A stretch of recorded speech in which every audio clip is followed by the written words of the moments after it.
isn't the best. I think I have Alzheimer's. Dylan.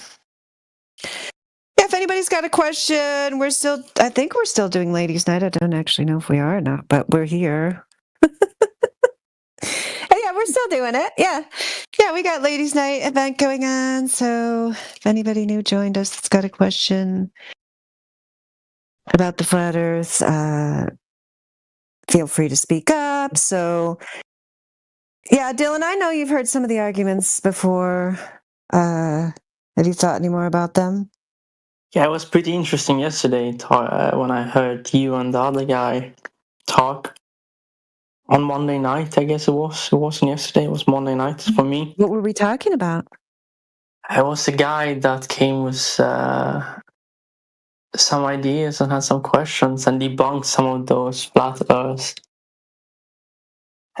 models. Oh gosh, he debunked flat Earth. Gosh, I missed that. And he's saying I was there. Yeah, you're gonna have to come up with some more details for that claim. Yeah, well, my brain isn't the best. I think I have Alzheimer's or some form of memory loss. You're too young for that. Yeah, I mean, just you using that he debunked flat Earth models is, of course, the reason why somebody's calling you out on that, because we here don't claim a model since it's unnecessary and logistically impossible to design one. So for that reason, if anyone was debunking anything, they were probably debunking straw man models. You heard of a straw man model, Dylan? Perhaps I have, yeah. Yeah, so a straw man, it's a fallacious argument. It usually happens when, instead of listening to the person in front of them, their actual argument, you produce a straw man, which, is flimsy, made of straw, and easily burned to the ground. So you pick that one instead of the thing that the person in front of you is saying, because you picked that off of, your internet meme or something, and it's easy, and you just disprove that, even though both of us would agree that is not a model. So if you thought someone was debunking that, it could be that we were just both agreeing, that's not a model of flat Earth. For example, the disk flying through space is not a model of flat Earth. That is a straw man that you could burn down if you wanted to, and we would help you light the match. We would also burn it. I heard something. I remember I was working in the background, so I was just hearing you to argue. But I do remember something about a Netflix documentary he was referring to. Oh, they love. So, Dylan, what do you think about this? So you think you live on a globe. It's 2025. So your proof is to go back to a 2018 Netflix mockumentary that set out, ahead of time deciding they wanted to make flat earthers look bad. So they edited their film to misrepresent what was going on. And all the people involved in it also agree that they were misrepresented by that hit piece propaganda. So if don't you think it's kind of weird that 7 years later, instead of having some conclusive proof of curvature of the globe, we're going back to watch a show on Netflix from 2018, clearly debunked many different ways, never a serious thing in the first place, not a documentary because it didn't give the people involved a chance to actually tell their story, which is what a documentary would do. It took their words, twisted them around, and then some of the participants themselves were questionable in their motives, since they were supposed to be using a laser, but the laser supposedly broke, so they ended up using a flashlight, not the original test they were going to set up. And then even the thing that they showed did not prove the curve. The flashlight thing didn't prove the curve because, it just didn't. The way that the light works, the individual holding the flashlight would have been 18 feet tall in order for it to make any claims about the globe model, which he indeed was not 18 feet tall. Therefore, no curve was demonstrated. So, he didn't debunk anything. He just brought up a propaganda piece from 2018. Next. There was some talk about some high school experiment as well. I recall. Oh, that dude. Now I know exactly who you're talking about. That guy impressed you? Oh my gosh! Then he just ran away after we started calling him out. What are you doing? He ran away, and you got pretty riled up. I've never seen you riled up like that. Oh yeah, I remember this now, Dylan. Yes, you were surprised that I was riled up. Yeah, it does happen on occasion. You've never done it, but other people do sometimes. That's true. Yeah, I never heard So, you yeah. riled up like that. Yeah, he was claiming, like, first he came in, I asked him for his proof of globe or curvature, and then he said, I'm going to go find some. I don't have any. Then 10 minutes later, he came back and claimed, that he did Jaren's fake demonstration in high school. Yeah, with the flashlight. Yeah. And then we were kind of questioning about why he came in with nothing, and then suddenly remembered that he'd done it himself in high school when we explained to him how it was a debunked joke hit piece. Yeah. Yeah, suddenly he did it in high school. Yeah, but he had no details about it, no measurements, no documentation, so on and so forth. So totally, thanks for remembering. Thanks for reminding me about who you were talking about. But Dylan, you came in telling me that he debunked the flat Earth. Like, was that what your takeaway? No, I mixed him up with someone else because I was working in the background. I was pretty tired. I just wanted to get my editing done. So it was a good argument to have in the YouTube in the background. Or not argument, it was just a bit of drama, it just makes you work a bit faster when you're editing. Oh, so it's stimulating for you. Stimulating for you. Yeah. To keep you alert. Good. Well, you can always rewind it and listen to it again. I can't. I don't have anything. Someone else needs to come in here and rile you up like that. When I'm working. Well, stick around. They might do that. Yeah, CB might show up here soon. So anyway, so would you concede that he did not debunk the flat Earth? Would you concede that he failed to produce evidence of his globe? Could you concede? Well, he did run away, so And then he was saying he did the experiment, but he had no facts to back it up. I haven't seen the Netflix documentary or the flashlight thing you guys are talking about. So yeah, don't watch it. It's not worth watching. Don't bother. It's a waste of time. If you want to watch something, you could watch, one of the. I'm sure, haven't I recommended YouTube videos to you before? I didn't. You were talking about your background. Can you talk more about your background? How you came into this? Because you were saying you tried to debunk the flat Earth theory, and then you started to research, on it, and then you found the truth by doing that. And ask if there's any other people in the room who have any questions. Otherwise, we'll let Dylan keep talking. Wait, that's we got just put a pin in that because she just wants to see if there's anyone else who came in that we've got Rian here, we've got Oates. Oates did speak earlier. Mitchell never wants to talk. Occasionally does just so he can give me a nice insult. He usually sticks to the text unless he's insulting somebody. So you can just stick to the text. That's fine, Mitchell. Thank you for that. You're welcome. Anytime. Yep. In text. Good. Thank you, Professor Triangle. Good news. We've got Rian. I don't know, Rian and Oates, did you have any questions?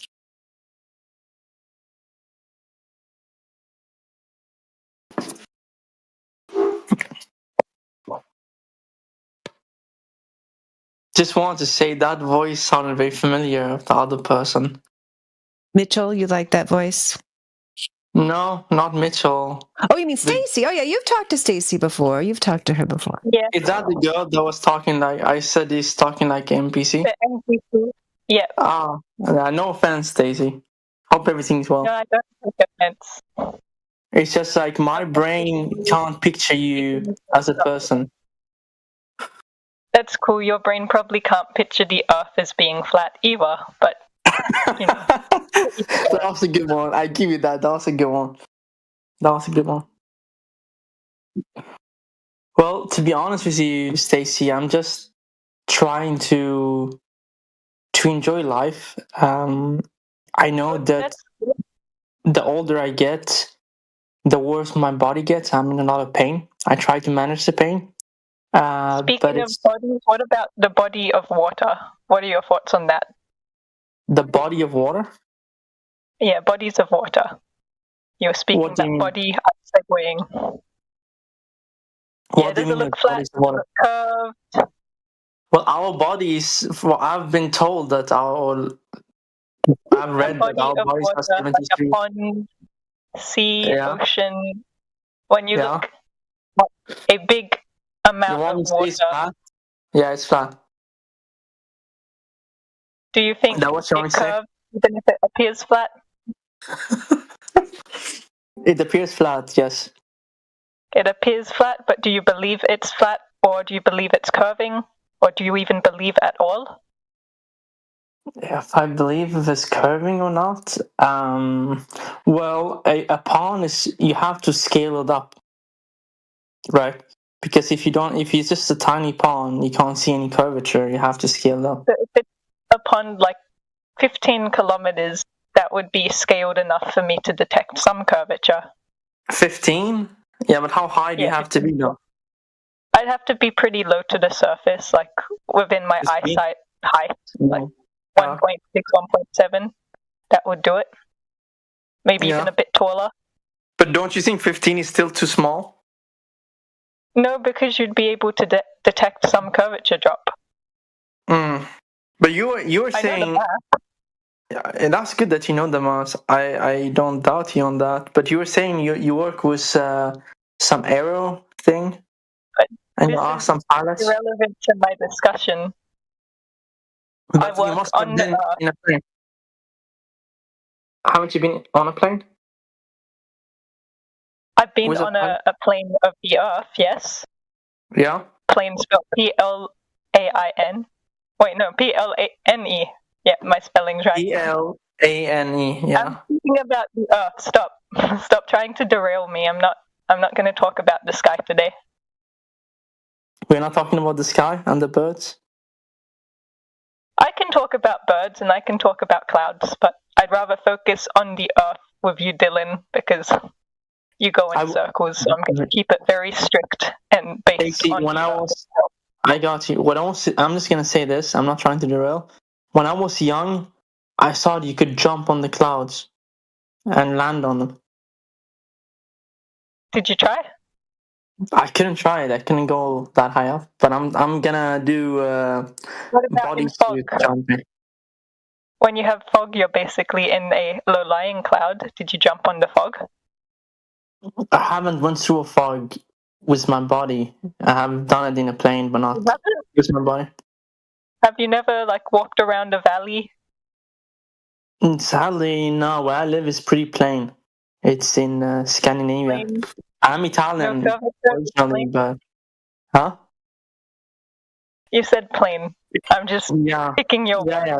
The land is pretty plain, meaning there's no high mountains where I live at the moment.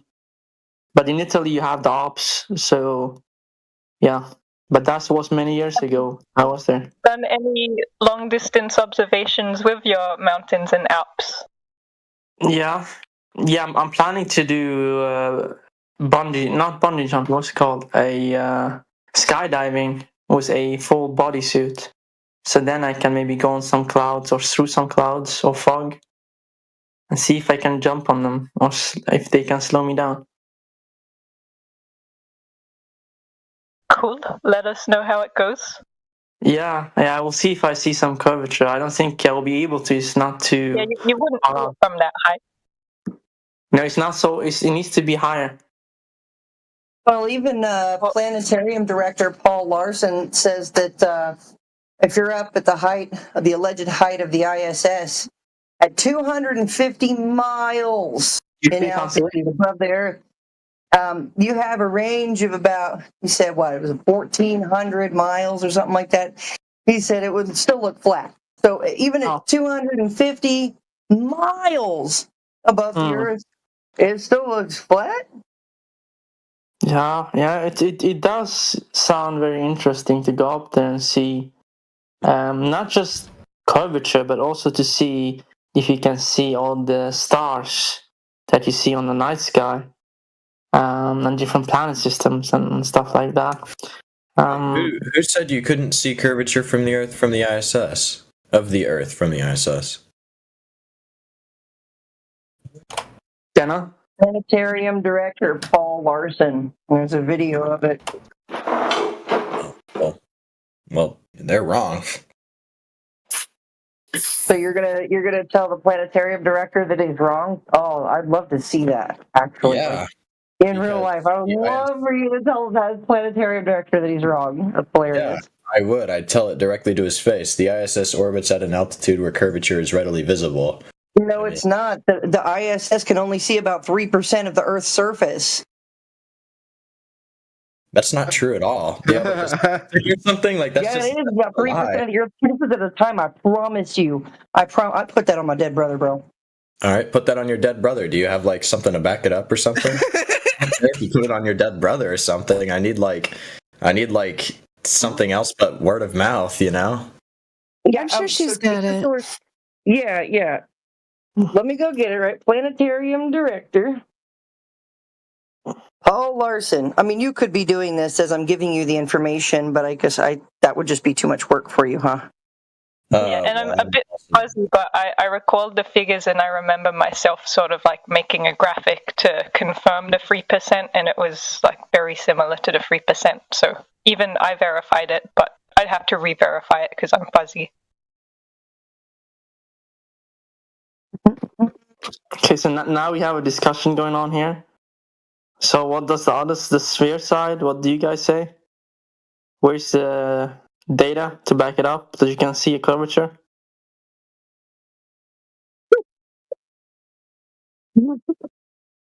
Oh, okay. Looks like the figure. All right. Well, obviously. Who's the giggling goofball? Can you mute yourself? Nobody needs to hear the you gigglers. giggling. Yeah, I don't know who it was. LLM got muted, but they weren't the giggler. LLM was trying to make a statement. I'll unmute them. Wait, why did I get muted just now? I think it was a mistake. I think they thought you were the giggler. You're not the giggler, right? No, I'm not giggling. Oh, I think Neil's the giggler. Oh yeah, I don't know if Neil knows he's hot miking, but yeah. Oh, what were you saying, LLM? Oh, nothing.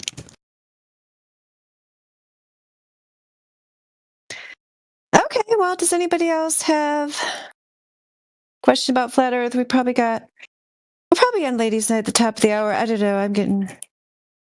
We've been here for almost 3 hours now. I'm getting kind of tired. What is ladies' night? That's what we're doing right now.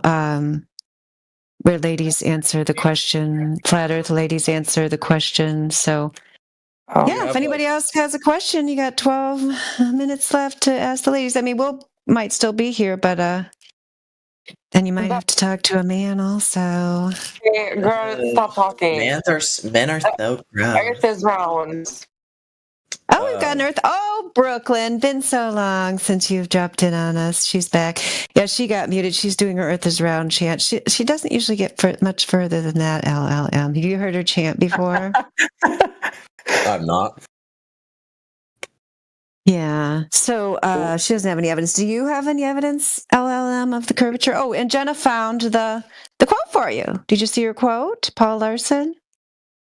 Oh, in side chat?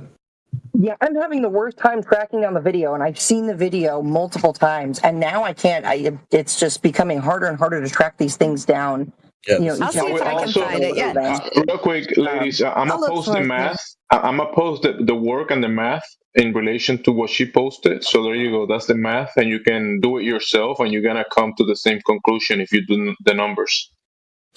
Hey, and you find it on India's channel, Jenna. It's ladies' hour right now, on. So I don't really want to hear what you have to say. It's ladies' hour. I'm already subscribed to Indio's channel. Well, let's go. I guess I'm just a little curious. Like, what leads you to think that the Earth is like flat?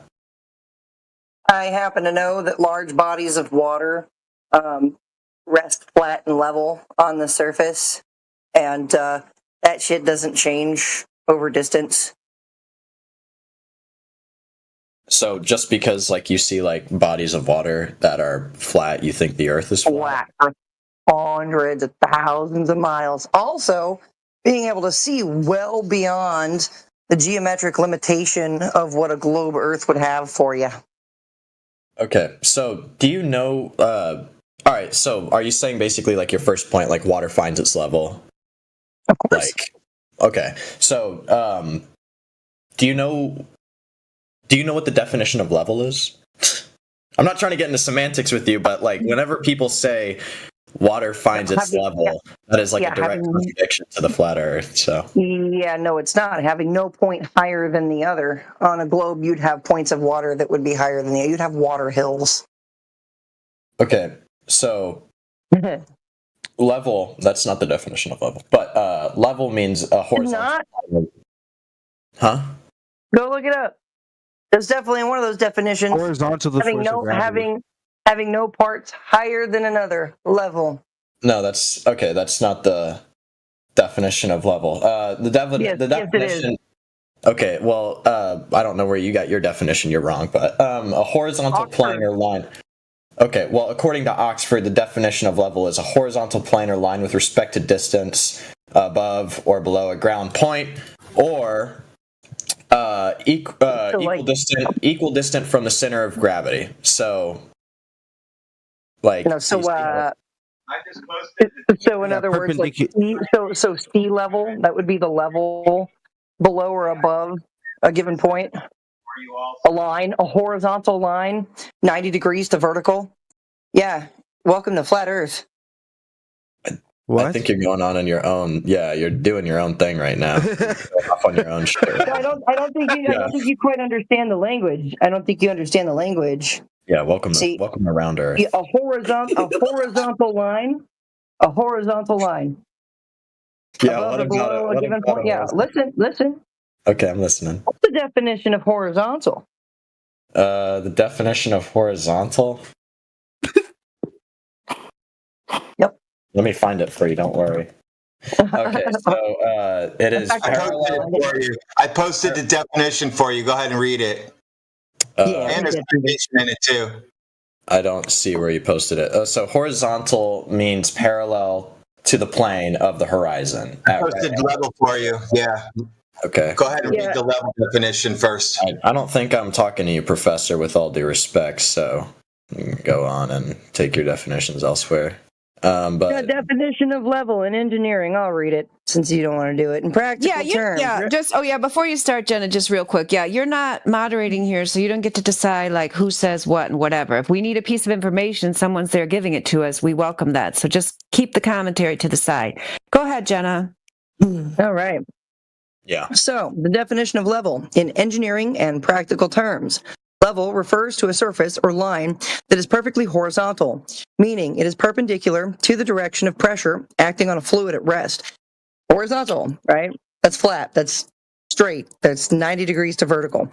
Such as air pressure. In practical use, a level surface is one where no point is higher or lower than another. Just like I told you, when measured along that surface. In tools and construction, a spirit level or laser level is used to determine or establish a true horizontal line or plane. Engineering definition: a level surface is one that is equidistant to all points from a reference point or line and lies perpendicular to the direction of pressure, commonly atmospheric pressure, at equilibrium. This is a horizontal equilibrium, flat. Scientific and practical citations. So you can go ahead and read the rest of that if you'd like. Do you know what that means? One sec. I also posted a screenshot from dictionary.com which just says exactly what you said first off. All right, cool. Jen, do you know what that means? Like, do you know what the words that you just read mean? Absolutely. That's what I'm asking you. Okay, why are you turning my question? Why are you turning my question to you onto me? So, like, what do you like? Okay, what does it mean? Explain it. Explain the definition you just read off. How does that support your argument? Are you shitting me right now? Horizontal? No, go ahead. Seriously. How does it support your argument? How does the definition? You not know the definition of okay. So now we need the definition of horizontal. Good Lord. I'm not asking for more definitions. I'm asking how it supports your argument. Because you cannot have horizontals on a sphere, dude. That's why. Exactly. It supports my argument because you cannot have horizontal 90 degrees to vertical on a sphere. Good thing the Earth's not a sphere; it's an oblique spheroid. Oh yeah, sure. It doesn't matter. You still can't have 90 on it. Y'all don't know what y'all. Yeah, don't no. Yeah, we already went through this earlier in the day. The difference between you might think that, but the difference between a perfect sphere and the WGS 84 model, the oblique sphere, it is a very, very tiny difference. So it's basically negligible in all of the situations that we're talking about.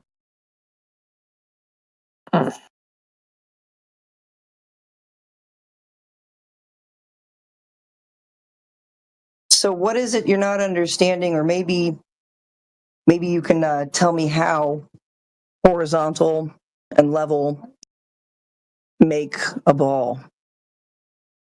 An oblate spheroid, my bad. Just call it a ball. That's just one of their copes. I mean, yeah, I guess you can call it what you want. If you want to humor them, go for it. Yeah, whatever you want.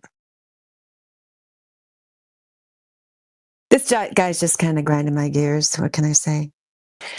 Does anybody else have a question? Maybe some new people that came in. That guy's not even here anymore, is he? Is he gone, Jenna? Why did he just left? Yeah. Did he just? Yeah, you post the definition of level, and they fucking freak out. That's some good cooking right there, baby. Yes, good job. But that's a cowardly thing to do. To just leave like that. Yeah, thanks, Dylan. Put that on your globe losses counter there. You got a little. Keeping track? You're here for all the big losses. There's another one. I see. Fuck. How's the weather over there? We have had no summers over here in Scandinavia. It's too cold. Dylan always wants to talk about everything but the globe and the lack of curvature. Have you noticed that, ladies? Stacy knows. I don't know. Have you encountered Dylan before, Jenna? He's a special case. Wait, to be fair, what is the name of the channel? Flat Earth 24/7. Oh, interesting. There's tons and tons of claims out there about Earth being a globe that goes around the sun, and yet none of them can be validated, verified, tested, demonstrated whatsoever. Yeah, but you don't hang out in the 24/7 Globe Earth channel. There's no curvature to measure. So what else would we name it? If it's not curving, then it's what? You'd name it the Not Globe channel. If it's not curving, then it's what? I can explain why it's named that. If we named it that, it would be boring. This way, it triggers you so much that you can't stay away from this room. Oh. Gotcha. I have a question for Jenna. That's an interesting cope. Are you the one that have been on motorcycles? Or is it your husband that has a motorcycle or something? Are you that girl? I don't own a motorcycle, but I've been on many rides. I see. I think you posted some picture of a motorcycle or something, if I remember correctly. I don't think I did. You haven't? Then you're not someone else. I thought you are. So what is your what's the sticking points for you, Dylan? Even though you see these globe believers come in day after day, no real argument. You see us explain the measurements and so on. The flat Earth. Oh, you've got one? Oh, I'm sorry, Dylan. I mean, Dylan, you can answer my question, but somebody's got an argument. I can't wait to hear it. So just put a pin in that. I've given it many times. Oh, I don't think I've ever heard it. Every time you get on the mic with me, you just start calling me weird names. Oh, no, I don't deal with. I don't deal with arguing over voice. That's a waste of time. Well, Professor Triangle told me he already debunked your argument in text, but that's delusional thinking. Why don't you just put it in there again? Maybe I'll have time to look at it. But okay. If you don't want to argue in the voice, I mean, it makes it difficult, especially when we're having a show with voice here. Like it's hard for us to sit there and read your stuff. I don't think so. I don't think that happened. I don't recall it happening. Okay. All right. I have no idea. I have no idea what he's talking about. But yeah, there's a show going on. We are live and on the air. Welcome to 24/7 Flat Earth Live, the best place on Earth to talk about the Earth. Now, that doesn't mean talking about the sky. Yes, it's I mean, maybe that's what he didn't understand, that we're having an event here. Yeah, it's ladies' night. Maybe Mitchell didn't know that. I don't know. But anyway, Dylan, what's the sticking point for you keeping you on the globe? It is interesting to hear both sides of the argument. I think I have asked the thing before about the sun's position and the daytime, and also the seasons. So, like, I've seen Mitchell spam this argument before. It's so ridiculous. It has been debunked like so many times. Yeah, I want to hear it. No, yeah, it's absurd. Yeah, he doesn't want to read it. I'm not going to read it for him. Go read it in the chat there. You can read it for him if you want. I mean, you seem to be advocating for it. Go ahead and read it. It's a bunch of nonsense. So it's one of the straw man arguments about the flat Earth, where they have their imaginary idea of flat Earth. They assign it to us, and then say that we have to stick to their claims about the flat Earth in our explanations. And he's tried to say the sun would be above you all the time if the Earth was flat. It's absurd. That's an example of a straw man, like we were talking about earlier. None of us, that is not true. The sun can move and go outside of your range of vision just as it does on a flat Earth. That is not an argument. It's a very bad argument. He's spammed this a ton of times, and he's still spamming it. It's outrageous. I have a question. Yeah, go for it. So I always hear you guys say we attribute a model to you guys, but I've never seen you guys attribute a model to your selves. You guys never gave us a model, so we just have to kind of guess when you guys mean by flat Earth. So we just kind of guess. I'll give you a rundown of flat Earth with an analogy. So we've been told that this mystical idea of Santa exists, flying on his sleigh all around the world.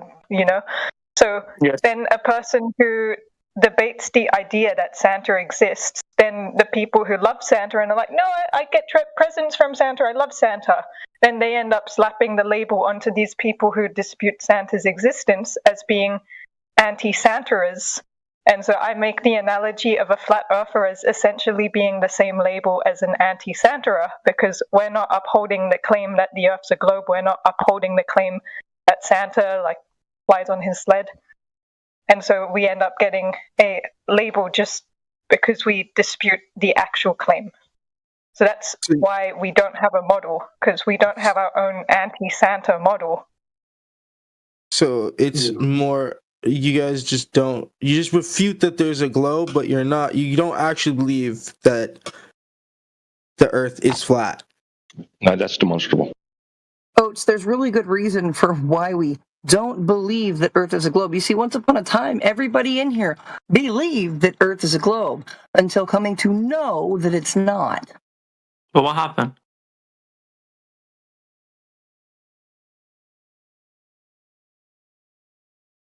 People came back to their senses and acknowledged reality for what it is, and not making fantasy versions, misrepresentations of the cartoon. What the cartoon globe is a misrepresentation of reality. You don't observe it anywhere in reality. So the globe model is a misrepresentation of reality. Okay, but then I have the question, how does it look like the flat Earth? What's the model? How does it look like the other guy was saying? Okay, hold on. You missed it. That's what got you in trouble in the first place. Someone said, hey, this model isn't a model. It's a contradiction. A model and not a model at the same time. What it actually is a perfect representation of the Earth, but you never tested it. You never looked into it. You just assumed so. You said, oh, okay, sure. This model isn't a model. It's reality, and you just accepted it. Now, to get away from that, someone would have to give you another model and tell you, now this model's reality. You'd have to understand that a model, it represents itself only. It only represents itself. It doesn't represent something else. Right.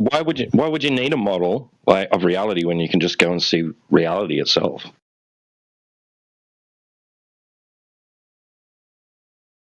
Yep, that's a good way to put it. Yep. So, the flat Earth is just the Earth you actually experience when you go outside, walk around, get in a boat.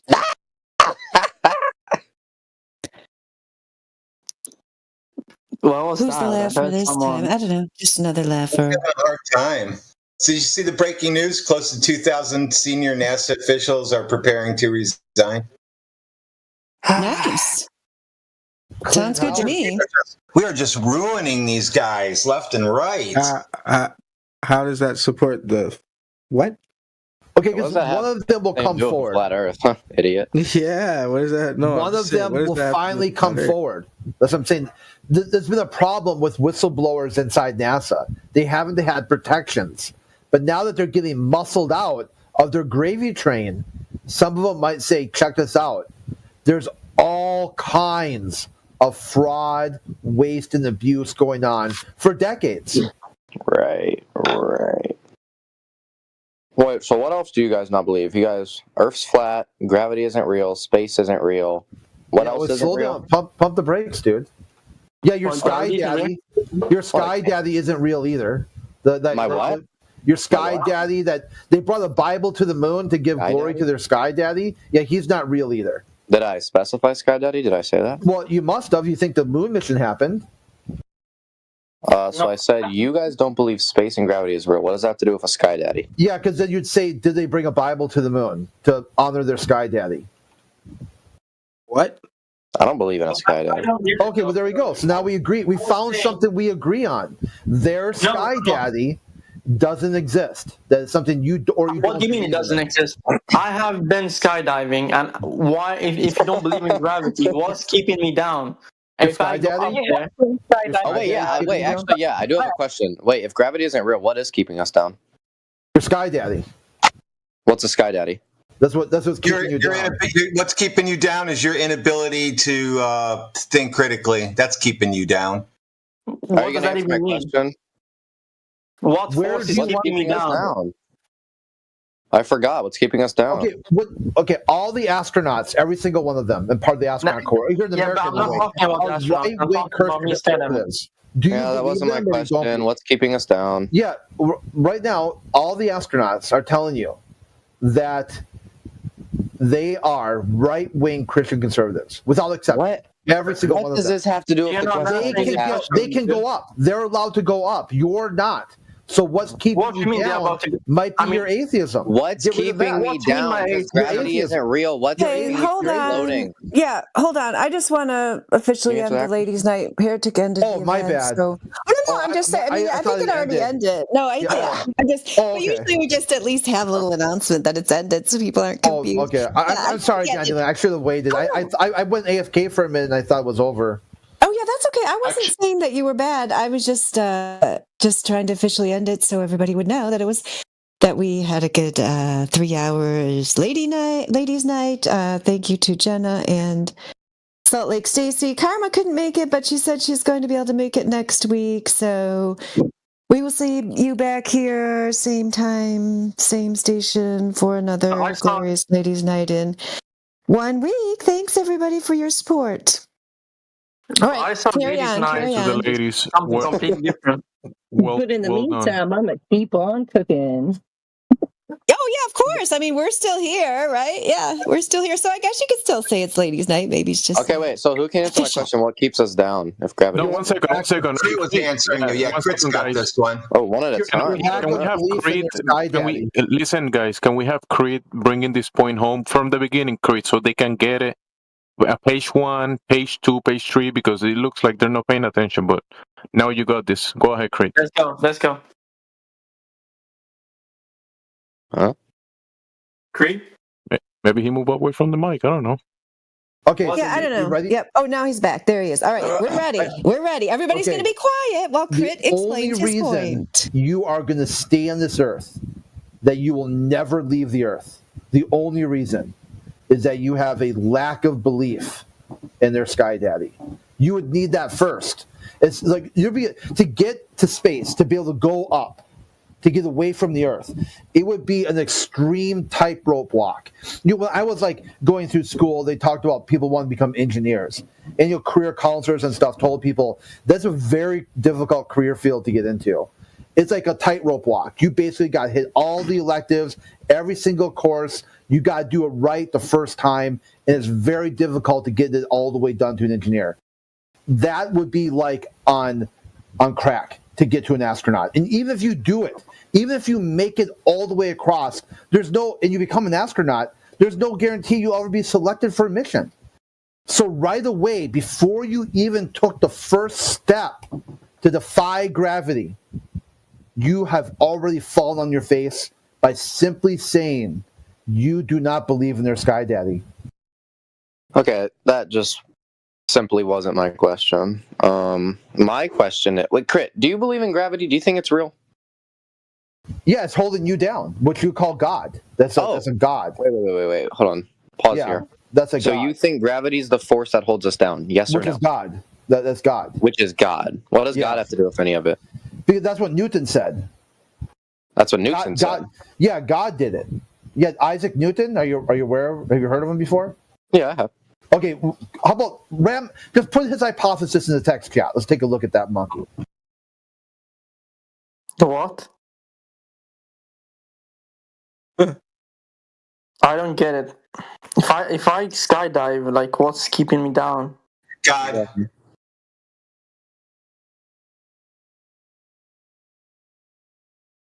I don't know what God has to do. Someone send the thing where Newton said God keeps us down, please. Yeah, so I'm trying to say, like, what? I've never heard Newton say that. Yeah, I've never heard that. Yeah, go get his hypothesis. Send it in the chat. Send it in the chat. Yeah, you go get his hypothesis. But I have to go get it? No, you get it. You're the one that knows it correctly, so send it in the chat. You should have it, right? No, it's for you to do. This is for it's for me to do. Yeah, because your idea. Do you not have it or something, or? No, the idea is that if you teach a man to fish, you feed him for a whole lifetime, his whole life. If I just go and get the hypothesis for you, you might just not even want to do anything with it. It might be a complete waste of my time. I want to see if you where do Newton it would only feed you for 2 days. I want to see where Newton said God keeps us down. Show me. Go ahead. Go look into it. Go look into. Where do I look? Where do I look? Look at his book. Where do I look? Got a book called the Principia, or however you pronounce it. Just go in there and just flip it open and read it and get the hypothesis. That's it. I have a quick question. Has anyone bought anything from Amazon Prime? The Prime days? Do you guys believe in Amazon and trucks and stuff? Wow. That only works in reality. Quantify runs on a belief system. He runs. Wait, I've heard this guy before. I love this guy. He has to believe in things for them to work. Like if he doesn't believe in a car, it won't be there. That's right. Don't you think Amazon is like Santa Claus? Newton believing that God is the cause of gravity. That makes zero sense. I've actually never heard that before. He just but he attributed. Confused with that. Most believe in gravity, so I'm wondering what holds him down, and then all of a sudden God does. That doesn't make any sense. We can't even prove if God's real, can we? No, we can't. Yeah. Did you say that you believe in gravity? Did you say you did that? You believed in it? Yes, because what else would be holding us down? Because God. Okay, so Isaac Newton said. Oh God, here we go again. The ultimately, where gravity comes from is God, and comes from God of the Bible. Okay. And he show me where he says that. Go ahead. Show me the money. Show me where he says that. Because you guys are so good. You guys want proof all the time. Like, oh, where's the curve? Where's the curve? Where does Isaac Newton say that? Go ahead. I'll wait. Yeah, go ahead. You can wait. Oh, you're not going to show me? Where's my proof? Where's my proof? All we ever ask is proof of the curve, and you guys want proof of 7,000 different things. That has no. But the question I just want proof of one thing, not 7,000. You're a little off on that. Sorry. I was saying that I'm skydiving, and he was saying gravity doesn't exist, and I was saying what keeps me down when I jump out of that plane. And then somehow it's God, but he doesn't. All you gotta do is put your Newton hat on and they could say, "Hey, how does that work?" And he'd say, "God." Okay, so you say it's God. Okay, go ahead. Show me where he says that. I'm still waiting. Come on. What are you doing? Okay, here it is from his book. The most beautiful system, the sun, planets, and comets, could only proceed with the counsel of a dominion of an intelligent and powerful being. And then later on identified it as God of the Bible. So there you go. So this is the gravity you're talking about that can only happen from God of the Bible. So if you lack belief, there's no way for you to defy the creation with your own hubris. You're done, son. Let me read this one. I'm reading.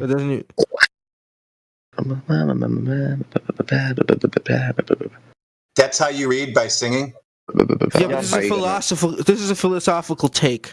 Remember, you're a flat earther. No, this is Newton, the guy who supposedly invented gravity, the apple falling on his head. He came up with the conclusion. He didn't invent gravity. God. Yeah, nobody invented gravity. He discovered gravity. If you have a different take on that, then how come you think he's wrong about your Sky Daddy? Why is your Sky Daddy right and his Sky Daddy is wrong? I'm not atheist and don't think he's wrong, but some people can still believe in gravity. So now that you believe in it, now you know how to defy it. Then you're gonna have. I don't understand though. Like you've got a better chance of going up now than like what going up? Going up where though? To the how do I have a better chance of going up? Someday, because as long as you keep faith with their Sky Daddy, you might someday walk on the moon and read the Bible they put there. Apollo That'd be pretty 14. Cool. I want to do that. They put a Bible on the moon to give the glory to God. Apollo 8 the moon, though? Read from the Bible to give the glory to God. So I would join a Catholic church or something right away, and so that you get that under your belt, because they're going to investigate you. Look back. Yeah, it's not like you're going to say like just today, like the very first day, be like, oh, I'm born again. Yay. They're going to like, okay, well, good for you, but where's your life's work dedicated to the Creator? Wait, I have a question. Well, go ask your Creator. Go ask your Sky Daddy. I don't believe in one. Well, that sucks to be you. Okay. Anyways, I have a question. The answer to your question is use your atheist logic. Simply just wave this wand and just don't believe in whatever you think you're asking about. Just tap it. Just tap. Like you got a magic wand, like tap it on the hat, pull the rabbit out of the hat, show the crowd. But what does that mean? Just use, if you're an atheist and you don't understand anything related to flat Earth, just invoke your atheist logic. What? A lack of belief in Sky Daddies, a lack of belief in models, a lack of belief in state-sponsored religion, a lack of belief in people who claim supernatural counsel, like the Apollo astronauts. Just invoke your lack of belief, as you said so earlier, right at the end of Ladies' Night. You say, hey, Flat Earthers, hey there, fellow Flat Earthers, what else do you lack belief in? You've got your answer. I think I laid there for a second. Okay, you've got your answer, and you've got your own framework to use, your own epistemology. You don't need anything from this channel now. You've got what you need to answer your own questions. You either slap a belief sticker on it, or you slap a disbelief sticker on it. That's all you need to do. You're like an orc in Warhammer 40K. That's it. That's the full story. And you don't need anything else from anyone here. If you want to know what people are coming from, how about that? How about try again and maybe ask some good faith questions? Like, how is the surface of the Earth observably, measurably, and practically used as flat? Why are you a flat earther? How did you come to this conclusion? Instead of asking me about topics that you can't even define, you don't know what they are, and ultimately at the end of the day you don't believe it anyway, there's really no point. So just take your epistemology and answer your own question with your own worldview. You don't need anything from me or anyone else here. Okay, I have a question. Okay. You ready? This is for Crit specifically. Same answer. Crit? I got the same answer. Exactly the same answer. I haven't even said the question yet. Yeah, I already know. I already know what you're going to ask. Yeah, something to do with belief. It's got something to do with belief, and just use whatever answer you need for what any purpose you need it for. That's wrong. I have a question. So since the Earth is flat, correct? Correct. So how about this? Let's break it down. Oh, here. If Q or if P, then P or not P if P. So if X, if the Earth is X, is it X or not X if the Earth is X? Probably X. Okay, so why would you have to ask me if you've got a contradiction? I already know. Same answer. I know you've got a contradiction. So when you tell me if the Earth is flat, I know right from the start you're going to contradict yourself.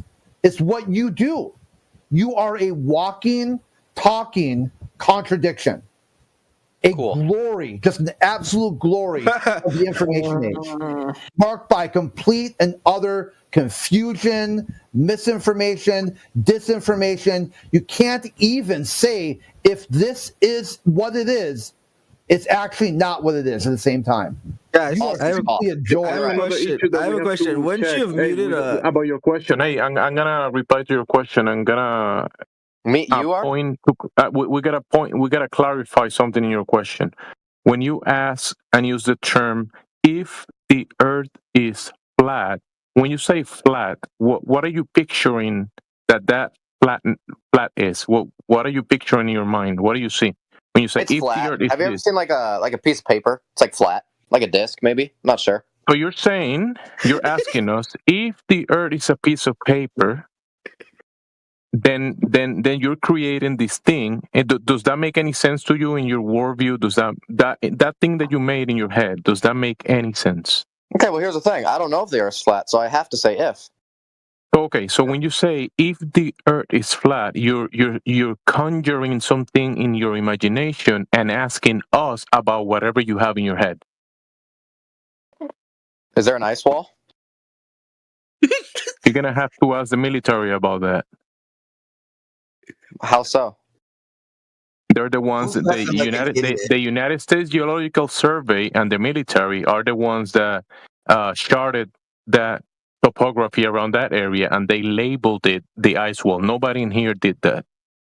Oh, do you think any pilots have been there? The ice wall is a globe claim, dude. Hold on, couldn't hear you. What you say? The ice wall is a globe claim, dude. It's a globe claim? Yeah, you don't believe in the ice wall yourself? You're a globe believer, so that's a globe claim. There's no ice wall on a globe. Bro, check the United States Geological Survey in Antarctica, and you're gonna find. You can search in their PDF ice wall, and they're gonna tell you and show you photographs of it. Are you denying the United States Geological Survey? He doesn't believe in it. He doesn't believe in that stuff. Correct. It's not part of his belief system. Yeah. Oh, okay. Yo, I'm here for ladies' night. What the fuck going on? Wait, I have another question. Let's see who answers this one. Is it in relation to the imaginary? Is it in relation to the imaginary thing that you have in your head, or is it in relation to reality? Reality. I've seen one before. Let's talk about that then. Finally, we can move on. About satellites. You can ask about satellites or planets. How'd you know? Do you guys think satellites are real? Oh wait, no, you guys don't think space is real. Dumb question. Sorry. When you don't think it's real either. You lack belief in space. When you ask about that, you gotta make a separation between the ones that you believe in, the cartoon version of that, or you're talking about floating balloons very high up. Which one are you talking about? Which one are you talking about? Devices that can go really high up, technology, or you asking about the cartoons that go around a cartoon globe? Which one is it?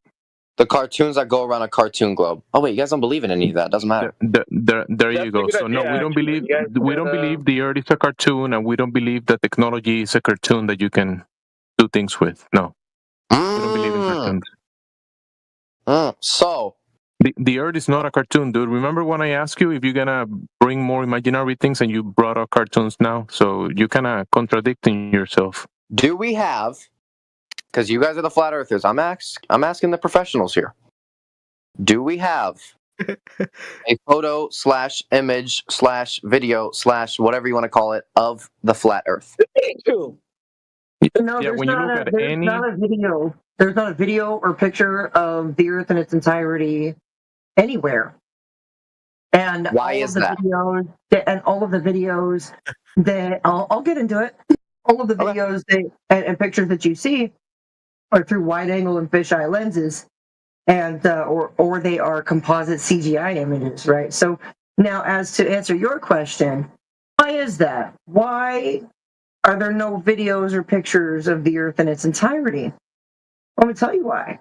It's probably due to the fact that this is an enclosed system. It has to be to facilitate gas pressure. Thermodynamics and entropy. It's the second law of thermodynamics. Entropy. Interesting. So, yes. Would you say we're in a? Because I've heard container, I've heard barrier. What do you think we're in? I don't know, but I know that we're in something, right? And it has to be a physical, solid container in order to facilitate gas pressure. Do I know what the container is made out of? No. Do I know that there must be one to facilitate the gas pressure? Yes.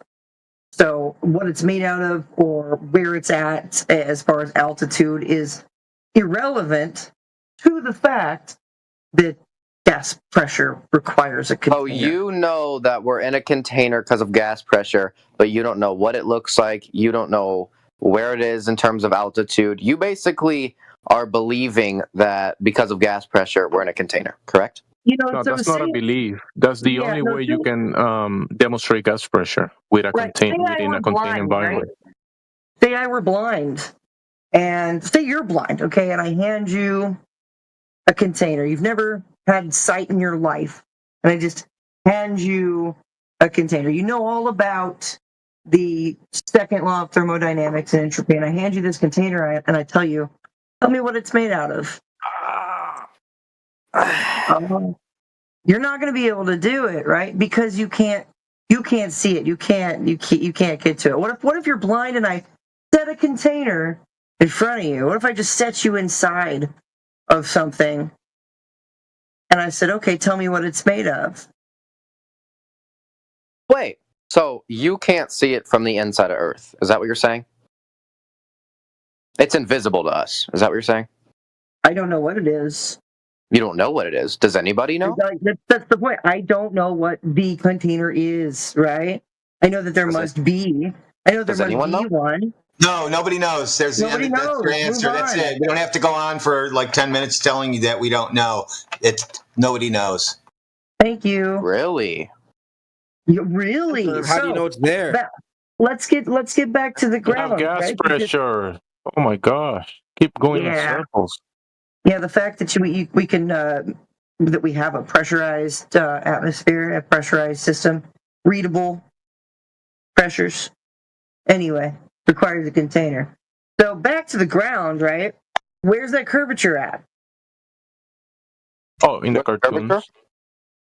Yeah, where's the Earth curvature at that would like make it a ball? Oh yeah.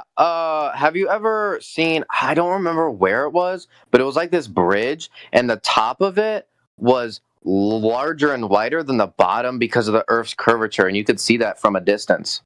Yeah, I think I know exactly what you're talking about. And the funny part about that is the water running underneath the bridge is perfectly horizontal, straight, flat, level. It isn't. It curves. Yeah, buddy. The bridge curving doesn't mean that the water is curving under it. Do you get that? Then why would the bridge curve if the water isn't? That would because that's the way that someone built it that way.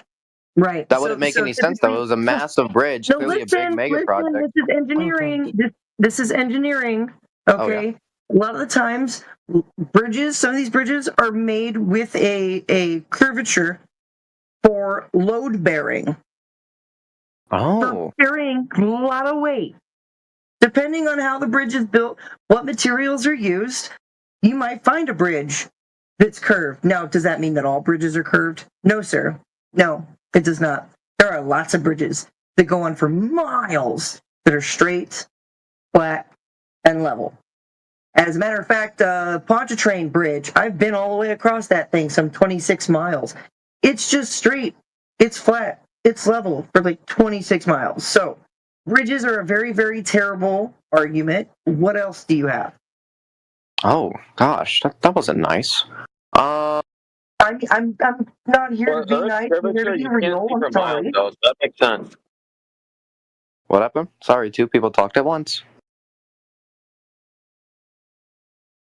She was trying to say that Earth's curvature, like with a small bridge, of course the water is going to be flat. Or you can't see Earth's curvature until like miles away. Like I don't think so. Now the water's comprehend how large the bridge is not curved. So the bridge is not curved due to Earth curve. Bingo. No, it's not. Okay. There you go. You know what? Do you know why it's not like that? Or are you just thinking it's such a small scale? No, it's engineering. The bridge has to support itself. Dude, there's no reason for a bridge to be based around Earth's curvature when, like, it's such a small bridge. I don't think you can comprehend how large Earth actually is, bro, compared to our perception. Like, maybe somebody can post China's 100-mile long bridge. Oh, that one. Wait, he said you guys. Hey, listen. He said you guys don't comprehend how big the Earth is. Can you tell us how big it is? Go ahead. Yes, I can because it's pretty fucking big. Oh, okay, he can. So you don't know. We can. Pretty fucking. You're telling me with your own eyes you can see majority of the Earth. Is that what you're trying to say? No, we're asking you how big the Earth is. Pretty fucking big. It's very vague. It sounds like a language barrier. That's the thing with you flat earthers. You think based on what you can see is what it is. Your perception, and even if you look out of the ocean, like you're seeing such a small spot of the Earth, you're not going to see the Earth's curvature from just you're using your eyes and shit. Exactly, bro. So when do you see it? Yeah, that is your issue. The issue is the contrary of that. You're saying it's there because it's not. Listen, you're saying that it's curved. You listen to your hello. You're saying that it is curving because it's not curving. That's what you're saying. That's not at all what I said. No. Yeah, that's not. If you listen to what I'm saying and comprehend what I'm saying, you might be able to understand what I'm saying. I posted the 102-mile bridge with no Earth curve measured when they built it.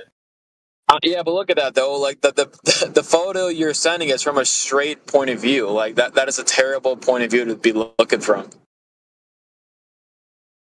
Like what? That is such a small scale photo. Look at it. Bro. Look. It's a straight point of view, bro. That means it's curved, bro. Come on, it's straight, but it's curved. You're not gonna see the Earth's curvature from that point of view. Like, bro, what are you talking about? Like, look at the photo you're just sent. Like, what? Yeah, you flat earthers need to have a curved. I'll give you guys a science experiment. You can prove that the Earth is flat based on your own experiment. Okay? Wrong. You don't need any science for geometric issues, for geometric things. I want to hear his flat Earth experiment that he thinks we need to go do. You want me to give you guys an experiment? You guys go test on your own. So you're going to let me finish, or you just talk right through me? Yeah, go ahead. So you're going to give us a flat Earth experiment that you want us to do that you can do also, right? Correct, yeah. So go ahead and do that and give us the results. Well, no, because you guys wouldn't believe me if I did it. You guys got to go out and do it yourself to prove yourself wrong. You got. Even if I do it myself and tell you, you guys, I did it. You guys are just going to be delusional and not believe me. Give us the experiment. Give us your experiment, and don't anybody stop you. Let him get recorded the whole experiment. So before we turn it apart, I'll tell you what to do. Literally, dude, just take a big fucking balloon. fill it up, and attach a camera to it, and you'll literally see as it rises, you'll see the Earth's curvature. Get ready. They're gonna say the lens. With no fisheye, literally with no fisheye attached, using your own phone, you can literally like do your own fucking video and your own research. Like how would you explain that? Exactly. And this is literally like there's multiple videos of YouTube of people doing this themselves, and you can literally see the Earth's curvature with themselves. Like, and the thing is, Earth's curvature you don't see it start happening until you're like a little bit above the atmosphere. That's how huge the Earth is. Like, you guys aren't going to be able to see the curvature with just your fucking eyes and just small pictures from bridges. You said that on paper. So you said that on paper. We're going to see the curvature on paper. Literally, you said literally, right? Like words. You said what? You said literally. What are you talking about paper? Yeah, what literally does paper do? Words, letters. When you put letters together, it's literature, and literally you make words that mean stuff. And you're saying that the curvature is literal. It's on paper. It's not to be found in reality, right? You said it's literal. What are you playing? Bro, what are you talking about? Do you understand English? Do you understand English? Like, what is your primary source of language? You said like, literally. Jenna, does that make sense? You don't even know what you're saying. You don't even know what you're saying, dude.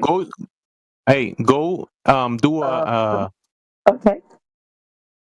How are you gonna jump in and try like arguing with me, bro? When you barely speak English, bro. Like, you don't even know what I'm saying. Dude, you're the one saying literally on paper. Paper had you're the one saying that we're gonna find this on paper. Bro, why are you bringing up paper, bro? Like, because you said literally. Balloon and now you said literally. You said literal. Okay, look, literal words anyway, on that's paper. Splitting a hair. That is splitting a hair. Okay. Yeah. Now he said something about how far you got to be away. Do that experiment I just told you, and come back and tell me what you guys saw. Experiment. Okay. Listen. Okay. All right. And post the videos in here. You guys do it. And let me know how it goes. Hello.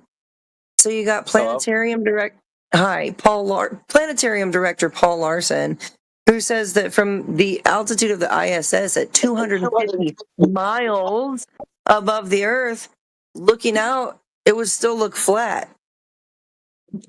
Who said this? Paul Larson channel. It's kind of crazy that you're using a scientist or like an astronaut as a reference when you guys don't even believe anything they say. That's kind of ironic, isn't it? It's not an astronaut. You're using astronaut's words to back you up when it's kind of ironic. You guys usually don't believe what you're talking about. Hey, who can give me photo perms? I have a photo. I have multiple from the ISS looking out towards Earth. Can someone give me? Yeah, their wide angle bullshit. Just go back to his claim. You're using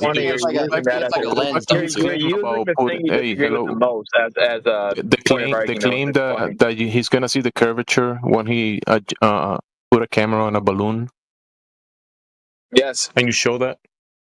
Can you provide evidence for that? I'm telling you guys to go do it yourself. What? Well, that has been done, and it doesn't show curvature. Experiments. If I show you my video on my phone, you're not going to believe it because you guys are delusional. You guys have to go do it yourself. You're not taking into account all the variables. You're not taking into account research, or you guys just make up the shit in your head. How many variables did you check the box for? And came to the conclusion that the only reason you see curvature on the image is because the curvature of the Earth. How many variables did you took into account? At 38 minutes after the hour. At 38 minutes after the hour, 121,000 foot. That's from a balloon without a GoPro. Can I say something? You know what's funny is you guys are sending it's not funny. It's not a joke. Forget about funny. Just answer the question. Answer the question. How many variables did you took into account before coming to the conclusion that the reason you see the curvature on the image is because of curvature? Did you took any other variables into account? Any other? What are you talking about? Is this like a language barrier or something?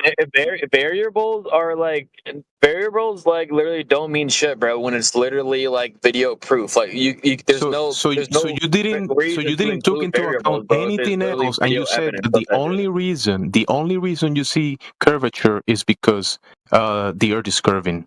That's the only reason. Wait, what? That's not what I said. Wait. The reason why there's Earth's curvature, bro, and the reason why Earth is round is because of gravity. Oh shit! In the image, in the high altitude balloon. How do you put photos in here? Yeah, no, but that video, that drone going up on that bridge, kind of proves that the Earth is like curved. I don't understand what you guys are showing there. Like, why? The higher it goes up, the farther you see of the bridge. Oh gosh. Why is that? What do you mean? Oh gosh. Have you ever heard of lens distortion? But that's not lenses. That's he dropped that picture. Here comes the point of you guys saying like all these videos and pictures or all these pictures and shit are fraud. So you guys are ironic because you guys are trying to send me your own photos, trying to tell me that Earth is flat based on your own photos. Listen, buddy. Like, listen. You guys are doing that. When you see the curvature on the image of the video going convex, then going horizontal, then going concave, changing shape, right? Yeah, no. That is not curvature of the Earth. I wasn't talking about that. What is it then? Lens distortion. So it's the camera itself that's being distorted. What's making it being distorted? Like what's going on? The lenses, the image, all the light that is going, funny? All the light that is going like in a cone towards the lens, through the lens, and going into the sensor. All of that stuff is being distorted. Okay, that's maybe on like current gen like technology, but when we went to the moon, the camera we used back then like had to be like Nobody very went to the moon. That was Hollywood, dude. Of the sun's radiation. That was Hollywood. Nobody went to the moon. It was Hollywood. No way. It was Disney and Hollywood working together. I can kind of agree with you that maybe the footage was fake, but you know I still think we went to the moon even if the footage was fraud a little bit. But, yeah. Space may be the final frontier, but it's made in a Hollywood basement, and that's a fucking fact. It's a fact. Listen, and now that there is another variable that you didn't took into account before, saying there is lens distortion. So the image that you saw on the footage that changed shape from convex to horizontal to concave, you're saying that cannot be the Earth changing shape, right? You agree with this? I agree with that. It's not the Earth changing shape. Exactly. I would disagree because there's multiple different like technology and different devices that are used. It's not just one single device that's used for every single photo, dude. I agree with you. We agree on this. There's been like normal people like ourselves that do these own experiments. Not every single device works the same way. That just doesn't make any sense. There are many examples of cameras going over 100,000 feet in balloons, and you see a horizontal baseline, and you can also see some distortion. Anytime you send a camera up, you will see distortion. This is what I'm trying to tell you, for you to comprehend about this. This variable is important because when you skip this and you do the observation, you say, look, I see curvature on the image, but then you say, okay, let's go to the ground that you think is curving, right? Let's go to the ground, the thing in question. And when you measure that, you measure the waters across, that's not curving.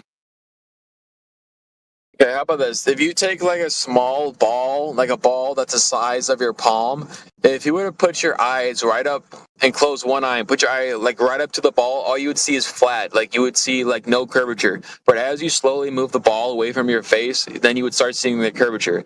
It's like that, but on a much, much larger scale. Like you don't understand how large the Earth actually is. Like you don't understand how big is it? We are a speck compared to the planet Earth, dude. Like, how big is it? How big is it? Give us the numbers. I believe Jonesy asked before. I'll do a quick Google search and I'll let you guys know. But I'm driving actually, so give me a second. How big?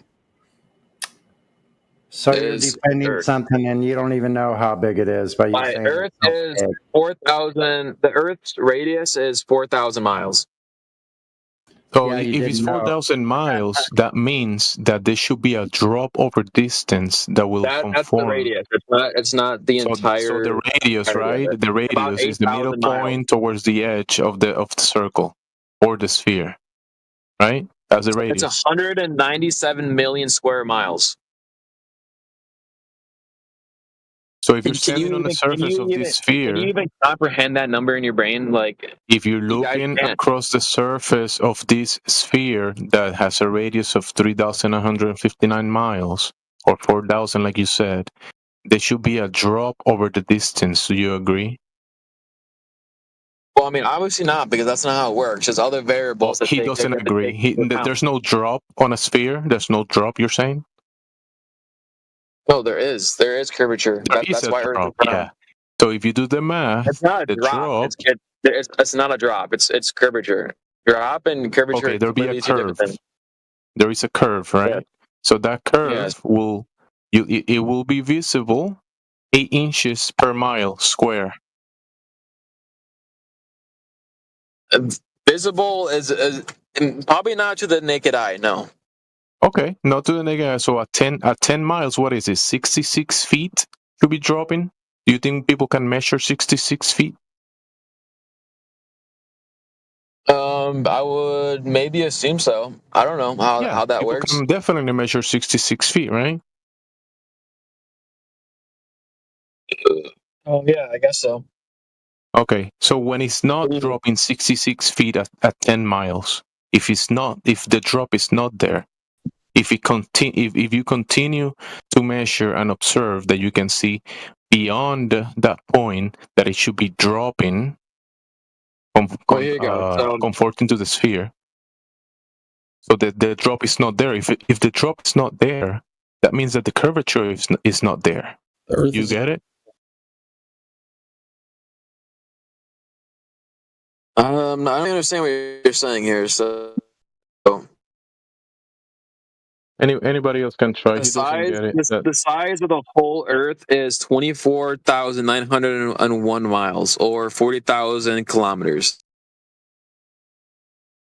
What are you talking about, dude?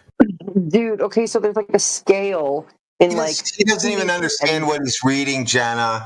Oh my God. He doesn't even understand the numbers he's reading. How big is it? I don't think you understand what I just said. So how wide? The moon has a width to it. How big is Earth?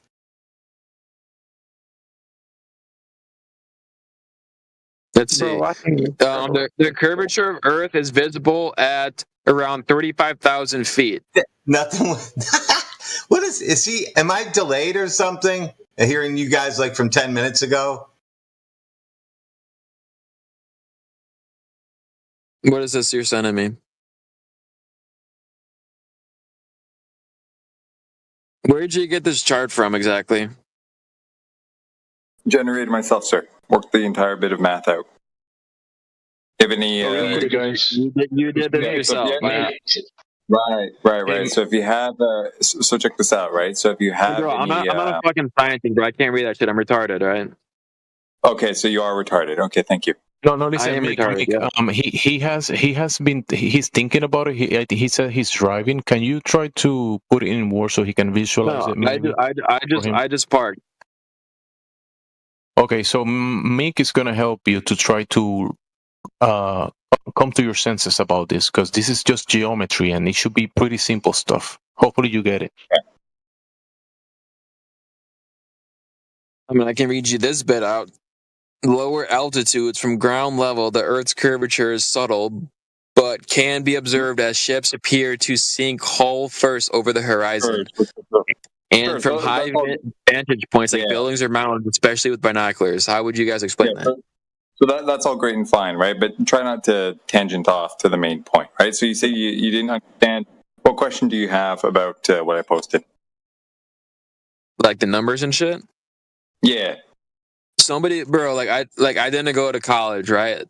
I graduated high school. How the fuck am I supposed to read this shit? How about this, right? So just look at the second image for now. Okay. You see a little red line. Yeah. EX, all that stuff. That's what we're talking about, right? So if you take a more good analogy is if you take a piece of paper, or take a ruler, right? And you put it on top of a basketball, you see on the side, there's an ever increasing distance from the ruler to the basketball as you slide along the ruler, right? Yeah. Yeah, that's what we're talking about by quote unquote drop over distance. That can be calculated, it's measured, all this stuff, right? So what I posted here, I understand that, but I feel like it's very subtle, though. Like it's very subtle. No, it's 66 feet in 10 miles. It's not subtle. So check this out, right? So at first, if you look at the second image, right, what you're talking about by subtle drop, that's described in the math and it's depicted in the image. You see, like where the arc gets close to the y-axis, right? You see the distance between that and the hashed line is very, very, very, very, very, very small, almost imperceptible because the pixels are larger than the actual distance. That's what we're talking about. Yeah, so we understand that in principle, right? But geometrically speaking, as we go out further, you would expect an ever-increasing distance, non-linearly, right? So it would grow faster and faster over time. And that's what this describes, right? Yeah, so if we wanted to articulate what was shown on this graph right here, we would have to be at a pretty high distance and to be able to see quite a bit of far to see that curvature. Not necessarily. So that's the beauty of all this, right? So if you're right on the beach, right, you got your eyeball or camera or whatever right next to the the water. You'd be on the same level as the x-axis. You'd be on the surface level. There wouldn't be any y-axis because you wouldn't be above surface level. So you'd be right on the beach. Listen to me, right? So let's say your eyeball is that hashed line, the black hashed line, right? You're right on the beach, right? Okay. If you look out straight over the water and you can see an object or a land mass or something 10 miles out, 25 miles out, whatever, okay? You can expect that to be obscured by so much given this, right? It is, though, like ships and shit like that. Like, hey? Huh? Repeat that? I missed it. I said like ships. Like you can see the ships like being obscured by Earth's curvature over the horizon. Right. So that's the interesting part, dude. Okay. Where we see ships, quote unquote, disappear bottom up, it from one position to another, okay, at the same distance, from the same ship at the same distance from the same position of the observer and all that stuff from day to day, what we see actually differs, indicating that it's not actually the physical obstruction. It may be something else, i.e. light doing some funky stuff because of the conditions of the weather, for example. But the whole point why anything exists is because of light. Like without light, we wouldn't be able to see or observe anything. Thank you, Einstein. So the problem here is for you to assert that it is for sure the curvature of the Earth is actually a false statement because you can't actually conclude it from that. So what I provided here is basically a baseline to compare what you do see to, okay? And if it doesn't match up with it, then there must be some other explanation. But the whole point here is to really say that this is what we can expect. If we don't see it, it must be something else, okay? But people run around saying, oh, well, we see it, therefore it must be true because the ship, cut off from the bottom. But the problem is it cuts off from the bottom at differing amounts at the same distance, okay? And sometimes it actually reveals itself at a distance that we otherwise saw it, or that we saw it prior actually having been cut off. So it's not a valid argument. Okay.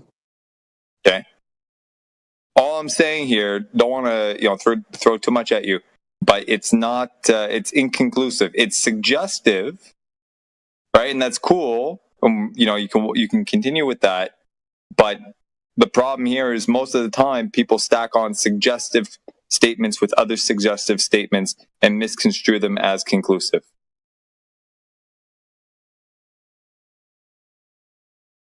Okay. That's all. Anyway, listen. So what he's trying to tell you. Remember, when you let's say you do the observation that you saw a boat going away from your view, and it looks like it's dropping from the bottom, and the water is covering from the bottom, right? the conclusion that it is the curvature of the Earth, that's not conclusive, because you haven't you didn't took other variables into account to be able to determine that the only reason you're doing this observation it's because of the curvature. Because, like he said, some days you're gonna see the ball going beyond your view at a certain distance. Another day it's a different distance. Another day is beyond that distance. And the globe will be a geometrical shape that it will have to be happening at a specific distance. Let me ask the guy. The guy that sent me the first chart is that chart based off of like measurements off the Earth? No, current. No. So this takes the stated radius. Okay, so basically, in a nutshell, this is from a paper I'm throwing together where I'm deriving all this stuff that we talk about, from basic principles. You made those numbers yourself. I didn't. I made the chart, yeah, but it all stems from the stated radius. Yeah, but you did the calculations of Earth's curvature, and that's what you came up with? Yeah. So basically, this paper is taking the Earth's radius, stated radius of 3,959, and I derived the parabolic approximation from that using some calculus and shit like that. And as you can see in the second image, if Earth was flat, that chart would be irrelevant. Like none of that would be able to work if the Earth was flat. Correct. So this is my argument in favor of the Earth being level and flat and shit like that, because real world observations do not adhere to what we would expect if it were curved, and these are basically mapping out of what we would expect if it was curved. So you're saying, that chart is based off of if the Earth is round, but you're saying those numbers don't equate to actual experiments, therefore the Earth is not round, is what you're saying. Correct. Now, of course, it gets a little bit more complicated because there's other stuff to do with the light potentially bending and shit like that. But this is just a geometric basis, if you will, upon which everything else can be built on. And it's written from first principles. So if there's any error in it, I'm more than happy to correct it. Still a work in progress. I plugged it into ChatGPT and I'm seeing what it's saying. Yeah, we spoke to a guy yesterday with ChatGPT, and here's the problem, dude. If you don't have the capacity to actually check what ChatGPT is telling you, you may be in some trouble. Because yesterday, a guy came in, or 2 days ago, a guy came in and posted 2 things from ChatGPT that basically contradicted itself within like 2 different prompts. Well, I was gonna say the AI is definitely smarter than both of us. You'd probably agree with that, right? No. The AI. You don't think artificial intelligence is smarter than us? Yeah, you call it intelligence, but it's not smart, dude. It's a machine. It's fed data, and it spits out the quote-unquote most likely bit of data that matches the data that it was trained on. I've written AI models before. I know how they work. The data from multiple different sources. Yeah, I know. So they're highly sophisticated, giant black boxes with crap tons of conveyor belts and shit like that inside. Okay, the designers of these things are highly intelligent, but the machines themselves are dead entities. They're not intelligent. They're artificial. Okay. So you don't think in the next couple of 100 years you don't think it's take over? An AI gives the air of being highly intelligent, but it's not really. Okay, so you put AI would ever be able to be smarter than humans. Let me finish. If you're going to build an AI, you feed a crap ton of garbage in it, it's going to be highly confident in its response to you that its answer is correct. Garbage in, garbage out. So just because it says so, it doesn't necessarily mean it's true. Okay? I don't know if you've ever written an AI before. It sounds like you haven't. You wouldn't have that experience. Or that if you don't have that experience, it would be hard for you to tell. So I understand that. But I'm telling you, these things are not gods. Well, there's definitely mistakes. I've had mistakes with them for sure. But all I'm trying to say is I think it's smarter than us for sure. Here's the thing. By all means, prompt it, see what it gives you, and we can talk about it. But if you're so highly confident in its results without having actually checked it yourself, well, it will be checked amongst others who are willing to. So I'll be prepared for that. That's all I'll do some research. I just got home from work, so I'll do some research, and I'll swing back in here and I'll prove you guys wrong. How about that? Come back anytime, man. Good luck. Yeah, I'll be back. We know. They always come back.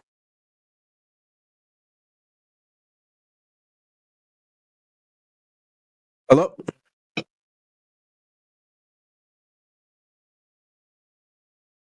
Hello? What's going on, guys? So you're saying, you're gonna tell me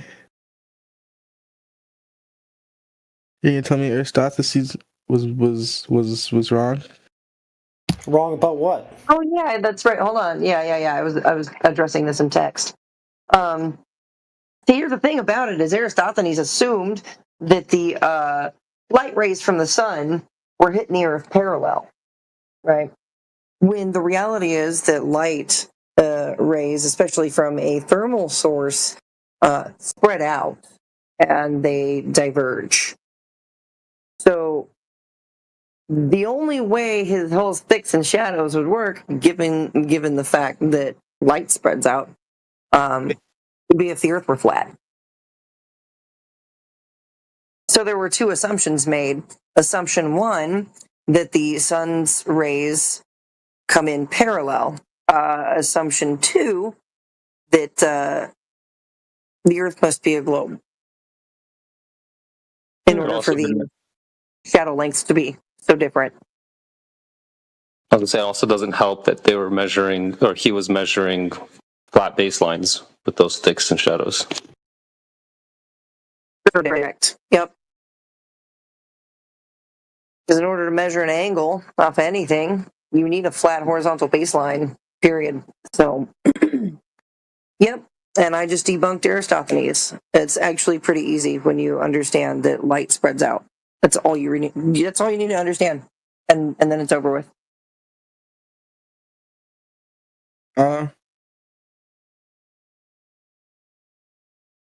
Did you just say, huh? Yeah, because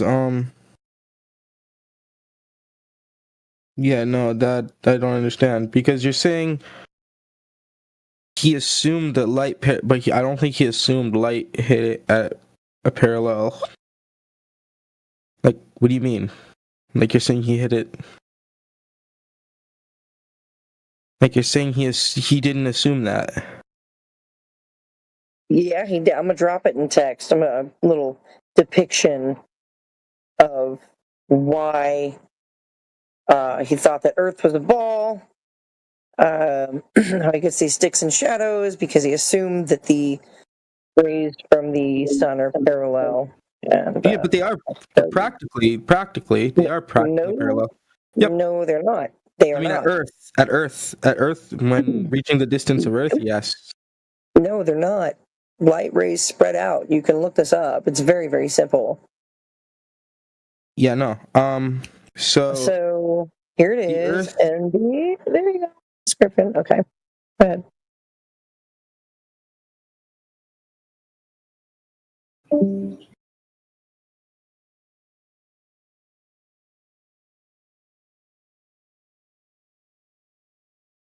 So let's see. If the sun is an orb of light, just assuming that the sun is an orb of light, that would mean that it would be putting off light in all different directions. Period. End of story. You don't have a spotlight sun. Yeah, but here's the difference is, okay, so we know it's parallel, and the reason we know it's parallel... Don't. No, yes, we do, because if cities, here's the thing, What? Go ahead. Yeah, no, here's the thing is, we know it's parallel, right? And the reason we know it's parallel is because actually, Aristophanes kind of proved it, too, in the sense that, like, so the cities with the sticks, right? Like, you know how you know the model. Anyways, the cities farther away from like the center line of the divergence, like they would see different angles, like they would see different solar angles, literally. But they don't. Yeah, that works for flat Earth. You realize that? But it doesn't. It works for flat Earth because the sun's rays spread out. It's very simple. You're just not eyeing and pulling it away. No, what are you talking about? I'm saying, there you go. If, right, you're saying that it's diverging. You're saying that... Because it is. Right, and I'm saying that if it was, then the cities, right, farther away from the center of divergence, right, would see different solar angles. But they do not. Solar angles? Yeah. So you would see light in different spots. Do. You would what are you talking about? If it's morning time for me and evening time for someone else, my angle direction is going to be different than their angle direction. Dude, I live in Ohio. Dude, if I live in Ohio and the sun is over my head, it's morning for California. They're looking at the horizon and I'm looking at noon. What's up with you? Yeah, like that's what I'm saying. Like, let's say the sun is right over Oklahoma, right? Just high noon right over Oklahoma. Okay. Somebody in California and somebody in New York are going to get opposing shadows on the ground. What are you smoking? I don't think you know it's like solar. Yeah, I don't think you understand what the sun is doing and how but I'm talking about solar were angles. even formed. Matthew? That's the whole thing. You don't even understand your argument. Matthew, you hardly even understand mine. What he's saying correct, Matthew? Yeah, so I would say let me give some specific numbers. It's not quite correct because on the globe model, the light from the center of the sun is almost parallel, but not quite. It's 0.00497 degrees. Right, but practically, I said. Right, yeah, so practically. Of course, it's not a point source, so that's how you can have the umbra and penumbra in eclipses and stuff like that. But from the center of the sun, by the time the sun rays reach Earth, they're for all practical purposes, parallel. And that's what Eratosthenes assumed. Again, though, what he's saying is this: what he's saying correct? That the same shadow on the city of Texas will be the same shadow on the city of New York and California. The angles are the same in all three cities. Yes, I'm parallel. The light rays are parallel. The shadows are the same. The angle of the light is parallel, and the reason why the shadows the same? They're not the same because the ground is tilted different directions. Yeah, I said the solar angles. I never said the shadows are the same. I said solar angles, and I said you can't have an angle. Solar angle is. You can't have an angle from a surface of a ball. Yeah, you can. You use a tangent. No, you can't. No, Matthew. Yeah, you're wrong, Matthew. What are you talking about? You can just shine a light on basketball. There you go. There's an example. No, that's what shine a light. So you're shining a light on the basketball, and you think that's any kind of replication? What? You can find the angle from any point on the basketball to the light. Yeah, how do you do it without a flat surface? You don't. An angle is always measured between two straight lines. So one straight line would be to the sun. The other straight line would be 90 degrees from down, or horizontal. You call it that. No, you need the center of a ball to do your math, so you don't have that. Mm-hmm. We do though. To find an angle, you don't need to know how far the center is. But you're working off of the surface of Earth. Hello. Eratosthenes' conclusion, it wasn't proving the Earth was a sphere. He was trying to get the size of the sphere he was already assuming that it was a sphere, and he was just trying to give it a size, a circumference. Yeah, James's exactly right. That's what I had said. He just assumed. He made assumptions, and yeah. Yeah, Eratosthenes wasn't trying to prove that the Earth was a sphere. He was assuming it's a sphere and trying to find how big the circumference was. Yeah, he assumed it's a sphere along with assuming parallel light rays, which both are wrong empirically.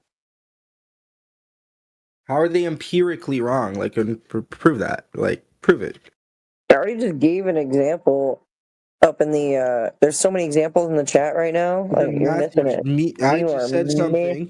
Listen, bro. Remember, Aristotles made an assumption to come to a conclusion, right? If you change your assumptions, you're gonna come to a different conclusion doing the same observation. You get that? It's inconclusive. Yep. So here's why it's inconclusive. I'm going to post it here, right? So it could work if Earth were a globe and if the light rays hit parallel. And it also works too on a flat Earth with diverging rays. So yeah, like what he was saying, it comes down to being inconclusive, and it doesn't make a good argument necessarily for either side. Yeah, let me look at this.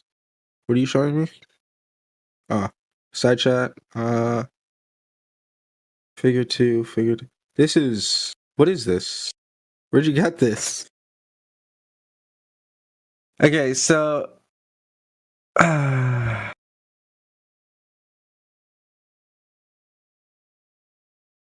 Listen, I posted the Chinese Aristophanes. You can check that out. They came to a different conclusion. So I posted as a PDF file. So you can take a look and see that changing your assumptions come to a different conclusion.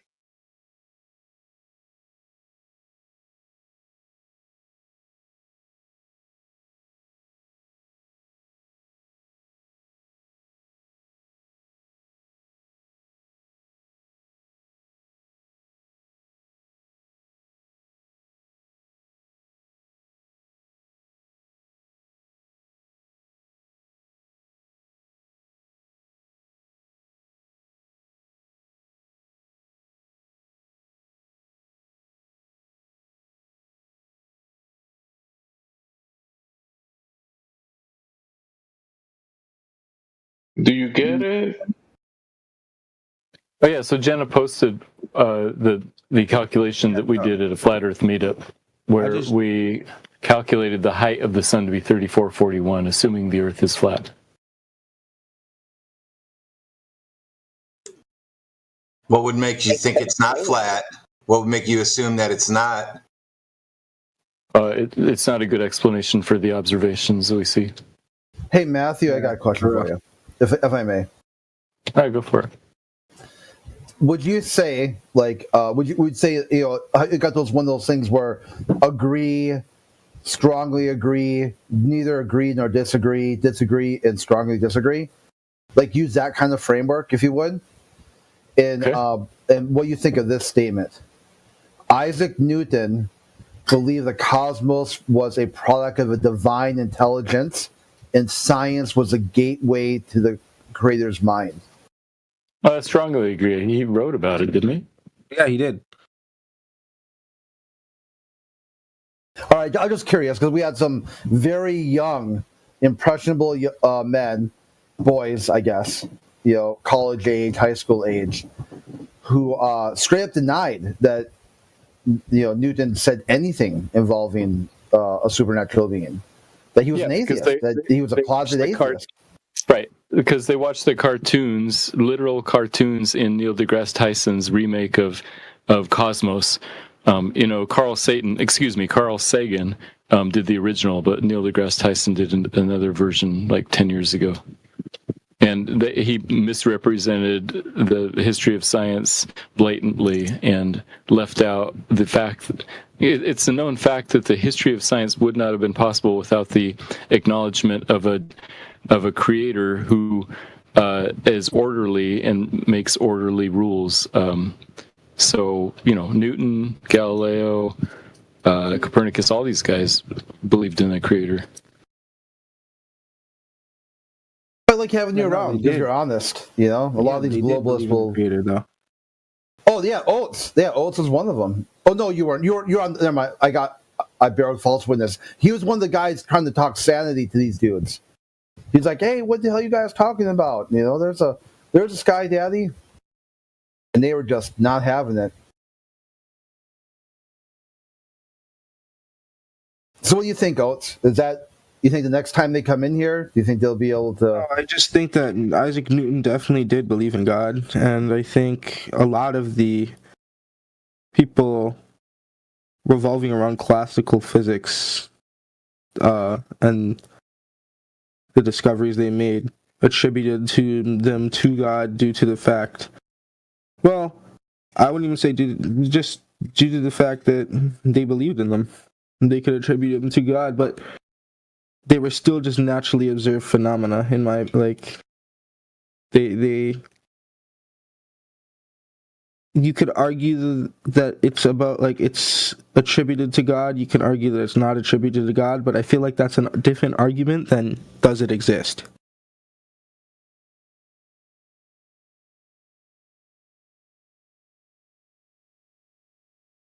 Do you want to go into that? Like, why? Why is it? If we may, I mean, I don't want to derail the conversation that something else is going on. Well, because it's just a naturally observed phenomena, right? Like me, I believe in God, personally. I believe in God, but I feel like that's different than observing a phenomena and recording it, right? Like, so there's differences in that and philosophical belief, like things you can come to conclusions through philosophical reasoning, right? So like those are completely different. Like, but that's how they came to the conclusion that there must be a creator or a designer based on the observable phenomena. Because Oh, sorry. Well, go ahead, bro. No, I'm just saying that, science. Based on their phenomena they observe, they say this has to be designed. Go ahead. Using science as a portal into God's mind. Yeah, but the thing is, like, we can only make that claim, right? Like, we can't say that's the truth. I could just say, like, oh, that's a claim that could be made, like.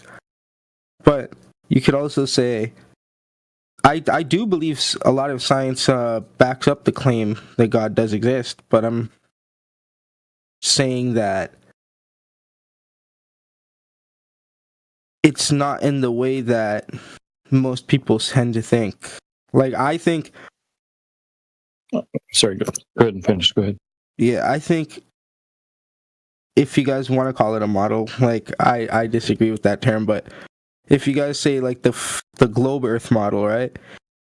I think that heavily supports the idea of there being a God due to the probability of it existing within that model. Us having an inhabitable planet, they did the calculations and it's really low. It's extremely low.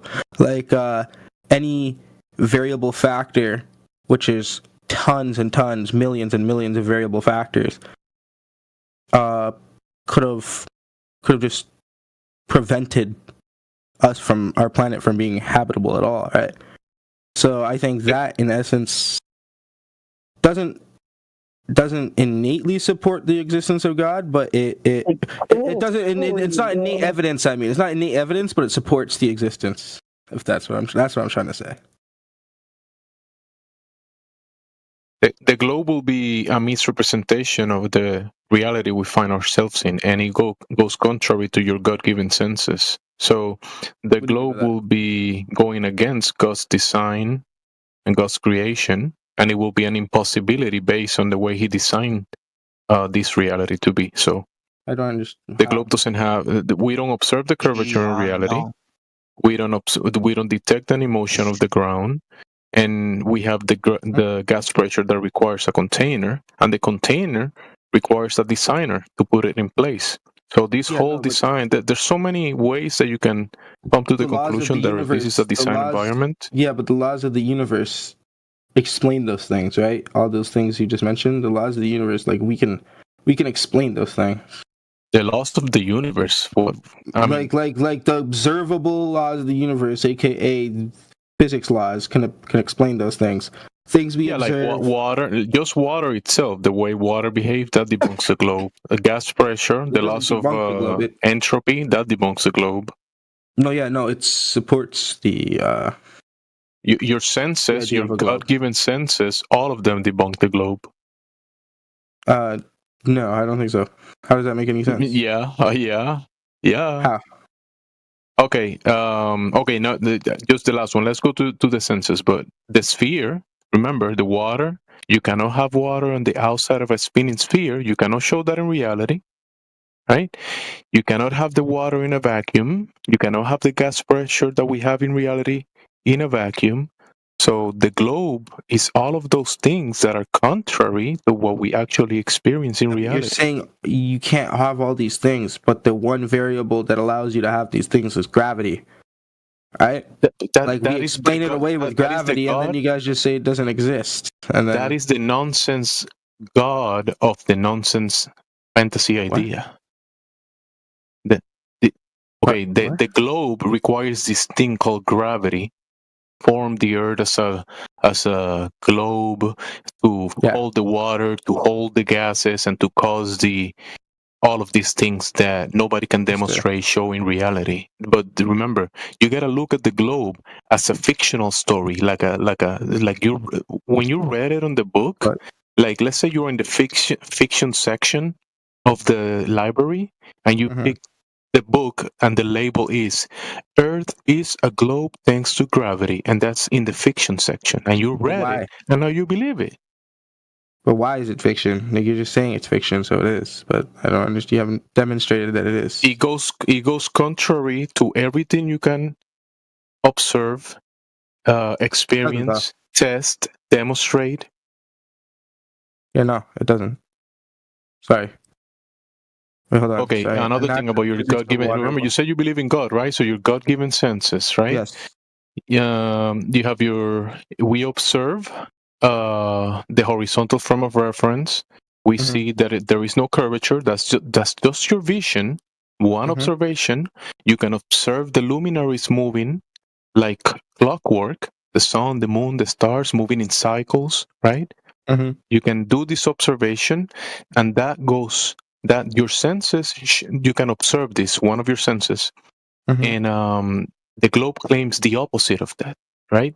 The globe claims that the ground below your feet is spinning and is curving, even though you don't observe any of that, or you don't feel any motion, even though you have your vestibular system that is you have liquid in your inner canals, which is almost like a triangle in your two ears. You have three angles, and you have this liquid that when you tilt your head, or if you were spinning in an axis, that liquid will move off the horizontal, and you will be able to tell that you're off the horizontal, right? You know this, right? Okay, so that water level goes with the level of the world, with the horizontal frame of reference. And you know when you're off that level. You know this. And if the ground under your feet starts moving, you will feel it. But when it's motionless, you don't feel it. But the globe claims the opposite of what your senses are indicating. And not just what your senses are indicating, right? Your senses are pointing out. Your senses are pointing out that the ground is motionless, and you cannot demonstrate that it is in motion with any instrument. You cannot demonstrate that the ground is in motion with any instrument. You cannot debunk your observation that you live in a horizontal frame of reference. No, laser tests, long distance observations, infrared, radar. Right, listen, all of the instruments that we can devise debunk the globe claim. But they don't. That's what I'm trying to say. All the observations, the long distance observations, the tests, everything, they don't debunk the globe. They support the globe. Oh gosh, that's complete nonsense. You're saying that the globe nonsense makes sense. Wrestling gun. But I'm just the law. Yeah. I'm just saying that. Wait, what did this guy say? I don't know. He said, "How can curved surface be flat?" No, not him. The other guy that just joined. Yeah. Well, which observation? How about which observation are we talking about? I could bring up multiple observations. We'll the pick observation one. Let's that do one. okay, so the observation that when you're on the northern side of, when you're on the northern part, aka one region of the world. Let's just say one region of the world. So you walk on one north region. and stop. You're one. Okay. Yeah. Okay. You are in the northern region of the world. You can look up into the sky and see that the stars turn counterclockwise. If you're in the southern the globe.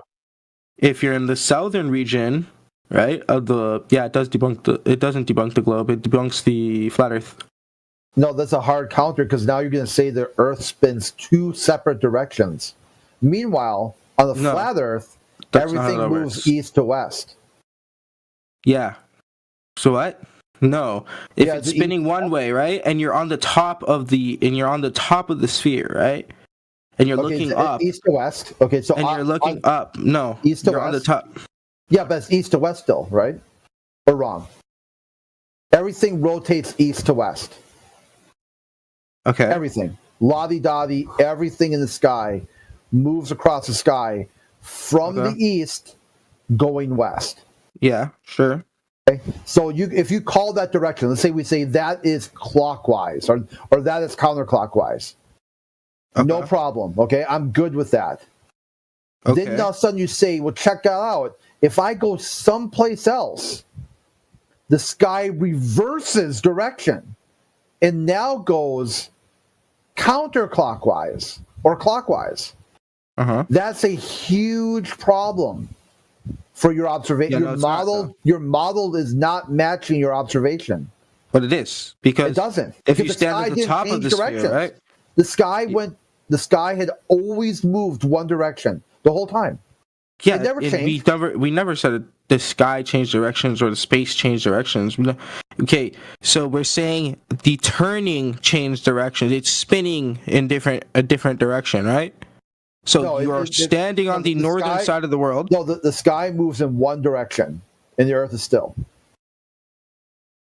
Everywhere you go, it doesn't matter where you are on Earth. That's not true, though. The sky doesn't move in one direction. The sky moves. It spins north. No. It spins clockwise when you're in the northern sphere. East to west. East to west. It go anywhere you are. It doesn't matter where you are. South, north, east, west, anywhere on Earth. No. The sky moves east to west. That's a fact. That's a straight. No, that's not true. Fact. Yes, that's true. It's not. No, it's not an observable fact. Ask what's his name. What's the science guy's name in here that you guys always say? Ask for. Yeah, to get some Matthew reference. Matthew. Yeah. Are you here, Matthew? Well, Matthew's not a scientist. Yeah, but he helps cut through globe misconceptions. So, in general, the stars rise in the east and set in the west. But if you're looking near the Polaris, then they move different directions. So it's not it's more useful to talk about clockwise versus counterclockwise than east or west. Yeah, that's what I said. If you look at 27 past the hour, there's an example.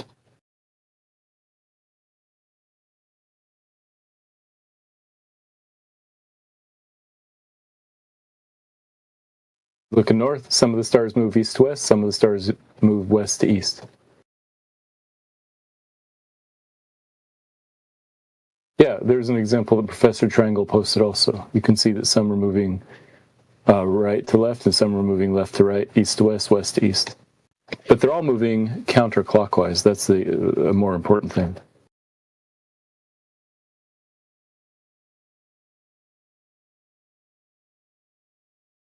Yeah.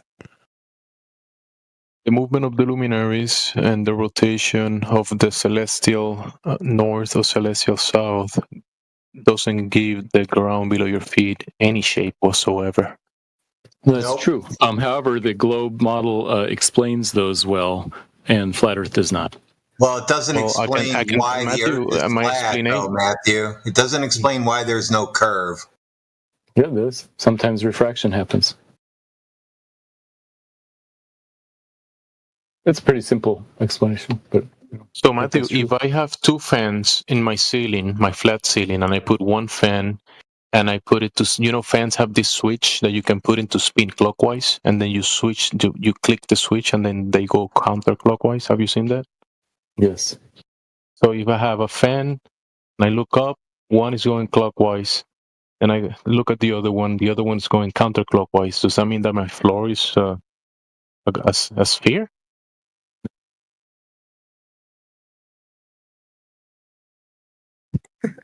Wait, what? That's the globe argument. You look at the sky. No, it's not. You see what we're arguing is no. What we're arguing you see the is luminaries. You see the luminaries in rotation. You see celestial north. You see the celestial south. 2 points of rotation, depending on the position of the world that you're at, and therefore you're standing on a spinning sphere in a vacuum of space because you see this phenomena. Okay. That's how do you come to that logically, that you actually can demonstrate that even though the ground that you're standing on, you don't measure any curvature. Yeah, but like Matthew said, you're saying that what is the cause of the curvature is by you observing the stuff spinning above. Matthew said the globe Earth model supports that very well logically, and the flat Earth model doesn't. My flat floor, and I look up, I have one ceiling going clockwise, and then the other ceiling is going counterclockwise. You saying that my ground is a sphere? Yeah, but that's not how that works, right? Like you're just saying that. Like you're looking up in one direction. We're looking in we're suggesting that no. I'm looking left, and I see one fan, and I'm between the two fans. I look left up, and I see one fan going clockwise, and then I look to my right up, and I see the other fan going counterclockwise. Is that means that my floor is a sphere? That's your conclusion? Yeah, no, that's not our conclusion. Okay, let me give you a different one. I'm driving a car, and this car is transparent, right? And I'm holding the wheel. You're next to me, good one, right? You're my passenger, right? Mm-hmm. Do you visualize this? Mm-hmm. So we're holding this. I'm driving. The vehicle is transparent, and I look to the left wheel, right? And the left wheel looks like it's going clockwise, and then we turn to the right wheel. And the right wheel looks like it's spinning counterclockwise. Does that mean that the car is a sphere and the floor is a sphere? What is it? Which one is it? That's a good example because that's exactly what we're claiming. We're claiming that the reason at the North Pole it does one direction and South Pole it does the other direction is because you're looking different directions. So what? You're observing the wheel spinning of the sky. That doesn't mean that the floor is a sphere, dude. No, what it means is that if you're looking at the right wheel, you're looking one direction. If you're looking at the left wheel, you're looking another direction. So same thing if you're looking straight up on the North Pole versus straight up on the South Pole, they're different directions. That's the whole point. Well, so those are not directions. Those are not directions. That will be. Those are not directions, bro. Clockwise and counter. You think that the fans are going to a direction? No. Going so somewhere? You're looking on the North Pole. You're looking straight up. On the South Pole, you're looking straight up. You see different rotations. It's because you're looking in different directions. Because you're on different opposite regions of the sphere, right? Looking what sphere? In different you didn't directions. Measure the sphere. Remember, you never measure the waters across the surface of the Earth or the Earth itself to be curving as a sphere. Yeah, but we're just telling you why it's spheres. We're just telling you why it supports our model. We're not telling you. You're looking at the sky. You're saying the sky looks like a sphere. Therefore, the ground is a sphere. Jemsy, you're right. The fact that these different rotations happen doesn't mean anything specific about the Earth. It could be a cube, for example. The main point with the different rotations is that if you're looking up at the North Pole, you're looking a different direction than if you're looking up at the South Pole. So therefore, ground at the North Pole is aiming a different direction than ground at the South Pole. That's the main point. So it can't be flat. Yep. I could run. Oh, so you got it.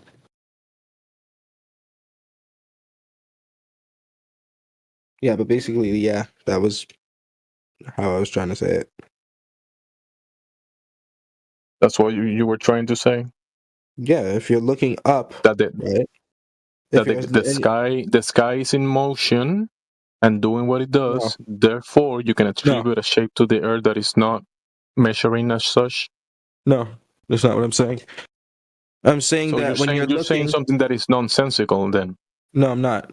I'm saying that when you look up, no. I'm saying when you look up in the north, right, in the northern side of the world, when you look up, right, when you go to the North Pole and you look up, and then you go to the South Pole, right, and then you look up. The stars spin counterclockwise in the North Pole. Does that mean that counterclockwise in the North Pole? Wait, when you were standing in one position and then you went to the other position, did you walk on the surface of a ball, of a sphere? You mean walk? No, you fly there. But what? Okay, also flight. That also debunks the globe. How? Anyways, no, but we're on this point. The airplane is designed to. Remember, the airplane engineer designed the aircraft to fly on a motionless. But I don't want to get off on this point.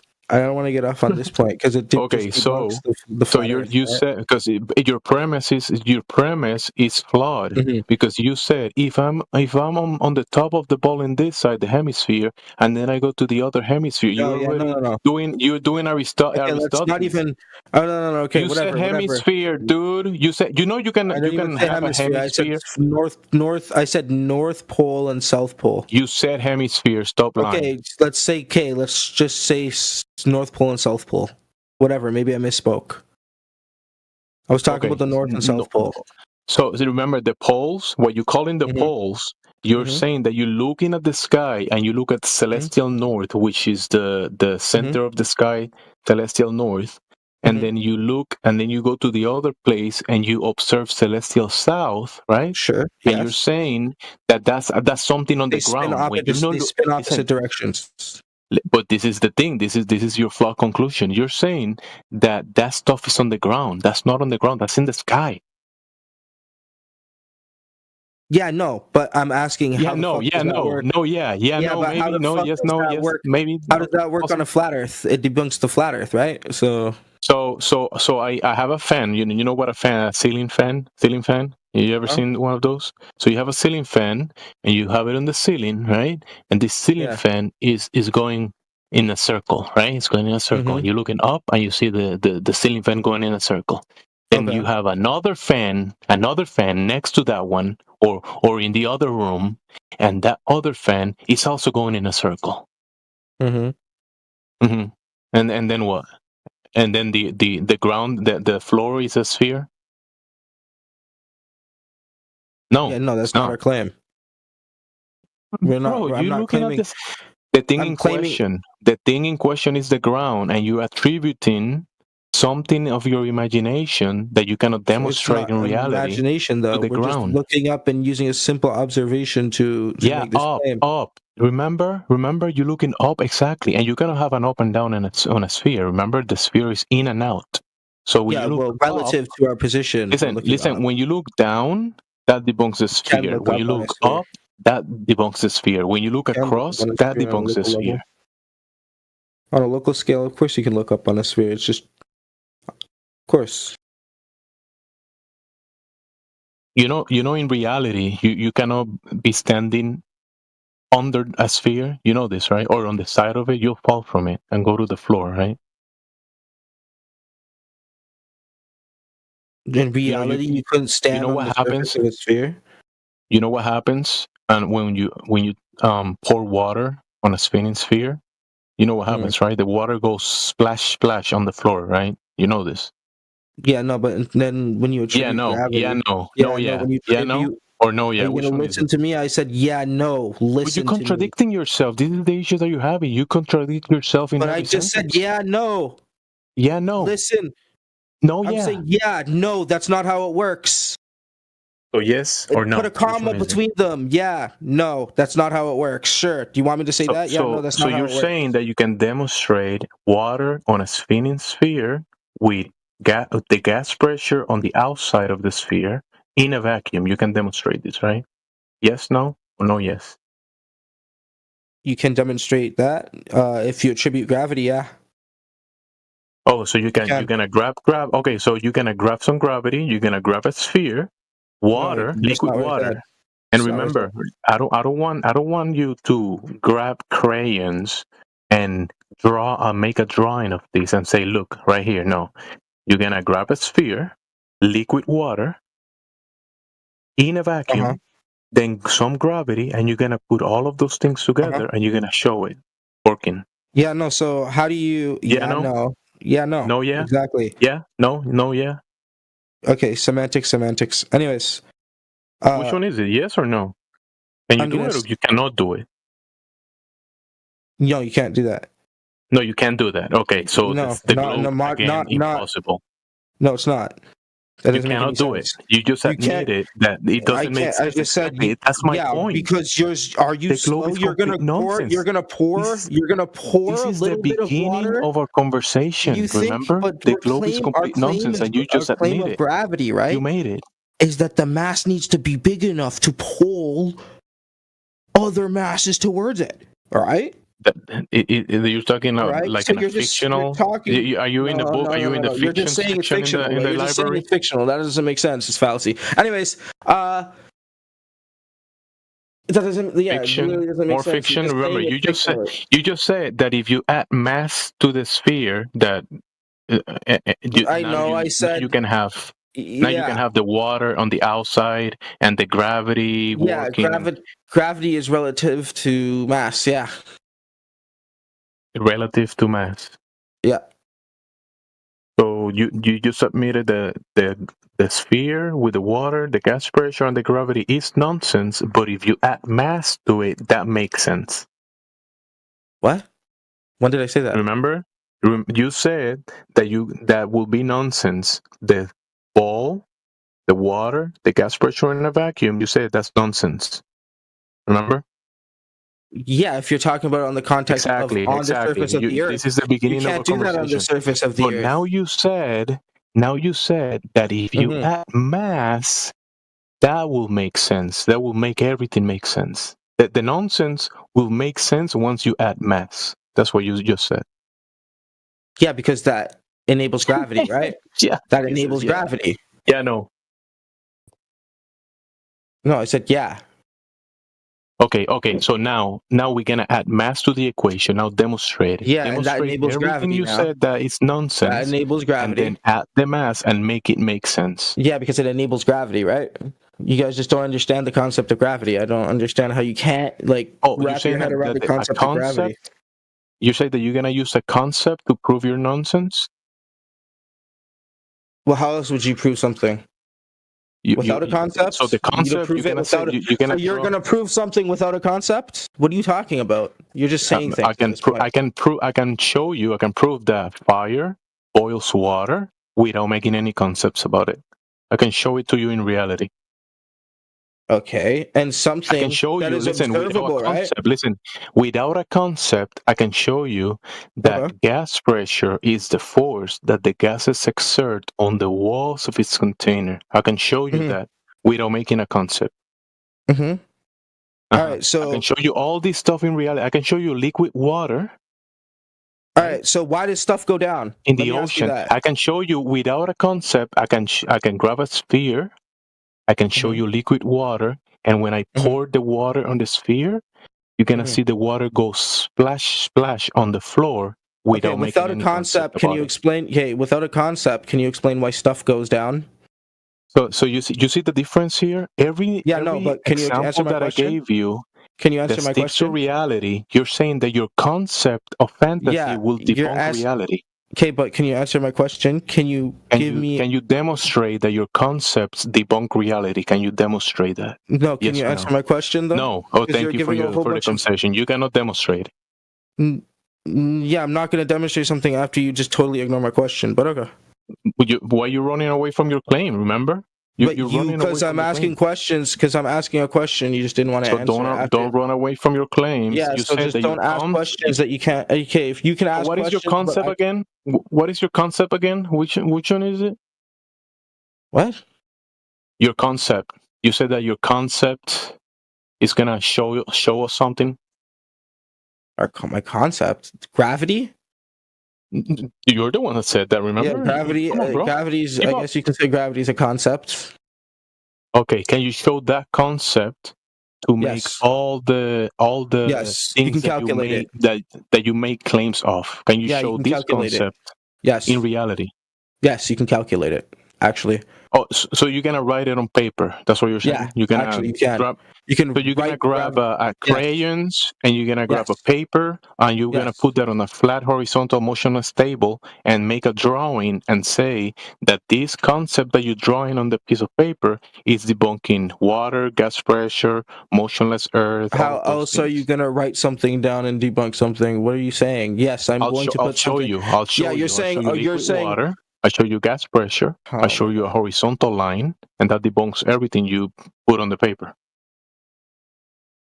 You showed me gas pressure. Gas pressure doesn't debunk anything. Like I said, in the context of no, it doesn't, because in the context of gravity, you're just saying gas pressure without adding gravity into the mix. Now add gravity into the mix, and we have a globe. Where is gravity in the Gauss laws? Where is gravity? How does gravity affect gas pressure? How does gravity affect gas pressure? You think the atmosphere. It contains the atmosphere. Gases? Gravity is the container of the atmosphere. What are you talking about? So you're claiming that when you go to the propane guy and say, "Hey, can I get some propane? But I don't need a container because I got gravity here." That's what you're saying? Yeah, no, that's not what I'm saying. I'm saying in the context of the okay. globe. So when you go to the tire guy, you go to the tire, you need new tires, whatever. In the context of the globe. You need some pressure in your tires or whatever around your rims. And you tell your guy that, "Hey, can you put some pressure around my rim? But I don't need the tires because I got gravity." Your analogy is illogical. So your nonsense, you still have not demonstrated it.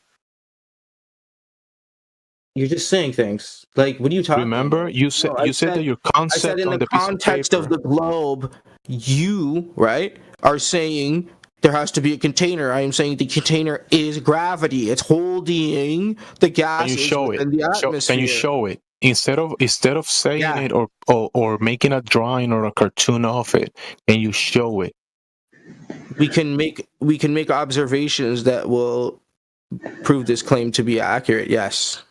You can do those observations yourself.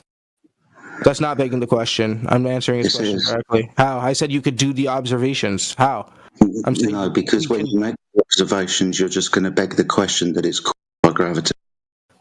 That's what you're going to do. What do you mean I'm going to beg the question that it's called gravity? You're going to look at the air, you're going to look at clouds, and you say, "Look, gravity clouds. That's gravity right there, gravity clouds." That's what you're doing. That's what gravity you're clouds. Something like that. All right, I see. You guys are saying things. What are you talking about? What are you talking about, gravity clouds?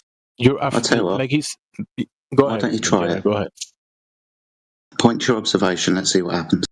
What's your observation? What's my observation? Like I said, I already talked about the observation.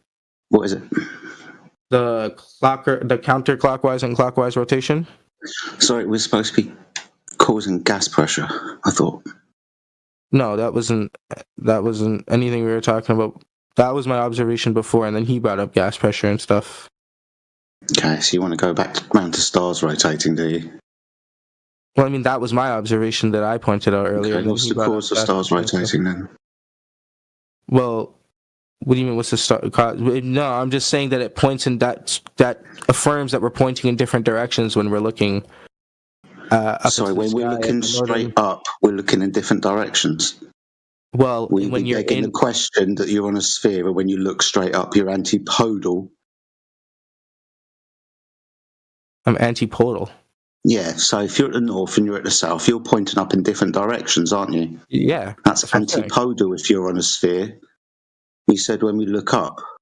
But okay, up, well, sure. That's semantics. That's semantics. To horizontal. That's semantics. No, words. Sorry, excuse me.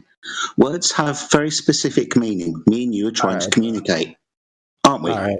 Yeah, but if I don't understand the words that you're using, then we're going to have a failure to communicate, aren't we? Yeah, but you knew exactly what I meant. Like you were I realised you were begging the question. So pointing it out to you, you make the observation of stars rotating. Try again. Yeah. No, but you knew what I meant exactly right away. It clicked, and then you had to prove that you're smart. All right. One sec, guys. I'll be back. Run away. Okay, never mind. I'm back. So prove it. So prove that works on a flat Earth model. Sorry, prove what? That things in the sky move? No, prove that. How can you look up in the sky in two different parts of the world and see what rotating clockwise and counterclockwise at the same time? I go to two different places and I see two different things when I look up. Yeah, no, two people can be at the opposite side of the world. Yeah, okay, we can have two people observing two different things. One can be underneath celestial north, one could be underneath celestial south, and when they point up, they can describe two different rotations. And yeah, so how does that work on a flat Earth model there?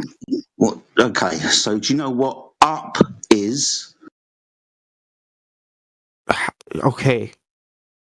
When they look up relative to themselves. Yeah, relative to themselves. Up is relative to horizontal. Perpendicular, vertical, when you look up vertically.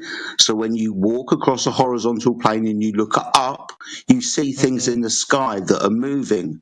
Yeah, but we're talking about up on a local scale. I said relative to you, right? Up on a local scale, but you've got two observers. Are you not following your own example? Yeah, you're not following your own example. Sorry, you said relative to you. So to the two observers, when they look up in the two different locations that we've clarified, north and south, underneath the celestial rotation points, then they look up and they see rotations in the sky. And? Yeah. What are you talking about? Yeah. That's just evidence that supports that globe Earth model. Sorry, up. It doesn't support perpendicular to horizontal. Semantics, bro. Like I said. Yeah, words mean things. You're trying to say that you can only make an antipodal assumption where you walk from one location to another and think you've walked around a curved surface. Why are you talking through me? I'm pointing out your fallacious logic. You're making an assumption that you're on a sphere when you go to locations and all of a sudden you're upside down. Why would you make that assumption? Well, you're not upside down. What's up then? What are you talking about? I told you 3 times and you told me it was semantics. So I'll tell you again, just to clarify. Perpendicular to horizontal. Yeah, and on a globe Earth model, there is no such thing as up. Do you understand? I know, yeah. So where did the globe Earth model come from? I know you've got a story, but why are you begging the question that the Earth is a sphere? I'm not begging the question that you. What? Oh, okay. So you antipodal assumption. All I said was that's a piece of evidence that. No, it's not. Actually, well, it is, right? No, it isn't. Well, it's an observation. Let's not say it's a piece of evidence. What? It's an observation. The Earth is a sphere. No, it's an observation, right? Can we not? Okay, listen. Just listen. Can we not agree that it's an observation? Yes. Okay. Yes. And then you're going to beg the question that the Earth is a sphere to explain the observation. No, all I was saying was that it supports our model better than it supports yours. Exactly. That's what I'm just saying. If you'd let me fucking say it. Yeah, I mean, but I was saying... It supports your antipodal globe Earth assumption. Yes, you are begging the question. Said it about 6 times now. You just admitted that it supports it. You just admitted that it supports it. Yes, it supports your fallacious logic. Begging the question. It supports my fallacious logic, but it doesn't... Yes, when you beg the question in the Earth is a sphere to make a explanation of what's happening. Do you follow? Now, where's the proof that this is what is actually reality without you begging the question? There's other observations, but... Okay, or some other observations. Let's go. Well, there's the things disappearing from top to bottom over the horizon line. Okay, what's the horizon? It's anything perpendicular. The horizon? Isn't anything perpendicular to your view? I mean perpendicular. Is it horizontal to your view? Anything horizontal. That's what I meant. Okay, horizontal. So it's horizontal. Yeah, perpendicular to your view. Well, do you understand the words? And the horizon line. The horizon line. Yeah, it's horizontal. Okay. Anything else? Horizontal. Yeah, it's horizontal. Good. You understand that horizontal is not curved. We understand that, don't we? Yeah, but you're just saying, hey, look around you. It looks flat. But you've said horizontal. But you're just saying, hey, look around you. It looks flat, therefore it's flat. No, you're saying it's horizontal. Yeah. Okay. You're supposed to be proving curve, but you said relative to our scale. Excuse me. You're supposed to be proving curve, but you've said horizontal. Okay, you understand that horizontal and curved are two completely different things. Are you aware of the slope-intercept formula? Y equals mx plus b. Yeah, that's... You understand that horizontal has 0 rate of change of slope, where a curve has a rate of change of slope. Of course. Doesn't it? Of course. Good. So horizontal and curve can't be the same thing. You said horizontal, but you're supposed to be proving curve. Do you understand the predicament you're in? Yeah, but we just call it horizontal for practical purposes. Try again. We call it the horizon line for practical purposes. You can argue. You can argue the purpose. You can argue. Excuse me. Would you like me to explain the practical purposes?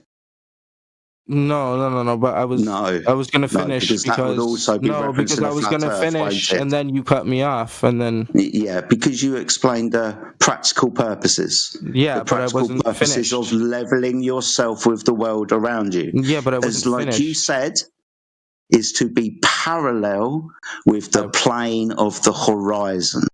So to be level with the world. You understand what level means, don't you?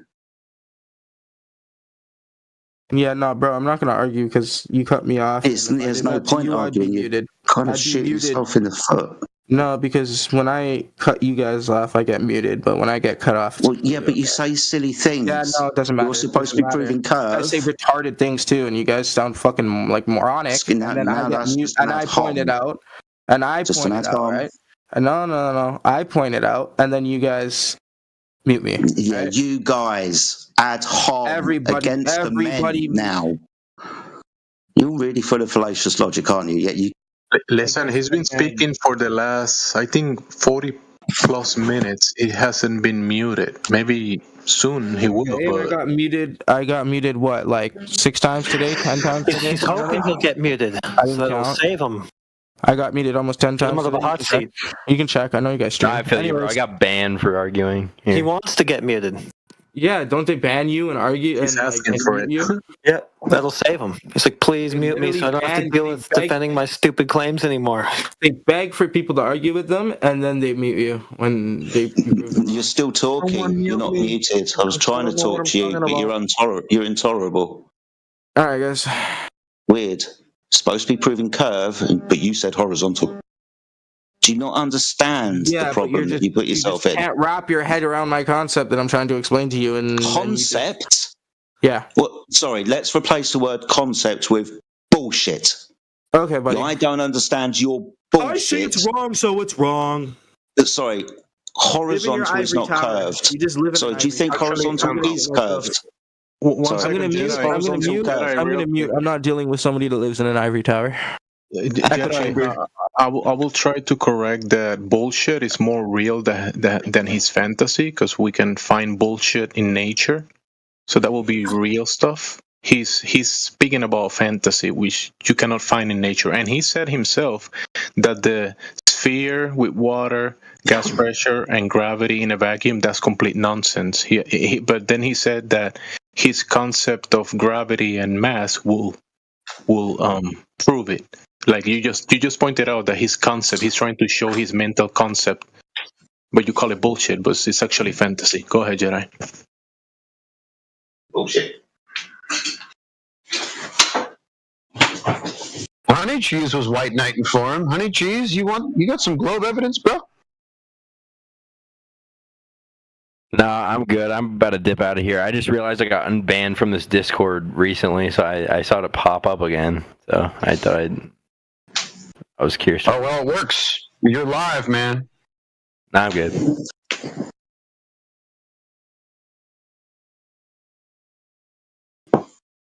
That was a good one. He was trying to prove a globe with a horizontal. Good one, Jedi. Good way to put it. Just wow. And then he wanted to tell me about practically. Oh, awesome. So we can use the horizontal plane of the horizon practically, are we? Yeah, to level ourselves with the world. Lots of fun, though. Lots of fun. Good evening, everybody. Hope you're doing well. Good one. It's kind of similar to the other one. He was claiming that when we look at the sky, we see the rotations, blah blah. That's the globe model. The globe model explains it. Whatever. It's similar to what Matthew was saying, and then we kind of got up in a tangent, and then we spoke. I was asking him to prove all the nonsense of the globe, and I said, "Can you grab the sphere, put the water, and the gas pressure?" Add gravity to it and do all of those things in a vacuum. Can you demonstrate that? And he said, no, that's nonsense. That's what I'm telling you. Exactly. That's complete nonsense. And that's what you're trying to claim. Thank you. You making that's we agree. It's nonsense. Yeah, that's funny, man.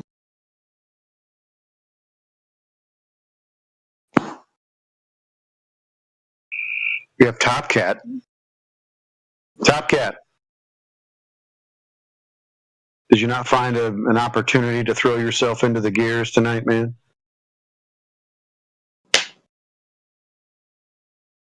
Got some globe proofsies?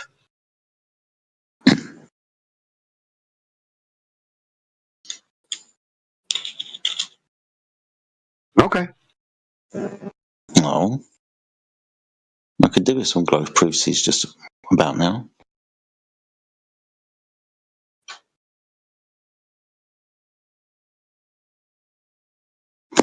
Thought Top Cat was the coolest cat.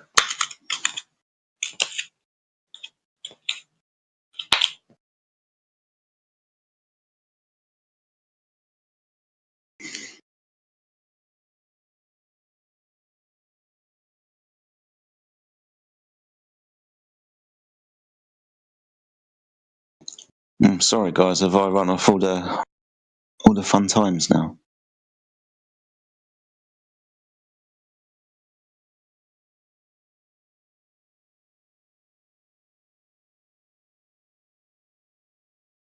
Nah, he was here for over an hour, so this is the low time, I guess. Well, you ruined my fun time, yeah, because I've been packing my house again all morning, and it was just good to listen to in the background. Now I've got silence. You've ruined it, Jedi. Yeah, sorry, man. It's awkward when it goes silent round there, isn't it? Oh, shit. Now we've got no one else to talk to. Come back. We didn't mean it. Go on, beg the question. We'll let you. It's fine. We'll overstep your proving that the Earth was horizontal. We'll forget all about that. Just come back. It's okay.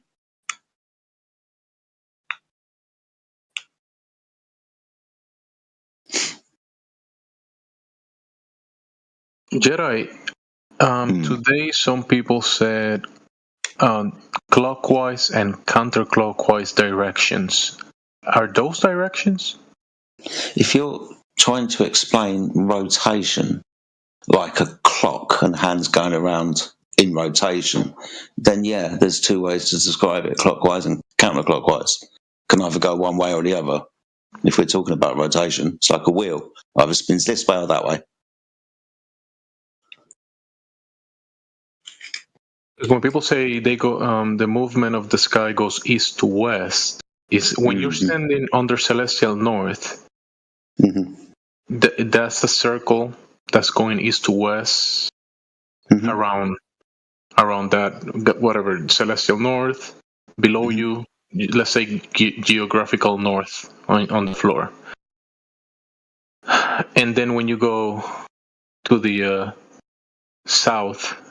And 90 degrees above you is celestial south. Is that rotation also east to west? It's described as east to west.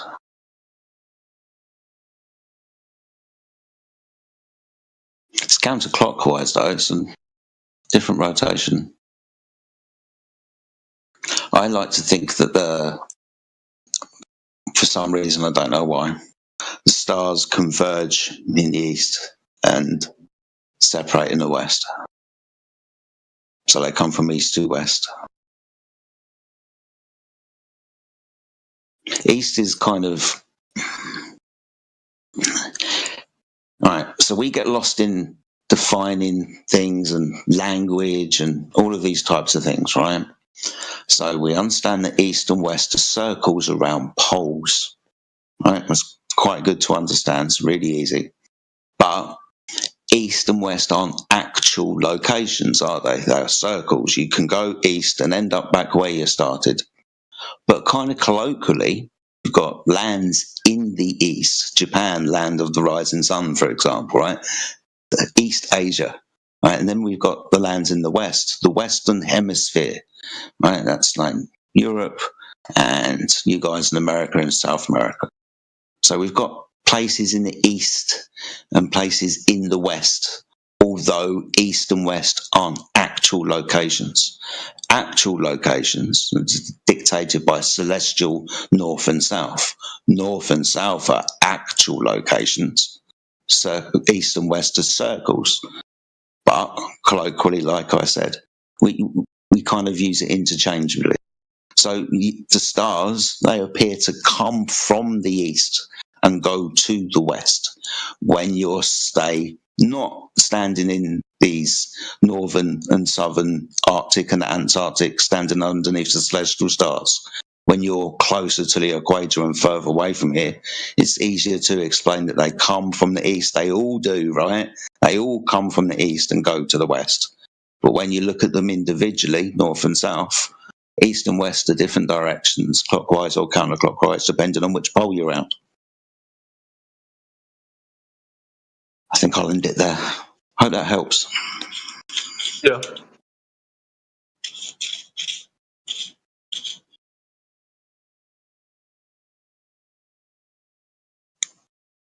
Thanks for that. Yeah. No worries, man. I'm not saying I know. This is as I'm figuring stuff out as we go, mate.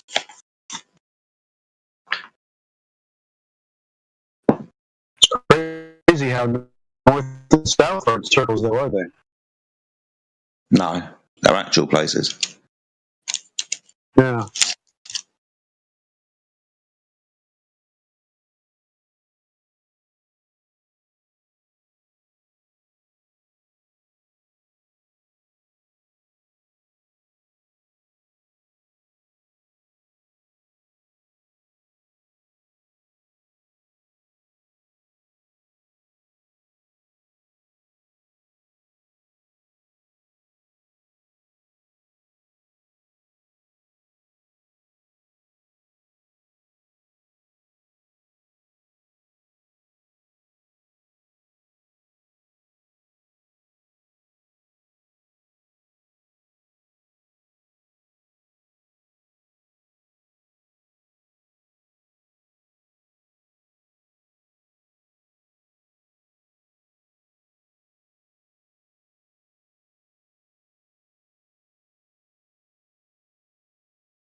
So.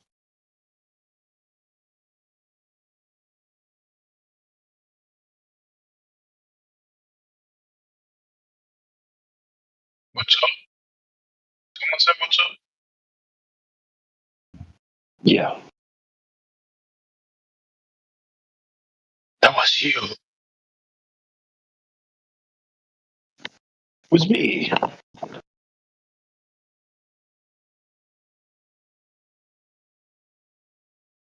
What's up? Now we're going to talk. Light is up. Go ahead, Light. You're up. Light up. Light up, Light.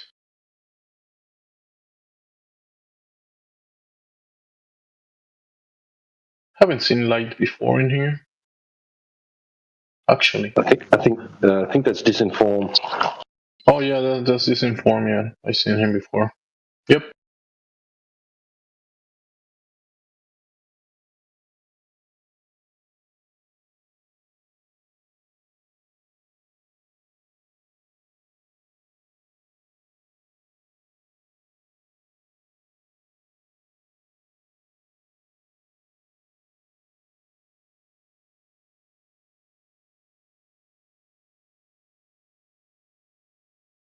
We're talking to Oates, but he left without proving the globe dart. Hopefully he comes back with the evidence. He wanted to prove the globe with horizontal. He observed the horizontal, look across the horizontal, trying to prove the globe. That will be impossible.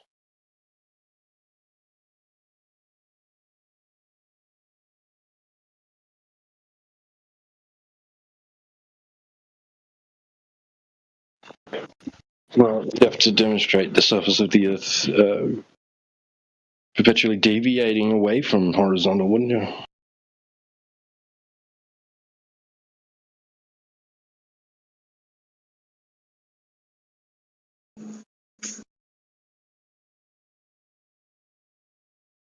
Well, he was almost arguing like, "You're looking across the horizontal, therefore globe, but that's a horizontal, bro."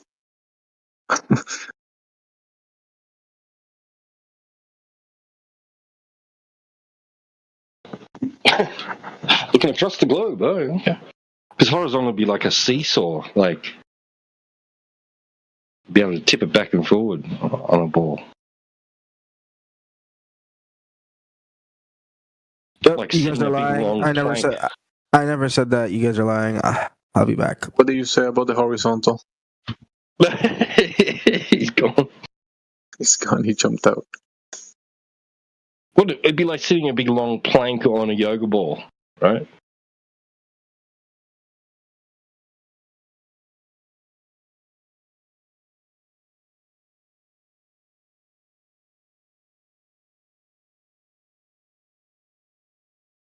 He also said there's no up and down on a globe or a sphere or something. I mean, I said it before, then he said it to Jedi. And I said, bro, you were just speaking about looking up and looking down, and then said there's no up and down on a globe. But in reality, you look up and down. So you're not on a globe because there is an up and down in reality. Just up and down and horizontal.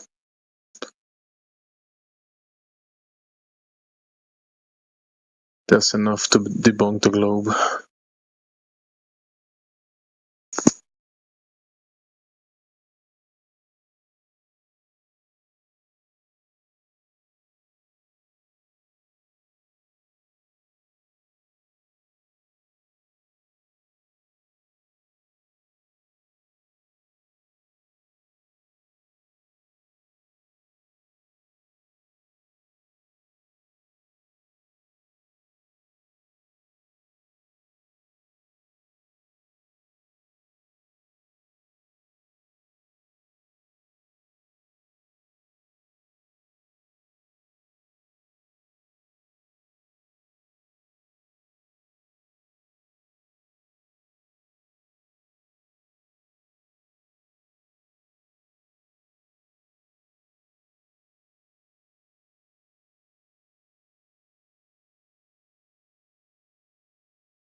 Welcome. Anybody new? Let's see. No. Rolling my boulder? What?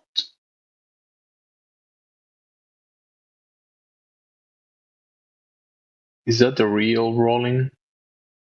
I don't think so. It's gotta be an impostor.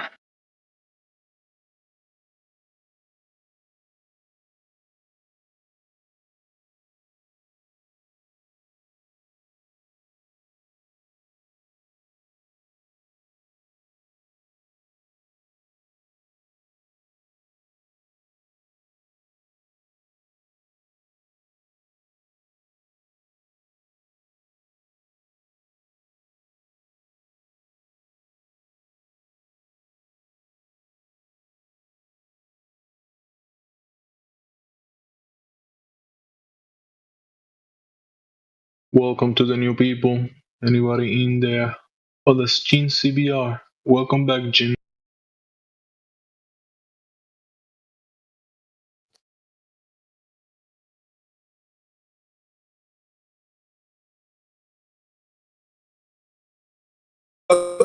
Can you hear me, guys?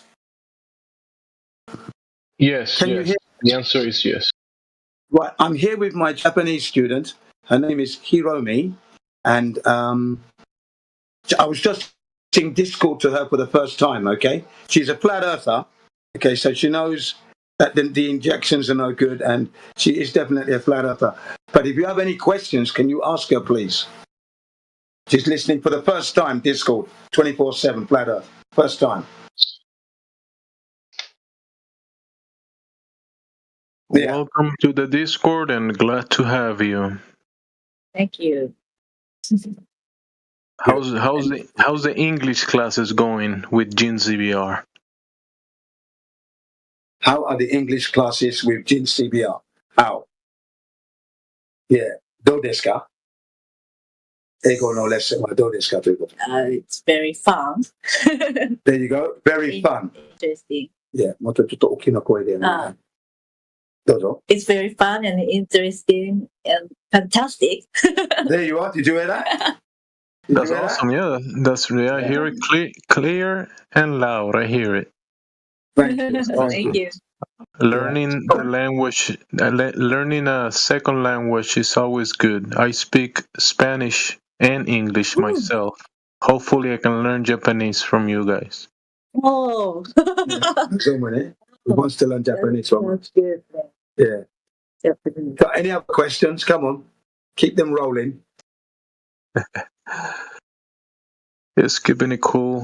I mean, how is the weather over there in Japan? How's the weather? It's sunny and hot in summertime. Yeah. Summertime. Awesome. Yeah.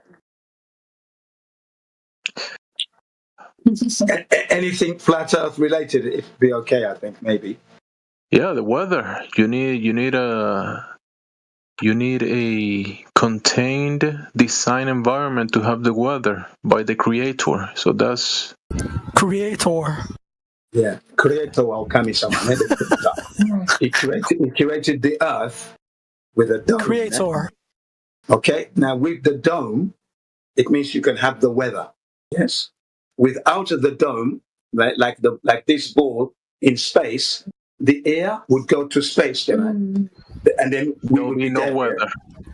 Yeah, there would be no weather. Look, you're just wasting your time. These are bottom of the barrel pseudoscience retards. Okay, just like it's a waste of time. I'm telling you.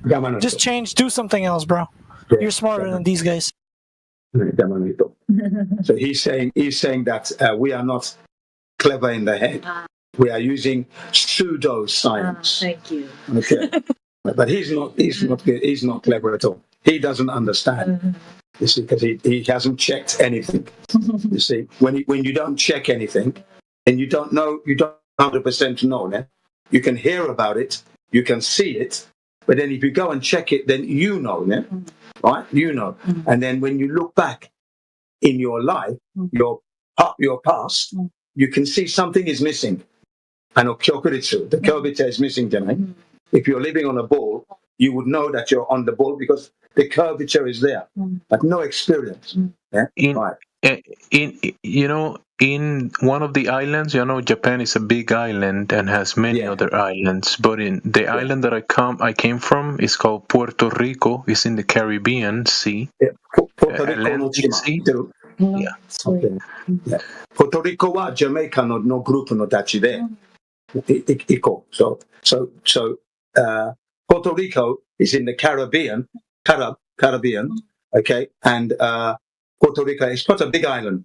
So it's not San Paulo, is it? Do you have a San Paulo?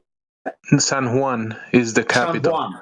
Yeah, San Juan. That's it. San Paulo is Brazil. San Juan, capital, Chutoga. Yeah, I know the island. It's quite a big island. It's split into two, isn't it? Isn't it not?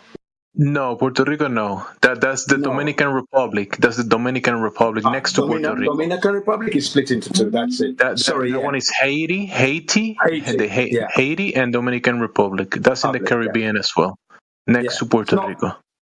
Not far from San Paulo.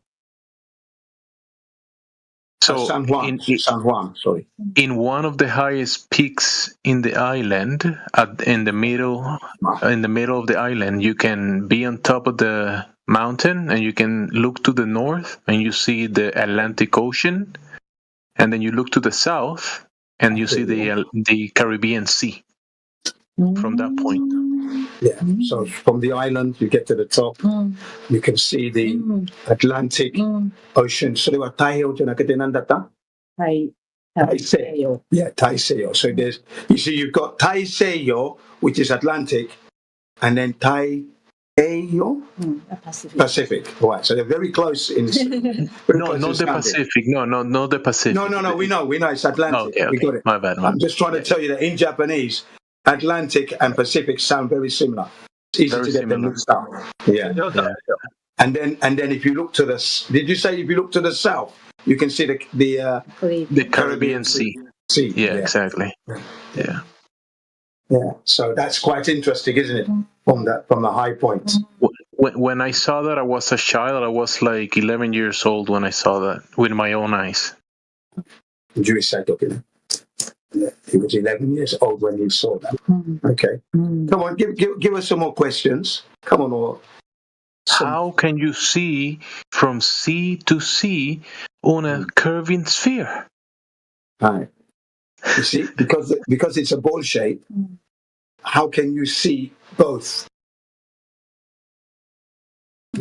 Nature puts in a curve kara, jama suru kara, dochimo miru koto dekinai. So you can't see both if you're on a curved ball. So it's quite interesting, isn't it? Yeah. So clearly it has to be flat. So when it's flat, then you can see more. If it's curving, then less. You can only see a small amount. Do you understand? Yeah. So when you bend, some of it is down. You're here, right? I'm curving a book. I'm curving the exercise book to give you the idea, right? You can see now you're here. So you can't see this, but it's behind the curve. But when it's flat, you can see everything. That's what he's just saying to you. So that's a proof right there. Okay, yeah. So what I did was I curved the book and put my finger up, and then as the book's curved, obviously I'm limited in what I can see from that point. Perfect example. That was a good one. Yeah, that's a good one. Yeah, she's. I would say Hiromi's been a flat earther now. How many years? Julian? No. Wait a minute. No, maybe not that. Not that much. Maybe. But before COVID. Yeah, before. Yeah, she just said just before COVID. Yeah, hang on. So maybe 6 years or 7. Wow. Yeah. I didn't want to, maybe even 8 years actually. Yeah, I didn't want to tell my students about these flat earth and the needles, but I thought I had to because you know the truth. You know the truth, and you're a teacher. You've got to teach the truth. You cannot let the textbook teach the wrong thing. So that's why I introduced all my students to flat earth, all of them. Great teacher Onizuka. Sorry? A great teacher Onizuka.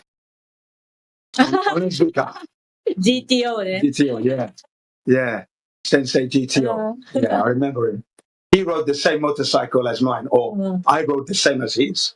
Only mine was a 400, and Sensei GTO Nanako Goju 750. Okay, but everybody used to say GTO in the Tokyo area, but that's where I used to live. Yeah. And I used to come to your house to teach you English. Moichido, say that again. I thought that was a really good program. Sensei GTO, good. Yeah, nice program, that one. Because he was very good with the students. Very good, isn't it? Yeah, and he rode a motorbike. That was what's cool. He rode a Honda. Yeah, Honda. Yeah, Honda 750. Honda's most famous bike, that one, in the 70s. Okay, it was very popular in America and very popular in Britain, but America, very popular. 750, yeah, because it was the first super bike. Okay, and 4-cylinder, 750, 4 exhaust pipes at the back, very fast, good handling, yeah. When I came to Japan in 1999, I bought the 400cc version, first bike I bought in Japan. Isn't that amazing, isn't it? Isn't it, ne? I'm buying like similar to GTO, ne? 400cc. Yeah. So I really enjoyed that bike. I had it for like 16 years. Juroku Nenkan. Yeah, and then I got the CBR 1000 after that. Come on, any other questions? A bit slow, you guys. Are you tired? Ask any questions. Akumu, no. I'm not a devil, no. Come on, anybody. I said Buraku. Sorry? I said Jin Buraku GTO. Oh, Jin Black GTO. Black, Sensei, Black. What did you think I said? Moichiro, say that again? I said, what did you think I said? I couldn't get it because it wasn't coming out clear from your mic, you know. It's like you're shy to speak into your mic. Your mic's shy all of a sudden. So you're the Black GTO. Yeah, Black GTO. Yeah, we got it in the end, yeah. But you didn't say it properly because you weren't speaking into your mic properly. But anyway, look, you've got an opportunity to talk to a Japanese student. You're squandering it, wasting here. Come on. Come on, guys. Letting me down here. Come on. Any question you like, quick. Anyone. Wow, listen to this one. Very, very quiet. So I asked them to ask you a question, but they're not. Come on, what's the matter, guys? Haven't you got a question for Hiromi? Come on, anything. Says I don't talk to. Yeah, you can't because you're Muslim. Islam jin dakara. Joshi to hanashi wa dame. So he can't talk to you because he's a man, and in Islam, men don't talk to women they don't know. So it's their mother, their sister, their cousin. That's fine, family, ne? Maybe in business, maybe. No, it's actually off the table. But wives. Yeah, well, of course, wives, of course. But can you talk to? Can we talk to other women that's not your wife? You can't, can you? No, not at all. Right. See. Yeah, so you can't talk to women that are not your wife. Your wife's mother is also, you can, like, she's mahram, you're mahram to her, I should. Yeah, mother-in-law is fine. So shutome. So mother-in-law is also fine to talk to me. Yeah, but he can't talk to you because he doesn't know you see, and you're not related in any way. So Islam no shokyu no rule. Okay. Yeah. So anybody else got a question? Jamesy, anybody else? One more for the road. One more for the road. Come on. Be up. Oh. Anybody? Okay. Looks like they're quiet. What a letdown. What a letdown, these guys. Don't know why they come on. Why do you come on? Why do they come on the server? This is the. I've often said it. Why do you come on the server and not speak? Strange. Very odd indeed, guys.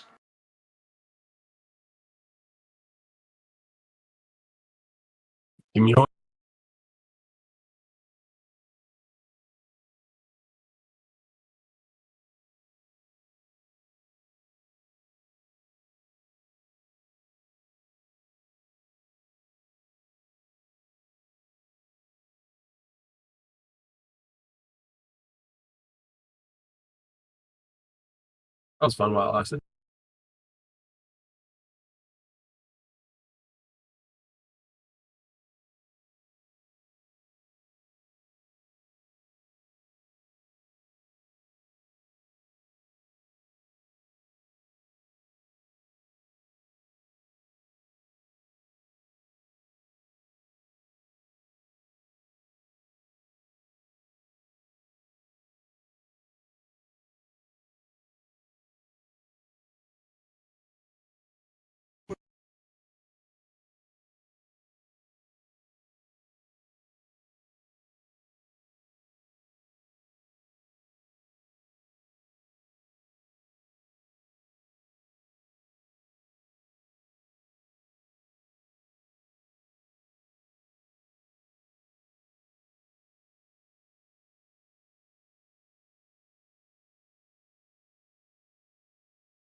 they tell us. Would you say that this is the best evidence that the Earth is not round? In terms of like the flat Earth. This particular observation, or you mean long distance observations in general? I guess both, because I mean, when we're talking about this long distance observation, I usually see this picture come up, but I meant long distance observation in general. But now that you brought that up, yeah, I'm curious if there's other long distance observations that. Yeah, there's so many. You know, I'm not a huge fan of this one that just got presented. I'm not sure why it's the go-to, but there's much clearer ones like this one in the side chat here. You know, it's the same location. It's just like 50 times clearer, right? This one, you can see the horizon very clearly behind the platforms.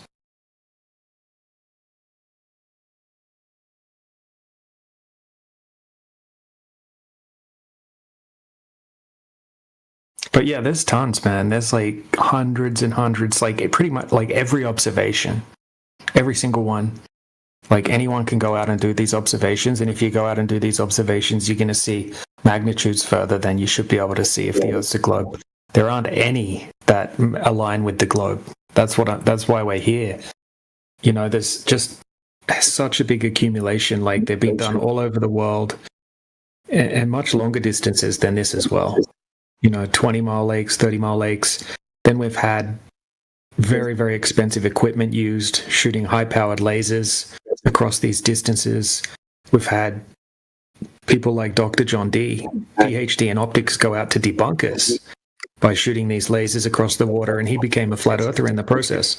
And he's a professional in this field of optics. So, yeah, tons and tons of evidence. And then there's no evidence that there's any curvature throughout all of history. All of history.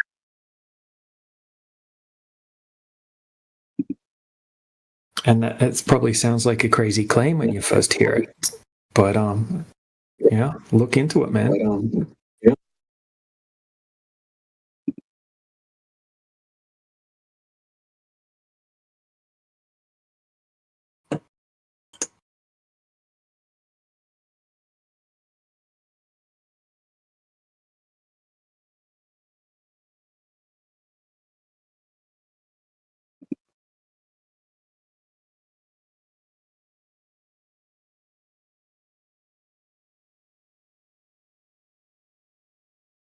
Okay. What other compelling evidence would you say is shows that the Earth is flat and not round?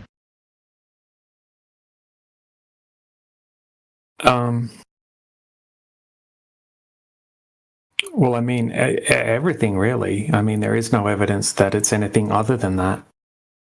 So, I mean, it would probably be the reverse question would probably be the better one. Like, what evidence is there that it's not exactly what we all experience it as every single day of our lives? You know, we all experience a flat stationary plane already. Now, that's not proof that it is that, but when you go out and test for it, you know, it checks out. We can't find any curvature.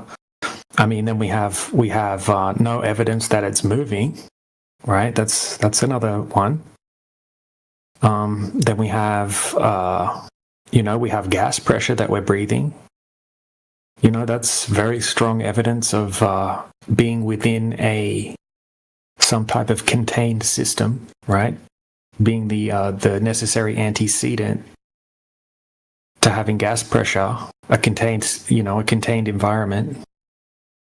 So, I mean, the list just goes on and on. I mean, like you start looking into airplanes. How do they design airplanes and jets and things like that? And you start looking at the engineering manuals and talking to aerospace engineers, and yeah, they'll tell you that, you know, they say it's for simplification purposes, but they also treat the Earth as flat and stationary in all of their calculations when they're doing the design of the aircraft. Countless hours of interviews with commercial pilots, military pilots, all talking about flat Earth. There's so much evidence, right? And once you start looking at all the evidence, you think, oh, wow, there must be tons of counter evidence from the globe side for all of this. But you'll get disappointed when you go looking for it.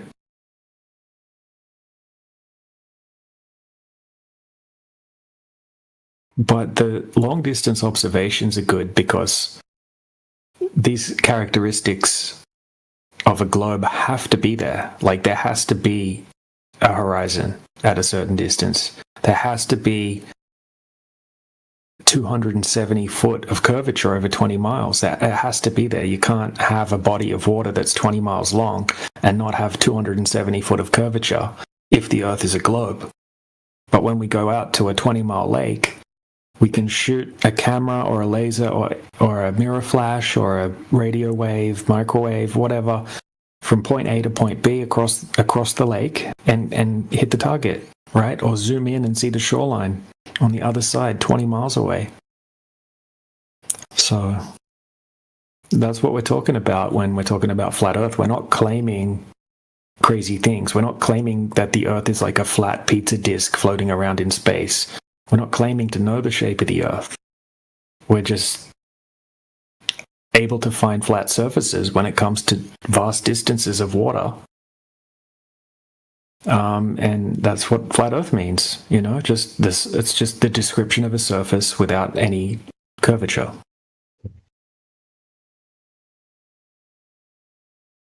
What would you say?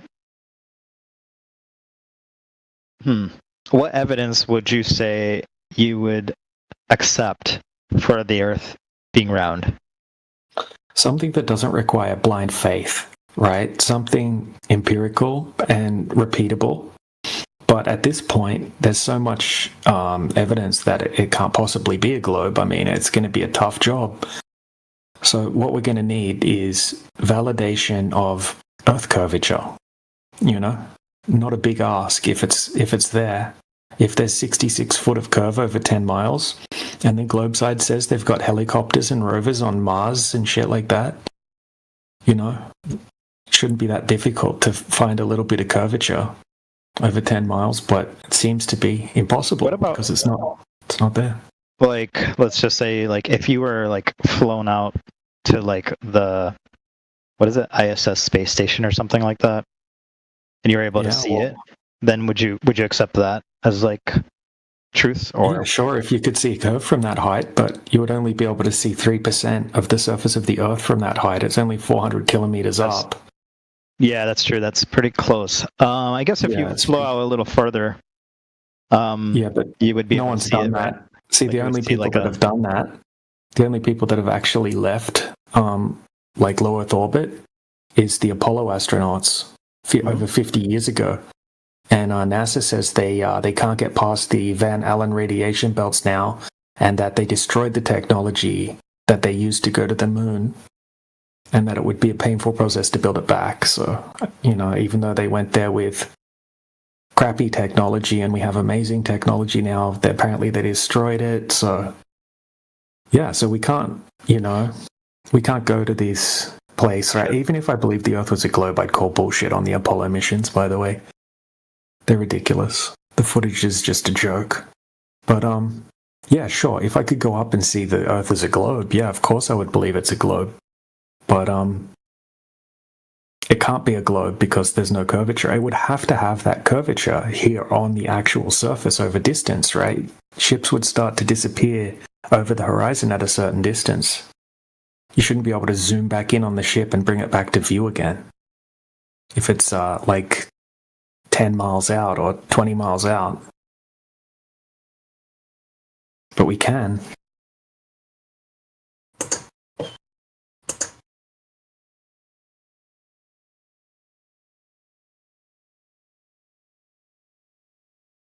All right. I'm getting pinged. I gotta go. I might come back later. Yeah, all right. Oh, good chat. All right. Me too. See ya. Yeah.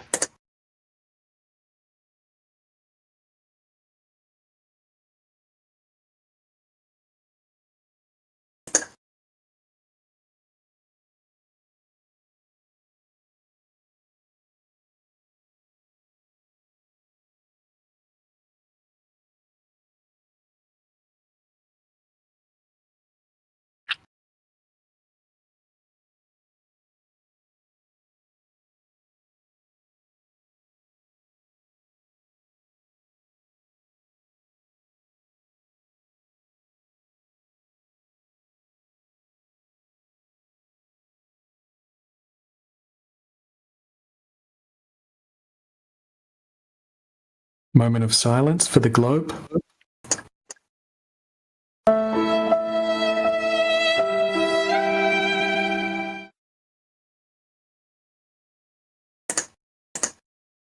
Hey DJ, let's take turns giving our best globe proof. I'll go first. I got nothing. Next.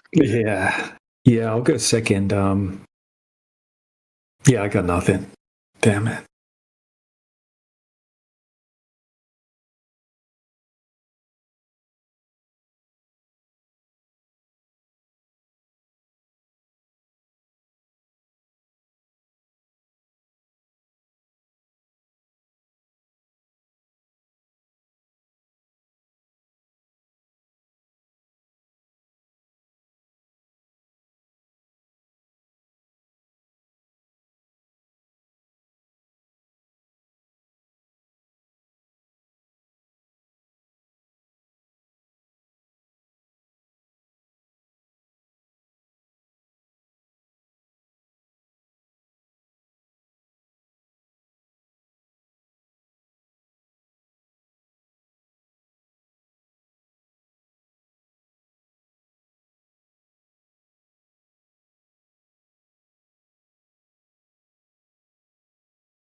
get it. All right, do you see the problem yet?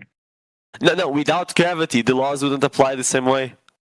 And we have tested it in airplanes, in high altitude airplanes. We have tested it in space as well.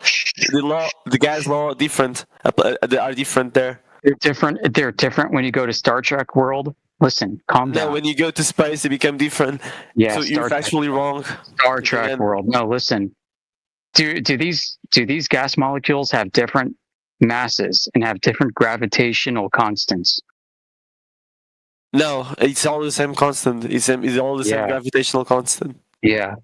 So if I take 10 moles of radon, 10 moles of oxygen, and 10 moles of helium and put them in 3 different boxes of equal dimension. It depends because they have different molar masses. They have different molar masses. They absolutely do. One is so-called heavier than the other, right? Like radon's heavier than oxygen, which is heavier than helium. Yeah, exactly. So I put these 3 different gas molecules in 3 different boxes. I pressurize the box.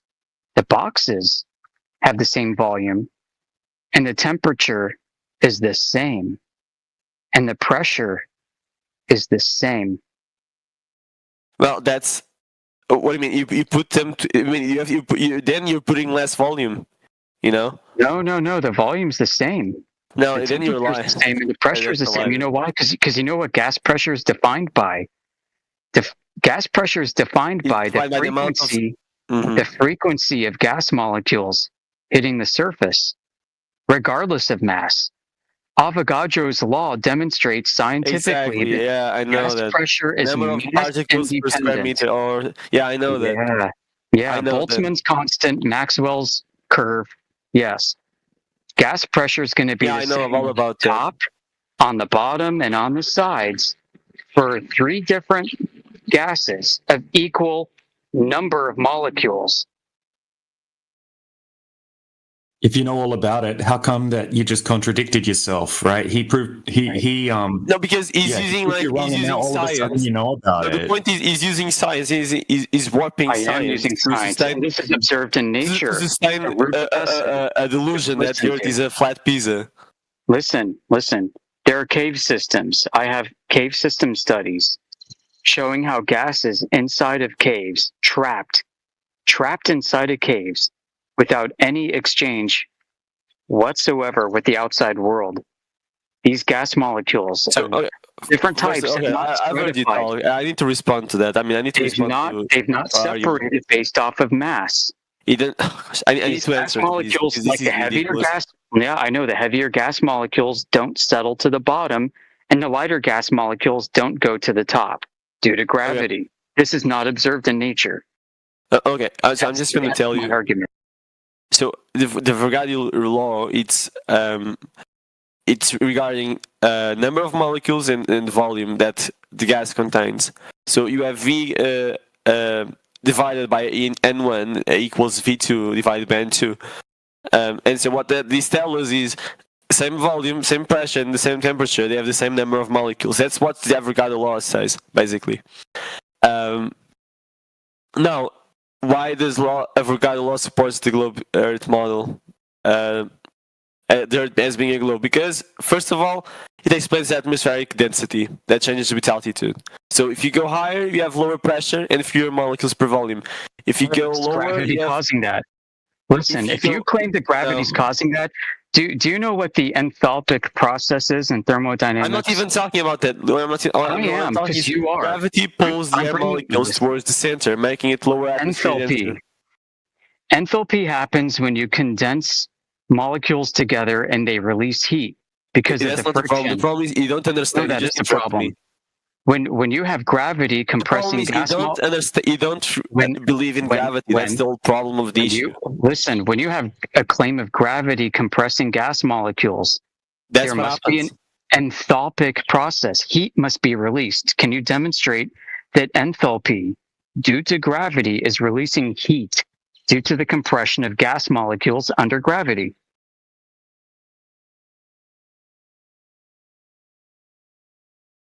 Does it make sense? No, it doesn't make sense because it doesn't happen in nature. Furthermore, is there an isochoric compression of gas molecules. You're making confusion in your head. Listen. Okay, let me continue. You're just rambling. You're saying things that are lies. The heat energy of a system is given by 1/2 times mass times velocity squared, right? Mm-hmm. All right. So, if you substitute V of the gas molecules, which is equivalent in Maxwell's equation to 1 over the square root of mass, you can cancel out mass. And the entire heat of the system is described as a consequence of the temperature and not the gravitational component. Okay, so okay. I'll just pick up the issue. So you're pretty much saying that this debunks enthalpy caused by gravity, doesn't it? Okay, I've seen what's your point. So you're saying that gravity isn't the thing because we cannot directly measure it as a force, and how does its energy of a system relate to sustaining a globe Earth? That's what pretty much you're asking, and you want to know the answer for that question. Yeah. So. Heat energy, it's like thermal energy, right? It's not a replacement for gravity. So you cannot really literally take gravity and substitute it with heat energy because the atmospheric behavior we see needs to be caused by gravity and by heat altogether. So when warm air rises, cool air sinks. And that happens because of gravity. Without gravity, there is no up or down. There is no up or down. Temperature. No, it's not about temperature. Yeah. In gravity, if there is no gravity, listen, you're interrupting me. If there is no gravity, air molecules would float randomly, and we would see that pattern. Wait, hold on. If there's no gravity, then molecules float randomly. Describe. You wouldn't have layers in your atmosphere. Describe Brownian motion. What is that? Brownian motion vectors of gas molecules responding to changes in temperature. There is no preferred vector of up and down. It's all false to a point, man. You just don't believe in gravity. That's the problem. You don't think gravity is real. No, gravity and gas molecules do not interact, according to Avogadro's law, like I described earlier. Because that's a really small scale. You don't get it. We see layers in our atmosphere. Our atmosphere is very thin. Our atmosphere gets thinner. We can see the vacuum. We can measure the vacuum. Atmosphere is higher up, are less denser than. Yeah, I know. I agree. Because of gravity. Gravity pulls the atmosphere together. We can see layers. Yeah, we can. Thanks, because it's colder. He lied about being able to measure the vacuum in the sky. He just lied about that. Not measure the vacuum. We measure the lack of molecules as we go higher. Yeah. And that's caused by gravity. No, it's temperature. It's colder. I know. Listen, I know you don't want to admit that gravity is real because your old model will fail. No, I don't have to admit anything. You don't want to admit that gravity is real because your old model will fail. That's the problem. Listen, I'm using model of kinetic molecular theory, all of the models, and all of the gas all those laws. models are constructed to work in a globe Earth model, and you're using it to warp it and to use it in your flat Earth model, and that doesn't work like that. There's no gravitational vector of gas molecules. We are not sloshing through pools of carbon dioxide around our ankles when we walk around Earth. Yeah, but that's such a small scale. Yeah, but small scale. Where is the big scale? Don't you get it? The big scale is the planet. Gravity pulls the atmosphere together. Planet. Just a tiny little bit. Okay, Captain Picard. Show me. Okay, let's large scale of the atmosphere. Go in your Starship Enterprise, Captain Ruga Peso. Let's go in the Starship Enterprise and let's visit Jupiter. Okay, now, like 30 minutes ago, you're saying that, okay, we can go to the ISS, it's facing the planet, they're orbiting and everything. We can see the rockets go to space. And that's that. You're not making fun of me. But now that you know that if you go higher, we can see the vacuum. Not see the vacuum, but we can measure the vacuum. We can see the lack of atmosphere. We can see the lack of atmosphere. And because of gravity, which is much weaker there, right? Oh, really? How weak is gravity at the ISS? Okay, how weak is gravity at the level? Well, it's space. That is vacuum. Gravity is weaker. Yeah. Let's say you're in the vacuum of space where the ISS astronauts need a spacesuit. How strong is gravity? Well, gravity. I mean, the acceleration. If you. Yeah. I mean, technically, it's about the same, isn't it? No, it technically is the same force that's applying to you. Yeah, it's about the same as it is on Earth for those astronauts. Yeah, but you're falling. You're infinitely falling. You got like 2 buts going on. Thanks for the concession. You're infinitely falling. That's why you're orbiting the planet. Oh, okay. No, you need a rotation for that. We talked about the rotation vector that's missing. Can you provide that? Yeah, that's the real problem. You just don't believe in gravity because it's. I don't believe. No, I have no reason to believe in it because it contradicts everything that we know about gas behavior. It sustains it. No, it doesn't explain it. There's no gravity in the kinetic molecular theory of gas, and there's no gravity in any gas law. That's why you cannot always not equal. This is why you cannot debate the flat earther with big science because you want big science to make fun of. To try to stop talking straight over people when they're mid-sentence. Look, if you want to last in this channel, right, you need to have a normal conversation like the other people that come in here. Every time Sporadic starts talking, halfway through his sentence, right, you can't contain yourself and you start talking over the top of him, right? So just please try to do better, okay? Yep. I'm actually going to bow out right now. I have to finish this stuff on my car. So please take over. Thanks. All right, catch you soon, Sporadic. I mean, yeah, that doesn't make any sense. Everything he said just made sense. Just saying everything he just said when he obviously knows a lot more about it than you do. No, he doesn't. The thing is, you cannot talk about gravity or the audience like he did. Gravity right? related with the flat Earth because gravity doesn't work in the flat Earth model. There's no gravity, right? Gravity is a magical pseudo force, right? That you need to have your it's a force that was explained by the theory of relativity, and it was first discovered as a concept by Isaac Newton. Was superseded. Yeah, superseded 110 years ago. For you, Albert Einstein is wrong, and you're right. The flat earther, DJ. No. I'm not saying that. I'm saying that I can show you empirical evidence. He's right, and you're wrong. And all the scientists are right, and you're wrong. I'm going to ban you from the channel if you keep interrupting everyone mid-sentence, bro. I know you well from the PNR server. I'm not going to put up with your shit. I won't hesitate, right? So stop talking us straight over the top of people. Like I warned you a bunch of times, dude. Don't do it. Okay.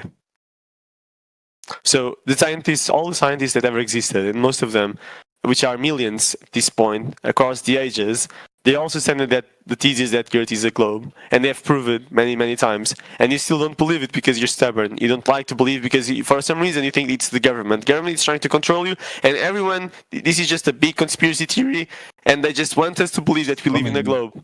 So I want to ask you why. It's just a straw man argument, right? So that wasn't my claim. So you're claiming the Earth's a globe, but you can't even find any. I'm just asking why you don't trust the government. See, look, I started talking. As soon as I started talking, you talked over the top of me again. You're not answering my question. You can't control yourself, dude. You're unhinged. You can't have a normal conversation, and that's why it gets heated. Because you can't just have a normal conversation. Doesn't matter how many times I warn you. You just don't change. I'm just asking. He's being emotional because he cannot demonstrate the gravity belief that he holds. So that's why he's. I'm asking why you don't believe in the scientists. Dude, Jamsey was just talking, and then you just started talking straight over Jamsey. Do you see the problem? Like you keep over talking people. Okay, so answer my question.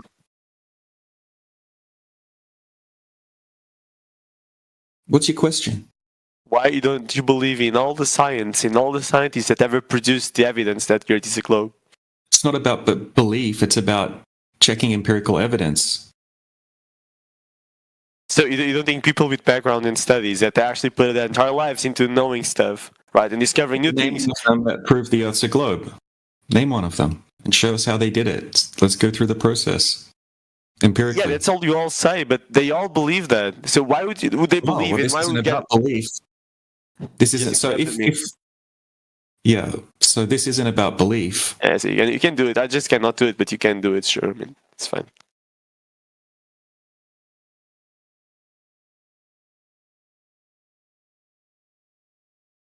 So why don't I just believe like you do? Yeah, that's real smart. Yeah, it's not about believing. It's about People studied and they realized that. And you want to be skeptical. You want to be an extreme skeptical, and that's fine. But I like to put my trust in people that know more than I do, you know.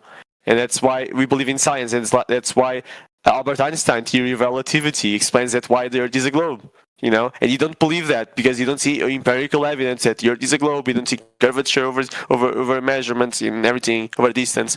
Like, you know, Albert Einstein achieved this conclusion. All the scientists that study astrophysics, physics, chemistry, geology, you know, that are related to NASA. You're just making stuff up, dude. You're confusing science for pseudoscience. You're claiming pseudoscience. No, you are pseudoscience. You use science against science. You know what? You know what Einstein said in his general relativity. Because you share misinformation. Einstein actually supposed that a flat Earth could work with general relativity, and he described a method of operation for which it could. And he further explained that there'd be no way to tell the difference. That's just the most ridiculous thing I've ever. No, it's not. It's absolutely not. So ridiculous. He thought it was ridiculous, and you do too, but he didn't. I mean, according to the math, it doesn't seem ridiculous because the math provides an invariance. You have no way to determine whether one is true or the other due to relativity itself. You cannot make your own positive claims due to Einstein constraining you. You do realize that we don't even need to go to Einstein. Einstein never believed the Earth was flat, but you realize that you realize that besides the fact that the theory of relativity explains why the Earth is a globe, we can. No, it doesn't. I went over this with you earlier. We can see it why it's a globe just by looking at the sky. Listen, earlier I described a system that was conceived by a team of physicists in an Italian university who said that Earth could be the top surface, the flat surface of a cylinder that extends effectively infinitely deep. The mass of that cylinder and the gravity vectors that result could force the downward vector into perpendicular. That's not how gravity works. Gravity pulls everything together to the same point in space. You go again, talking over me. They said that due to the length and mass of the cylinder, that the gravity vectors would produce perpendicular lines to the flat surface upon which a flat world would exist on the top of the cylinder. They used Einstein's field equations to prove it. Well, that's just factually wrong, because that's not how gravity works. No, you need to just saying stuff without having any basis for them. You can't just talk nonsense and say, I believe something else, therefore that's true. That's just dumb. Stop it. So how gravity works is, our gravity puts a force in every single surface. It's the same force, and it pulls the same matter to the same point in space-time at the same time. And that's why when you go say that, that's appealing to repetition. You're just chanting your belief system. You're not providing any evidence for that. That's why do you understand the difference? Do you understand the difference between providing evidence and chanting the same thing over and over again? And that's why when you go to the International Space Station... So you're not going to listen to what I'm saying and just keep chanting. So that's why when you go to the International Space Station, and I know you don't believe in the ISS, but when you go there, you produce a bubble of water. Put words in our mouth. We're not saying we don't believe in random stuff. We're not saying we don't believe in things falling. Water gets We're teaching you how the gas laws work. Both of you shut up. It's the same thing. Both of you shut up. Tell me, where is the edge of the globe? First.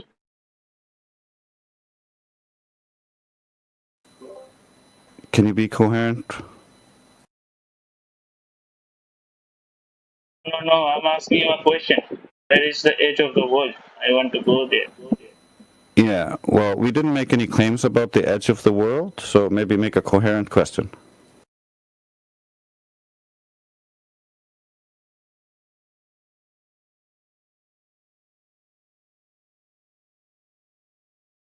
What did John Cena eat today? Is the earth is globe or flat? What do you believe? We don't need a belief. We used to believe in the globe just like you, and then we went out into the world and we tested the world compared to the belief we were taught as children and throughout our schooling. And turns out the world does not conform to the globe they taught you live on. You don't live on a ball. So did you find the edge? No, I just told you, do you have problem hearing? We do not claim anything about an edge, and so that is not related to our claims in any way. If you want to claim an edge, you're welcome to. If you want to find an edge, you're welcome to. That has no relation to us. If you ask again, I will just mute you. If the Earth is flat, then there should be an edge. Earth is measured flat, yes. You can go out and measure it yourself and know the Earth is not a ball. That's correct.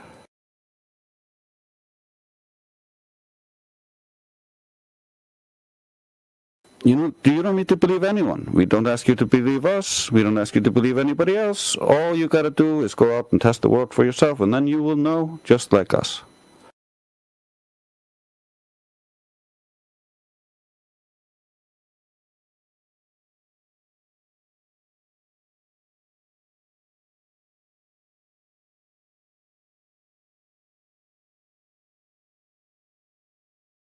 Or you can be like the other guy over here who just wants to believe in the ball and just trusts the authorities and people he doesn't know. And that's fine. He can live like that in a belief system, in a cult. However, that's not our choice. We choose to actually be empirical, go test the world, and understand the world around us, not just take it on faith from authority using fallacious reasoning, which is what the other guy did.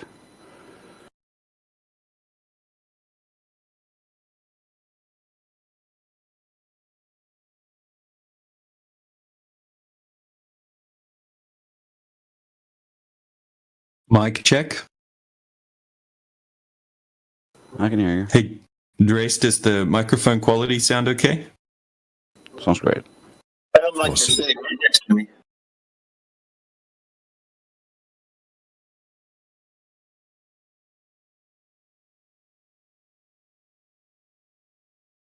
Okay, so I'm going to unmute you, Rugapezo, and we're going to see if you're still talking, still flipping out. I just want you to relax, and instead of telling us about your beliefs, I don't want to hear again the same things you repeat about how you believe gravity works. If you got evidence to support your beliefs, feel free to talk about that. I would love to hear about that.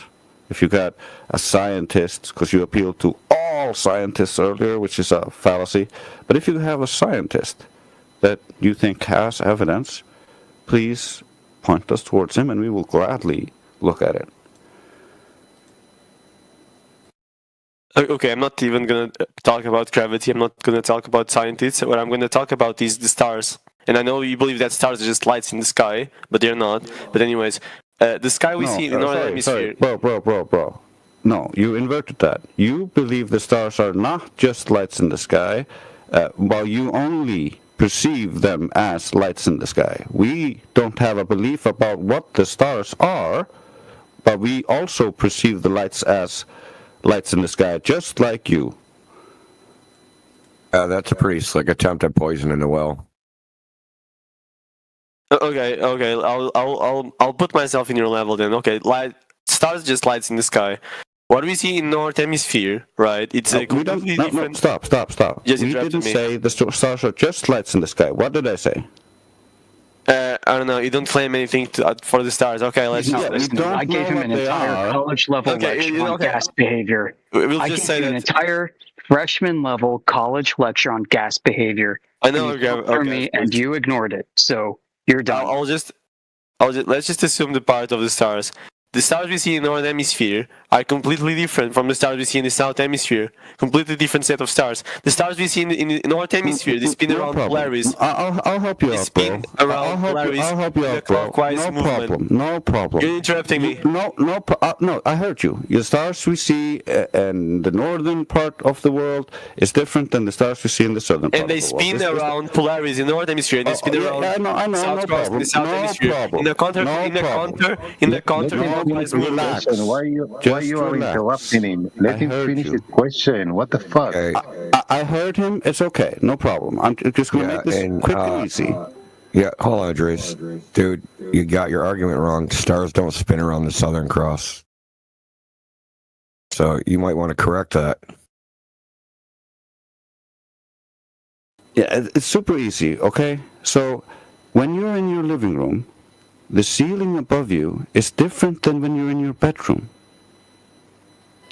The two places are different locations, and so the roof above those locations is not the same. No, the South Cross is the South Celestial Pole and the southern equivalent of Polaris. So if you're gonna go south in anywhere in the South Hemisphere, you just look for the South Cross and you will roughly go south. If the Earth was flat or with an edge or something, you would have many souths, and that wouldn't work. You can be in Australia, you could be in Argentina, you can be in the middle of Pacific. If you point south, you will see the Red Cross, the South Cross. And that's a fact. And if you are in the North Hemisphere, there is only one north, and you can just look at Polaris and you go north. And all the stars in the North Hemisphere, they rotate around Polaris, and all the stars in the South Hemisphere, they rotate around the South Cross.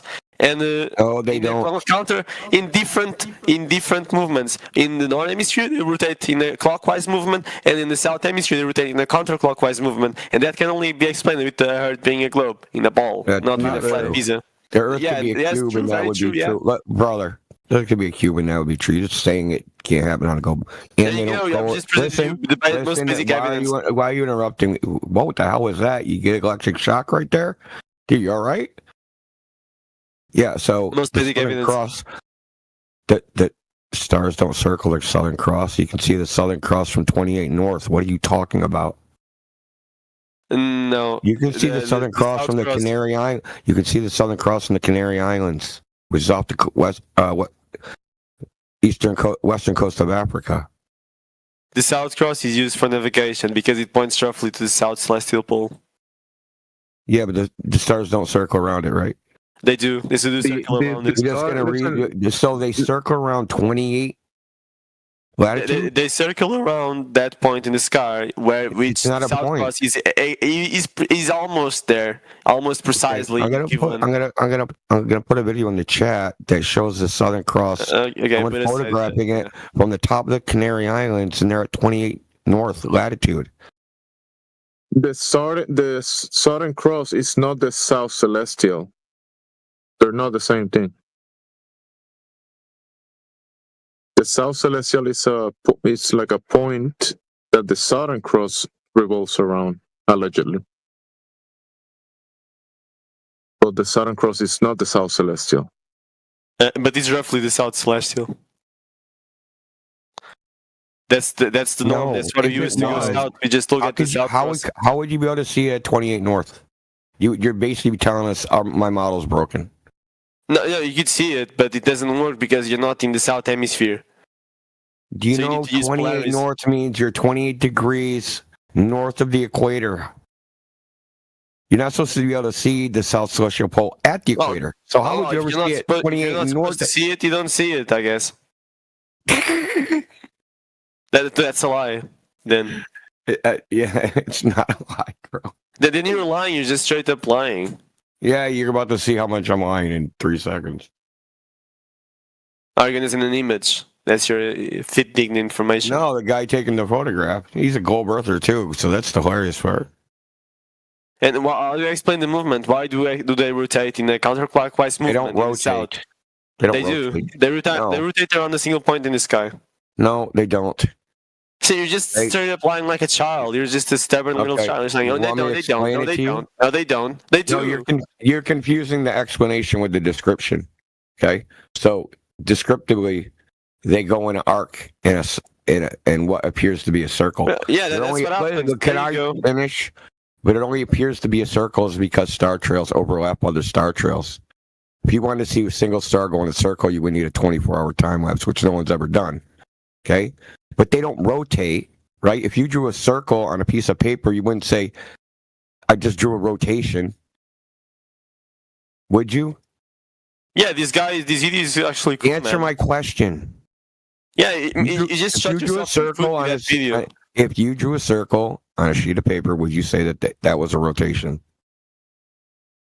No, that's not a rotation. What do you mean a rotation? No. You're saying the stars. You look up, they make circles. and Oh you're calling gosh, that a man, your rotation. concepts are all mixed up. Okay, you know what? Okay, sure. Dude, stop interrupting. He bolted.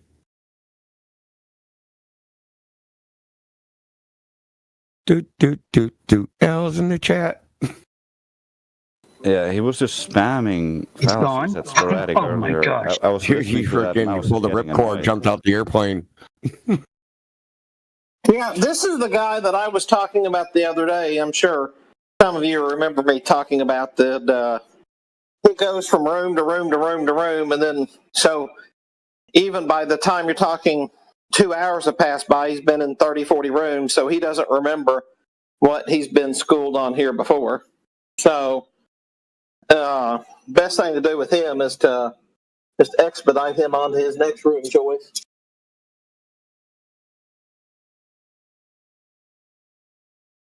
I also don't understand why they It's think... a useful purpose.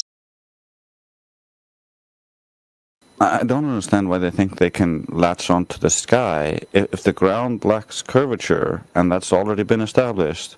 No matter what you do when you point at the sky, it's not going to change the first instance of you looking at the ground itself. I didn't even get to his claim of implied claim of curving vectors of gas molecules.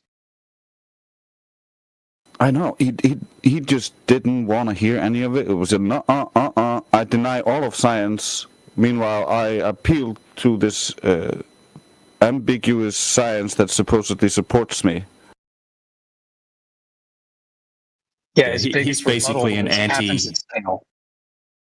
He's an anti-flat earther, basically. Like he would come into PNR every day just spiraling out like that. He's had all of these things explained to him 50 times. He's just intellectually dishonest and a typical slimy snake.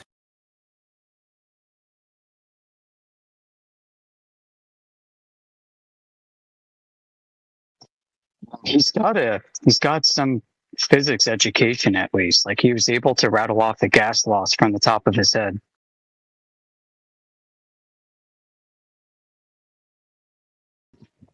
I mean, there's something there to work with. Top of his head, or is he just gone in enough rooms and used ChatGPT enough that he remembers the few magic words? Yeah, he didn't know anything about Avogadro law, and then you explained it to him, and then while you were explaining it to him, after you'd finished explaining it, then he repeated what you said as if he knew it, like he had time to quickly ChatGPT it. Yeah, that's true. And then he tried to shoehorn it into gravity. He didn't understand the technical concepts, like what isochoric compression was, what enthalpy was. He didn't understand what that was. Yeah, because he probably couldn't spell those words on the fly into ChatGPT. For Farouk, welcome to the channel. Thanks, how are you? Good, bro. How are you? What brings you into the Flat Earth channel?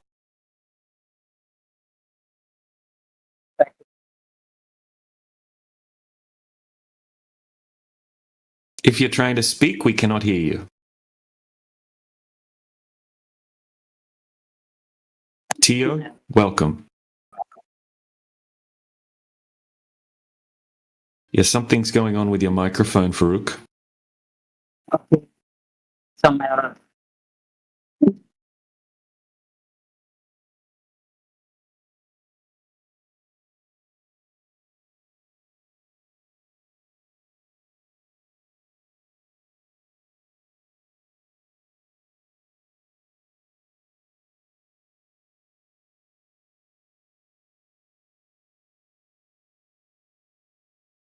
The Amish.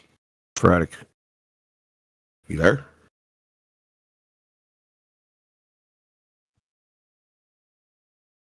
Yeah. Yeah, so what's up, man? Right.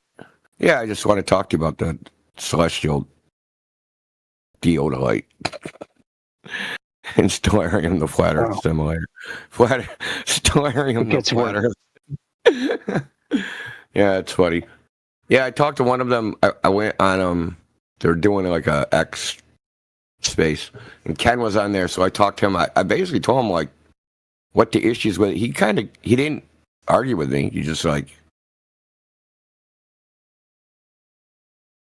yeah. So I just like said, hey, you know, Celestial Theolite's great and shit, but it's almost a straw man of the globe model because the Globers are straw manning their own model. And then we're like, okay, this Stellarium thing, this is the gold model, and we're going to go along with your straw man. Like, they're like straw manning themselves. Yeah, that's true. I mean, the whole thing is circular for that reason. So I was talking to actually Jesse, Path of Light, and he DM'd me. He's like, hey, check this out. Like, I can use their same logic and prove concave Earth. He walked through it with me. Oh, yeah. Yeah, of course you could. Right. You just changed the sign, dude. It's like all you got to do. Yeah, it's exactly it. Like, because it's circular. So, you know, like what they're doing is, it's gotten even worse, man. Like they've ditched the angles and they're going to using timing of stars in their presumed positions. Like Heffron keeps moving the goalposts, and now it's the delta is no longer an angle distance relationship, but a timing relationship. And it's still got the same fundamental error because it has to do with the time of observation, and the time of observation has an angle to it, and he's trying to dismiss that the angle and distance relationship matters. You know, for the audience paying attention, what they're doing is they're triangulating a height of like a mountain from a flat x-axis. And then they're saying if Earth is a globe, then the star should be above the mountain by this amount, but it's not, so therefore it's flat. And they're not measuring the length of the x-axis, but they're assuming it. And they're assuming it based actually on the globe model in the first place. The whole thing is just so messed up. They're assuming the length based off of latitude and longitude coordinates. Yeah, I mean, yeah, in a 69 to 1 relationship. Right. So when they assume, right? Yeah, the datum for the mountain is a WGS 84. So that height of the mountain, you know, the angle that they're supposed to measure should fit the globe. You know what I mean? Because there's a drop, and then like so. Yeah, so they're using the 69 to 1 rule on flat Earth, which is a problem because they're using that to calculate the height of the mountain and the distance to it based off of the angle and applying the 69 to 1 rule. Yeah. The 69 to 1 rule only works when you use a celestial sphere and a terrestrial sphere in conjunction with one another. So they got that messed up. Basically, what they got is a conversion factor to flatten out the celestial sphere based off of what is not observed, but what should be there. And their results are actually crazy because what they claim to have calculated as a consequence of applying their conversion produces parallel light rays on a flat Earth, which is wrong. And I've used their own slides to demonstrate that that's what they're doing, and they are pissed off. There's something weird going on in the math, though. It just like I'm trying to figure it out. It's probably like the parallel. That's what it is, Indio. I pointed out. Parallel rays thing. It's like, so if you go along the surface of the Earth, I go from point A, light rays are parallel there, and then I go to point B, they're parallel there, but they'd be coming in at a different angle at point A versus point B. And right. That's fucking idiotic, right? That's like it is. How you can have a bunch of sets of parallel rays? They apply the correction, which in their mind is what is actually real. After they apply the delta, they say this is what the truth is.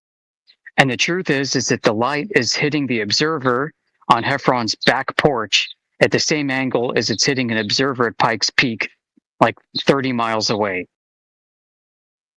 After applying the delta, they say that's the case, that is what true reality is.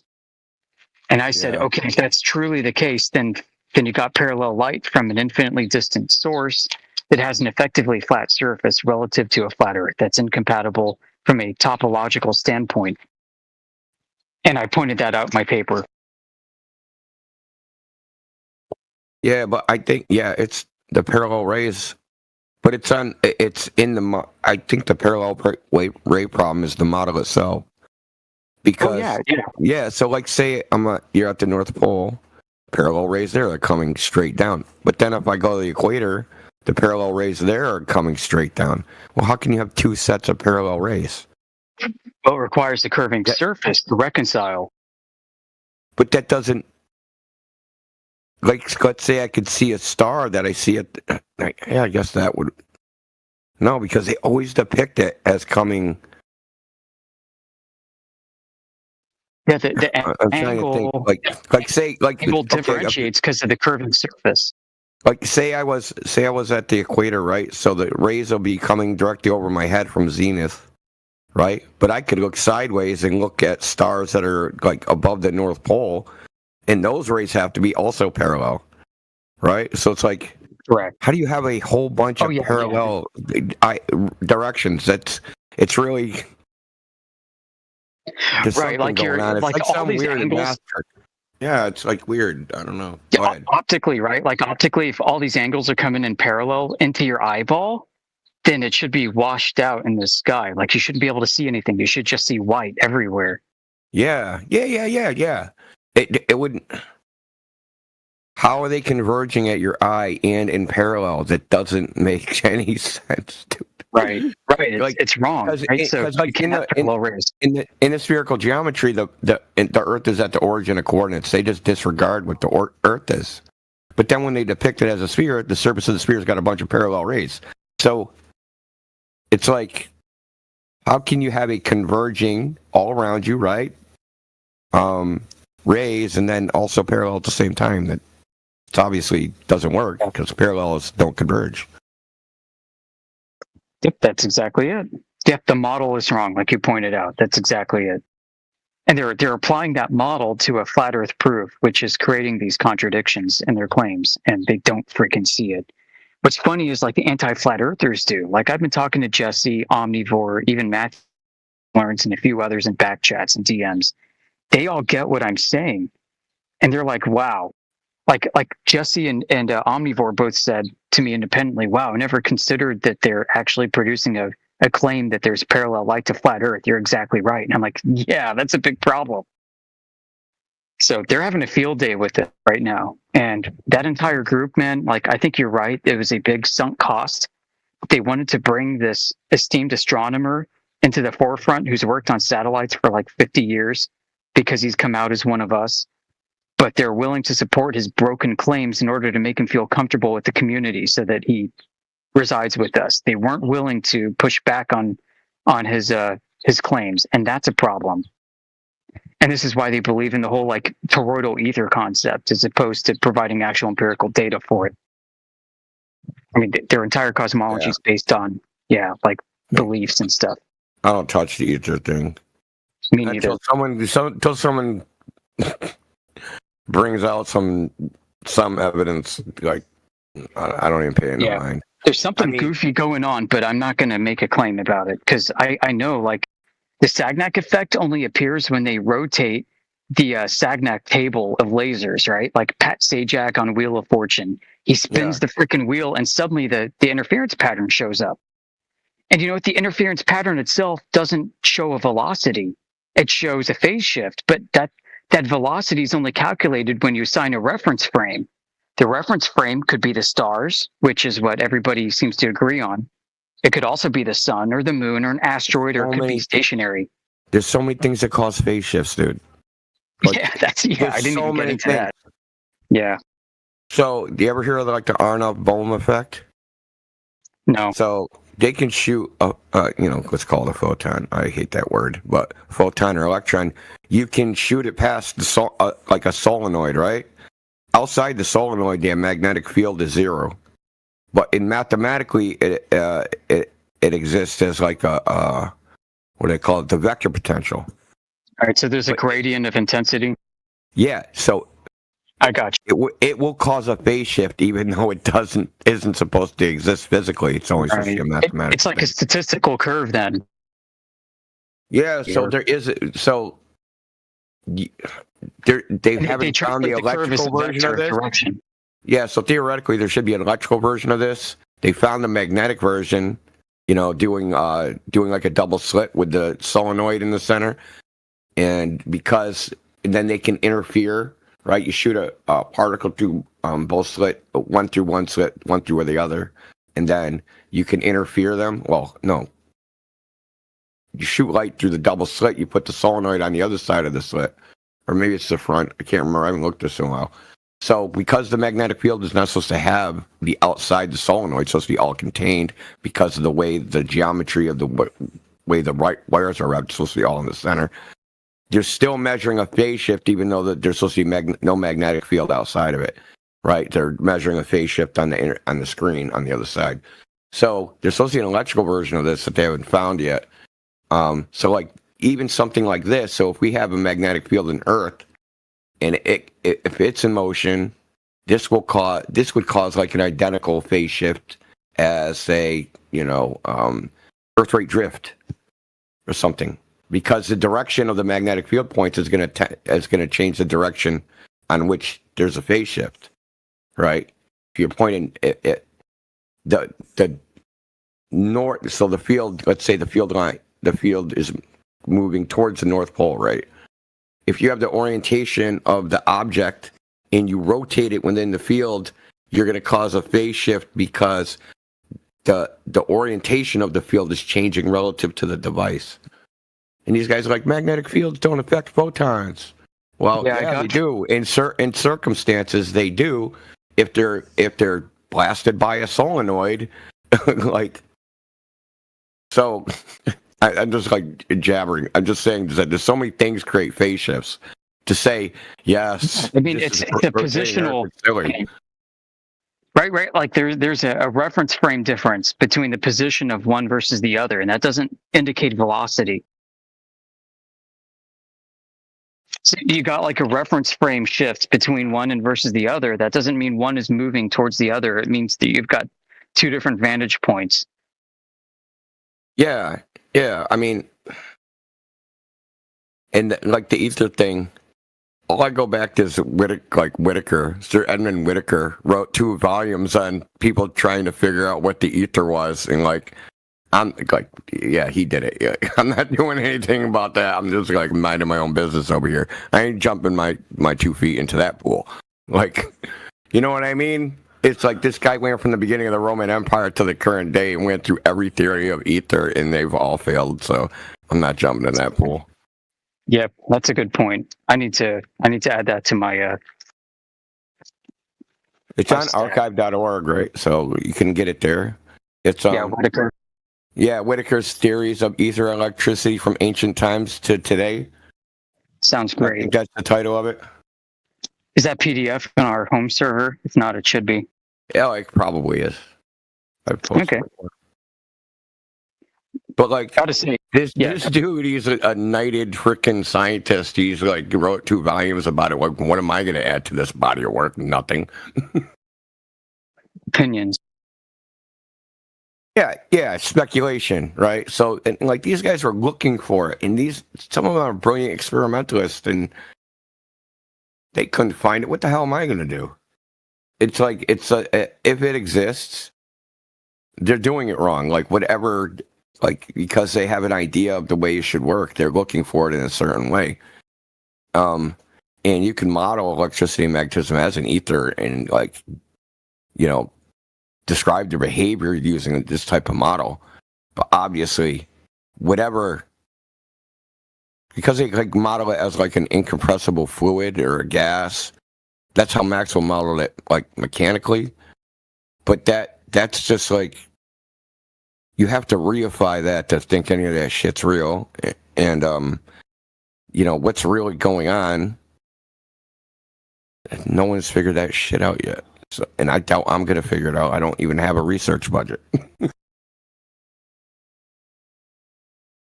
lot of that stuff more recently, within like the past 150 years, was produced within a globe cosmology too.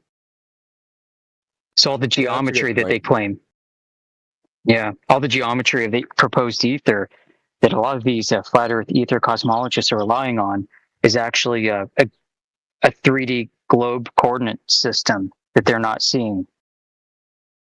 So, you're aware of Aries failure and all that, right? Yeah.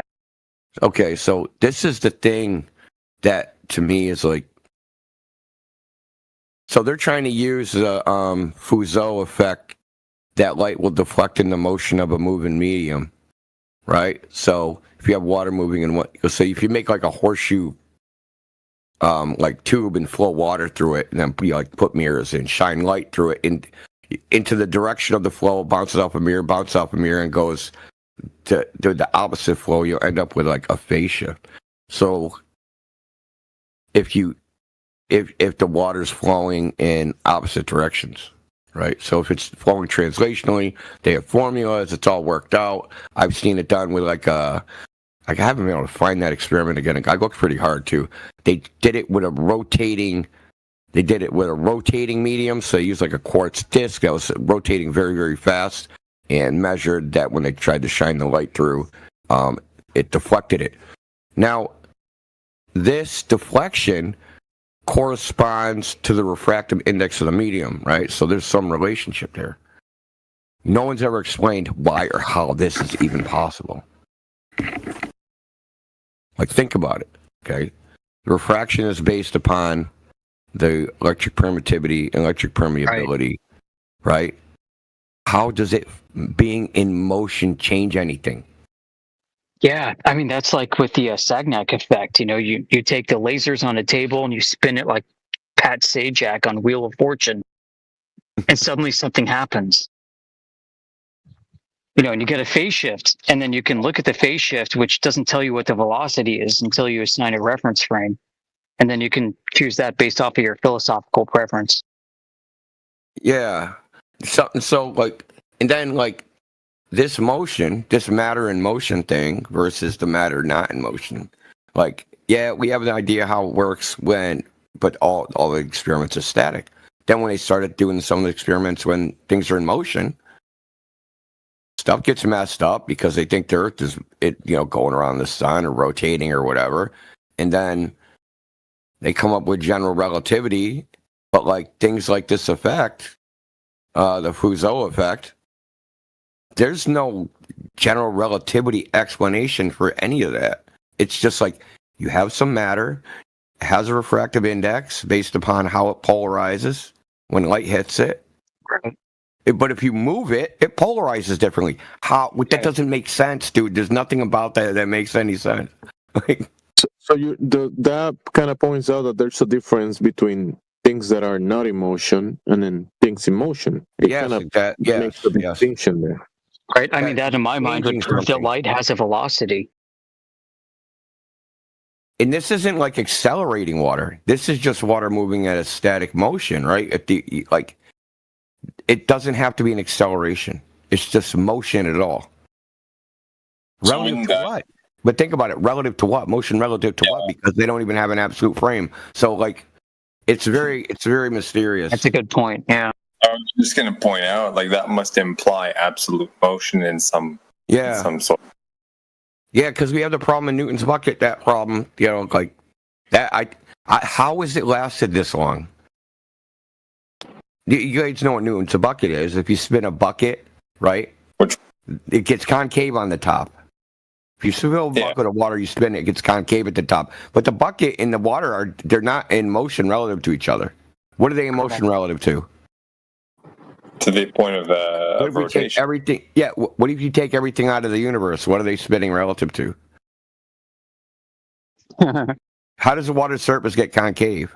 Now, if we keep the bucket still and we rotate the universe around the bucket, will it get concave? Like, they've known about this problem since like the early 1900s.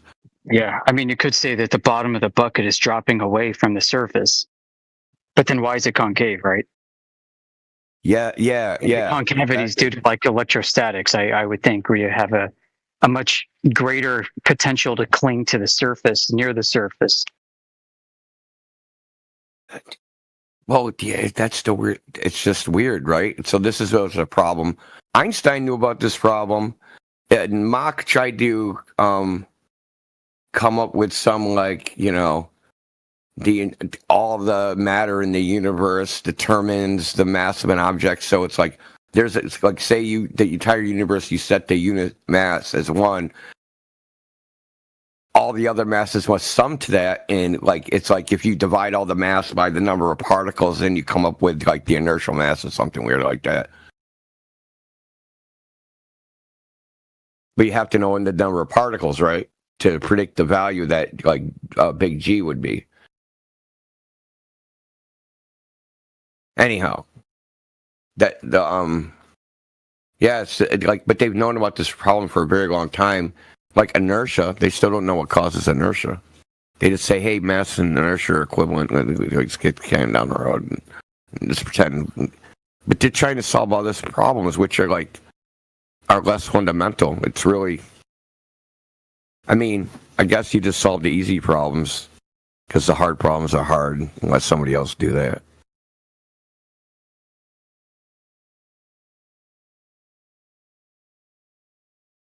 So versus the globe in motion, moving across the sun, or the sun moving, following the galaxy, and the galaxy moving. All of those motions versus, let's say this is a construct, and let's say it's a container on God's table, God's living room or God's lab, and it's just over there on the table sitting, and God is outside looking at it, and the table is not moving, and the container that we're in is not moving. Is there a difference? Kind of reminds me of how satellites work with ECEF. They create a fictitious absolute point of reference that's equidistant to everything, and they put that in a higher dimension. I have to finish on my car. I've spent too long kind of messing around here. So please carry on, guys. I'm installing a roof rack and stuff. It's a bigger pain in the ass than I thought. Get your car done, bro. Hey, and you've changed the setting or something, because I had tried to message you a bit ago and I got an error message from you. But have a good day, and I'll wrap it soon. Okay, I'll reach out.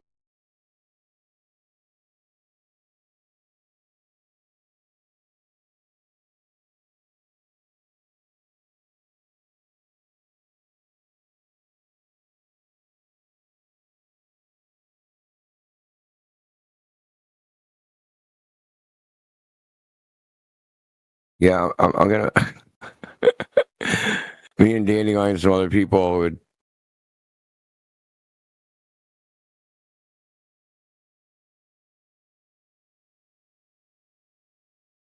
India, because within the enclosed system, let's say, right, there's also like perpetual motion when we look at the sky. The sky, the luminaries are moving nonstop since, I don't know, recorded history. Every day, every night, they're moving. So there is that motion that doesn't stop, and that might be having, I don't know, an effect, an input, some effect on the ground that is not in motion, but the medium that we're in. So I don't know.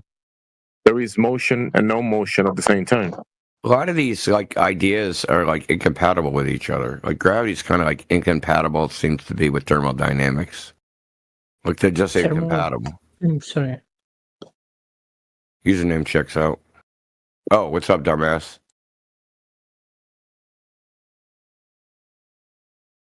So, brother, I was trying to Google what you were saying.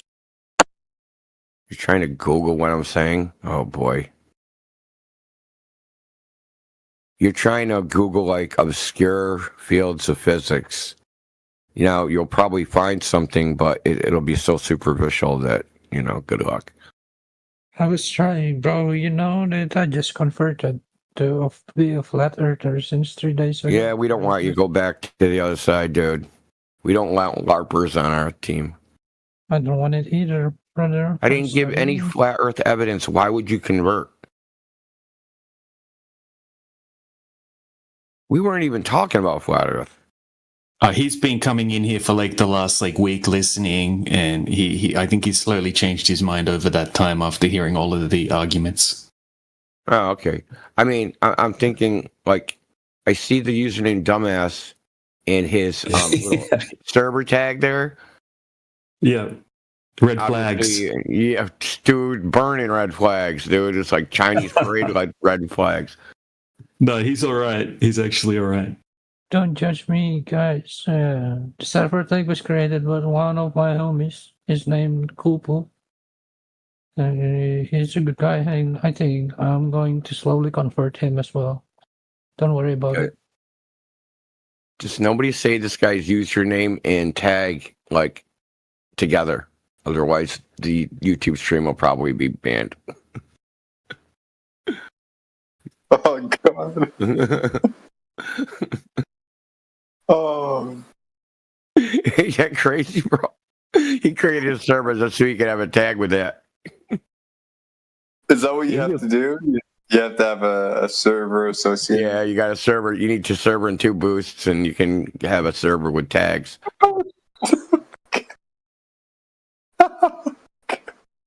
So the other day there was some people talking about perpetual motion, how to. The topic was like they were trying to create like some type of charging battery or some type of machine for their houses, like produce electricity, and the perpetual motion machine topic kind of like clicked in the conversation. And by the definition that they were reading, wouldn't let's say the mechanism of the sky kind of like, the motion of the luminaries kind of like be a perpetual motion that is not stopping?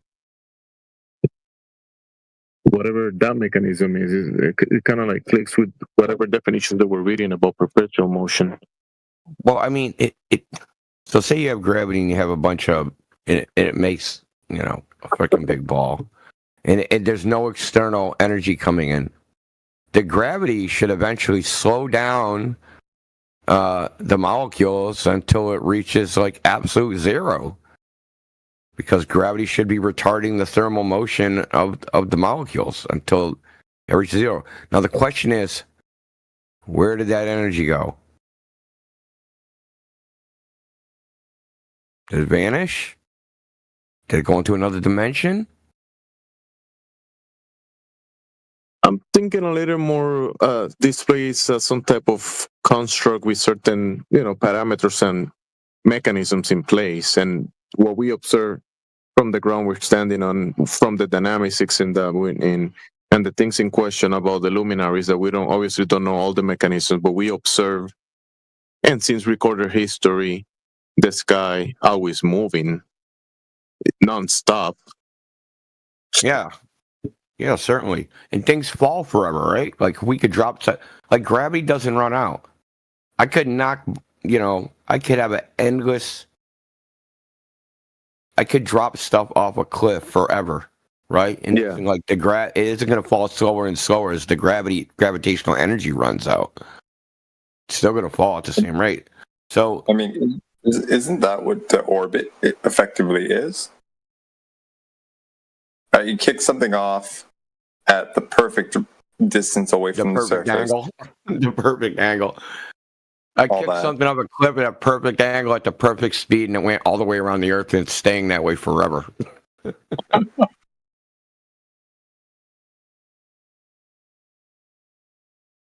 No, because they got orbital decay, right?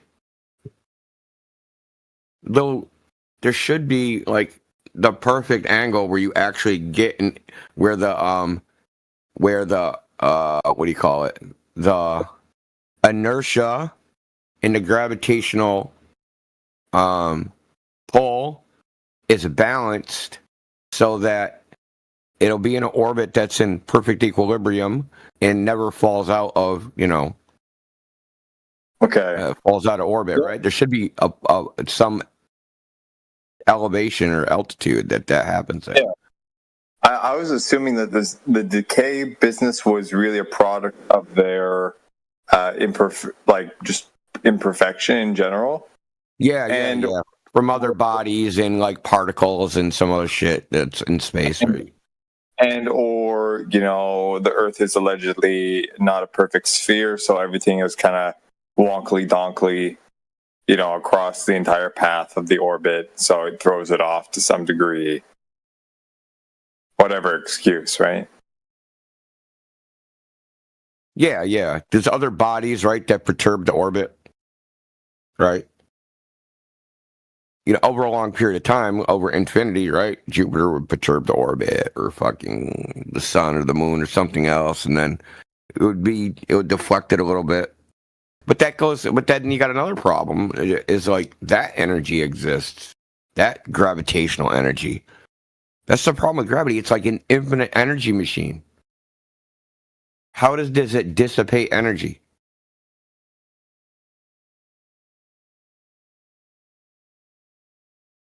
It has to dissipate. If it's doing all this work, right? How does it dissipating energy just like any other system, right?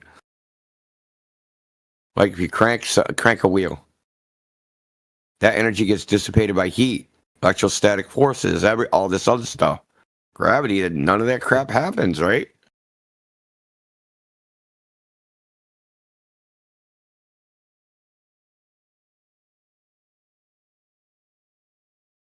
Yeah, it's just funny to me, the globe earthers, and how like the hardcore like scientism ones.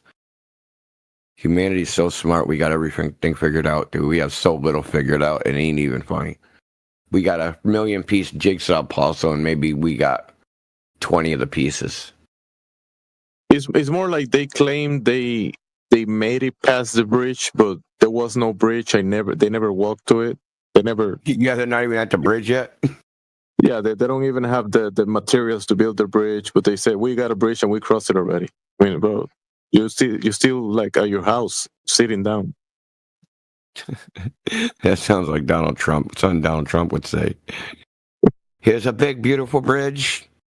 And when we crossed it, we had a wonderful parade. And we got to the other side and everybody celebrated our arrival. Bro, you never built a bridge in the first place. It was never there. It's the best bridge. It's huge.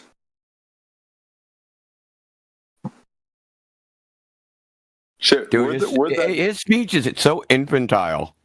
Like, it's funny in a way. He uses very, very simple terms. I've heard many arguments about this. Either he's absolutely like infantile, so he has to, or he knows, or he's an absolute like master at this and knows that the vast majority of his audience are so infantile that they will respond to highly assertive and forms of communication in that realm. You know what I mean? Like really easy stuff, but put so pronounced and put forth so compellingly that like he'll gain them all. I don't know. It's hard. It's really hard to tell because he's just so good at it. It makes me laugh. This Discord server is funny. I think I've heard Ships Over the Horizon in this spot more than any other spot ever. Oh, they love it. It's literally the go-to here. The go-to. Yeah. Yeah, they have very particular go-to arguments in this server. Yeah, have you had any okay, so someone comes in, does Ships Over the Horizon, you explain everything to them. Have you seen the NPC reset where they just come back and try again? I don't remember anything you said.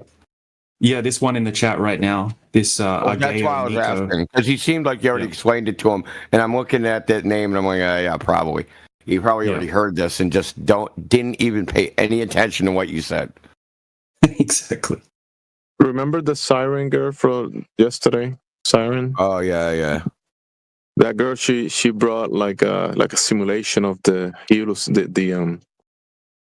it was an actual simulation in the computer that you can go in and touch the Earth and zoom in, and then you go outside, go to Mars. You could go to all the planets and go beyond that, like get out of the solar system, look from the outside, then go to the galaxy and go beyond that. And look, this is a cosmos. It was showing that shit, like showing it to me. And this is where we are. We are here in this simulation. Oh my God, girl.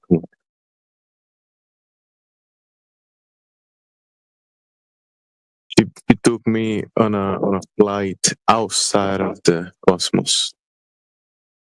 I'm in a simulation inside that simulation at a place called Liberty City. I'm about to go steal a car and beat up some hookers.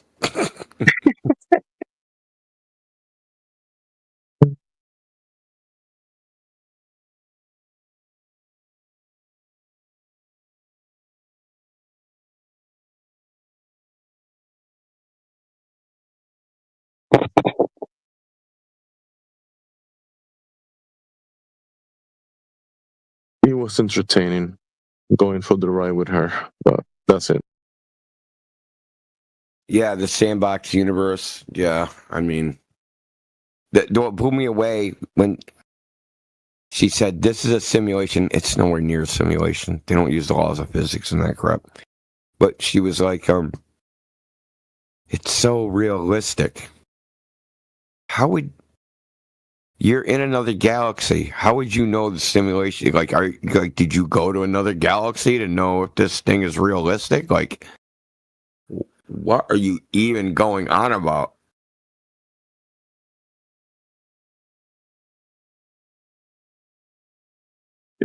One of the first things she said that we were delusional. I know. And then proceeds to like give us her delusions. Yeah. Maybe she was trying to like commiserate, right? Like, you guys are delusional, and so am I. Let's share our delusions together.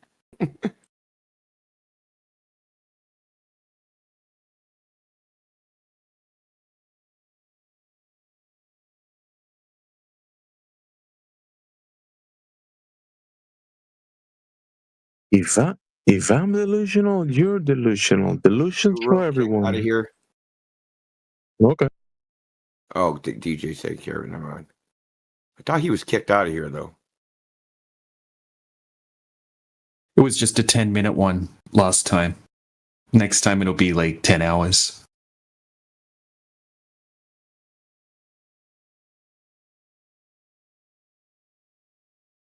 Sometimes you can be effective. Just delete their messages.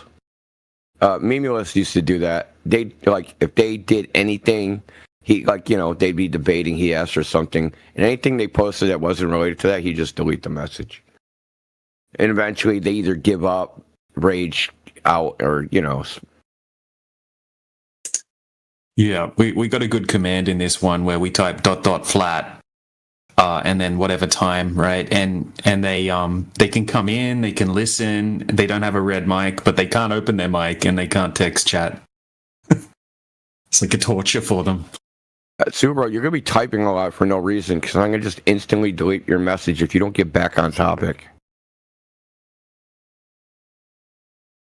Well, spiral. Yeah.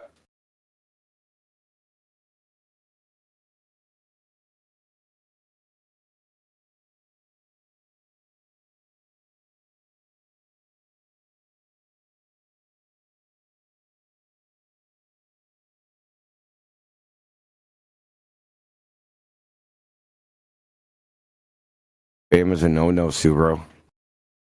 Why are you so upset about Flat Earth? Show me on this doll where the Flat Earth hurt you, man. Oh, I made a good one of those.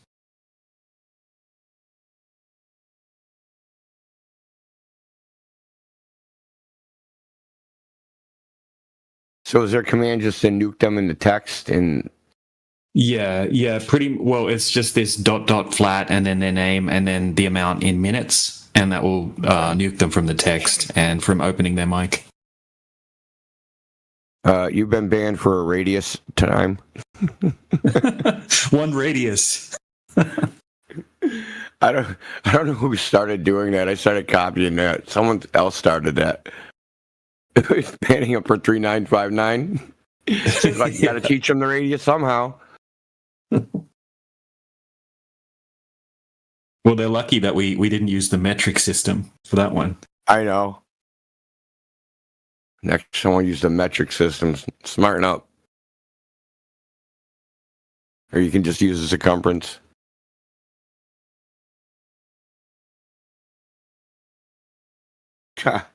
That's funny.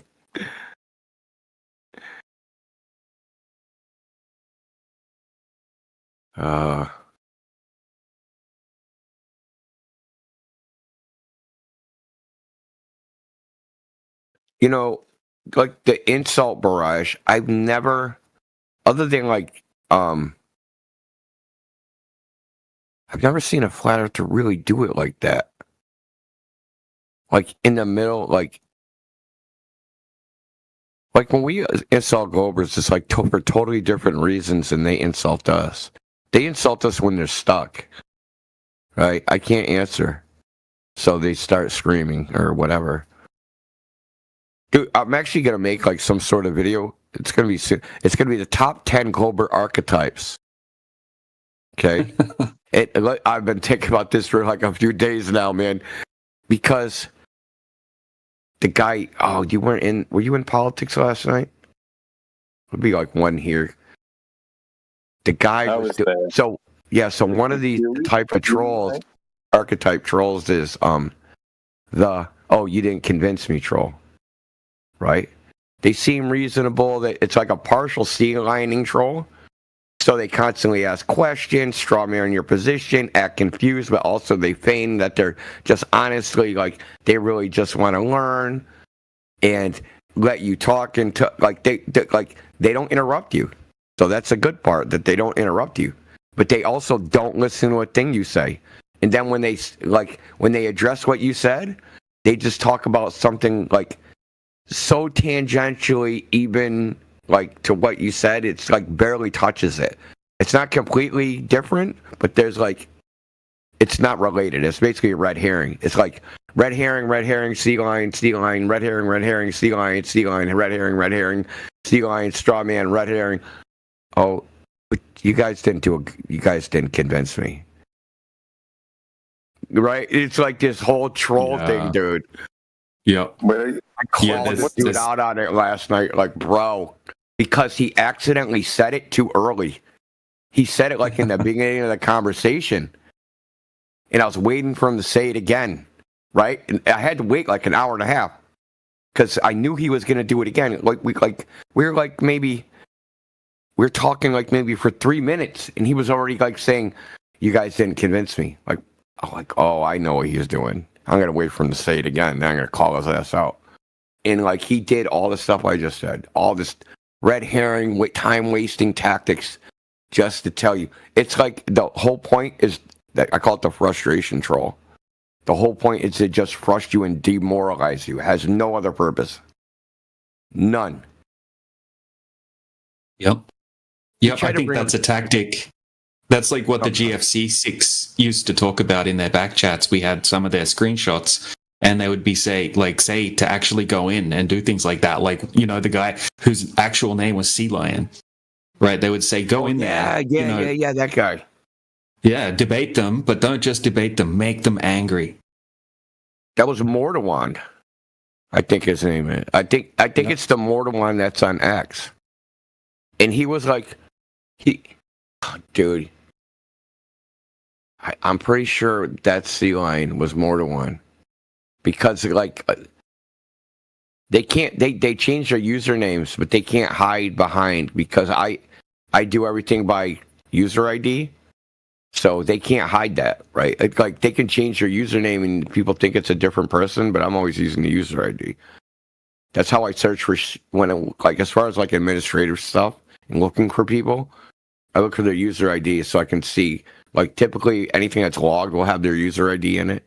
And if they're using multiple names, I'll see their user ID associated with multiple names. So, like, in a log. So, they try to use those, like, little shitty little tactics. But I think Mortawand. That's why I block them. I make sure I block the anti-flat earthers. So if they change their name and then they join, like, a VC, I just get a notification. Oh, yeah, you get that now, too, yeah. That's funny.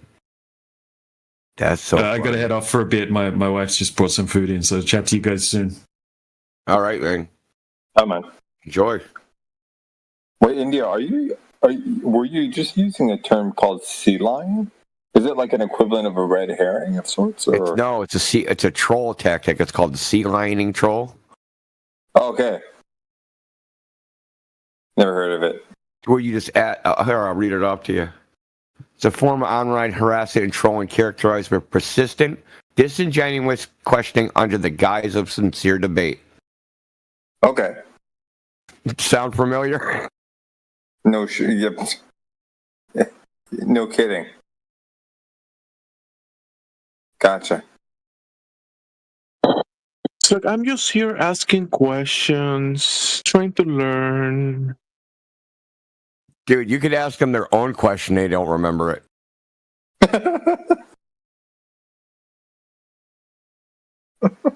You guys are spot on. The main thing they say is like, I just want to listen to your all's point of view and try to understand where you're coming from and blah, blah, blah, blah. Oh, I'm not judging you. Everybody should be able to have their opinions and beliefs. And oh my God, it makes you want to yak, man. And then they interject midway between you and somebody else, right? Yeah, they just want to learn, and then as soon as you say something, they tell you how it is. Like, I thought you were learning. Now you're teaching the teacher? Like, what the... I mean, it's one thing to ask for clarification, you know? But that's another story. Yeah, they say they just want to learn, but instantly, as soon as you say something, oh, you want to learn? Well, let me teach you this. They say that's wrong and try to teach you. Right? Like within seconds. Like, no, you're not here to learn. You're here to pretend.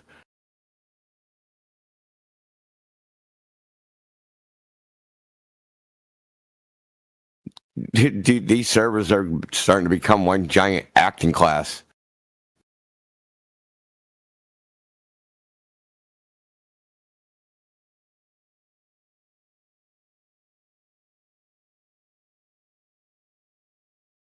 All right, I need to step away. I'll be right back.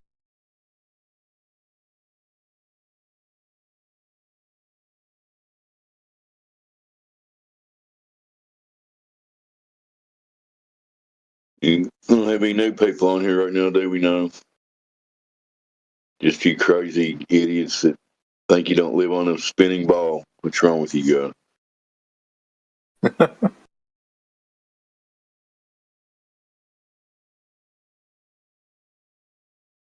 Yeah, it's a small crowd this morning there.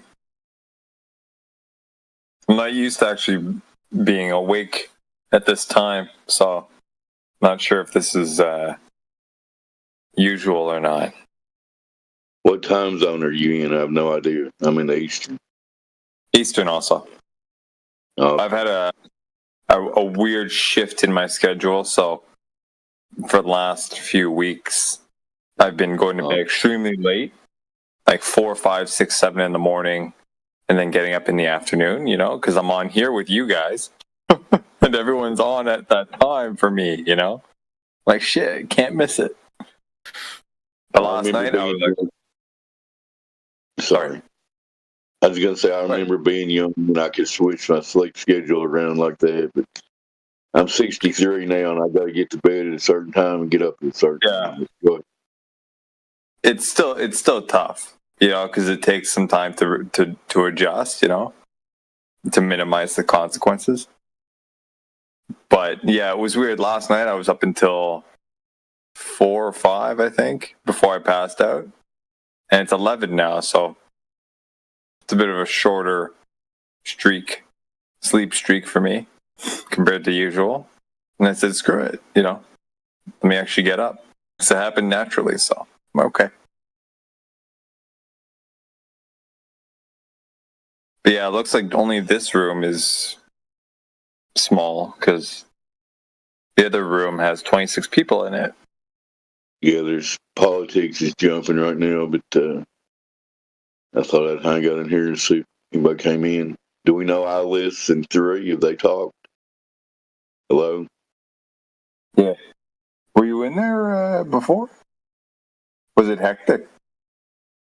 Oh, in politics, yeah, they got a couple of things going on over there. There's like 20-some people.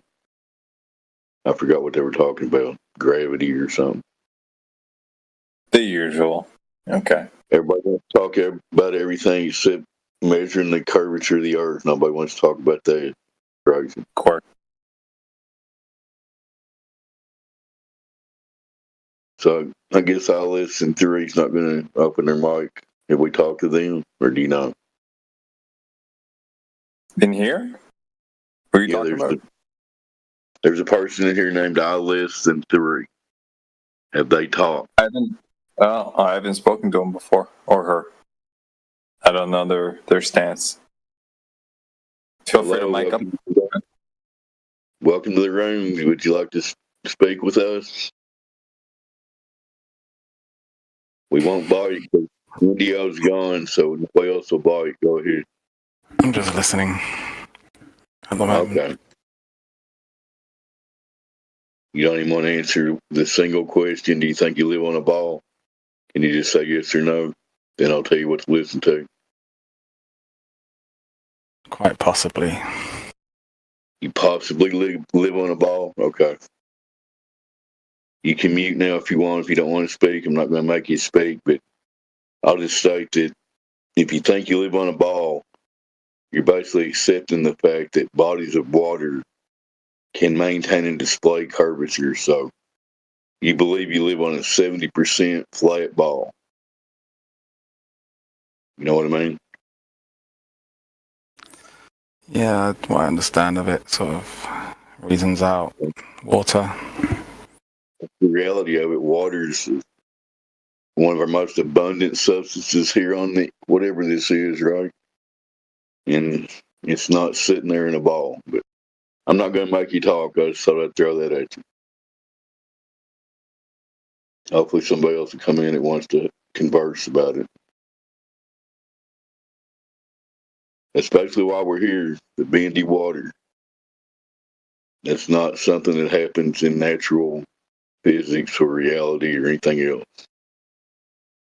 Unless somebody like T-Dub thinks differently.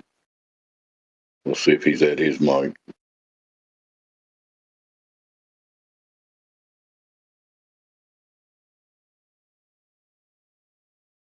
And I guess T-Dub's not around. Mick is the one that thinks he lives on a 70% flat ball. Is that what we call you, man? The guy that was talking? Mick? No. That was Eyeless. Yeah. It's not me. It's Eyeless. I mean, I'm just messing with you. Okay. You used to think you lived on a 70% flat ball, right? You just Never thought of it that way. I never thought of it in those terms, but effectively, yeah. Up until maybe 4 years, 3-4 years ago. I've spent 52 years thinking I was on a 70% flat ball. That's crazy. Yeah. Only 27-ish, 28-ish for me. I'm grateful to not have to endure that for too long. I wish I could go back and be in my 20s to 30s and know this stuff I know now, but everything happens for a reason at the same time. And I'm in the I'm in the late boomer generation. You know, I saw the moon landing on TV when I was 6 years old. So, of course, we played golf and rode the moon buggy. Why would they lie about it? You know. It just sounds so stupid. Moon buggy. What kind of a name is that? They basically had a little foldable go-kart that they stuck in the lunar module that could barely fit 3 people in it. And they took it up there, unfolded it on the moon, and inflated the tires and everything. It's like, okay, we're good to go now. Let's ride around the moon. The moon thing for me was one of the first, if not the first, kind of like, what the fuck, this doesn't make any sense thing. And I recognized that like years and years ago, you know? But it took many years after that to get to here, you know? It was just like, oh yeah, it's a giant rock up there, we're on a spinning ball, but we just didn't go there because reasons, you know? Oh, the Van Allen radiation belt, oh, this, that, the other thing, you know?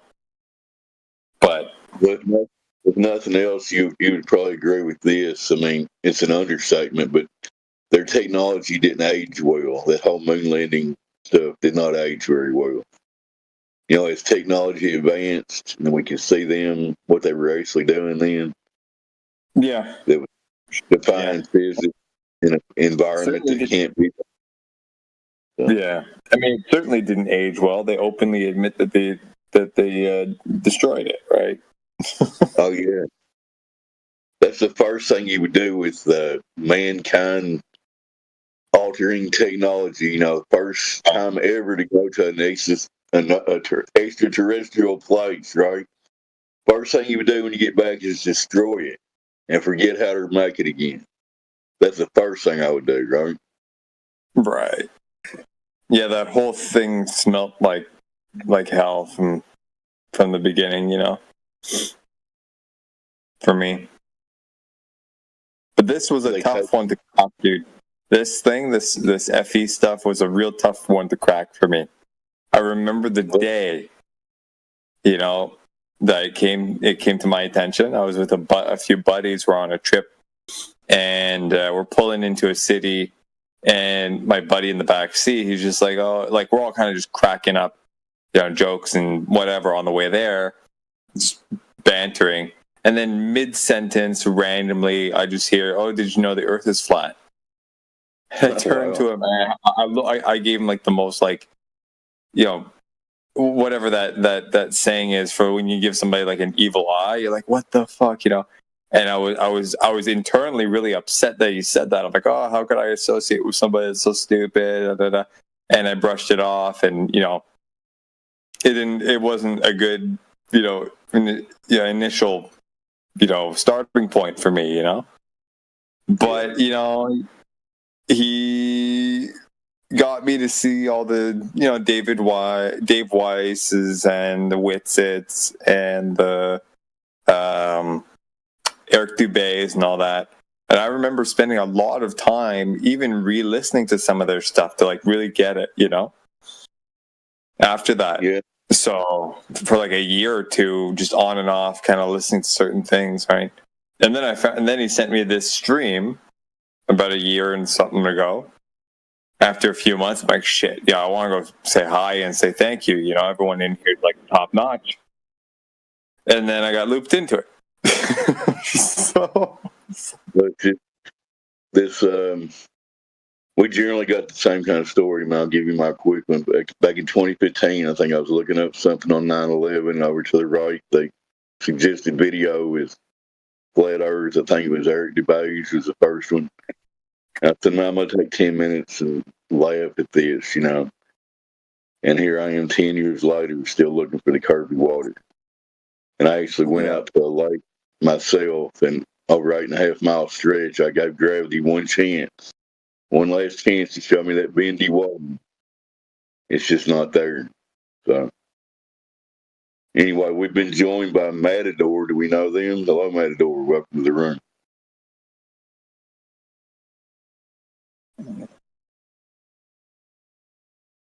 Would you like to speak with us, Matador? Mick has some questions for you. Am I saying your name right, man?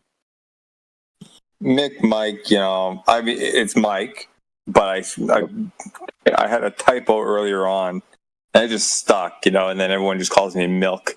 So I just put and I'm Quebecois, so I'm, you know, French. So I just put the baguette there, you know, for Milk. Like, call me whatever, you know. Well, Matador, Mike would like to have a quick conversation with you about the subject here, if you would like to. You up for that? Or are you just in here to listen? We're having a no listening day. Everybody has to talk. Even T-Dub has to talk. The ultimate FE final boss has to talk. And I want everybody to talk at once just to see what it sounds like. DJ, Jimsy.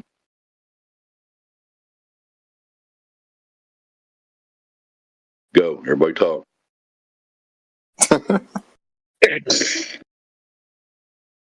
Ain't nobody listening to me. All right, guess my door that one. Yeah. You've extended the CB's saying, eh? What, the no listening panels? Yeah. This is a no XYZ panel, you know. It's funny. God. Oh.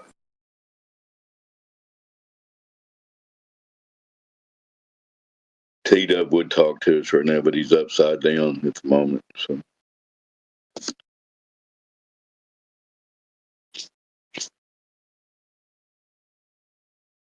Don't let all the blood rush to your head there, T-Dub. You guys want to check out the other room?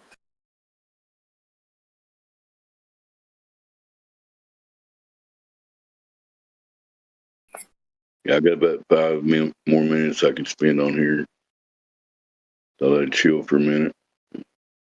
All right. And a new person come in, but all right. Good. I'm gonna go check it out. Just see what's happening there. All right. If it's too crazy, I'll come back. You know. Well, I'll be here. I'll be here another 5.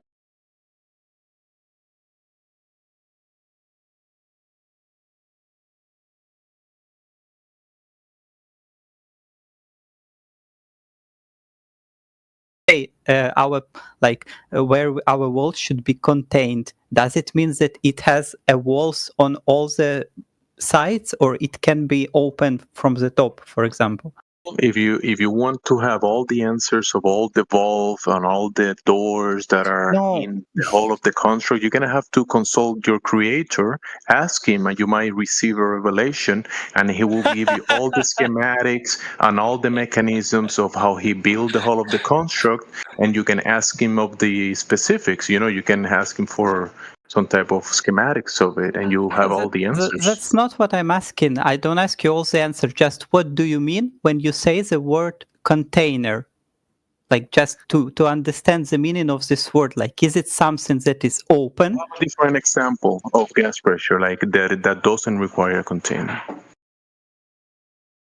Because everything you have said requires container. Walls of a container for the water, containers for the gas pressure. You agree? You and I agree. You're saying that the container can be pink and can be made out of maybe a lid that you can remove and put it back on, and I don't know. Like you're giving these ideas that are probably based on only some one about all of the construct. Listen.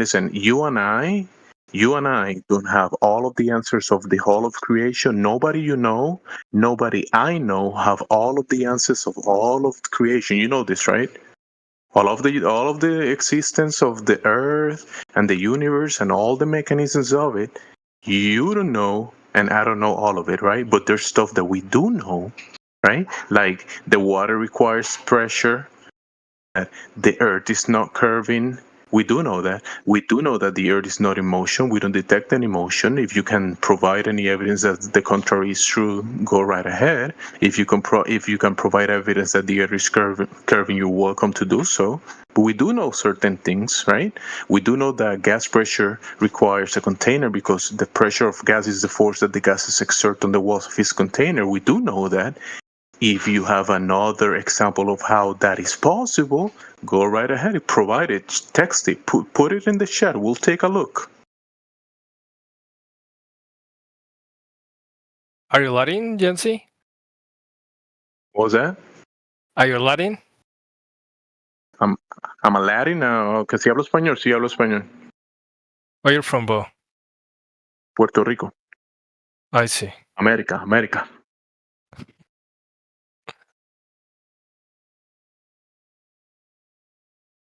I know, baby.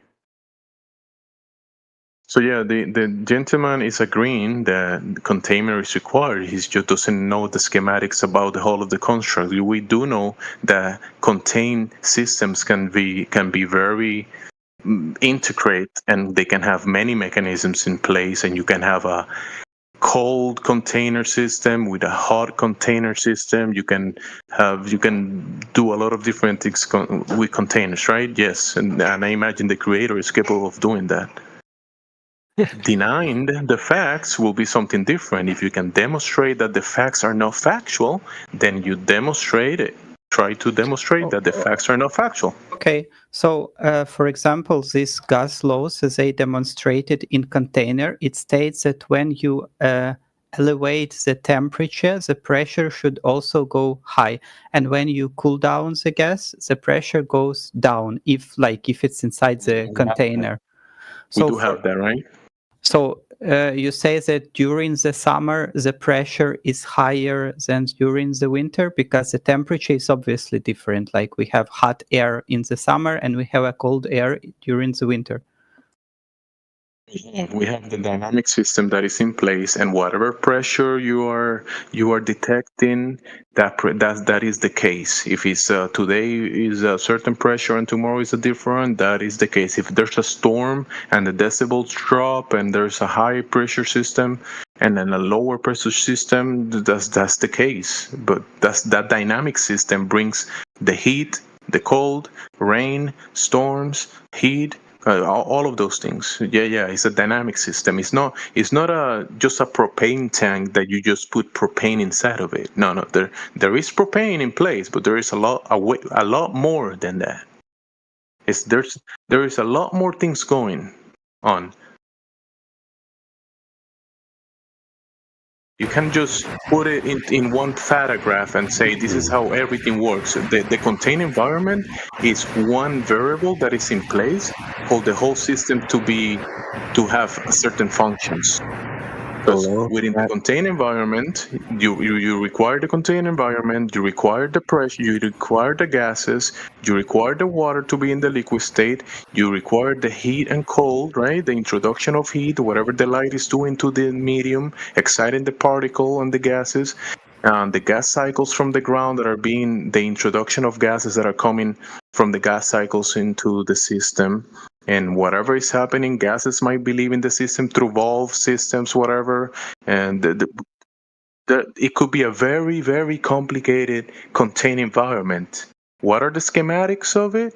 That's a really good question. Just pray to God and he might tell you, bro.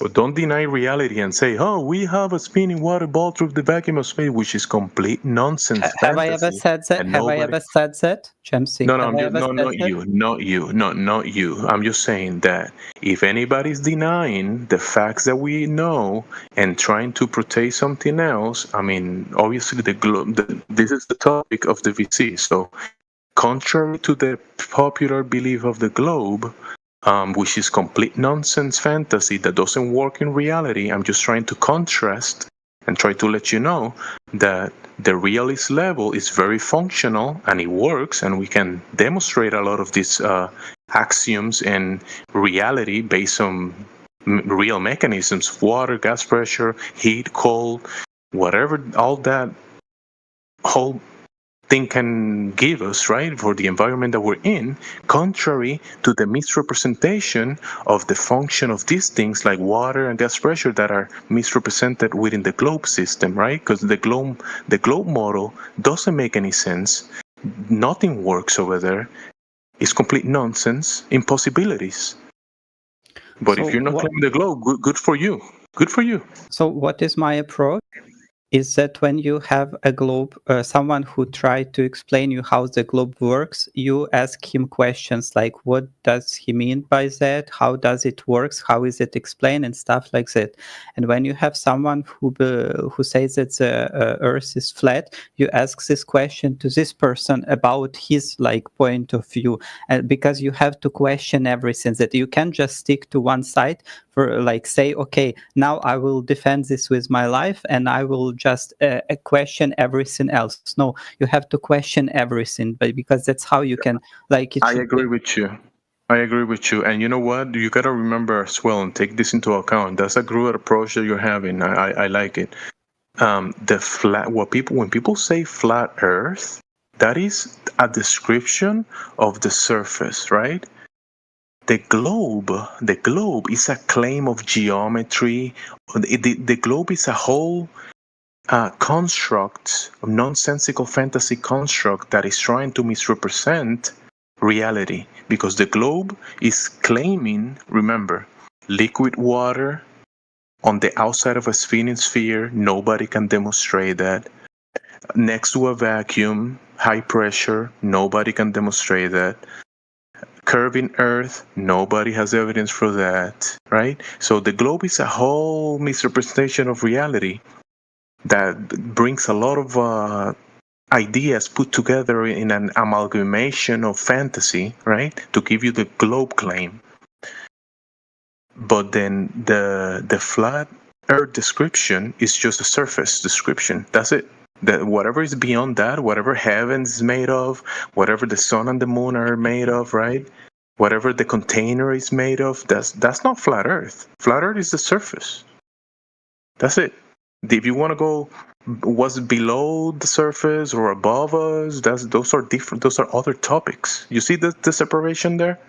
If someone if people are here, you get it? Do you get what I'm trying to say? I don't know everything. Yes. That's why I never start, I never question on this channel what do you think the sun is made of, or because at the very beginning I understood that this one is it's focused on the earth, on the not the shape but the surface, as you said. So when people come here and start asking questions, so what is the sun? And the answer is also the same, we don't know. So no reason to ask that. There is stuff that we do know about the sun, it rises from the east and sets on the west, and it moves daily, weekly, monthly, yearly in a cyclical pattern, similar to the other luminaries, and we can observe it doing what it does, and it provides light and causes the medium to excite. We do know we do know certain things, but what is it made of? What is the medium that is in? What is the distance? What is the mechanism that is causing the effect that we call? Because for me, the sun is an effect, right?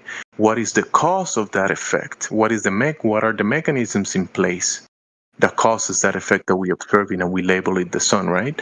Those are unknowns. But then you have the globe idea that they claim they know everything.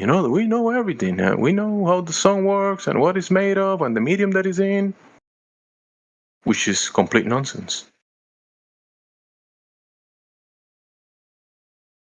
And they call it the solar system. The Earth is part of that solar system, and it's this cartoon thing that we draw right here on the paper. No, the Earth is not a cartoon on a piece of paper, dude. Just look at any solar system, right? Solar system. When you think solar system, right?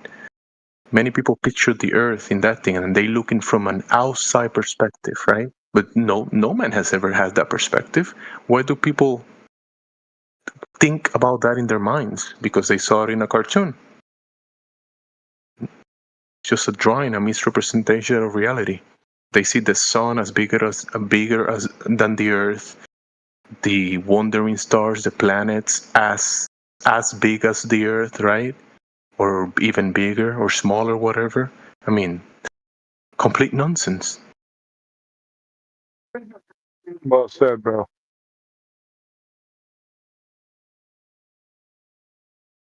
You seem to be so intelligent and clear about science topics, right? Dempsey? The science topic? Science and anything related to the curvature, right? Do you think? I do know certain things, but I'm not the end all be all. I'm not the final boss. There's other guys in here that are. I'm like a low level boss here. If you want to fight the final boss, I'll release him to you if you want. Yes.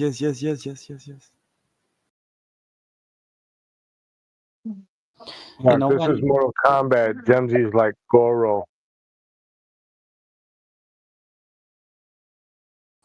James, when you said that we know certain things about the sun, I think no matter if a globe Earth or flat Earth, there are also some things that you have to accept if you, for example, very often, especially when the pressure and gas topic is brought up, someone would mention the second law of thermodynamics. So, for example, to make it work, you will have to make the sun quite hot, because all the energy that the sunlight gives to plants and like on the surface of the earth, and it's like a huge surface, this energy should become, if it comes from the sun, then it means the sun like emit all this energy. That's why it should be very, very hot. So even Hello, everybody. Not necessarily though, because you gotta remember that.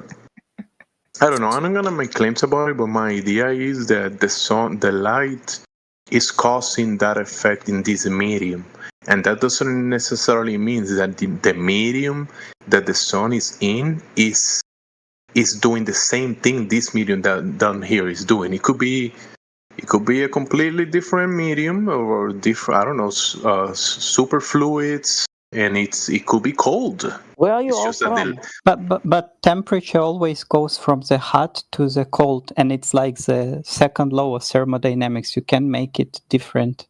Yeah, no, it could be that. I'm just saying that I'm not gonna make a final, straw line about a final line. Oh, I mean, I also don't. I agree with you that it's not something that we can verify or like check. But if we accept like this second law of thermodynamics, there are some consequences that we have to accept as well. That's what I mean. Even if we don't know for sure. Yeah. I agree with you. I'm not gonna supersede any laws of nature. They are what they are, without my opinion or yours.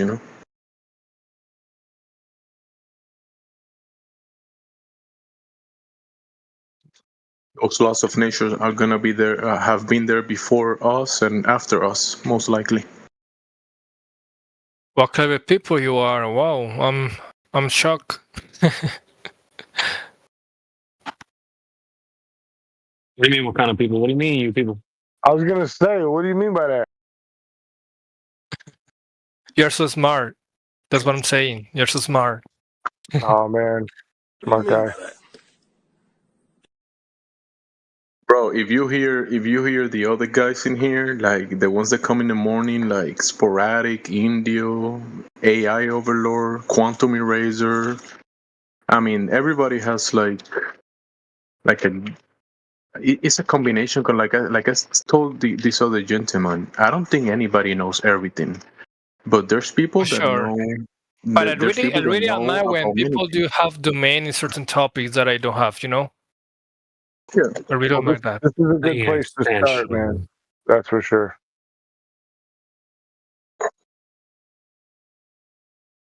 And there's people in here at the least that are the smartest people in here. They're gonna tell you when they don't know something. They'll tell you they don't know, and that's something that I hear a lot of Rovers that they know everything. Go ahead. That's the benefit of wisdom. When you don't know anything in particular, you just say, I don't know. Like what's happening in the inside of a black hole? I don't freaking know. Now, family show. Yeah, family show. My bad. Yeah, keep it family friendly. My bad. Black hole. So guys, I'm leaving. I'm going to be running at the morning tomorrow. Thank you so much for all the information. I will do my own research, and we'll see you around. Hey Becker, send me the channel that you mentioned about the Spanish guy. Send me the channel that you mentioned. Exponiendo la verdad. Es un español. Okay, en YouTube. En YouTube se llama Exponiendo la verdad. Okay, gracias. Él habla de reptilianos, de la fake moon landing y todo eso. Okay, gracias. Good night. No sé si él es más especulativo o más fáctico, no lo sé, pero hay mucho contenido interesante para que lo veas. Así literalmente se llama Exponiendo la verdad y él se llama Enrique. Es un español. ¿Listo? Listo. Gracias. Dale. See you. Bye bye. Adiós.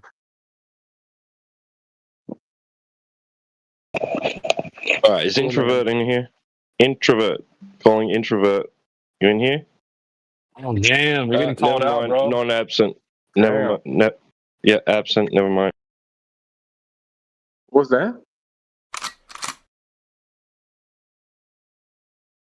Wait, he's in the chat, right?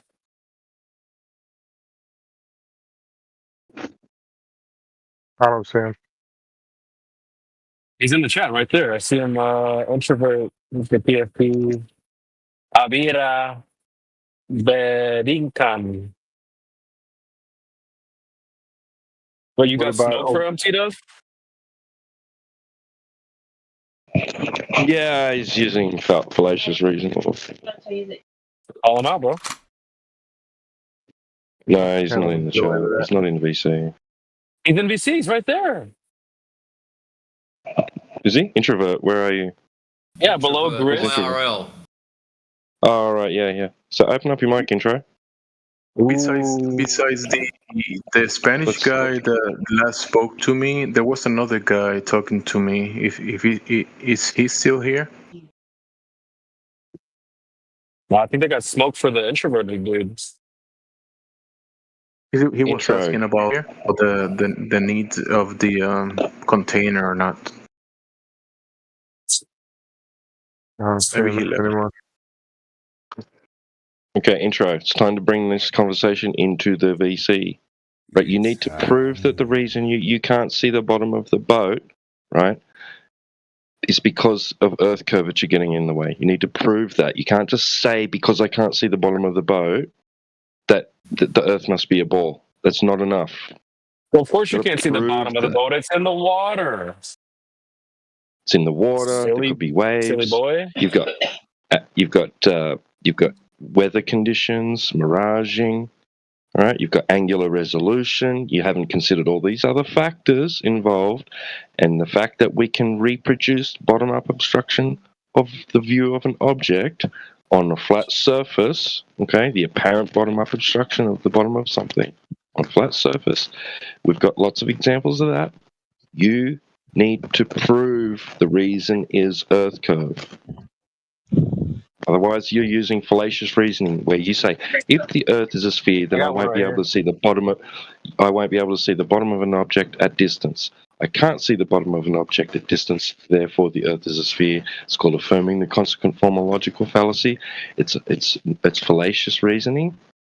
You can't use that as an argument. Doesn't mean you're right or wrong, but if that is the reason, you need to prove the Earth is a sphere in the first instance. You need to prove there's curvature. Right. You need to prove there's a hill of water in your way. Well said. No, I'm not responding to you anymore in the side chat intro.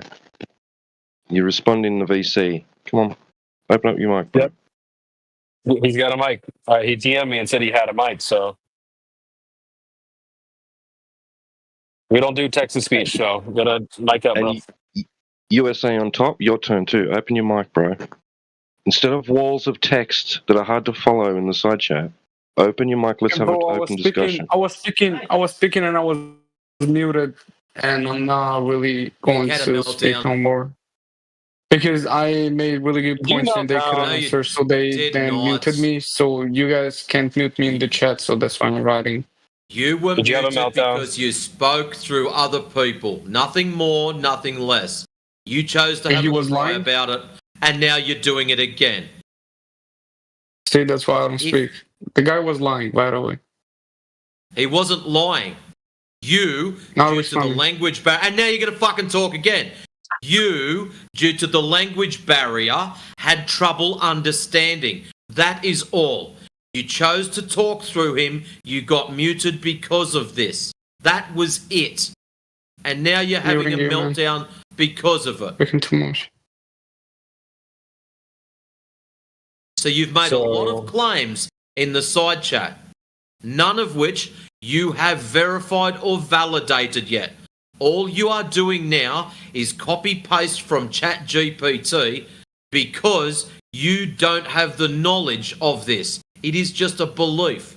And I'm hoping that you having to use ChatGPT will prove this to yourself. Are you using ChatGPT, USA?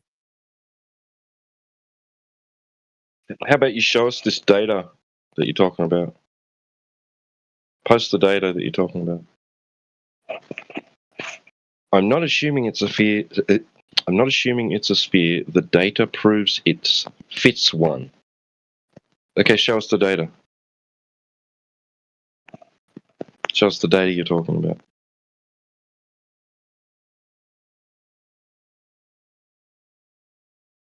Jeopardy music. Oh. Oh.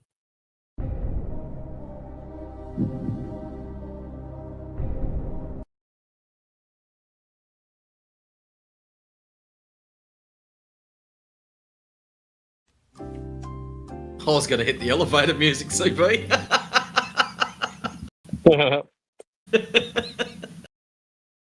Oh, shit. That's funny. I don't think it's gonna happen. No, it's definitely not going to happen. It's pre-Google vocalization. Muting me. Yeah, no, he got muted for muting me. That's why he got muted. He muted Yeah, me. you can't do that. Can't do that, champ. Are they doing the pre-Google vocalization again? The numbers, the figures, there are fossil records. Volumes of proven data, numbers, figures. There are fossil records.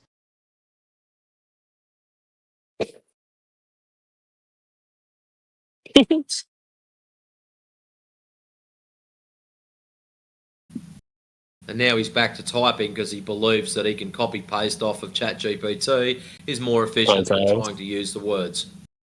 Yeah.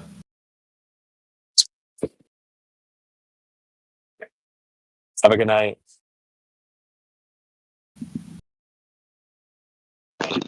But y'all.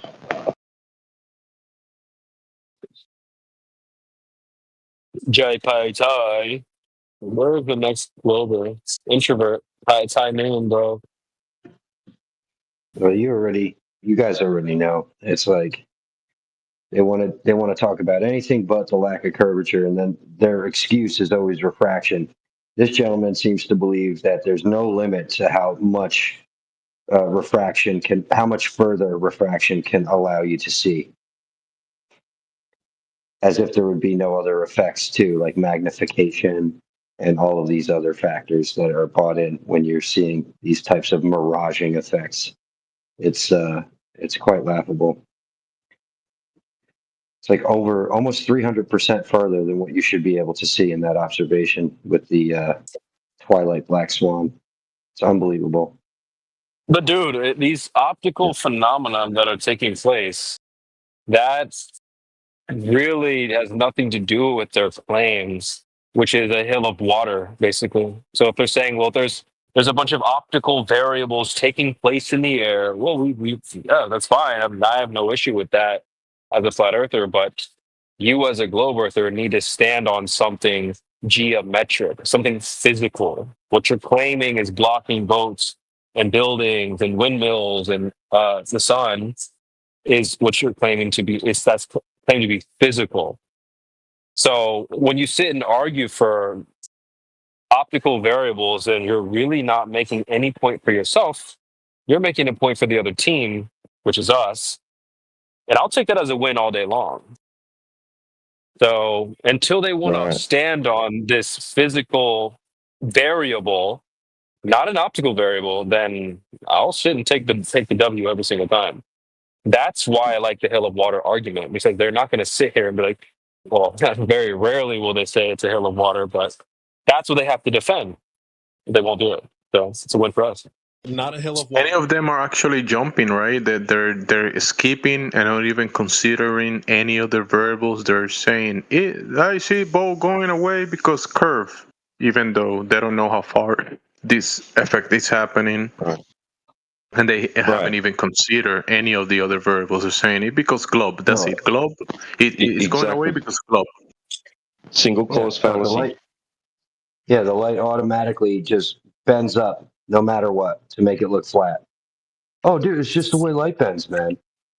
No matter what, it's always going to bend up. It's, I don't care if it has to bend up freaking like 500 feet. It's going to bend up 500 feet to make it look, flat as shit. It's like, yeah, good logic there, buddy. And then Penguin's popping in with his little, oh yeah, there can't be a gradient inside a container, bro. Like, Well, yes, okay, they can. at least point, There must at least point some, at least point to some type of evidence for your claim, not just like make a claim and just be like, mic drop. You know, like what are you doing, dude? Exactly. Unbelievable. And USA on top. I'm still not seeing any data. Still not seeing any data that you've posted. I want to see this data that supposedly matches the globe. All right. But not only that, they don't predict it. They don't predict it. Okay, you tell me. Okay, from 1 foot observer height, what is the maximum distance of the surface you should be able to see? You add in whatever fucking variable you want. What's the maximum we should be able to see of the surface from 1 foot observer? How far? What will be the distance to the horizon, the maximum distance to the horizon that you will accept before you say, I can't explain why I'm seeing it any further than that? What's the maximum? Tell us, USA. I hear with the right amount of refraction, you can zoom in on your own ass crack. So there's that. Right, but he may not agree with that. So I want to hear from USA on top. Oh no, he wants to have a private chat. I think he wants to be a little spoon. What? Let's go private and I'll give you all the data and answer. Also, question you won't be able to answer. No, you do it here, bro. No, do it here, bro. So you're a coward. That's what you're saying. We do it live. USA on Let's top. go. Yeah, we do it live, chat. We're not going private. Why the fuck would we do that? So USA on top. Very, very simple. If you believe you live on a ball, from your side, from the Globers, we're given a number, the radius, 3959 miles. Now, let's assume this number is true and correct. We're all going to play, hey, we're happy to believe it's a ball. This number is true and correct. If that is the case, from 1 foot of elevation, so 1 foot off of the surface of the water, we should only see 1.225 miles because that's where the horizon should be because we're on a ball. Now, the issue is, my friend, out in the real world, this does not happen. We see further. We're seeing beyond 10 miles. We can guarantee we can see beyond 9.41 miles because we've got markers there. Those markers just happen to be a bloody great big oil rig. And that's all they're for, demarcation. These markers are there so we can tell where the horizon is. Because if you think about it, if you go to the beach and there's nothing out there, all you see is the horizon. That is it. And sometimes you've probably asked yourself, gee whiz, I wonder how far that is. Well, in the Black Swan, there's markers there so we can tell how far the horizon is. The markers, 9.41 miles and 6.21 miles. And guess what? You can see the horizon behind the markers. So we know that it's definitely further than 9.41 miles. So that leaves us with a conundrum. That means that we're not on a ball with a radius of 3959 miles. If we follow that image, the ball would have a radius of about 250,000 miles. Whether you like this or not, I'm not really too worried. This is something you've got to come to terms with. The other problem, there's guys doing laser tests. As we said earlier, the laser is just a tangent on a ball. So if that is true, from the tangent point, as you get further and further away from the tangent point, there should be a greater and greater drop from the laser to the surface of the ground. At 10 miles, that drop should be 66 feet. At 20 miles, 260 feet. At 30 miles, 600 feet. The issue is, my friend, we are not getting these distances. You guys seem to claim refraction is the cause. Now, refraction is a problem because you're not using it correctly. If you're claiming refraction, you need a second medium for the light to be bending through. Water to air, glass to water, water to glass. The light has to bend at the intersection of those two mediums. If you are claiming miraging or some other effect, please point it out. Please point out what type of mirage it is. We have no issue with that. We can actually list them all if you like. But don't just blurt out buzzwords because you read it off of ChatGPT. It does not make you look intelligent. It makes you look lazy. But anyways, that's my whinge for the afternoon. Wait, just someone just call him in private and then put the speaker on. Let's like the last time someone goofball tried to do that to me, I was like, yeah, sure thing. I just called him on my he called me on my iPad. I just put it on speaker and we all listened to him on live stream. Go he was acting a fool. He was spurging out. So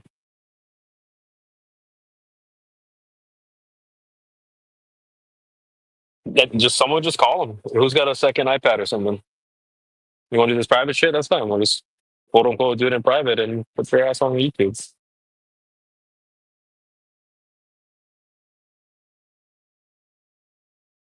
I can't do it right now. I like this. Yours on make no sense. I'll make it make sense, my friend. Very simple.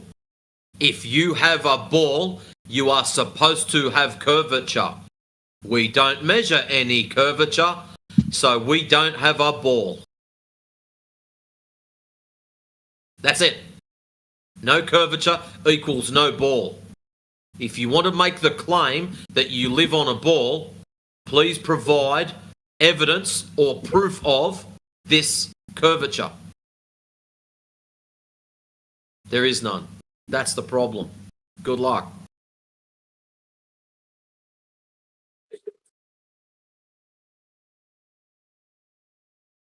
Yeah, there's no drop over distance across large bodies of water. It's just flat and straight across all the way from one side of to the other, 20 miles, 30 miles, whatever distance we can achieve optically. It's just straight across. Light reaches its target over those distances across water. It's not dropping down and away from you in all directions. Okay, all you have is excuses as to why that's the case, right? You don't have validation that the surface is actually curving down and away in order for your excuse for it not appearing that way to be justified. What's this? You ain't even got 20 subs and all of them flat earth glasses. Don't you think I would care if they didn't like what I said? Okay, just so you know, USA on top, this is one channel in a server. We have our own server with 30,000 members on it. Don't worry about the 20 that you only see. Give yourself a pat on the back. You can count that high. Well done. But if you really want to suss it out, there's a nice server with 30k members there. So please feel free to cope harder. Well, regardless of the numbers, you're here, ding dong.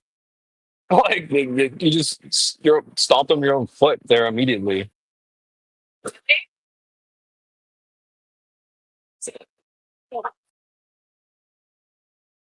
No one cares about this. Well, you're here. So you care enough.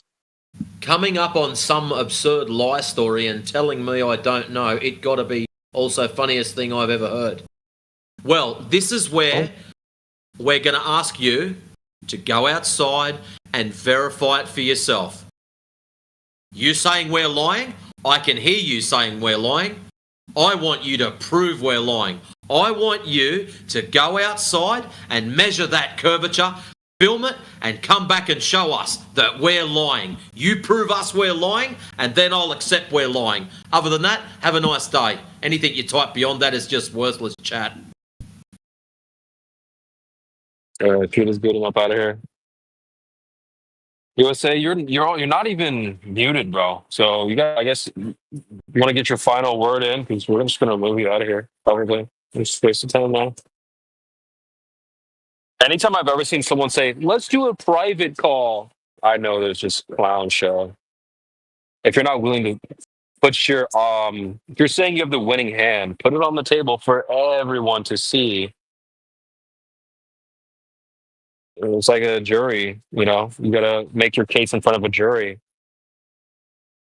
You can't be like, Your Honor, they just won't believe the evidence. No, there's a jury out here. This is YouTube. Don't put it out for them. This will be recorded forever. People can anytime go back and listen to this conversation. If you right now stomp on the flat earther, you could be the one person to shut it down once and for all. That's what you really think. It's just serious. So why don't you go ahead and try, or just remove you? We're not going in your private call. We're not going to do more text to speech. We'll just move on to someone else. Because you're not going to be the last contestant. I promise you that. You're contestant number 33,455. And there's going to be another one tonight, and another one later, and another one tomorrow, and every day after that. So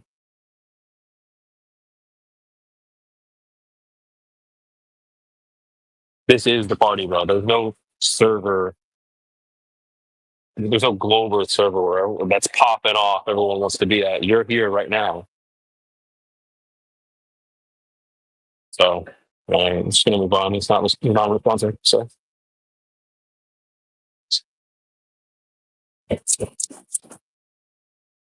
All right, he's saying, "Well, Your Honor, I would present the evidence, but no one's going to believe me." All right, cool. I mean, you have no evidence to present. That's on you. That's your problem. Let's move on.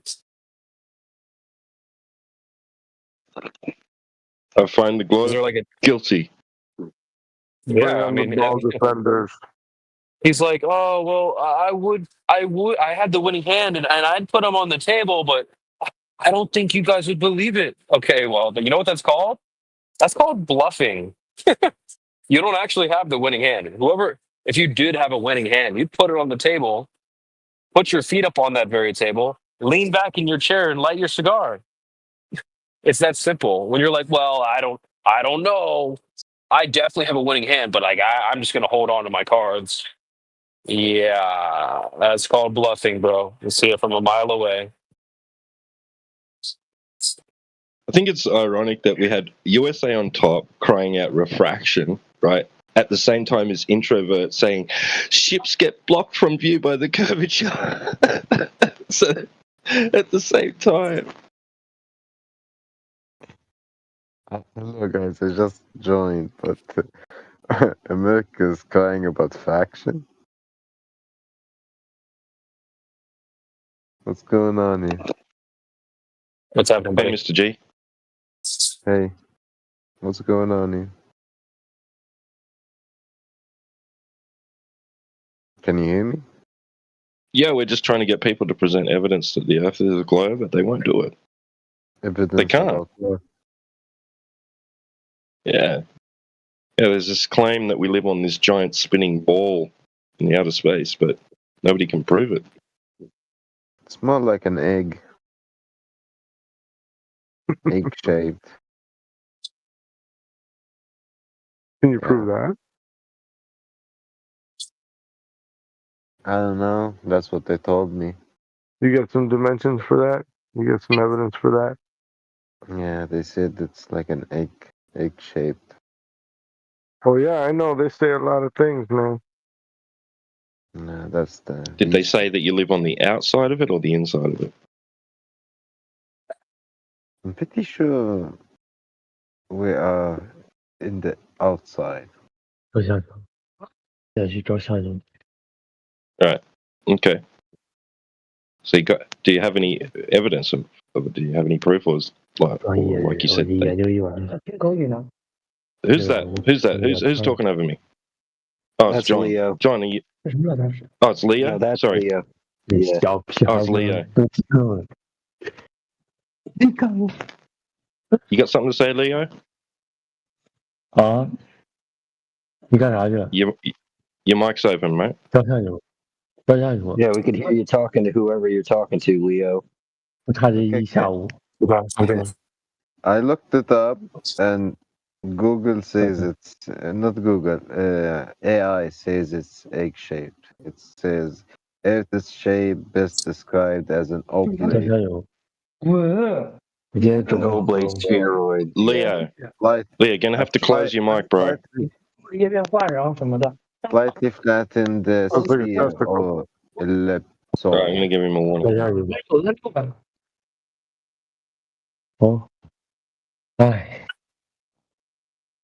Who are you asking to close his mic? Leo, can you please close your microphone? Yeah. We can hear you talking in the background. You're saying Earth is like a testicle? You're causing audio chaos, Leo.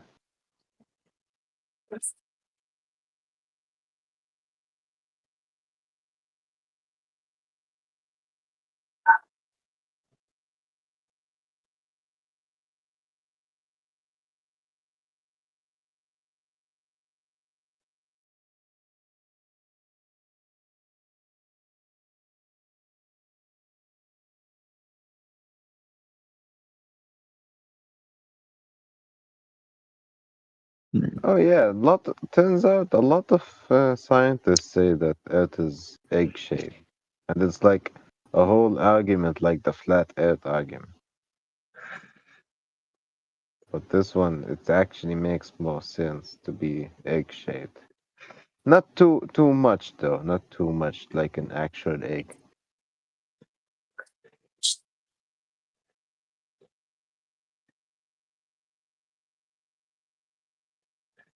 Hello?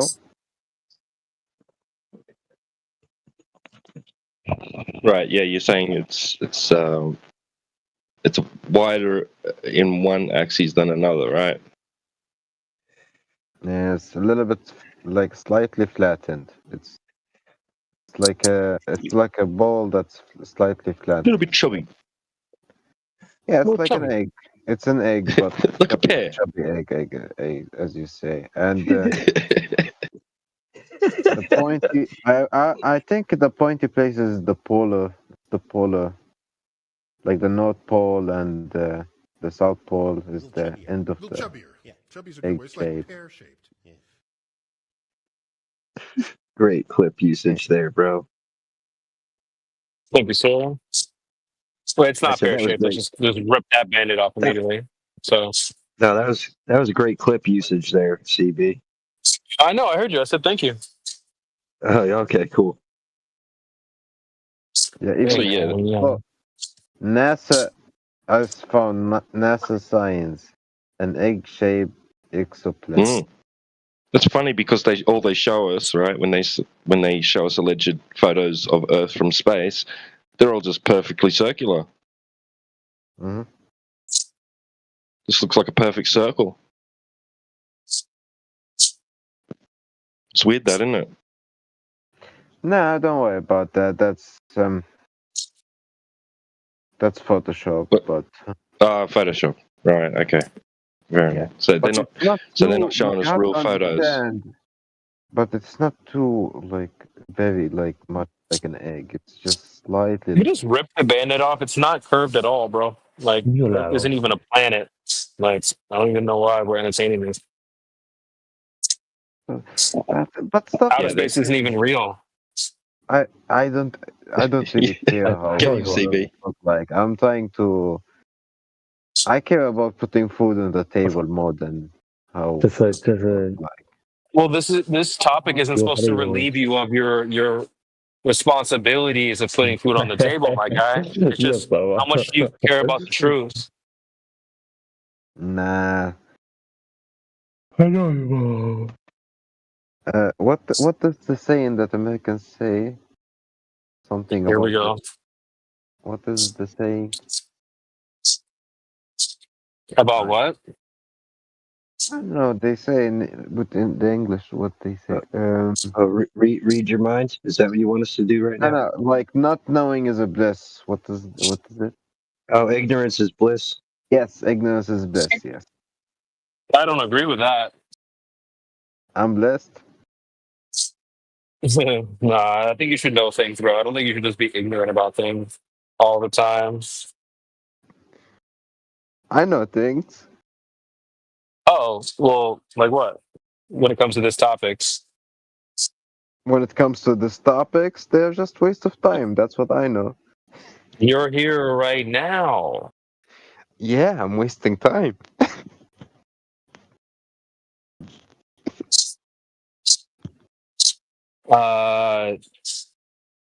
I don't know, bro. Do you think the Earth moves? How about that? I'll just ask you some simple questions. So I think what? The Earth moves. The Earth noons. What does that mean? Okay. It Are you in a moves, building? moves. Moves. You mean it moves? Okay. Yeah, I think it moves. Are you in a building right now? I am in a building, yeah. Okay, is that building moving? I think so, yeah. Since it follows the Earth. Incredible. Yeah, because it's the Earth is moving, so the building is moving, but I cannot notice it. So why do you think that? Why do you think it? Yeah, what's going on? I think because of gravity that holds us. Yeah, because of gravity, we don't really notice the moving. No, but why do you think you're moving? The whole Earth is moving. But why do you think why that? do you think that? Because I can see the sun is moving in the sky. Whoa! You just said I can see the sun is moving. Yes. I can see the sun is moving. That's Yeah, not the sun Earth. is moving. It means that, but we all know that the sun does not move, so that means that You just said you see it moving. Yeah. How do you know the sun isn't moving? How do you know that? Because we proved that it's bigger than the Earth, and therefore we are the one. I mean, it could be move. Actually, it could be. You're just making shit up right now, bro. Actually, You know the what sun this is logic is moving like? too. Damn. Oh, The sun here is we moving go. too, and we are moving around the sun, and the sun is moving around the whole. You know what this logic is like, bro? If you're in a room right now and you have a ceiling fan, and you turn the ceiling fan on and you see the ceiling fan moving, you go, nah, it's actually the room is spinning, not the fan. This is the same type of logic. It's really that bad. No. When I think about it, the sun is moving and the Earth is moving around the sun. So how do you, when you go outside and you look up, you see the sun move, yes? In the sky, not in Yes. but in reality, we are the one moving You around. see the sun move over your head, yes or? Yeah. Excellent. That's because it's the sun moving, not us. No, it's because we are moving around it. No, we're not how do moving. you- Actually, you've never seen anything go around the sun. No one's ever seen anything go around the sun. Certainly not the Mr. G. ground that's How do you explain? below you. How do Here you we go. verify? You've just said that we're the ones moving. Okay, I hear that. How do you verify we are the ones moving instead of the sun moving over our head? How do you tell the difference? I will tell the difference. It's because because in one part in the world we will have it's gonna be day and the other part is gonna be night. This means Okay. So let's just break down the two options. Option A, sun moving. Option B, earth moving. So in option A, if the sun is following a circuit, when it's over your house, it's daytime. Then the sun moves away. It's over my house now, daytime at my house, nighttime at your house. Option B, the earth rotates in front of the sun. Half of the earth is illuminated at one time. The other half is in darkness. So that doesn't really help us out because both options can be workable. So we haven't proven yet which one is moving.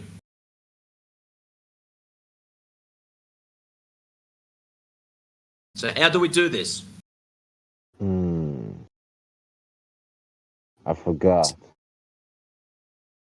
I think I don't know. I know it's like the whole Earth is rotating around the sun, and at the same time That's it's what you're rotating. told. But, So how do we at the same verify this? time, How are we proving this? but at the same time, it's rotating. It's my spot right here. itself. Yeah, you already know. It's like when you throw a ball in the air, and it's like rotating, but at the same time it's moving. Oh, Yeah, that's the claim. Wait, That's what? the claim. How are we going Ari? to prove this? Filipino girl? Oh, she's always in there. I don't be in there. It's too high. How? You're I not don't making know. CB. I didn't study science. I'm not good at. Wait a second. Let me search it then. Well, you shouldn't have to search it. This should be common knowledge. Researching on the fly. That's all right. He's learning. He's learning. He's learning. That's Yeah, all right. 'cause he- At least he Yeah. stopped and think. That's all I wanted him to stop and think. See, at the moment, you've got some people saying, "Hey, it's flat. Sun is moving," and we've got other people saying, "Hey, it's a ball rotating in front of the sun." So, which one do we go with? How do we break these two apart? How do we separate them? How about we just measure the ground? If the ground is not curved, well, that gets rid of the ball one, doesn't it? That would be the easy way. Let's just go and measure the ground. If the ground is curved, it's a ball. If the ground is not curved, it's flat. Very simple. Aren't we like look at the other planets at the same time? Looking at the sky, at other items, lights in the sky or wandering stars, is not really going to help measure the ground. No, not the ground, but doesn't. Well, that's what we're talking about. We're talking about the shape of the Talking ground. about rotating the Earth, like how to prove the Earth is rotating around the sun. Won't be Well, able to do that. this is if what we we've look got. at other. We witnessed the sun move across the sky. So we've got multiple options. Option number 1, the sun is moving. Option number 2, the ground is moving. Option number 3, both the sun and the ground are moving.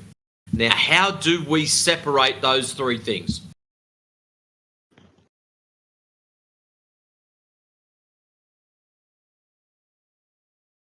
So let's have a look at other things that are tied to each of these options. Option A, the sun is moving over a flat stationary plane. Option B, the Earth as a sphere is rotating in front of the light source, the sun. So, can we measure the shape of the ground? Yes, we can. You can do a laser test over the ground and see if there's any drop over distance. If we don't measure any drop, Earth is flat. So that means your sun we're not rotating in front of the sun. If the Earth measures with drop, probably means we're a ball, and we could probably say that yes, because we're a ball, we are rotating in front of the sun. We have to separate these ideas. At the moment, the only way of separating these ideas is to measure the ground.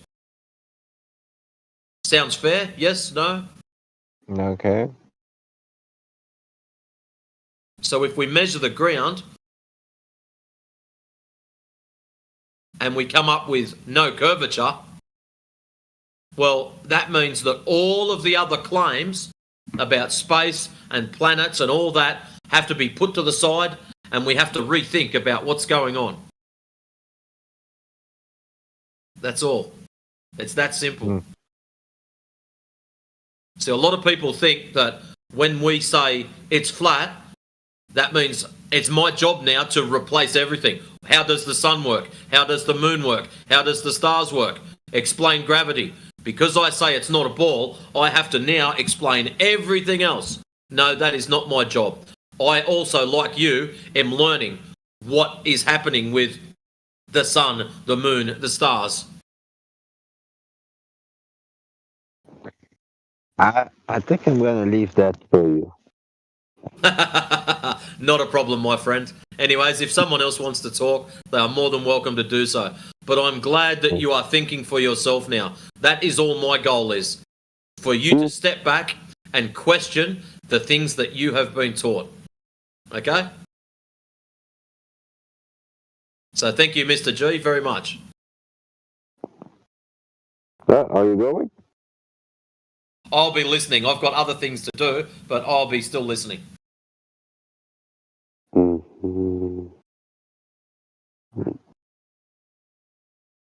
I don't know. Science is not my topic at all. Oh, this isn't a scientific inquiry. It's geometry. Yeah, it is geometry. It is geology. Geometry. Man, English is not my first language. I struggle a lot with it. Hey, you're doing fine. Good. Don't beat yourself up. Geography. No, people have a conception, right? A misconception that this is a scientific inquiry because the word science is flung around all over the place to do with outer space and all this stuff, right? But it's not. Geography not science. is kind of hard too because it's like in geography you have to study so many topics and they're all complex topics at the same time. It's really hard to. I would say geography and biology, they both are complicated, not because of the how to understand topics, it's how to associate all the topics with each other.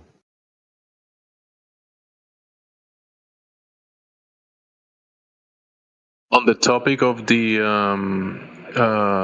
what he was saying about which option was true and how can you tell about is the sun moving or is the ground moving or both moving, you can actually tell that the ground is motionless and the luminaries are moving because there's no parallax. The parallax, there are things on the ground like ground position, landmarks that are aligned to the luminaries, and there's no parallax of the sun or the North Star. There is a movement of the luminaries that reset, in a sense, in cycles, like hands of a clock, very complicated clock, but there's no parallax of the sun. So that tells you that the sun is in motion and the ground is not, because if the ground was in motion, there will be observable parallax because you will be at a different position 6 months from now, and the background of the stars will look different, and the sun will be going across a different position every 6 months, every year after year after year, and the sky is gonna look different all the time. Something. There's something right now I'm thinking about. If we are actually rotating around the sun, then how come we can still see the same stars in the same positions at the sky every night, like the North Star and stuff like that? Celestial North, because Celestial North stays in the same position all year round. But aren't we rotating around the sun? Who's rotating around the sun? The Earth. He's saying No, it's nonsense. He's saying he's thinking about it, and he's saying if we supposedly are, then how can we be seeing the same stars in the sky? Yeah, that's the whole point. Since the Earth is not rotating, the luminaries are, and that's pretty obvious. Like if let's say after 6 months and we are in the opposite direction, after 6 months we're in the opposite place, like from the sun, right? Like we have just traveled 180 degrees around the sun. Won't that make us see the stars in the different positions? Right. You'd be facing inwards towards the inside of the galaxy, and then 6 months later you'd be facing on the outside, towards the outside of the galaxy. Won't that make us like see different stars every month or every few months? Yeah, but their excuse is that everything is so vastly far away, but they don't have any evidence for that. They just say that. No, like if we are rotating around the sun, right? We will see the sun, yes, at the day, of course, but at night we will be facing a different direction, which means we're gonna be facing different stars. Because at that day we won't be able to see the stars because of the sun's light. We can still see it, kinda, but the sun is gonna be blinding us, I guess, from that. It's worse than that, Mr. G. It's actually worse than that because you have several different motions going on at the same time. Yeah, you have the Earth's rotation on its axis, right? This is the heliocentric globular model. Oh, I So you have found the a Earth's better way. rotation on its axis. You also have the Earth. You also have the Earth orbiting the Sun. Then you also have the Sun orbiting the galactic center. Then you have the galactic center orbiting a supermassive center, right? So you have various curved motions happening, right? So that means that there would be increases in velocity of or acceleration and decreases of that acceleration happening at different points in the orbits. This is just not experienced. Plus, the stars you would see would be different on multiple levels because you have all these various motions, right? There's no parallax. So, but let's look for the northern star that we use to indicate directions, right? What if we are rotating around the sun? Won't be after, let's say, every 6 months we will see the North Star and only in the day, and another 6 months we will see it only at the night. If we are actually orbiting around the sun, you would see a lot of different things. You wouldn't see it as it is, that's for sure, because we're constantly in motion, in several motions. So nothing would stay fixed, Also, and you my bad, John. wouldn't have these cyclical things.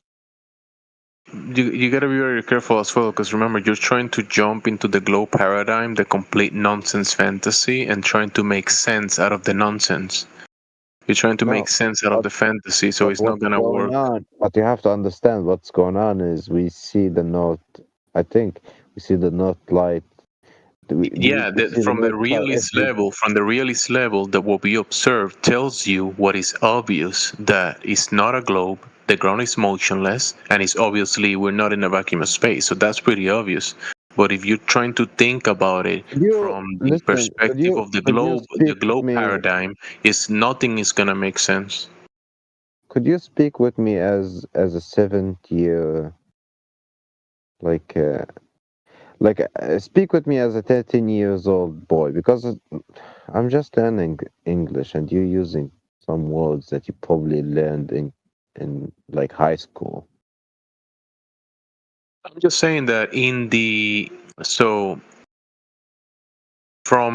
if you're trying to jump into the globe fantasy, because you right now we're thinking if we were in a globe, right?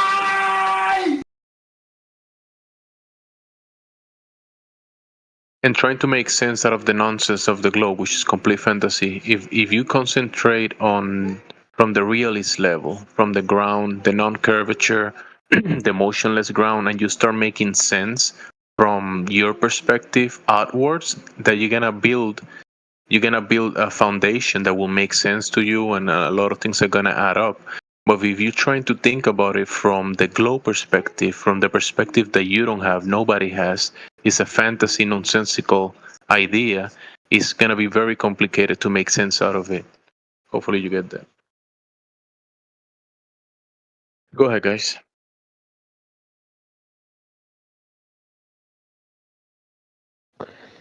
I'm asking a simple question.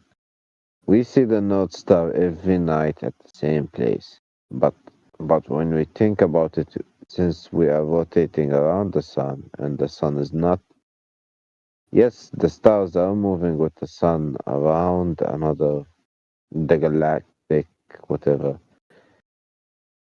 So they are moving around something bigger, right? Together, but at the same time, we are moving around the sun, and No, you we are should not at moving night. around the sun. No, we are not moving around the sun. No, the answer is no. How is that possible? Then how come to explain then the year long? We are moving around the sun all year long. No, we are not moving around the sun. The sun is moving across the sky. The ground below your feet is not in motion. It's motionless, not in motion. We know it's emotionless, but our planet is smaller than the sun, and it's moving around the sun. No, the ground you're standing on is not a planet. Not a planet. Not. The Earth is planet. No, the Earth is not a planet. The planets are luminaries, wandering stars up in the sky. When you look at a What is planet, a you look luminary? up. What The is a luminary? ground is What is a luminary? It's lumens. It's a luminary. It's a light. Luminary. The ones that we observe as natural phenomena up in the sky. When you say a planet, you say like Mars, Jupiter, Venus, right? Those are the planets. But Earth is planet, like our Earth is No, planet. no, Earth is not a planet. Earth is Terra. The planets are celestials up in the sky. The Earth is not in the sky. What are you talking about, man? We always say planet Earth. Very simple, dude. The cartoon that you see, the cartoon that you see, right? And you call Earth, that cartoon, that's not Earth. You're thinking about from an outside perspective, you're thinking this. Let me post it in the chat. You're thinking solar system. This is what you're thinking. Solar system, Where right? do we? Okay. So look at the chat. Look at the chat, right? Look at the chat. You're thinking. Let me see. Solar system. This is what you're thinking in your mind. You see what I posted, Jamesy?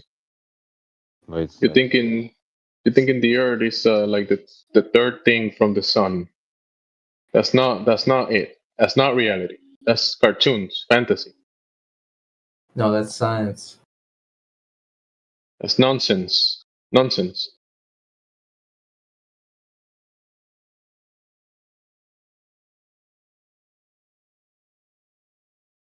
Nobody, no one that you know, nobody ever been alive can testify and say this is facts. This is the case. Nobody.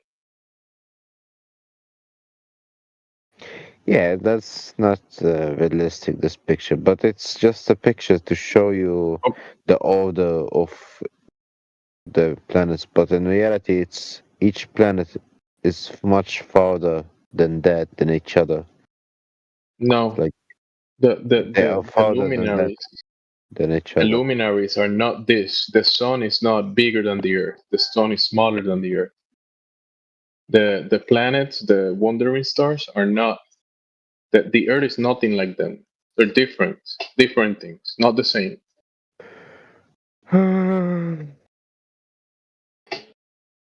It's really simple, dude.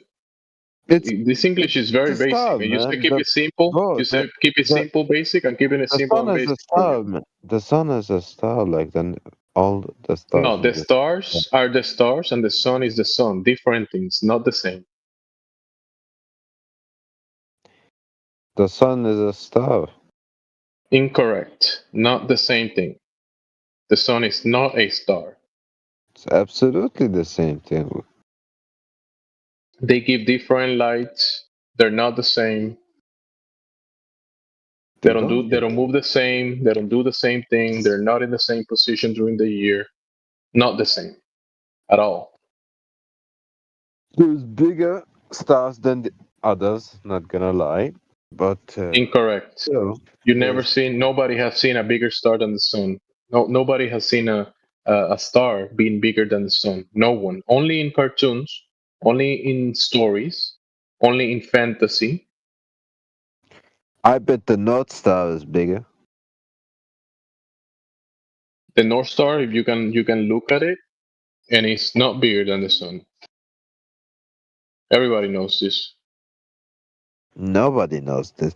The North Star is bigger than the sun. That's imagination, fantasy. Nobody has seen that. Nobody can testify that's true. No one can No one. prove it. But Exactly. No, you exactly. can't, dude. You can't prove it. It's not provable. It's You have just to go stories. there. You see the cartoon that I You have posted to to go you? there to see it. You see, you can Sorry, check Chris. solar system, right? All solar systems, they're all different. You say, no, this is not the accurate representation. Now, try to post the accurate one. There's none. None is accurate. There's no solar system misrepresentation of reality that is I know. accurate to I reality. asked the I asked the AI, and it said the North Star Polaris is much bigger than our sun. AI doesn't know that. AI is just spewing fantasy stories that some guy that believes in that gave to it. AI doesn't know that. It just says what it's told to say. Yeah. I don't Yeah, know. if AI, A lot of if AI Forbes, talks to you, a lot of big famous places like Forbes saying the North Star is 46 times bigger than the sun. that's nonsense, fantasy, not real. Doctrines of men, like religious doctrine. Well, what? Doctrine, the globe is a doctrine. That idea that the earth is a globe and that the sun is bigger than the earth and the earth is moving around the sun, that's doctrines of men. I don't care about that. But you're spewing it. You're saying that's true, but it's not. Okay, what do you mean? Are you saying that Earth is flat? The earth is not the cartoon that you think it is. It's not the globe, it's not curving. So if you want to describe it as flat, yeah, it is flat. It's a description. Oh. The surface of it, right? Oh yeah. It's not curving. So how can it be the curving cartoon? If the real thing, the waters across the earth, the lands across it, everywhere we go across the earth is not curving, how can it be a cartoon that is curving? It's not possible. How come the light of the sun is reflecting the moon on the other side of the planet?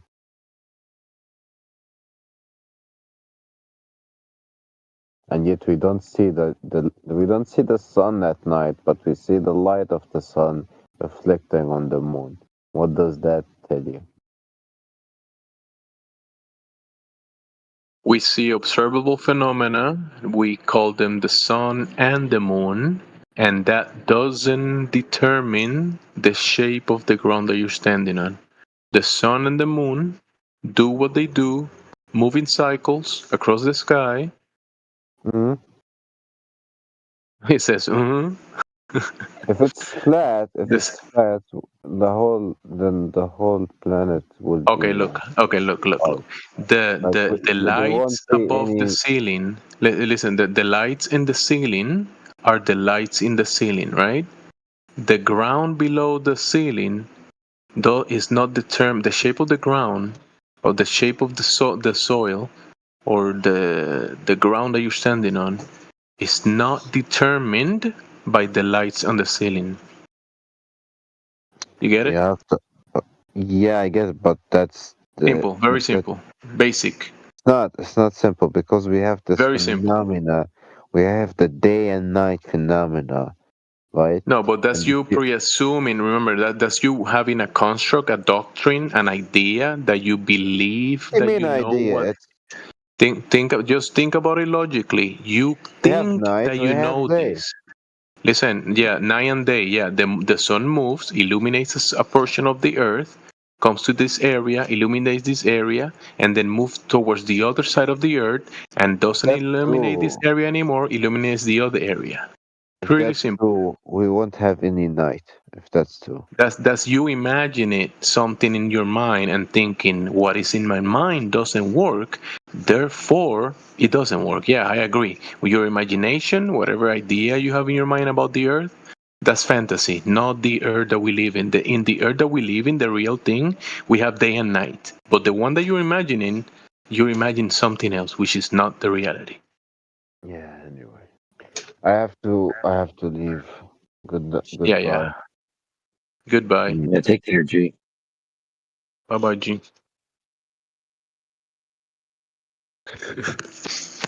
He said he wanted basic English. I kept it very basic, that's pretty simple. Yeah, it's a tough topic for people. They got a whole lifetime of programming to get rid of. He's thinking about it, though. He's thinking. It takes time, man. You got a lot of stuff to, you got to reconcile with. You got to reconcile with all the data. You're already thinking you got a lot of things figured out, right? Especially like you watch all these documentaries. Who are we talking to?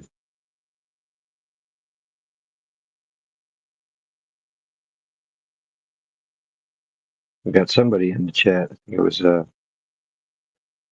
Escuero. Escudero. Okay.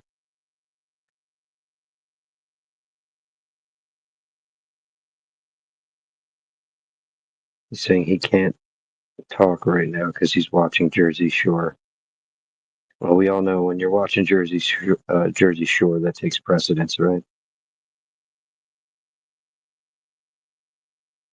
Snooky wants shmoosh shmoosh.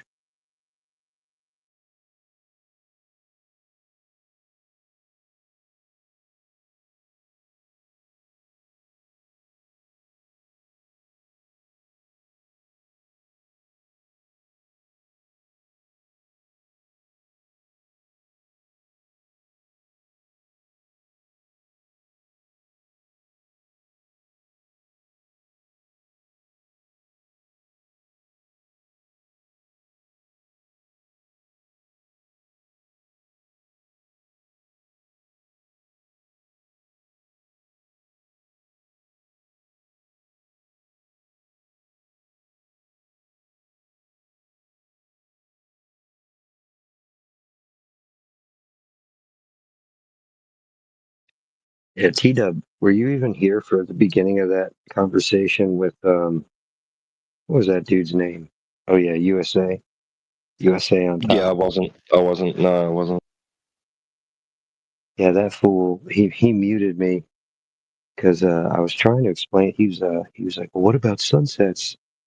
Which is kind of a similar thing that the last guy was talking about. And I'm explaining to him how perspective works. And he's like, I studied biology and I know about the human eye and this and that. And I'm like, it still doesn't, you're talking about nuanced things. We're talking about perspective.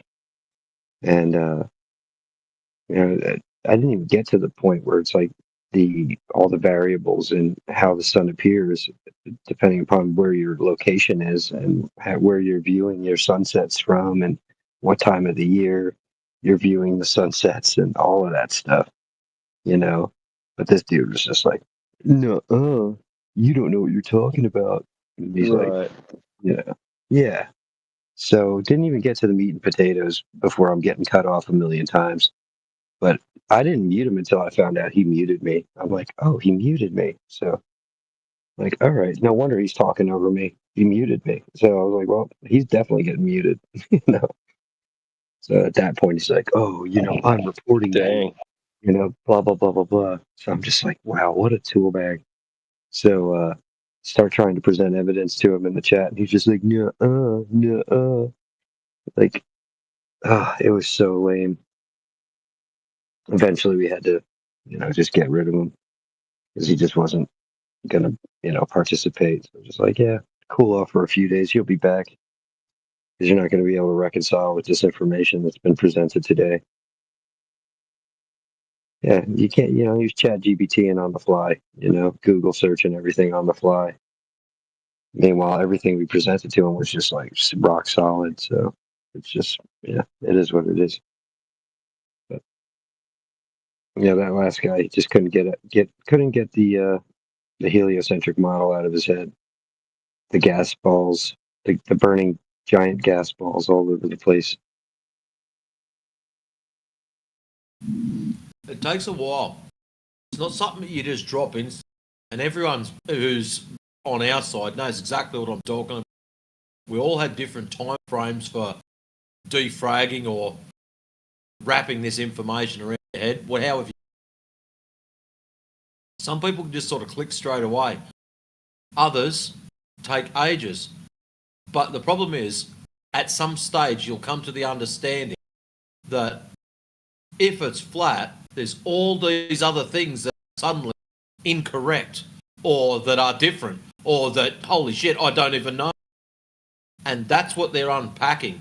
They're unpacking the fact that if it's not a ball flying through space, that means the sun doesn't work as I've been taught. That means the moon doesn't work as I've been. All the stars, all the satellite stories, they're all BS. And they've got to try to unpack that in a very short amount of time. I can fully understand why a lot of them break whilst they're in front of us. Pretty cool to watch, actually. Yeah, they should really. Yeah, they should really just take a step back, from the conversation. Be like, I have a lot of reading to do, so I'll be back. I do enjoy the people who understand that and like ask for material so that they could walk away with something to read up on and then come to their conclusions later, right? So yep, have a bit of a chew on it, have a think about it, and come back. Yeah. It's not like we're withholding data. We're like, yeah, check this out, research this, look at that. You know what I mean? It's like we give them tons of resources.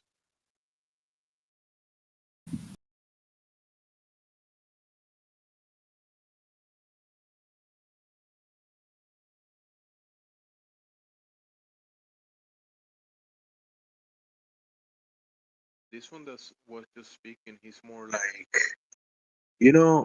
I learned it in school, and when I got this question in school, I selected B, Earth is globe, and I got it right. The teacher said it was correct. That's the correct answer.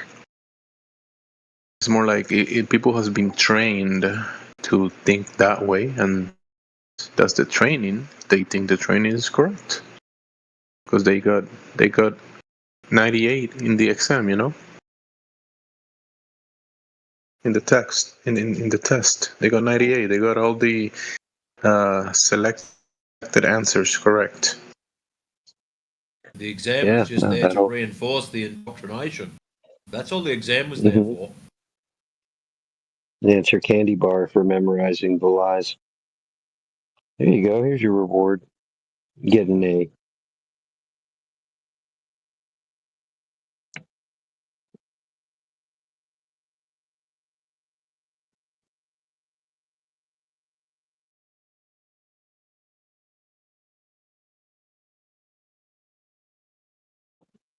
Yeah, the lack of curvature is the dead giveaway. So if people can't wrap their head around that, they have to have a good excuse for that. So something they definitely need to hang their hat on. That's why dude couldn't give up on the refraction argument. He's like, no, you guys just don't understand. It's definitely refraction. And he wants to bring up sunsets and all that as if it's proof. Oh, well, we know it's a globe because the sun sets. If the sun didn't set, it would always be daytime. It's like, okay, bro. There's obviously an answer for that.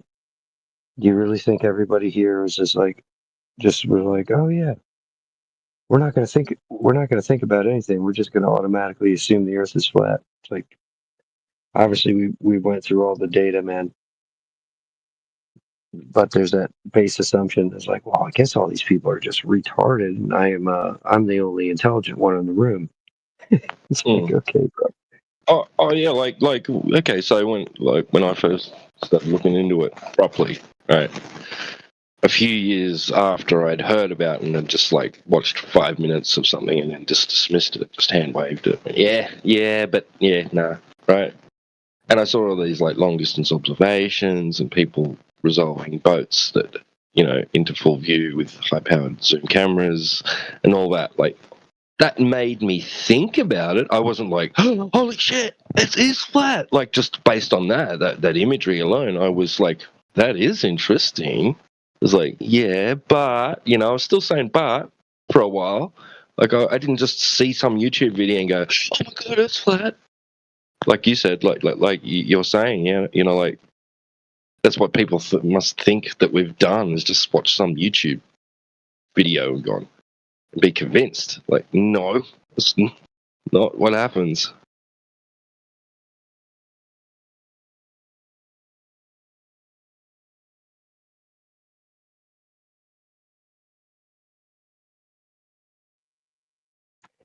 But it did make me think. Yeah. Well, I mentioned the 15% refraction, and that, refraction making you be able to see, a little bit further, right, at max, right? Like an extreme case would be 15% refraction, right? If there's a second medium. And what these people are basically saying is that,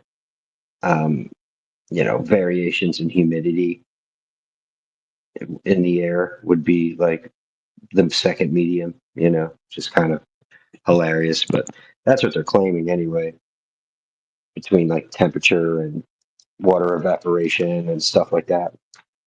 So, but yeah, that's really just recipe for magnification, you know what I mean, in reality. But yeah, as you get deeper into the weeds of this stuff, you start to understand, like, all right, well, the laser tests are something you really can't argue against, with that same type of logic, right? So that's why I think, that's why I like it when Mary Mom brings up the John Dee stuff, because there goes a PhD who went out to prove flat Earth wrong and wound up becoming a flat earther in the process. I love those stories. People that set out to disprove, and then they wind up proving, like becoming another brick in the wall of flat Earth. So, and that's how we all people's started. excuses for all this is just cope. It's like when I first saw the Black Swan. I think I came into it around about the time that QE had constructed his argument around that observation, right? The Modus Tollens. And I think I was kind of like still like looking into it and questioning, right, around about the time. And I heard people just crying out, "No, yeah, but you don't consider refraction." And after looking into all that a little bit, I went, even as someone that's on the fence, like still skeptical either way, right? I was like, no, these globers, are just coping. That's a cope. Like, look at it. Look at that, bro. Like, holy shit. The geometry says we should be able to see this far. We make the observation of seeing further, right? Seeing a horizon way beyond that. And like, I could, like, if they'd have said, like, oh yeah, look, it's the horizon's just before the foot of the first oil rig, right, or something, and they'd said refraction, and then me back then might have gone, yeah, that explains it, right? That might have been like a go-to for me if I'd really been that emotionally invested, or any other form of invested in the ball, right? But nah, like, come on, bro. Seriously? Like, so how far? That's why I'm asking them. I'm asking people, what's the maximum then? Okay, if 1.225 isn't the max, what is the max? Give us the max. Give us the threshold. And we'll see if we've got an observation that beats it. And they don't. They won't give. There is none. I don't know. There is none. Any. Oh, you can see as far as, like you said, like, we can see the back of our own head. Right? Like, it's ridiculous. It's just cope after cope. Well, because they've already, in their minds, right, they've already moved into the next phase of what they would need to be explained away, right, in the model. Because normally, by that time in the discussion, they've already thought of their next point that they're going to bring up. Well, if I can't get around this, I'm going to bring up this. You know, they already have their backup plan, their plan B of where the discussion's going to go next, which is usually, well, how do you explain day and night? And how do you explain time zones, right? How do you explain why the sun sets, right? So it's usually moving right on to the next point. How about they don't understand. You know? They don't they don't understand what they're talking about when they say light bending or refraction. They really don't have any idea like what actually causes that. When you start to press them on them, they just fall apart, and then like John said, they'll just try to jump onto something else and run away from the long distance observations, because the long distance observations is like the kryptonite for the Globers. The refraction, as soon as they bring that up, that's kryptonite for the Globers. Like they're shooting themselves in the foot and they don't even know it. They think that they've got like they think I've got an answer, but just by saying refraction, and they just hope that it's going to go away when they say that word. But like T-Dub said, once you press them on it and ask them for details, they have no freaking idea what they're talking about.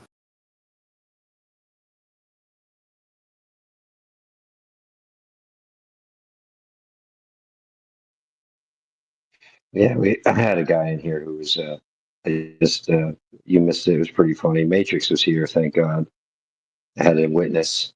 But no, yeah, the guy was unbearable, dude. Talking over me. He wound up muting me. I was trying to explain perspective to him and the way the human eye works, and he's like, I studied biology. I know exactly how the human eye works. It's like, read a paper on how light reflects. Read a paper on how light refracts through the cornea of the eye. He's telling me. I'm like, dude, I'm not getting into the nuances of how light refracts on the cornea of your eye, dude. But John, So you're funny. just a liar. You don't accept science. You don't accept distance. You just lied to me. That's why I...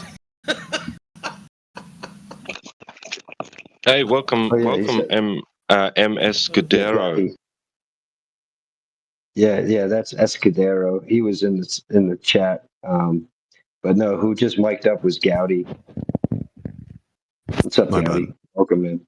Yeah, and him too. But I was just because MS Scudero had a question in the side chat. Well, more of a I don't know, rhetorical. So you guys believe or know that world is flat? I said we know. Oh, new one? That was a new question? Earth being flat is a possibility. Oh no, it's a fact. It's definitely not curving. There's no Earth curve. Unfortunately, for those who trust the science.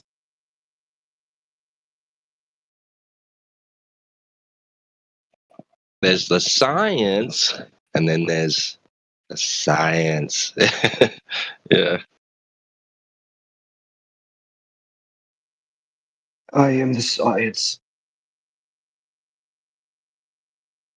Wear 15 masks. Yeah, there's people out there claiming that science can tell you the shape of the Earth, right? And we'll challenge. All right, what's the hypothesis? What's your observed natural phenomenon? What's your independent control variables? What's your experimental setup? Tell us all about it. Let's see. Or we can just tell them, no, you're incorrect. It's a category error because this isn't a question of science, a how or why question. This is a what is question. It's an inquiry for geometry, right? Well, Tita, let's not just glaze over this important fact, right? MS Scudero said he wasn't able to VC right now because he's got more pressing matters, which is to deal with, which is watching Jersey Shore. So I just wanted to highlight that fact. Right? Oh yes, that takes precedence. Yes. My God, is he said that? Did he say that? Yeah, go ahead. Read back in the chat, dude. Oh, that's hilarious. Leave me alone. Leave me alone, kids. I'm watching my stories. That's why I said Snooky loves smoosh smoosh. Snooky wants smoosh smoosh. Man, that's the most brain rot show that ever to exist, I think.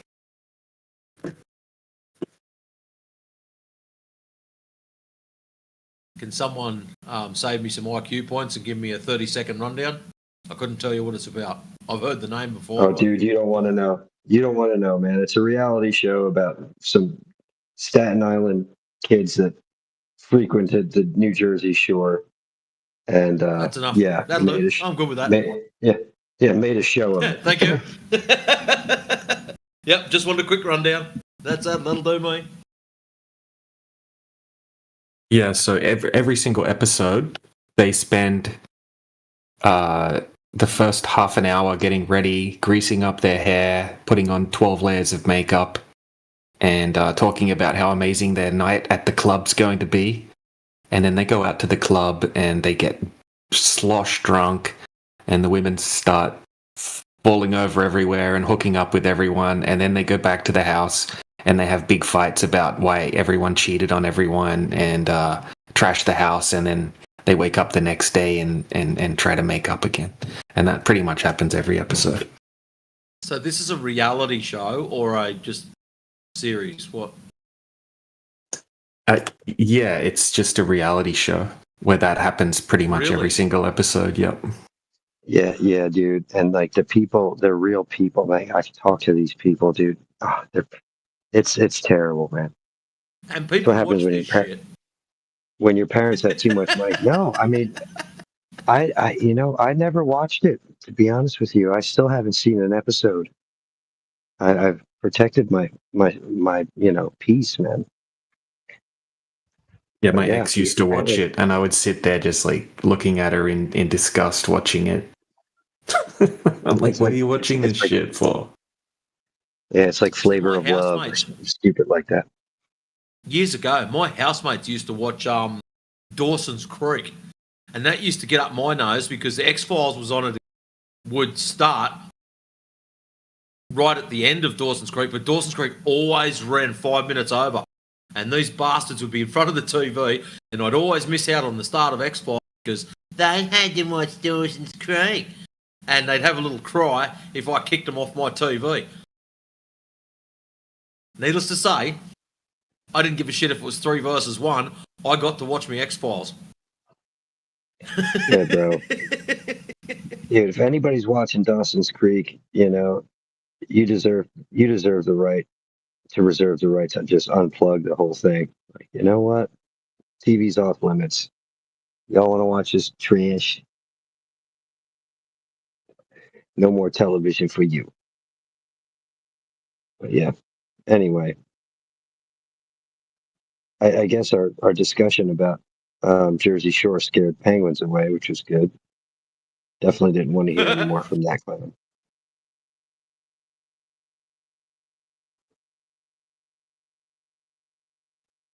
We got Michio Kaku's cousin in the panel right now. NG, welcome.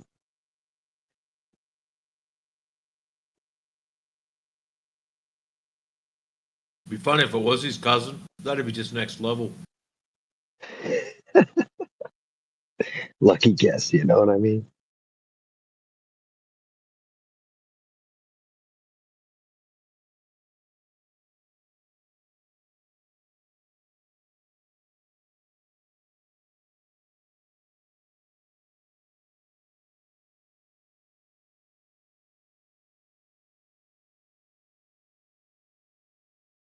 Yeah, you DJ, guys on the English channel, don't be scared to ask questions. That's what we're here for. I'm Said Mo, NG, Escudero, when you've done with Jersey Shore. Forgive me for laughing at the Jersey Shore, dude. I mean, I said it's akin to watching like Flavor of Love. I had an ex who used to watch that show, and I used to just be like, "Why are you?" I used to get on her for watching that garbage. Like, you're giving them more of a reason to keep making this trash. You don't want to give people like this an audience. You're encouraging them. Don't encourage them. Yeah, man. They're toxic. They're toxic for women. A lot of these shows. Like my ex used to watch all of those Real Housewives of Atlanta, Real Housewives of blah blah blah. She was obsessed with it, and then she started acting like those women. Yeah, it's not. And they're like the worst women that you could possibly emulate, right? Yeah, and that was the beginning of the end. I'm like, you're acting like these crazy women. Like, it's not going to work out. Yeah, who's that one? There's this, what's his name? Andrew something. Yeah, he's like a right wing debater or whatever. And basically, yeah, he just goes on these shows with like these OnlyFans models and stuff like that, and just like rips them a new one. But yeah, he basically outlines why, like, everything that's wrong with like the modern woman, that's like, feminists in their like belief system, and like they want everything from the men, but they don't want to bring anything to the table. I think is his argument. I gotta remember his last name. Anyway, he's funny as shit, but he's on point anyway, and like that's basically the beginning of that whole culture of us like, oh, I could have my cake and eat it too. And yeah, the women who act like that, like the Jersey Shore girls, oh my god, any of that stuff is just so silly. Yeah, like you said, Real Housewives, Kardashians. It's another toxic show for women. Yeah. Not to mention there are a bunch of trannies. I'm just kidding. Yeah, a bunch of like witches, lizard people or something. I used to watch The Swan with my missus, believe it or not. The Swan? Yeah, you seen it? Like they get these like housewives in and then do all these makeovers, and then it's like, they go through a series of trials and whatever, and then they pick the best of the worst at the end of it. That's hilarious.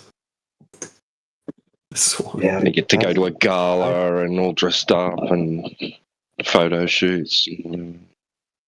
That's why I've always had so many skills. Whenever they would put on something stupid, I would tell them, "This is really dumb. You shouldn't watch this," and I would go work on some skills.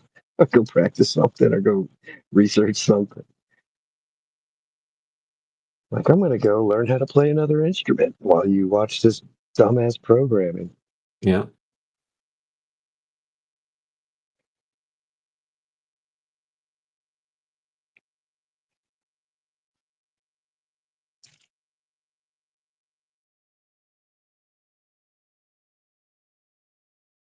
Yep, so we have no conversationists. People want to listen in.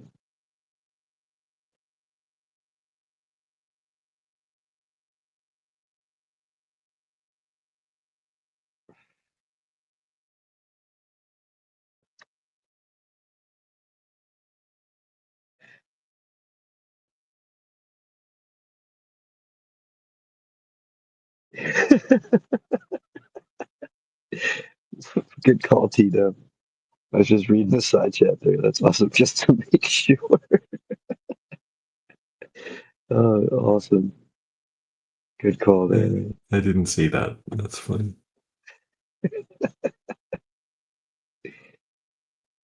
Penguins needs that. Penguins is he's ripe. He's cruising for a bruising. Yeah. Some of these Globers, like, as soon as they open their mouth, you can just hear the arrogant tone of their voice, and you're like, oh, this guy's a piece of shit. It's not going to go anywhere. He came in middle of the conversation tonight, like, in the text chat, like, yeah, you can't have gradients in a container. I have that's no the evidence. Dumbest shit. That's the dumbest shit I've ever heard. Yeah, I have no evidence to support my claim, but mic drop. You know, it's like, you can literally even in a static system, you can still have a gradient. You just adjust the temperature in one part of the container. Like, that's ridiculous. Such a dumb argument. And then obviously a dynamic system has a gradient in a container like a terrarium. What a retard. yeah, that's what I'm saying. I'm like, come on, man. So if I put, you know, a variety of gases in a container, they're not going to find equilibrium if the container is not moving and has a stable temperature. You know, it's like, If you can't, it's the dumbest thing ever. You know, like, shouldn't they be arguing for the opposite of that? That there's only a gradient in any container because of gravity?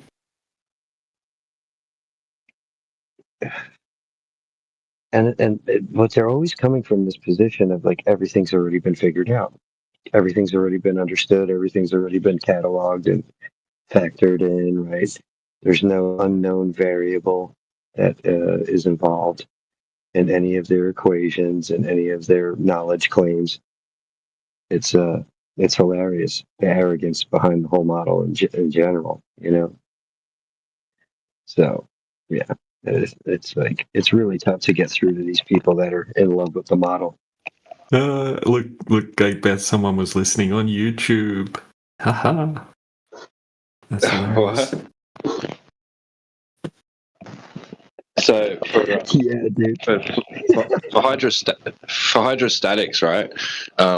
So it's stated that at any given point, right, along a horizontal line or plane within a body of fluid at rest, the pressure will be the same, will be equal, right, in all directions, right? So at that point, coming from down, from sideways, from up, along a horizontal plane, right, the pressure is equal along that horizontal plane in a static system, okay?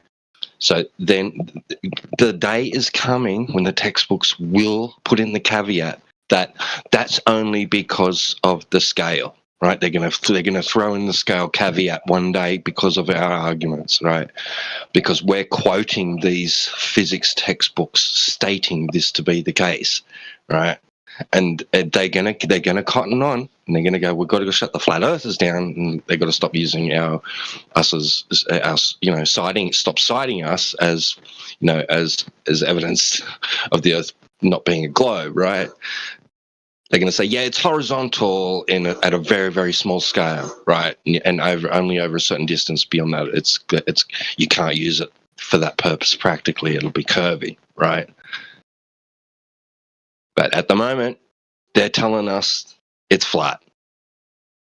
These physicists are telling us it's flat.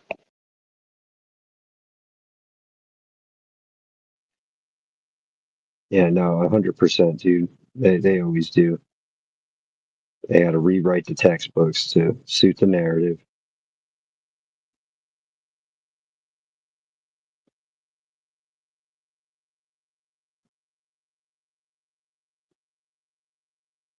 Yeah, because we get people coming. We'll quote someone like that, a physics textbook like that. Mate, we'll give a citation stating something along those lines, right? And the Glober will say, yeah, but scale. Like, well, okay, where's the citation that says it's due to scale, right? There isn't none. Is none.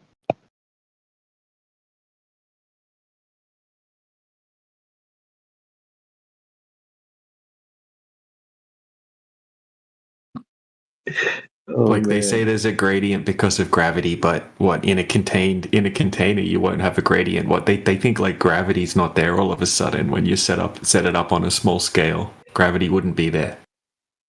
It has to be the size of the Earth for gravity to be present in any type of lab test or anything. Fuck off. Yeah, but it's been stated to be horizontal. I mean, even like with the hydrostatics again, they say that due to gravity, blah, blah, blah, right? So the surface, and they'll continue to tell you that the surface of the liquid is perpendicular to gravity. Well, that's not a curve. That's horizontal, bro. Oh my god, dude. This guy is here again, man. Freaking hilarious.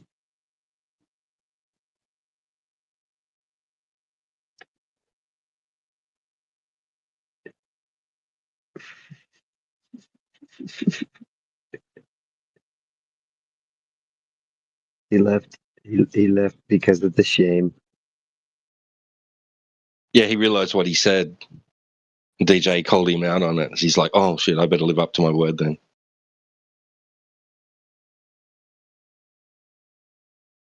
You're talking about penguins, right? As he's leaving, echo, echo, echo.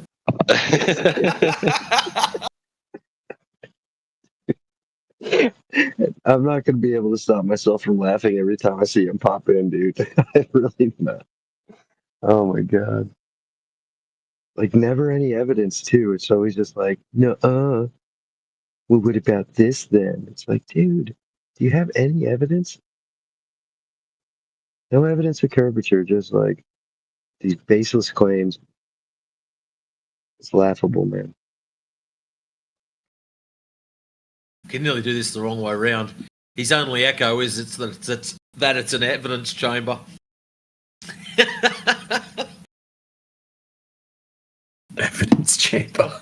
That's hilarious. Ah, yes, that was so good. Random shit that pops into my head.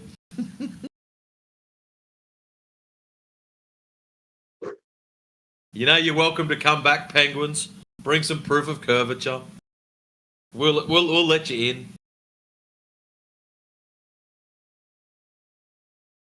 He's gone straight back to listening on YouTube again, probably. Dude, your memes are freaking clutch, bro. Clutch. When I called you DJ Rakesh, dude, that was a freaking solid meme, dude. Holy crap. Freaking slaying me with these memes. I was rolling, dude. Oh, man. It's like, I want to make my own soundboard. He's like, DJ Rakesh. Hello, guys. DJ Rakesh.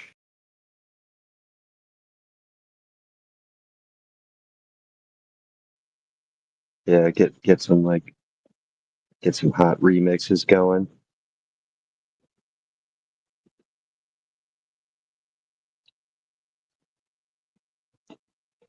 Yeah, you gotta like mix you gotta mix like a hip hop DJ with like just like Hindi music. It would be really fun. Yeah, like DJ Rakesh. You just come in, I'm DJ Rakesh. We have to make it like a Bollywood. I was just thinking, someone's just yelling out, DJ Rakesh! And then the next thing, the sitar, ping, ping, ping, ping, ping, ping. Oh no! This is gonna be bad. Sorry, DJ.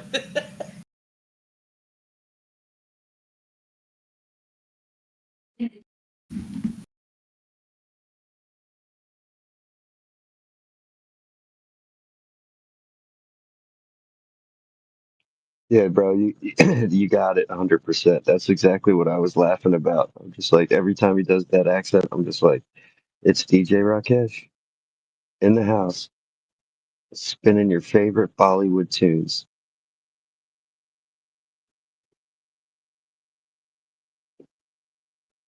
But yeah. All right, let's get serious. We got a real Jersey Shore fan in the chat, so we gotta really gotta reel it back in.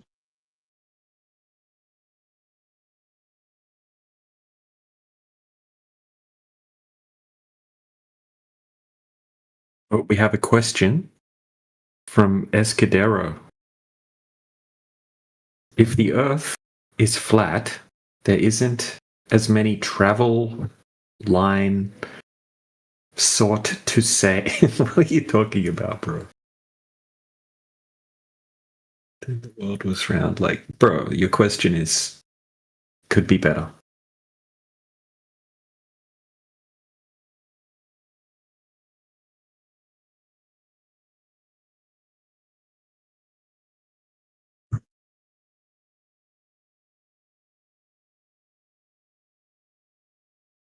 I got a funny feeling it has something to do with flight routes, right? Yeah, maybe. Yeah. Yeah. It's precisely what he's getting at. As if you can't fly over a flat, motionless plane and reach anywhere on that flat plane. Yeah, so the answer is yes, there is. You can go, right, just picture like a big lake with continents in the lake, and then you can just fly to any one of them from any other one, anywhere you want to go. There you go. You could go east, you could go west, you could go zigzag.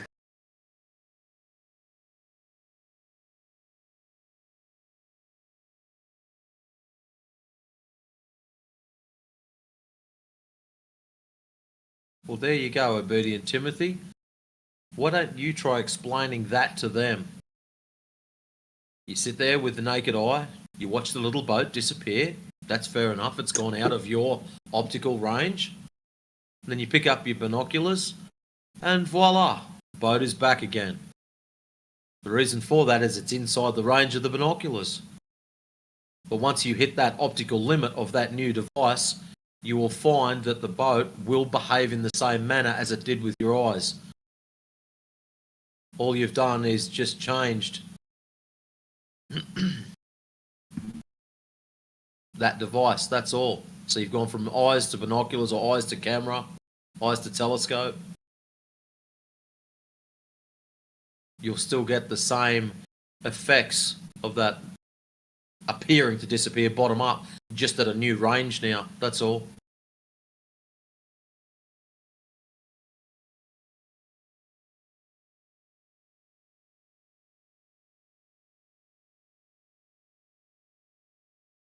And DJ Rakesh, you want to listen to that? That's some good stuff. See, we gotta get that on the soundboard. We gotta get like get a small. We gotta get someone. We gotta get someone screaming DJ Rakesh, and then like the music kicking in, dude. Oh man, that'll be gold. Apparently, my voice is loud enough. Yeah. I'm gonna wake the neighbors if I keep laughing. I'm out on my back porch. I'm out on my back stoop. It's like 3:49 in the morning over here. Oh shit.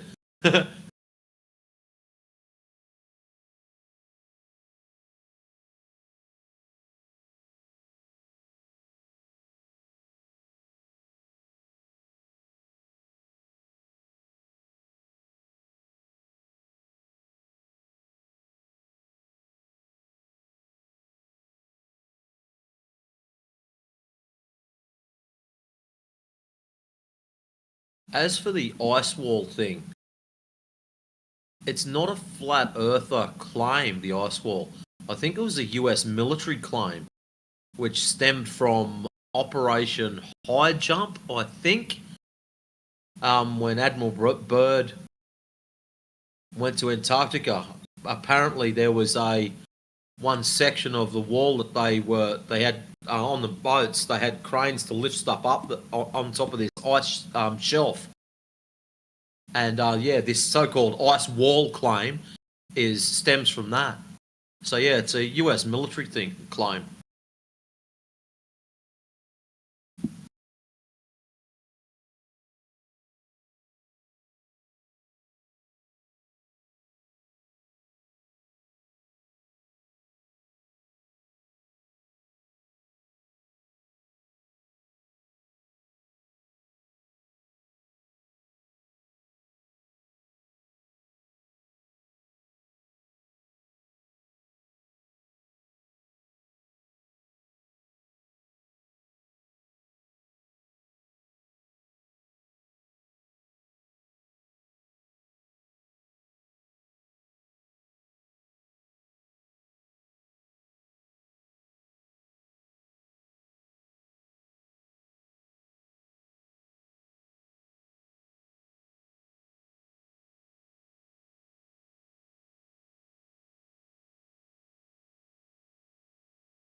I have to start using this observation that I put in the side chat to present to people. I think this is an amazing one. Super clear conditions, no waves. Absolute globe destroyer. Oh, the wind generators. Yeah. Target distance 11.2 miles. Camera height 3.5 foot. You know the short video, that 11-minute video, the empty horizon. I'd love to know what the ship's distance is in. Like right at the start when there's nothing, and then it zooms in, and she's talking about how the ship's pressing forward, and you see the different mirage effects, and she pauses it through and like draws a line. This is where the top of it is, bottom of it is, reflection is, the whole lot of it. There's a breakdown. Yeah. I'd love to know the actual distance to that ship. Yeah, I got a good one here where we know the distance.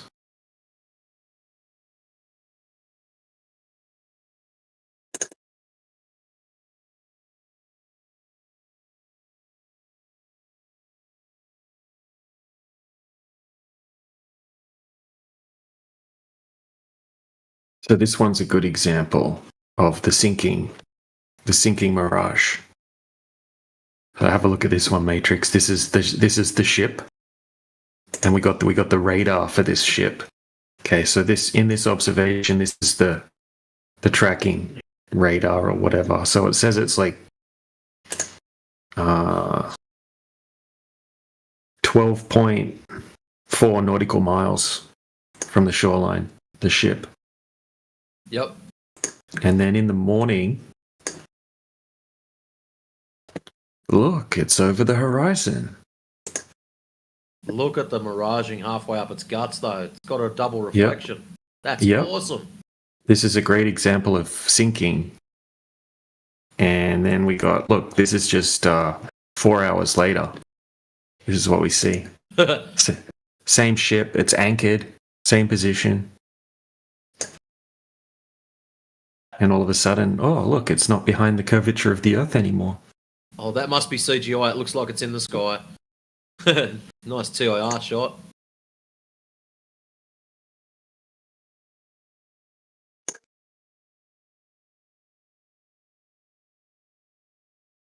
Then here's the few of these.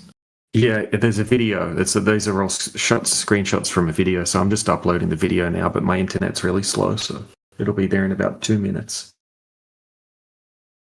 I can't do that voice. A short while later. I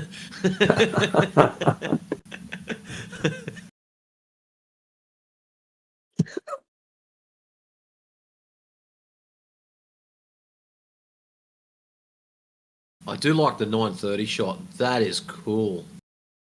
Yeah. Because when you're not zoomed in on it, it looks like it's hidden behind the horizon.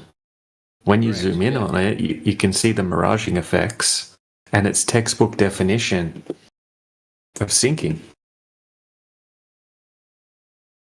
So let's compare that to the Black Swan. Is that what we see in the Black Swan? No, it's not. No, but it's what we see in the one that they say there's less refraction, the White Swan or whatever they call it.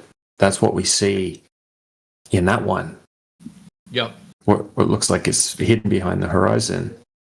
That's a textbook definition, sinking. And it happens, right, on clear days, usually during the night or early in the morning, and it makes the horizon appear much closer than it would normally appear. That's the characteristics of it. And here's a citation in the side chat here, look. A refraction effect in which an object normally visible on the geographical horizon apparently sinks beneath it. So that's not the horizon moving, that's the object apparently appearing to sink beneath the horizon. Well, also the horizon appears much closer than it would in the absence of that mirage. That's what they say. Interesting. So yeah, the horizon appears much closer, and the object appears lower. It appears to be sinking because just because of the way that the the light is bouncing off the object back to your eye, and it makes it look like it's sinking. Just the type of mirage effect. It happens when you have warmer air closer to the surface of the water and then cooler air above it. It's the opposite effect of when you have the floating ships. It's just a reversed gradient, temperature gradient.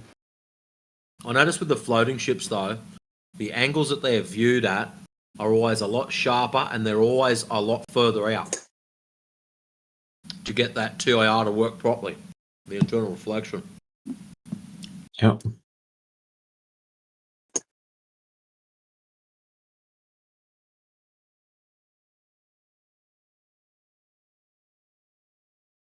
Remember that kid in it, was it Politics and Religion that was having that meltdown? All those ships are, they're CGI'd. We're showing him images of reflections. Yeah. Oh, that's fake, it's CGI.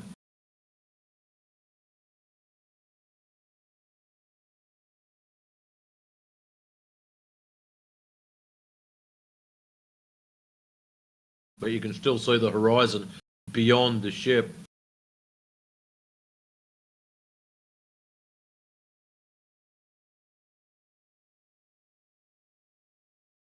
At the end of the day, they can't use any of these observations for hyper-specific claims like saying, oh, look, this matches up with the curvature of the Earth. It's like, no, you didn't take any of these effects into consideration at all. You have no idea what's happening between point A and point B. They're just trying to cherry pick.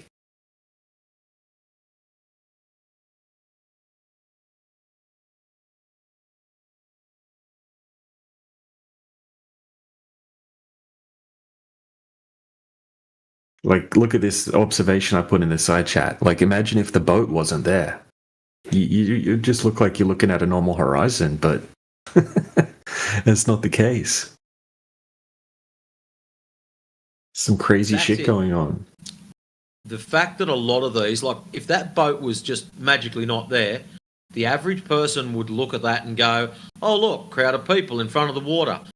And the front line of the TIR, where the reflection starts, that's where the majority of people would just shrug their shoulders and go, yep, that's the horizon, and the other bit's the sky. Exactly. Question it. Yeah. But it's completely false. On it, yep. Yeah. Look at this one. I photoshopped the boat out in this one just to make that point. Yeah. So, because it reflects the same, actually is reflecting the sky, you can't actually tell. So the Globey will say, oh, this horizon's much lower than it would be. And that means it's curving away because it's a globe. But really, like, it's just a completely false horizon. Yeah.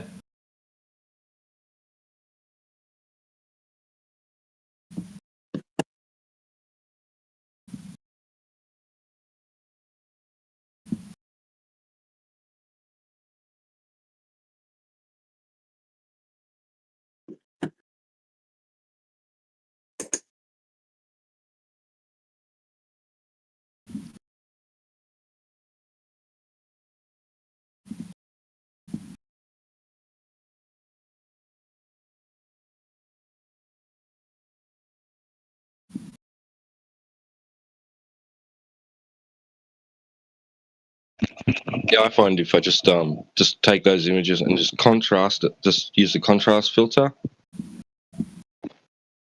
Yeah, you can see a horizon. You can see another horizon. Yep.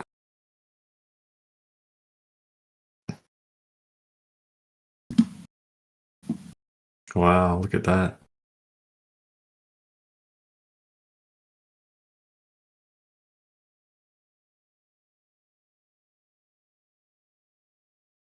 Oh, you've grayscaled yours. Yeah, that's cool.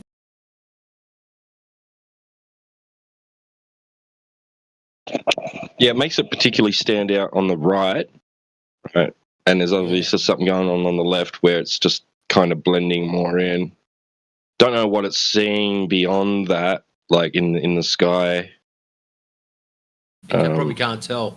Computer wouldn't be able to tell the difference. Yeah. But we've always had the same issue. One of the Globers will say, after you twist their arm for 45 minutes and hold their face against the screen, you can see a bit of the horizon on the right, but nothing on the left. And that's about the best you'll get out of them. Yeah, because you can even see it in the original. You can just see it. Correct. Right? Yeah.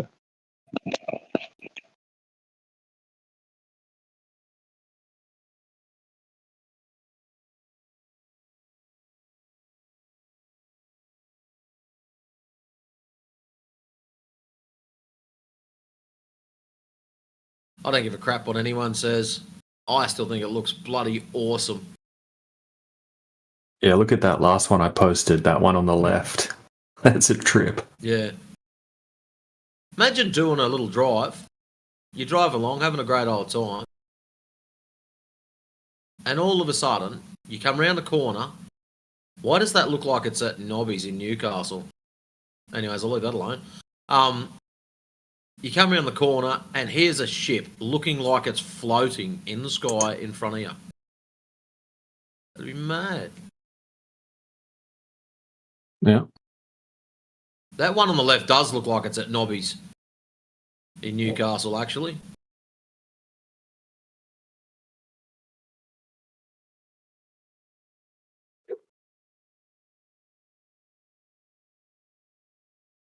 Or Newcastle Beach. The build-up area on the right-hand side is Fort Scratchley, leading up to it.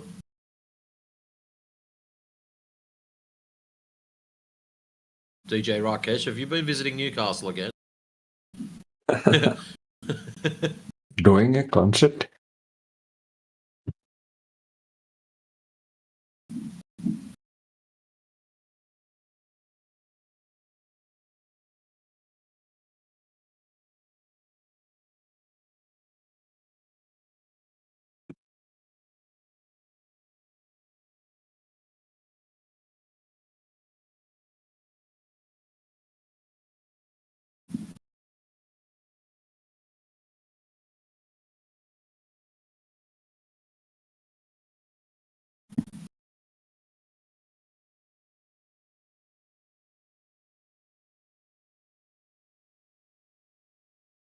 Yeah, I'd love to see that, man. I haven't ever seen it.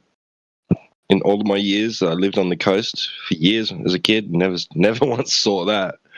I think that's something that would stick out in my memory. Floating ships. Yeah. I would have been like, I would have raced home. I said, "Mom, there's a ship in the sky." Yeah. I think you would have to have extremely cold water and then extremely warm air temperature for that to happen. Create that really cool layer of air lower.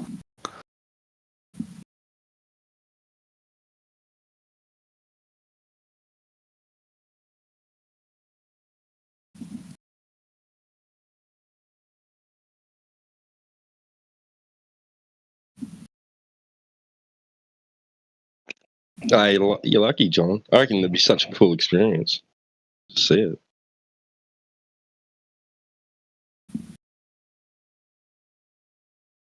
Apparently, like these miraging effects are way more visible through the camera lenses than when you're actually looking at it through your eyes. Right. A lot of people say that as well. Ah, right.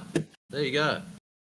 But seriously, if you were driving along, having a great listen to your favourite song on the radio, you're cruising along, you come around a corner and you see a ship like that, fair income, I wouldn't near run off the road. Yeah. You'd be too busy staring at it. You'd probably run up the back of whatever car's in front of you.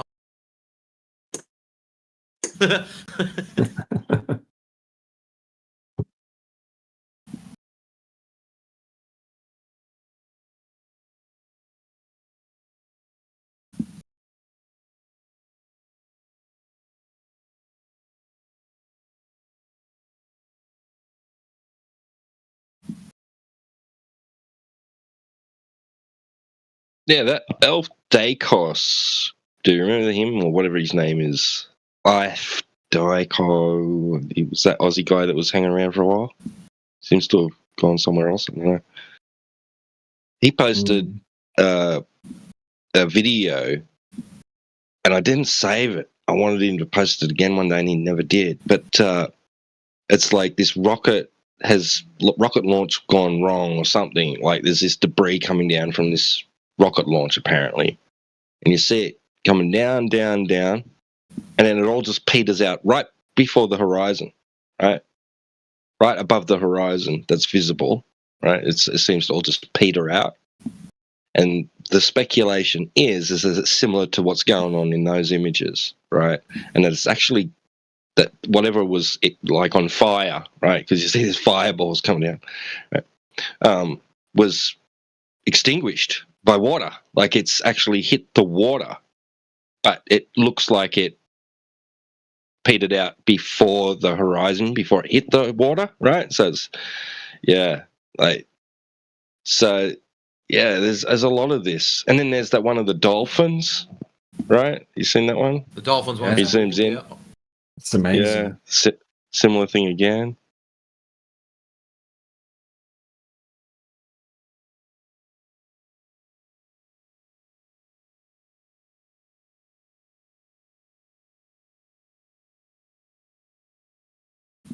Oh, DJ Rakesh, you've been playing a lot of tunes.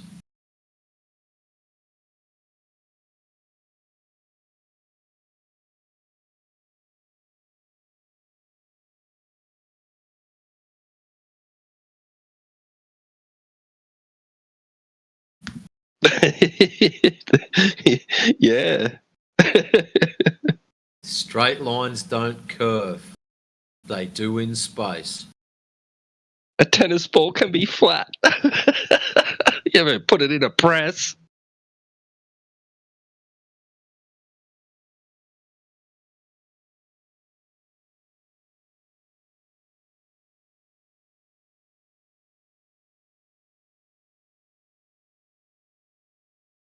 The hole in a donut is space-time.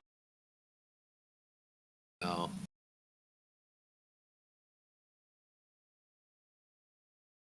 A swimming. Doesn't need one. You just have this big blob sitting on the ground, right? We have a winner. I like the comments afterwards though. The next dude's just laughed. Then after that, yes, it does. Spaz. Holy shit, that's Roger? That must be old one, that one. Yeah, it's like 2020, 2021. I've got one of a tennis ball one. Hang on, I'll find it. Wow.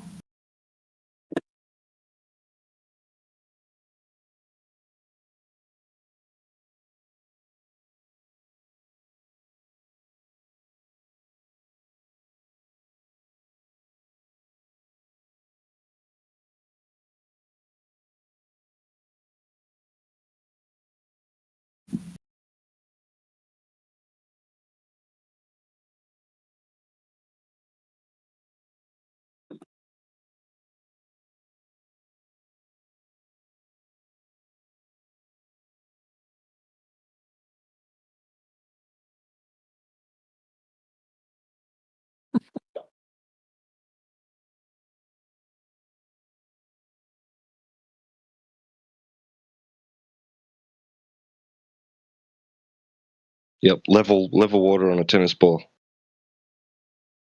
That's hilarious. Here's another good one.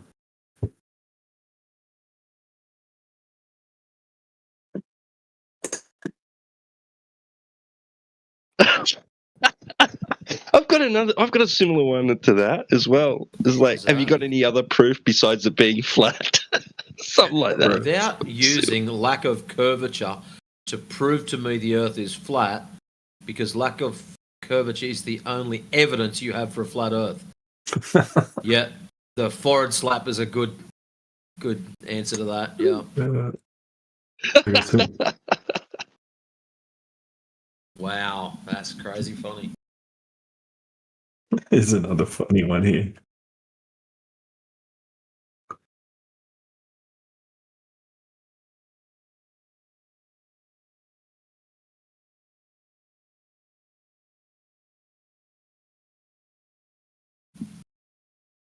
Holy shit.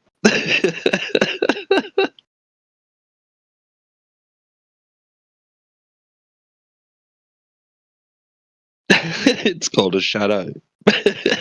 Okay. Wow. Observations equate to an experiment. Theories are better than facts. Wow.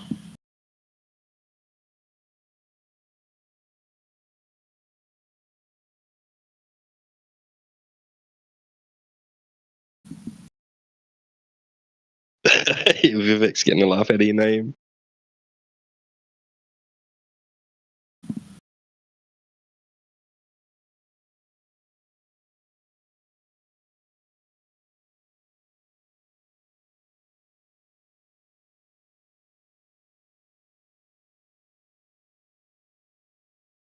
Bollywood DJ.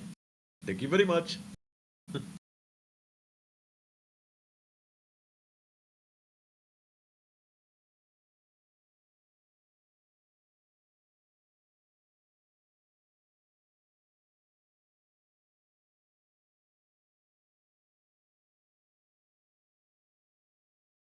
Here's a funny one. This is a good one here.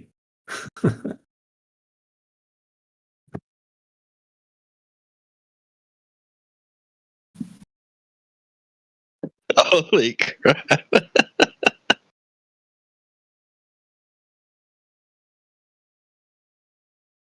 I think that guy's living up to his name. Yeah, he's a bit daft.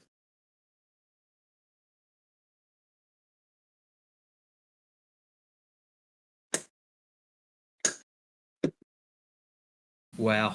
I got nothing. Holy shit.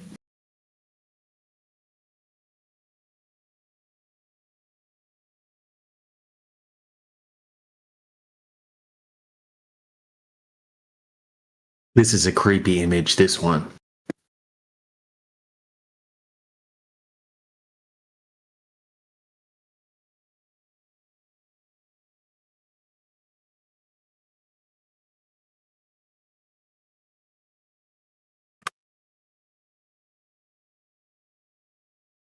Welcome to the indoctrination camp. Yeah.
Sometimes, as some of their answers, don't know whether to laugh, cry, or offer these poor bastards a cookie and a glass of milk. And a nice hug to go with it.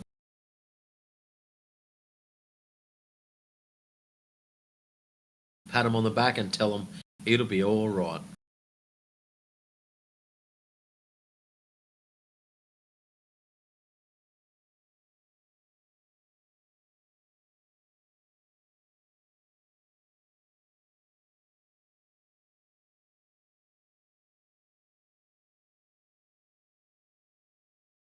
This Patone was a gold mine, man. this is in one conversation.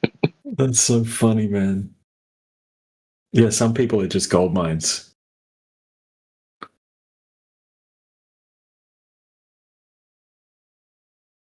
was going to say, you could go back to home base and just farm the lobby. Oh, yeah. Keep yourself entertained for hours.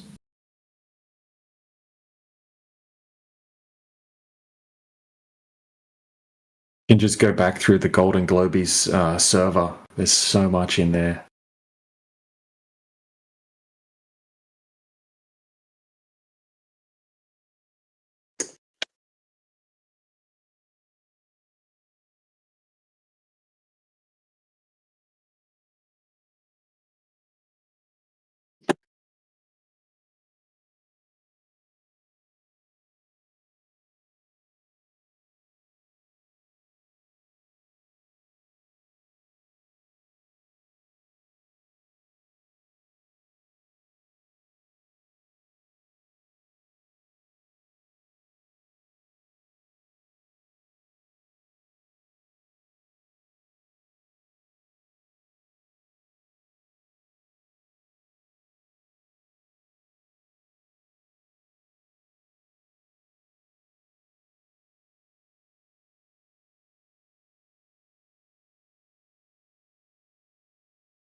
This one is like one of my favorites now.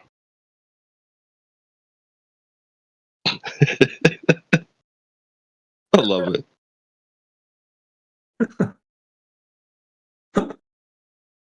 That must be a recent one.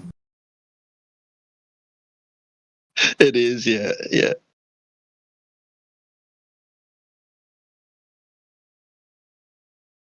What's that? What's your proof the Earth is a globe? Oh, never mind. Have a good night. Yeah, that's the easiest win I've ever had. Wow.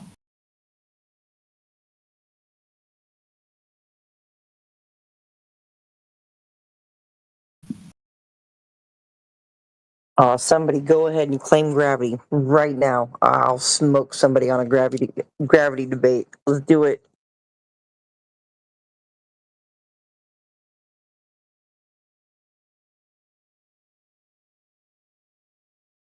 That's about as much as you're going to get.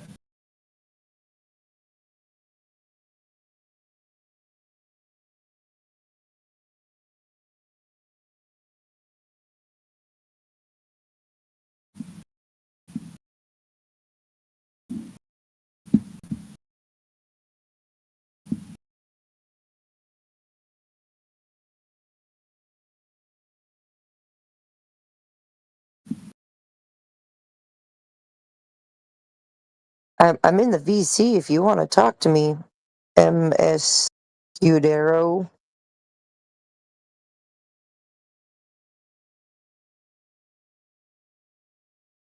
And here's the thing, right? Nobody invented gravity, right? Because when you get down to the brass tacks of it, gravity is Latin, comes from gravitas, which translates to weight, heaviness, right? So when something with weight is put into motion, it'll create a force, which is redundantly called gravity, weight, heaviness. Boom. No gravity. Not only that, it's like the fixed it. It's like the Band-Aid for everything that's wrong with the heliocentric story.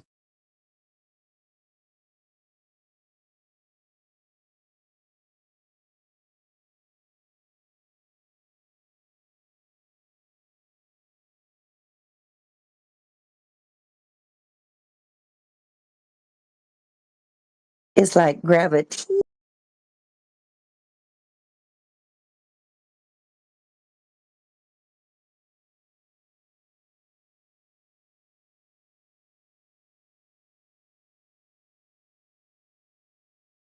Gravity. Okay.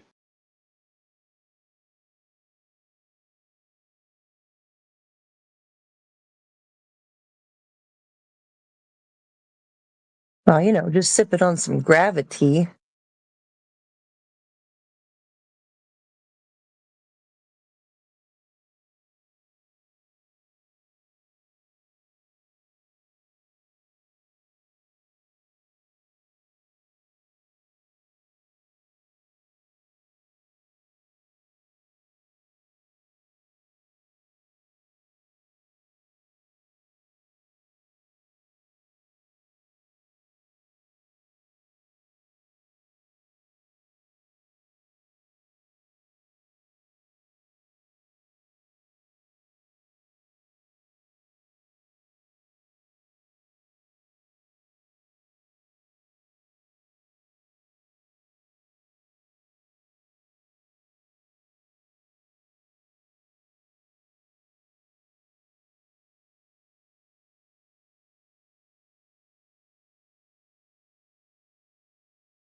Actually, Jenna, have you seen the what is it, Brennan Drop Tower test?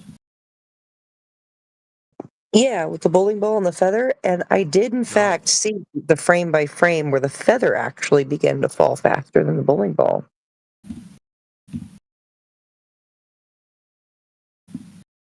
I'm in the wrong folder. Speed. What is that? There's like a split second in the frames. It's like 2 frames where you can see the feather Not the begin. bowling ball and the feather. No, not that one. No, not that one. Have a look at this when it loads up, and it should be on the screen about now. Oh, yes. I'm saving that. I've been trying to look for this freaking video and save it as is totally going in the files. Cha-ching. Thank you for that, Matrix. So yeah, so even in a vacuum chamber, they don't all right. Very interesting. Good point.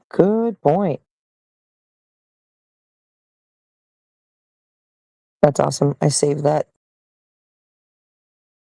So allegedly, each one of those elements there, they are all equal weights. So they're, as you can see, some of them are smaller and larger than others. And when dropped, even though they are all the same weight, technically, because of that, they should all drop at the same rate. And as you can see, they do not.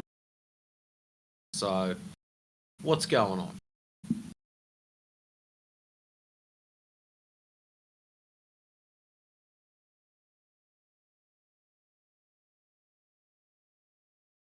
I'd say that is an object density to medium relationship, otherwise known as relative density, right? Medium's vacuum chamber. Mm-hmm.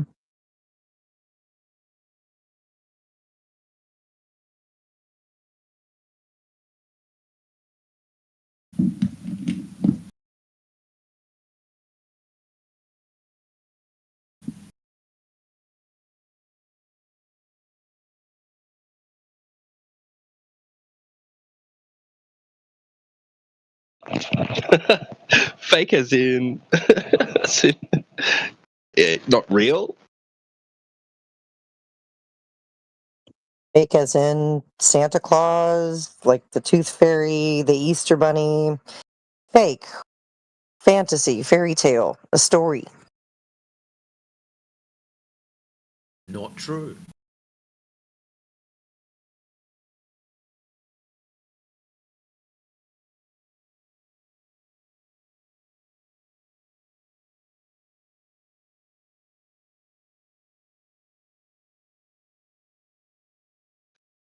I don't know what other fake there is.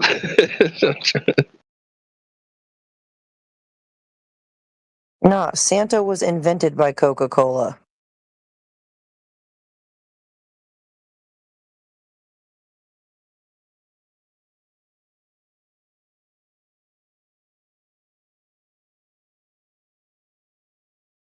What, like time being invented by watchmakers?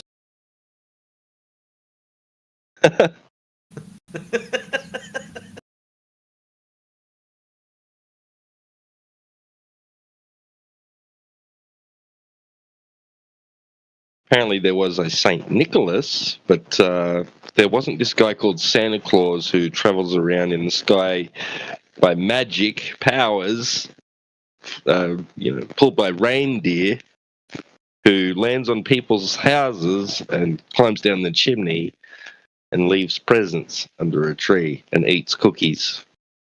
I swear that story was invented by Coca-Cola to sell more Coca-Cola. I read up about it somewhere, found it kind of interesting, and then I was like tracing back the timelines, and I was like, what the hell? Okay, so yeah, it was around the time that Coca-Cola came out that Santa Claus became a thing.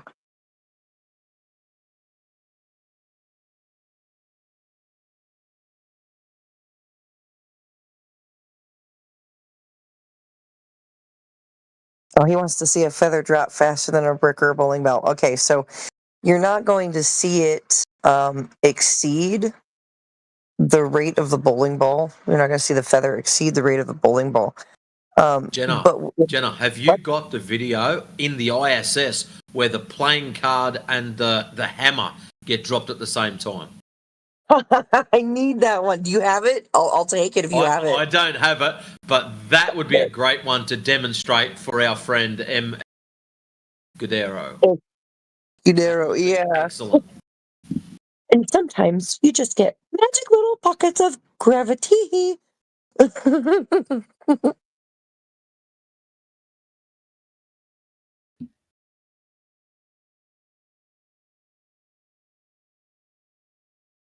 You need to do the mad Michael Jackson voice with that. Gravity! I'm never going to be able to do kind of what I'm playing on when I do that. Gravity.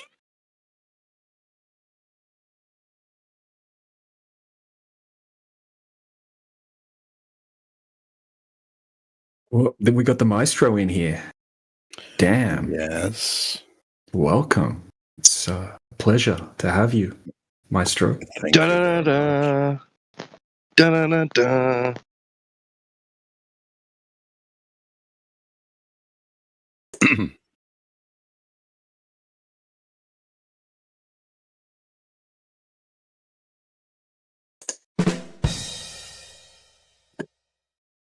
Oh fuck! I can't even use soundboards. Damn. Oh, for fuck's sake! You can conduct Back to writing other music people. then. Yeah, you're just the conductor. Yeah, well, I mean, it's already a fucking difficult job, so I'm not asking for more. Can imagine. You've got nothing. Yeah, exactly. You got nothing. You got no balls. What do you reckon? No Maestro? glow proof? What? No glow proof. No balls.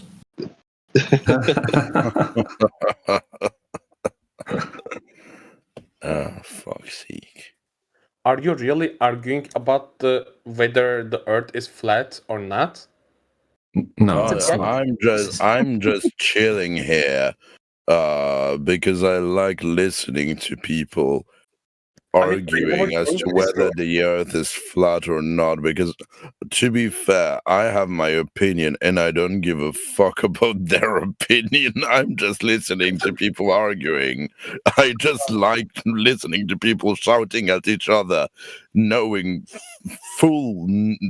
while being fully aware that they're not going to change each other's mind. I just like. Oh, bro, we have people that come in here every day that just weeks ago were globe earthers, and now they're not globe earthers anymore, bro. Once anyone that's willing to look into the evidence, honestly, cannot stay with the globe.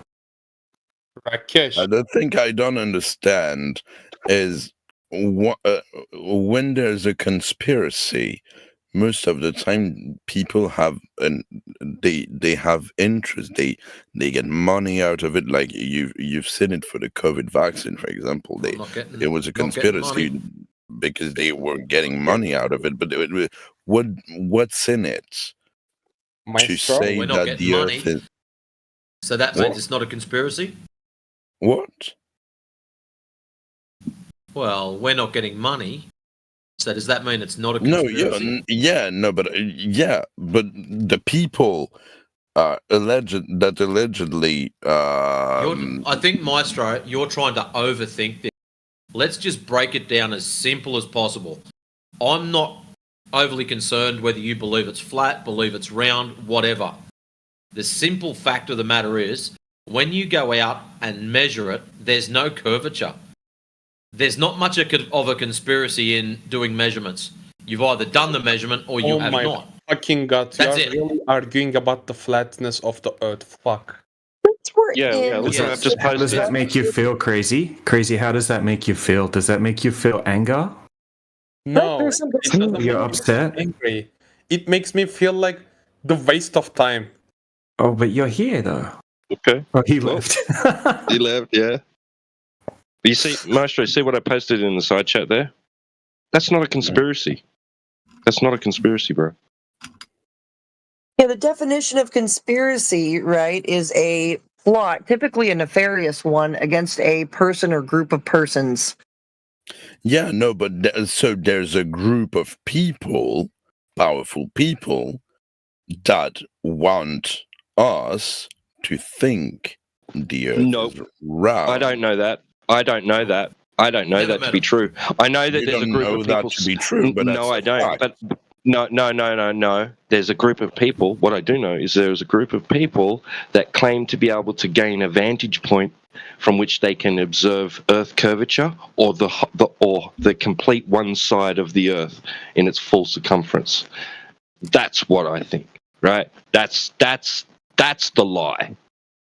They're lying about being able to gain that but vantage when you're point. lying, That doesn't you lie for a necessarily equate reason. that. Hey, bro, one sec. That does not necessarily equate to them trying to convince people that it's the truth, right? That the Earth is a ball, because the people already thought it was a ball and went, go up there and show us a picture of it. So they went up, they pretended to go up, pretended to take a picture, and what they show us is fake, right? What are they going to show it? Are they going to go up and show you a triangle Earth or a cube Earth or some other weird shaped Earth? Or are they going to, if they're going to pretend to do something, what are they going to show you? They're going to show you what you would expect to see and what they themselves would expect to see, not necessarily their intention to convince people that it is a globe. I don't know. X.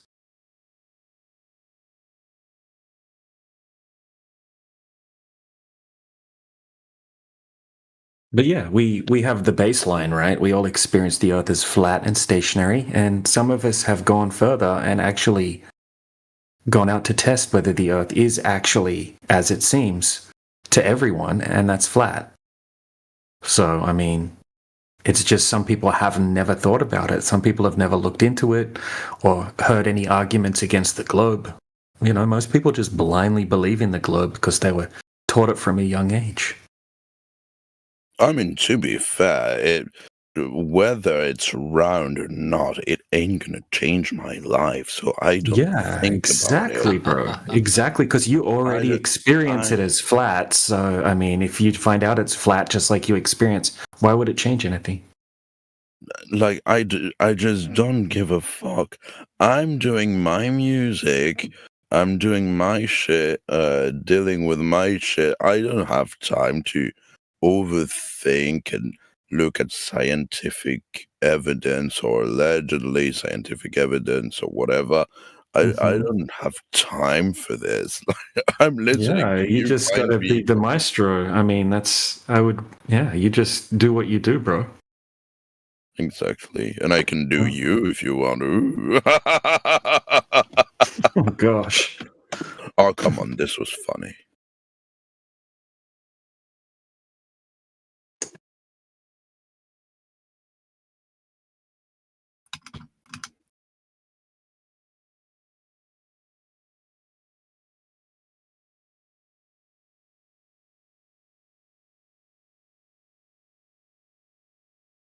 So yeah, globe believers. We get a lot of those, but you know, do we know that it's a globe? Do you guys know that it's a globe, or do you just believe it's a globe?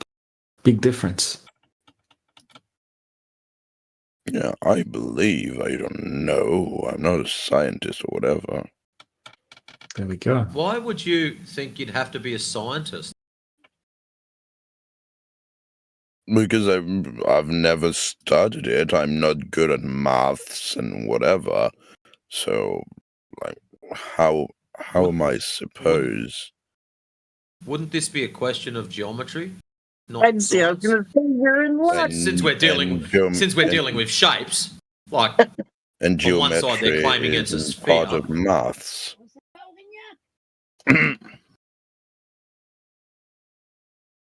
Yeah, there's some math involved in geometry, but it's a category error to even throw science in there and say that Earth is a globe because of science, or I believe it because I believe Earth is a globe because of science. It's you're playing around in a big old pool of category error. Mm-hmm.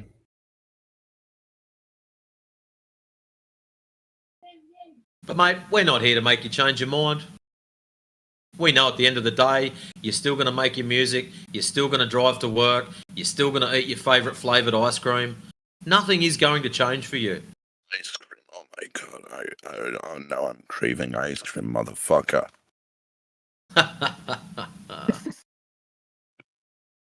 Now who's laughing?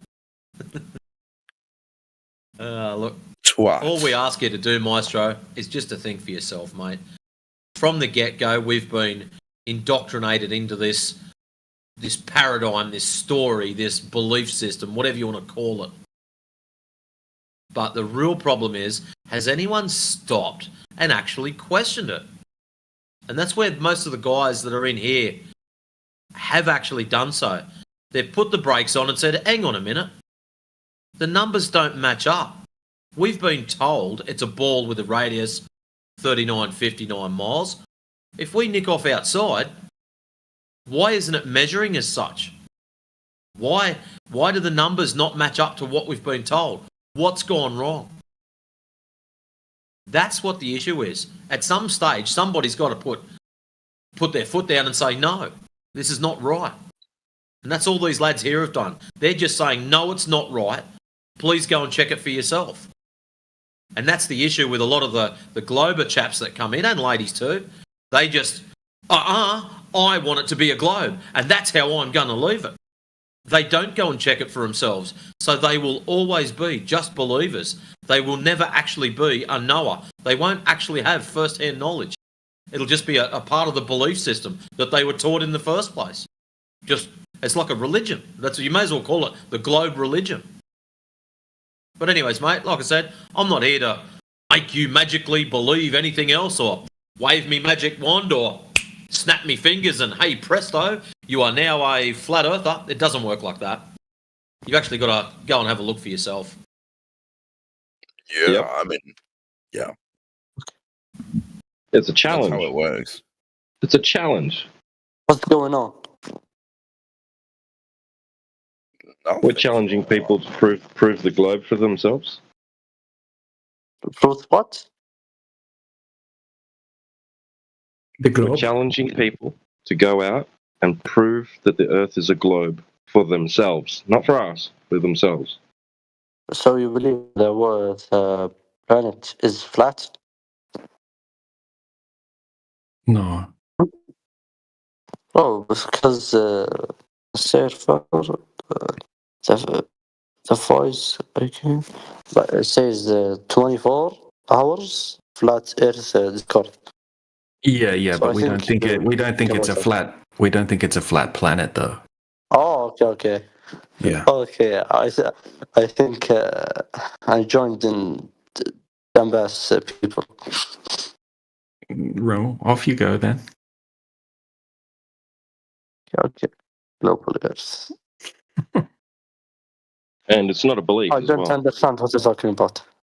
I know. knowledge, so- I guess you don't understand the arguments. So just a quick introduction, okay? We all observe and measure and use the Earth as a motionless plane, as flat and stationary, not moving. And I'll leave it up to the other guys to fill in the blanks.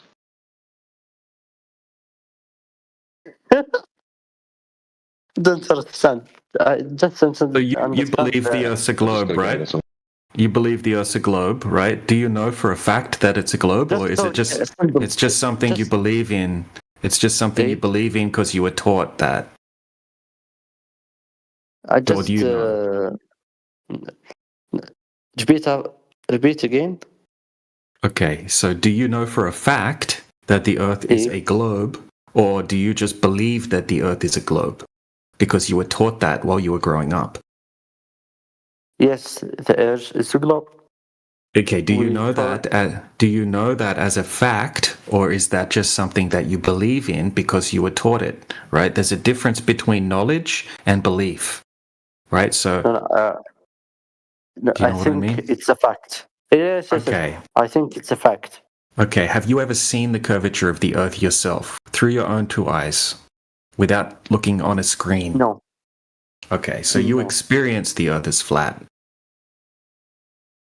No, but because so you have seen the curvature.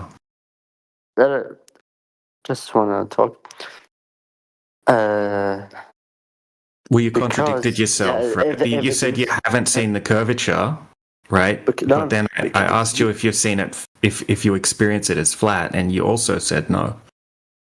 It's a contradiction. Just want to talk. Okay. Just want to talk. The evidence talk. If the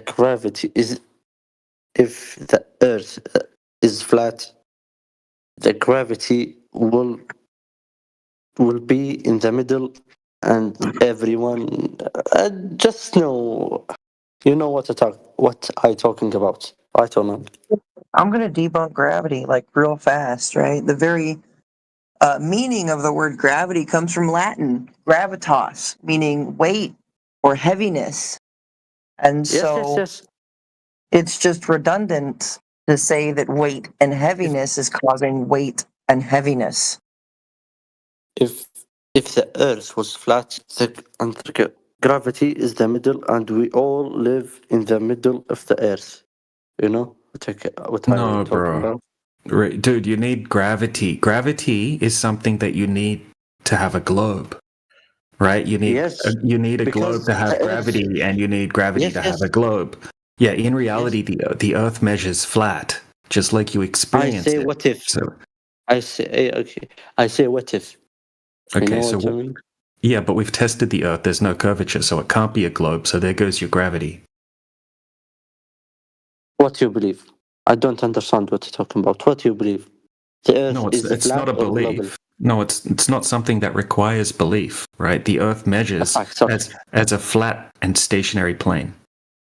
That's what we all experience, and that's what happens when we test the Earth. There's no curvature. Water is flat on the surface. Do you see it on the screen or?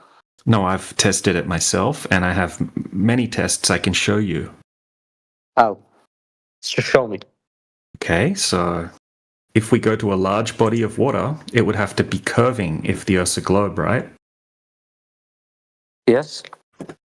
Okay, so when we go and actually make observations and different types of tests over large bodies of water, there is no curvature. It's completely flat.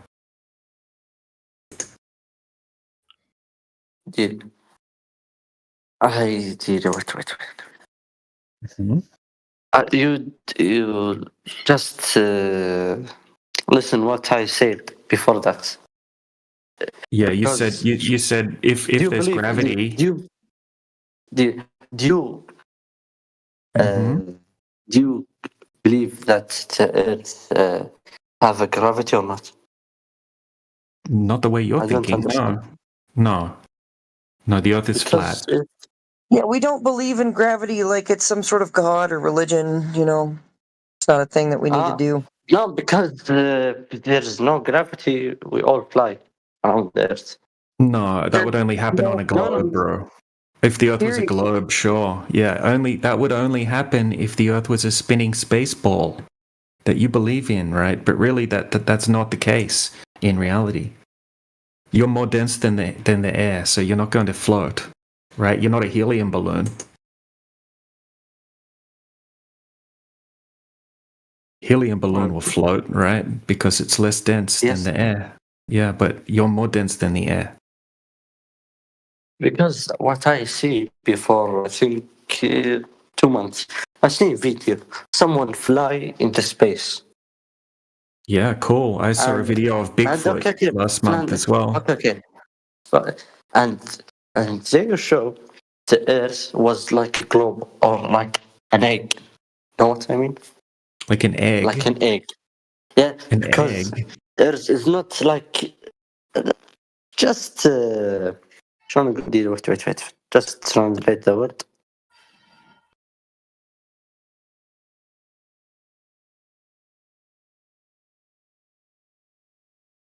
So you believe in Bigfoot too, then? No. You sure? I saw a video of Bigfoot. It must be true. True. No, this movie. Yeah, it's just like what you saw. Was it just a movie? No, not just a movie. Like Yeah, it's just a movie. no, just not a movie. This is a movie like. Yeah, how did you Avatar or validate? something How like did you that. validate? How did you validate that?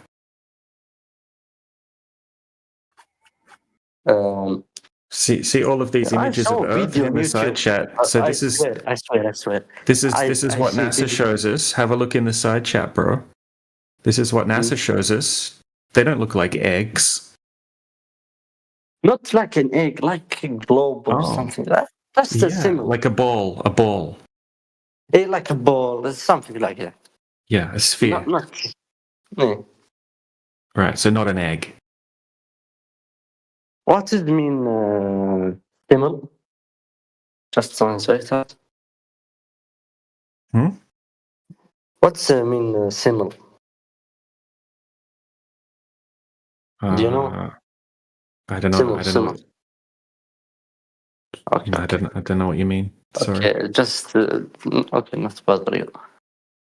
Not understanding English a little bit. Just No, that's okay. That's okay. Because my skill in speaking is the worst thing. I just know how to read. Know how to. So you're saying the write. Earth isn't. You're trying to say the Earth isn't a perfect sphere. Perfect what? Is not a perfect sphere. The Earth is not a perfect sphere. Not a perfect ball. That's what you're trying to say. No, I just want to say that Earth is like a ball or something, not a flat. Okay, so not an egg. Yeah, no. Like a ball, global. You something. said egg. You said egg earlier. No. That's like similar. Did say it. Yeah, so anyway, if you have like 10 miles of water, yes, then you would have to have 66 feet of Earth curvature. Was a globe. Bro, that's wait. Sorry, but I need to quit because this is not my skill of speaking. I don't know how to speak. Okay. No, that's okay. This is you can learn. You can practice speaking in here. I know. So that I joined the English hub. Yeah. So you're in the English hub, so you're more than welcome to practice your English and have a friendly conversation with us at the same time. Yes, I need to learn English because I want to apply to university in America or British, like that. Mm-hmm. Yeah, so And, this is a good place to practice your English and learn some new words and talk about the Earth. Yes, any type of speak, like movies, anything. Know what I mean? Mm-hmm. So I need to apply in university, and there's an exam, like IELTS or TOEFL. You know what I mean? Let me guess. You want to be a doctor? No. Just apply to university and see what's. No wonder you want to study.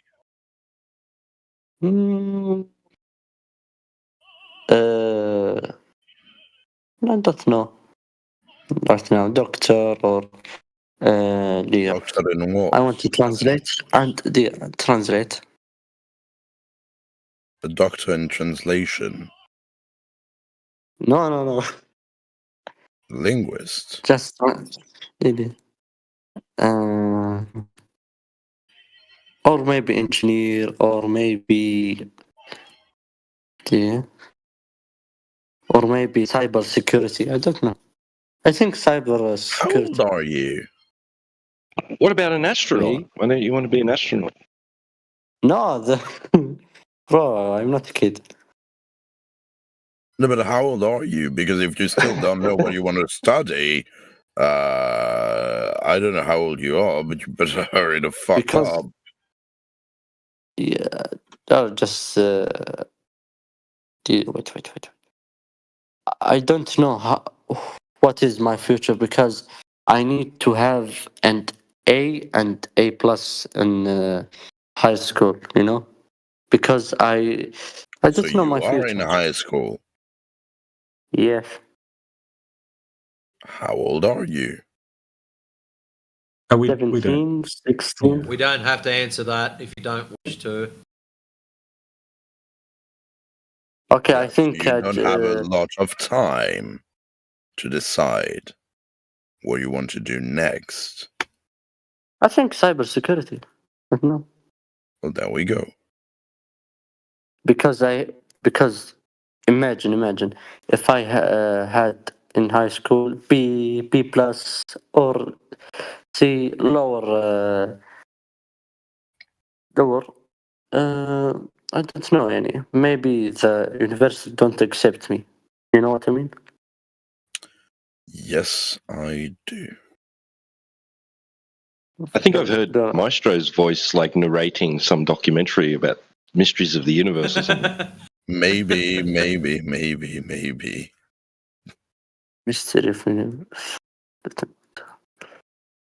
I need to say goodbye and quit because I don't know how to describe. Okay, so. Well, yeah, bye-bye. Go work on your English. Oh, you're doing great, and yeah, you're welcome back anytime. You can come back anytime you want to practice your English. It was a pleasure talking with you. Thank you for being here. You can hang around and listen if you want. Okay, just listen. Okay, thanks. Okay, You're still welcome to ask any questions too. You're still welcome to talk if you want. Okay. Thanks. Okay, so if the Earth is a globe, it must have curvature. So over 10 miles, you would have to have 66 feet of Earth curvature. That's about 22 meters of Earth curvature, just over 10 miles. Now, when we go out into reality and check for the Earth curvature, it's not there. It's completely flat over large distances. The place to check this would be large bodies of water. So there's an observation in the side chat there where we can see an oil platform that's 10 miles out to sea. Now, if the Earth was a globe, the horizon should be at a certain distance. Okay, so if we do the mathematics, the horizon should be at 3.4 miles away. But we can see in this observation the horizon is behind the oil platform, beyond the oil platform. Okay, beyond 10 miles away. That doesn't conform, that doesn't fit with the globe mathematics. The second oil platform should be obstructed behind the horizon. But it's not, right? The horizon is beyond the oil platform. Now, this is just one of many observations that we have showing that the curvature just is not there. This has been done using high-powered lasers, using infrared photography, using super zoom cameras, all sorts of different methods, right? Over large distances, 10 miles, 20 miles, 30 miles, 40 miles, and more. So there's no Earth curvature if you actually go and check. Outer space is science fiction. The images that you're getting from NASA can't be verified. Video footage and images that you can't be verified can be dismissed. Right? You can go and check the types of observations that we're showing you. But you can't check what NASA's showing you. And NASA is known to be liars.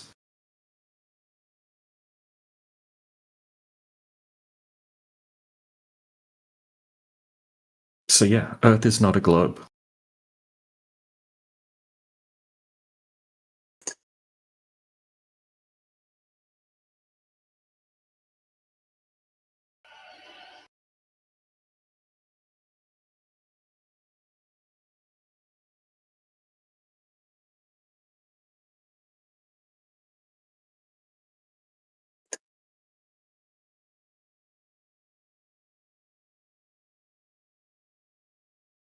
So right now we're just going to have a moment of silence. Rest in peace. Sound of silence. Rest in peace to the globe Earth. In memory of.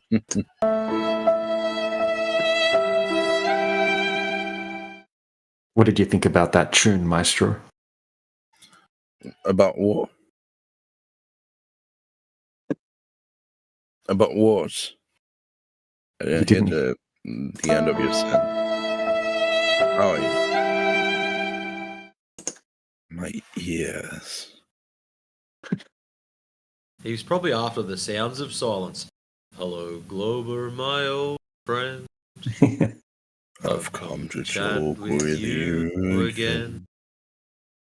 And you're a magic big dickhead. You got nothing, sucker.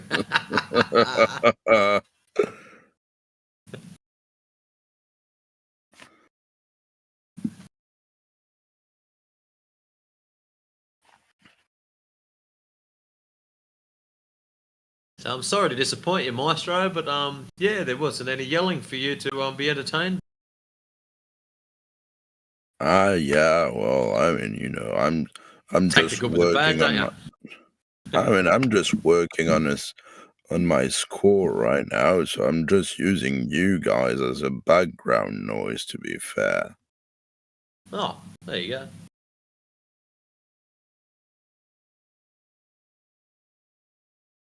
But I'm gonna have to go practice then after. In a few. But my voice is completely destroyed. That's insane.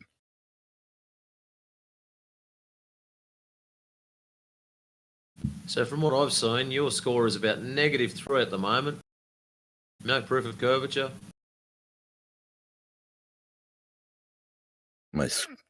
No, when I say score, I'm talking about music. I know. You dickhead.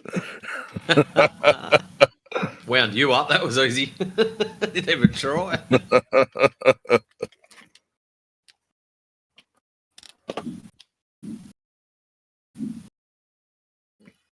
Wait, you're actually a conductor? Well, yeah, that's me on my profile picture. Oh, yeah. Cool. Yeah, that's kind of cool. You published anything that we'd recognize? Anything like for TV or anything like that? I'm not a composer. I conduct. Okay, fair enough. Fair enough. I mean, I compose, but like the things I've composed, like maybe you've heard a thing or two in a film or whatever, but like nothing major. Like what I compose is completely uninteresting.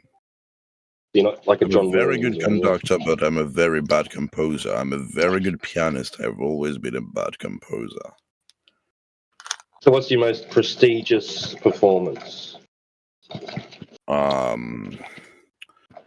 I'd say that the best performance it was probably Beethoven's Ninth. Right, but like, what was the most like prestigious event that you performed at? I worked with the Deutsche Grammophon.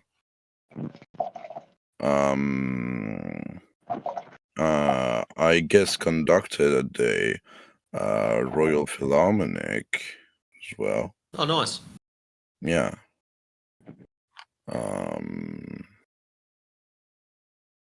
Yeah, I think the Deutsche Grammophon and the Royal Philharmonic were like the best, cool. the most prestigious institutions in which I played.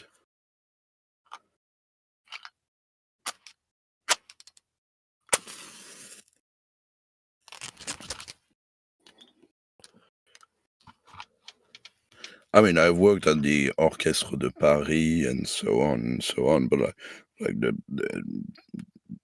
the most valuables and prestigious would be like the Royal Philharmonic and the Deutsche Grammophon.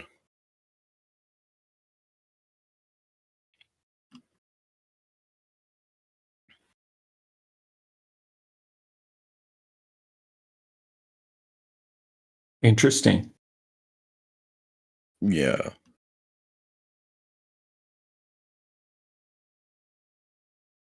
So, I've who been would be the fired most from most of my jobs. Yeah. famous musician you've had the privilege of controlling? I wouldn't say control. That's what the stick's for. Point, control. Well, I mean, if you say the most prestigious musician I control, I'm not in control when it's a I know concerto. that. Well, no, but when it's a full orchestral piece, I am in full control of the orchestra. But when it's a concerto soloist, you have to work with the soloist, and most of the time, these dickheads, most of the time they are above your pay grade, so you have to agree with their tempo and everything. But I've worked with Klaus Makela. Now he's a conductor, but he was a cellist. I worked with Hilary Hahn, Marta Argerich, the Argentinian pianist. I didn't conduct her, but I met her during a master class, Yuja Wang.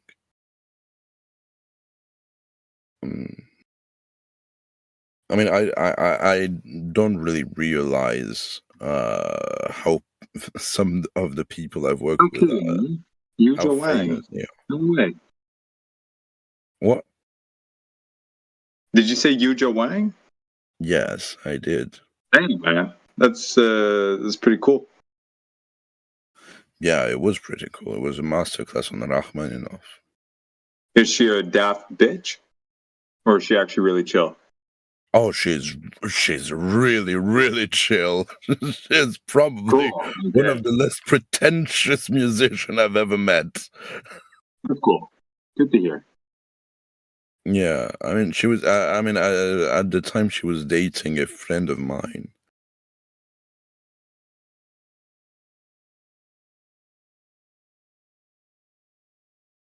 And I need to book my tickets for the next concert, by the way, of this friend.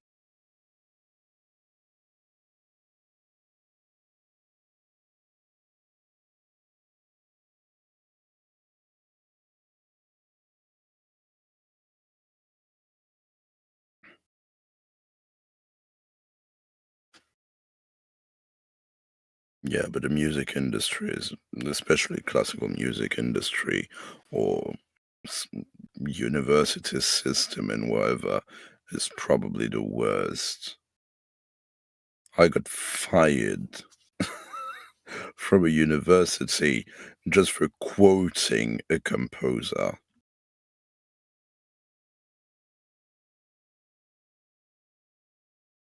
That's rough.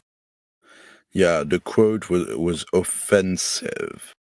I said, yeah, well, that's sort of the point, but I'm not going to censor the words of a composer just because the words he was using were offensive or might offend people. I was teaching about I was doing a conducting masterclass in a university in Strasbourg in France, and at some point I said that Varese at the time said that jazz was a Negro invention exploited by the Jews. it's a full quote. It's not me. It's not me saying that. It's Varese at the time that was saying that. And truth to be told, he was sort of right. But that's beside the point. They gave me shit about it just because I had said the N-word and blah blah blah blah blah blah. A bunch of fucking crybabies. Yeah, that's crazy.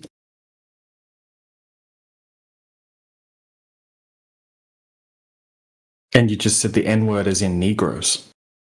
Yeah. Oh, that's not even offensive.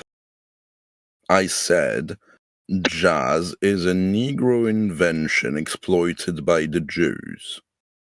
That's the full quote. Mm-hmm.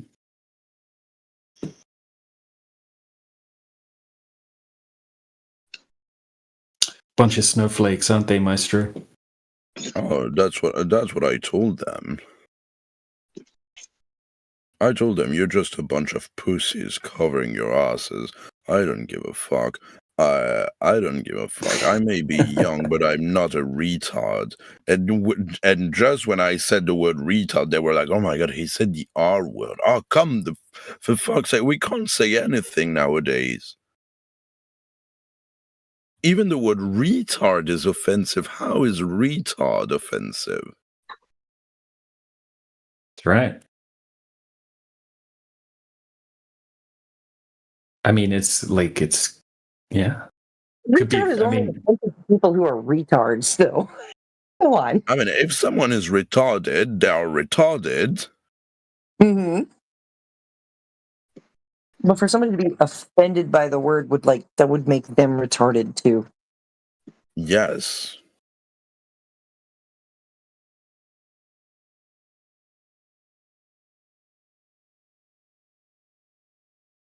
No, but it's an offense. It's a derogatory term that was used for people that were suffering from mental illness at the time. Blah blah blah. Oh, cry me a fucking river. I love the word retarded. I probably use it maybe So more than do I. It's such So a do great I. word. And I love saying faggot, and I love saying negro, and what. I love being offensive. I love being a dick. Well, see, the thing about offensiveness is it's only offensive if a person chooses to be offended by it, and to be offended by mere words is retarded.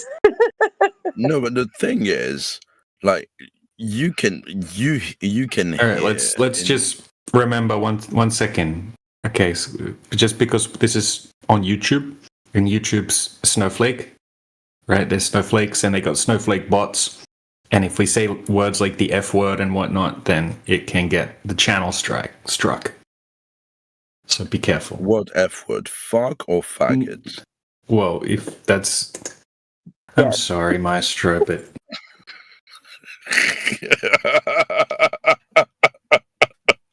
Yeah. Unfortunately for Mr. Maestro, this will be the end of the line.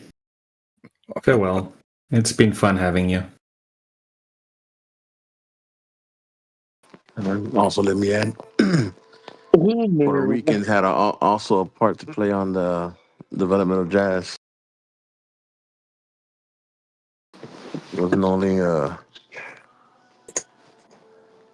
the Afro-American, it was also the Afro-Caribbean.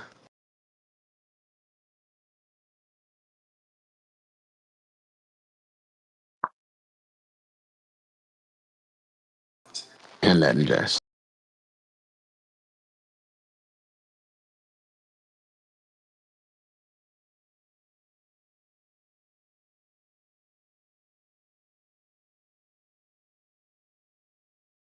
We also had a part to play. Puerto Ricans also have parts to play on hip hop, by the way. Just a little music background.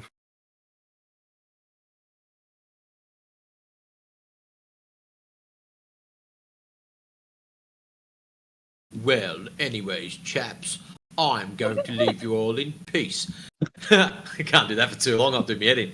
Anyways, guys, I'll leave you all in peace. But you have to do it like he. You got to do it like he did it, man. You got to say a few of those TOS Well, words. drop a few F bombs, drop some N bombs, and we'll see how far I get bounced.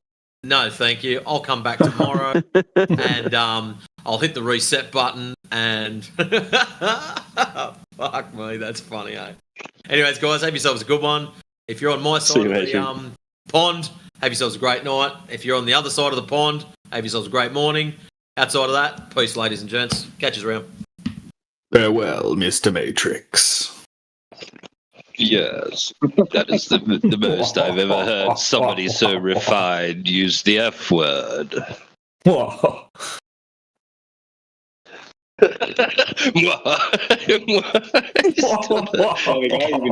guy even fucking laughed like he was a villain from like Batman or some shit. God damn. You can just imagine him spinning around in his chair. So, Mr. Bond, we meet again. He's like the fucking guy in like the architect in the Matrix. I'm like, Jesus Christ.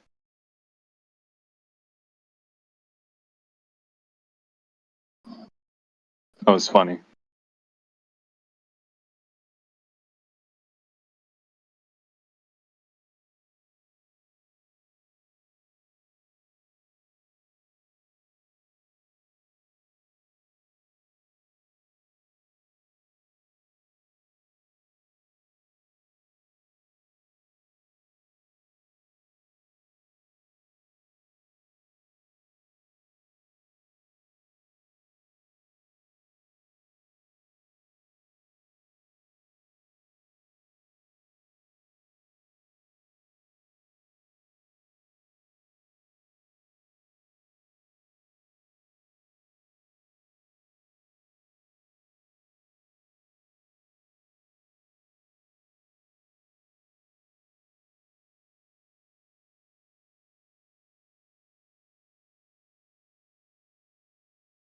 Hello?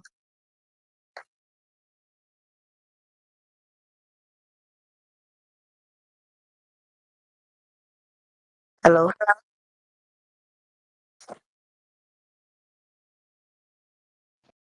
Hello? Yes, hello. There's people here. Don't Hello? worry.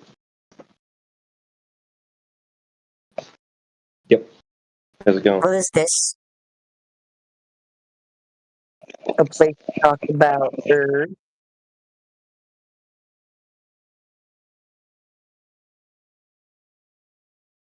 flat Earth? Yep. It's always been flat. You ever seen curvature with your own two eyes? What are you talking about?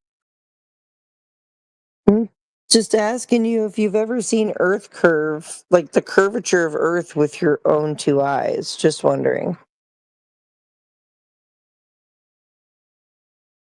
What do you mean by that?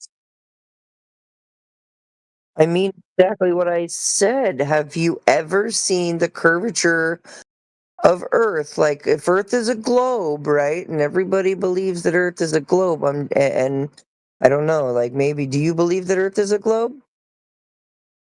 Isn't that true? You can't observe curvature until you're in a certain altitude. Do what? You can't observe curvature until you're in a certain altitude. Isn't that true? That's proven to be completely untrue. I've got some interesting shots of you from. Let's see, it's over 350,000 feet. It's some 4 to 7 miles past the Kármán line. And allegedly, in order to see Earth curve as an arc, one would have to get a view from just over 50,000 feet. And there's altitudes. How do you know? Much higher than that, because I've been researching this. But this, allegedly, like I said, in order to see the Earth curve, in order to see the horizon as an arc instead of a straight line, it would have to be just over 50,000 feet. Alleged, right? But there are excellent observations from much, much higher, and there's still no arc. The horizon never arcs. It doesn't arc. It doesn't arc from down low. It doesn't arc from 50,000 feet. It doesn't arc at 70,000 feet. It doesn't even arc at 100,000 feet, and not even 350,000 feet. So up high, down low, there's really no curvature to be found. Now that I have just gone through that, I'm going to ask my question again. Have you ever seen Earth curvature of Earth? Yeah, well, I've seen the Earth as like a spherical object when they were taking photos in outer Is that a space. voice changer? It is a voice changer. I don't know who it is, but somebody's playing with a voice changer. Hello? Nope. Hello. Hello. Yeah.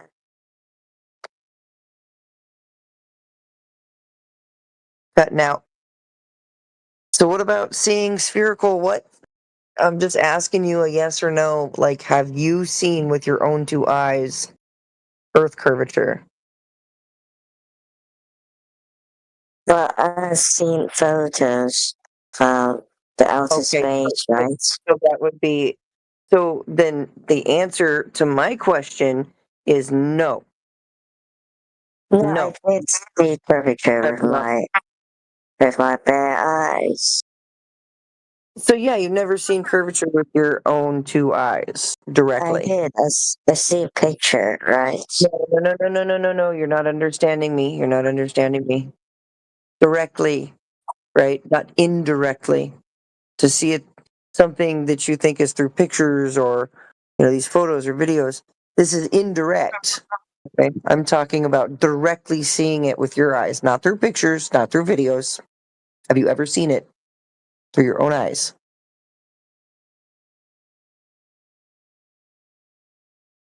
The answer would be no, right?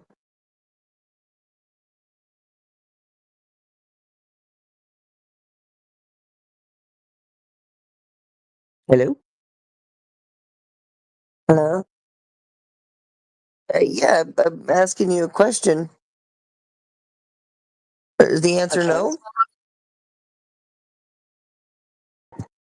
Well, I've seen pictures.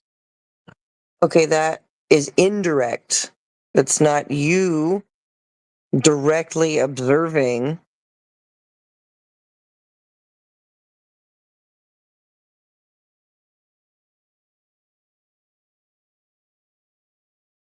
But we create the instruments, right? We create the instruments. So you said pictures and videos, right? That's where you've seen it?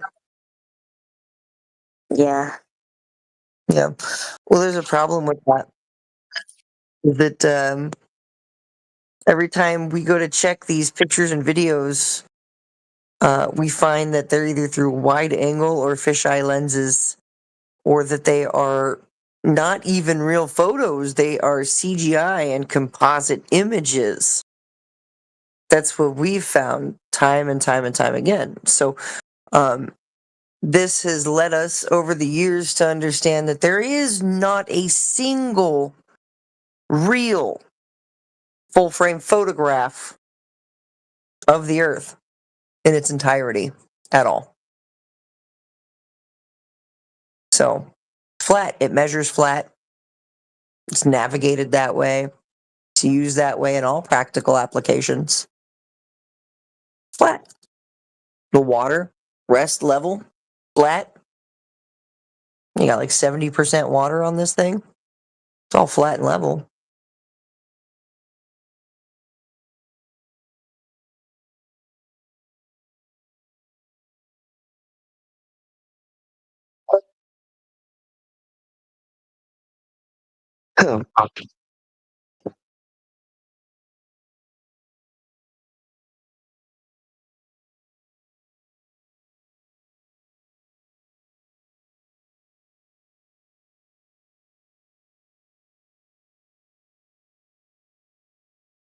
Do you think the moon is flat as well?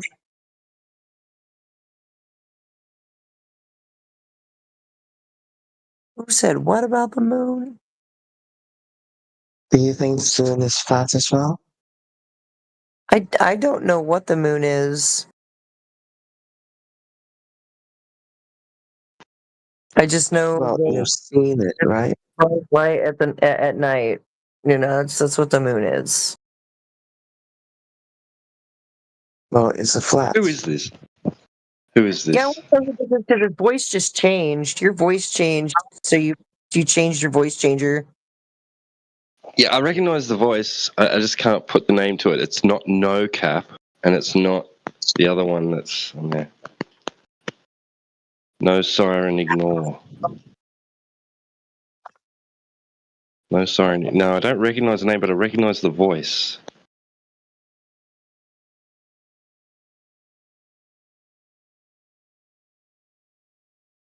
No Cap 2.0. Have you've been around here before, haven't you? No. Hello? No. No, you haven't been. I've never been here before. It's my first time. Okay. So what makes you think that Earth is a globe besides somebody else told you? Someone told you that it is. Besides fake pictures.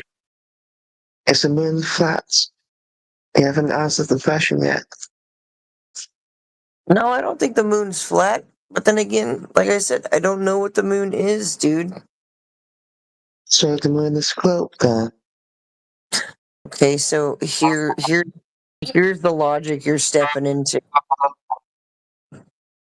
Okay, dude, you gotta mute your mic when you're not talking, because I can hear myself feeding back through your mic.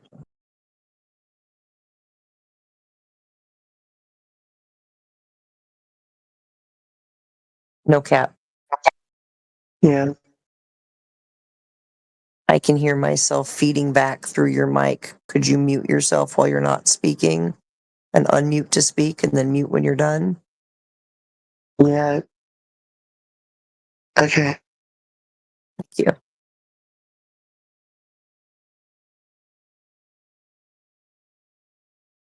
So go ahead and mute yourself so I don't feed back through your mic anymore. I did. Okay. So you're asking me if the moon is flat. And I'm telling you, I don't know. But the logic you're about to be stepping off into is that you see things that look like balls in the sky. So you assume that you're standing on a ball. Now, I can apply that same logic in a few different ways. I see birds in the sky. I'm just going to assume that I'm standing on a bird. I see clouds in the sky. I can just assume that I'm standing on a cloud. I see airplanes in the sky. I can just assume that I am standing on an airplane. It's no different than I see balls in the sky and I assume that I'm standing on a ball. It's silly.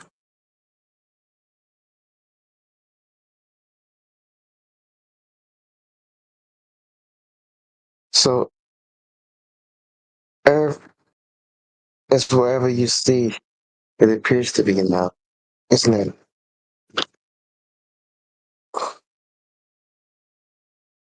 What was the question?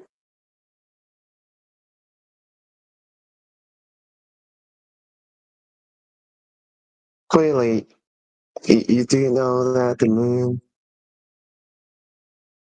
is a satellite, right? I don't know what it is, dude. And it's not relevant to the ground here on Earth.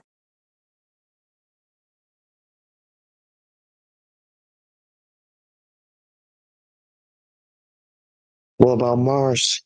You think Mars is flat as well?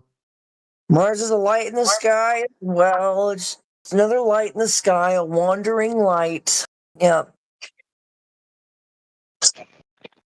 Bro, we're not in a universe. We're not in a universe where there's Earth and then there's Mars and then there's all those things and they're going around the sun or anything like that. It's not what's going on, bro. This is the only place where you can plant your feet and stand up and feel upright and look around with respect to vertical and horizontal. Right? It's the only world. Those things in the sky are not worlds. They're not places. They're not lands. They're not things you can go to and walk around on and experience this experience and have the same experience as you do here on Earth or anything similar. They're just lights in the sky. Their origins are unknown. Their composure is unknown. Their composition is unknown. The medium they exist within is unknown. Their sizes are unknown. Their distances are unknown. And that goes for you and anybody else. And if anybody else claims to know what those things in the sky are and all the very intricate details about them, they're going to have some really damn good freaking evidence. Those things are not comparable to your experience of reality here on the surface of Earth.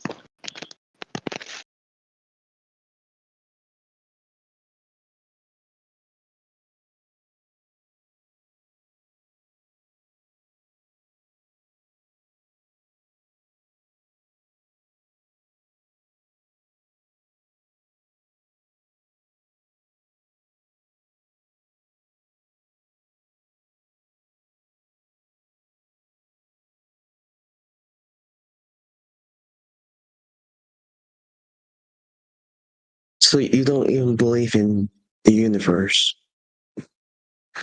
Not as it's been presented to us, no. Where Earth is an object completely surrounded on all sides by an ever-expanding vacuum. That's garbage. It's fantasy. Bullshit. Well, what is the universe appears to you then? Just from what it just your experience. You go outside, you stand on the ground, and you look around. That's reality. Not something you have to imagine. It's not something you have to paint a picture about, right? Not anything from a perspective that you don't have. Just reality, just what you observe with all your senses directly. That's all you can know about the quote-unquote universe. Reality. Well, what about telescope? They are part of our senses that we these sensor tries to detect the universe, right?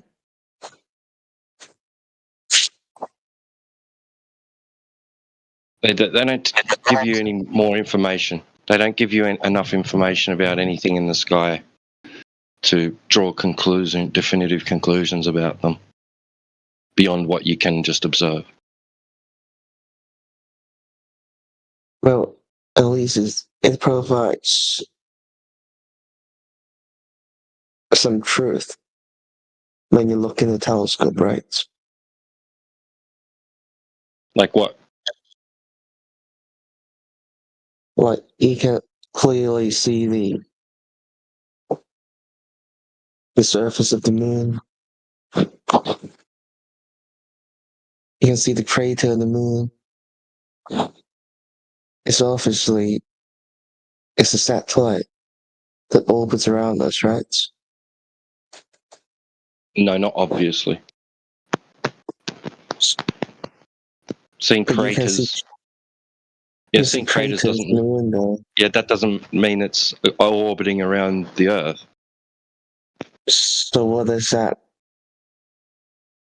We at least admit that the moon itself is a physical object. Yeah, I'll admit that when I look at the moon, it appears to have a surface and it appears to have indentations or undulation or what do you call it? Texture. It does appear to be that way. Yeah, it does look like that. But I don't know what I'm looking through. Is that a direct result of unimpeded photons? Or is it a distorted effect?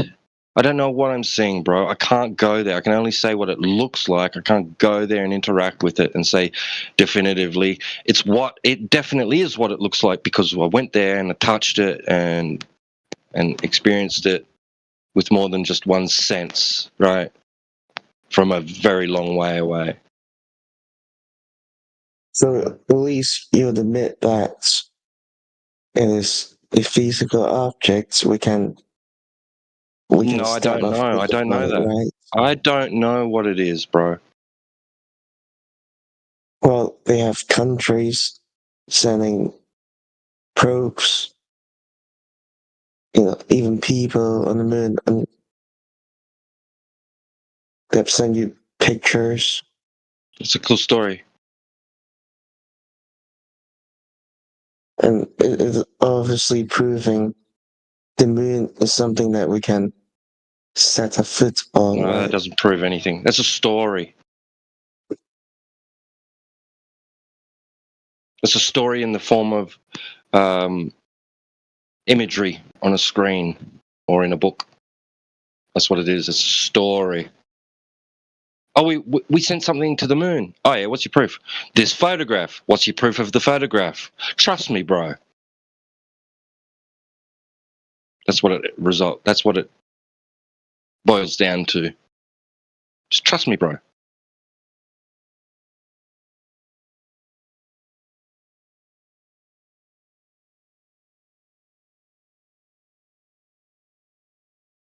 Because if the photography's your go-to, if that's the standard, then you accept the existence of ghosts and Bigfoot, aliens at Area 51, and multiple other things that I'm sure that you're going to have more skepticism about than you do about people sending objects to the moon.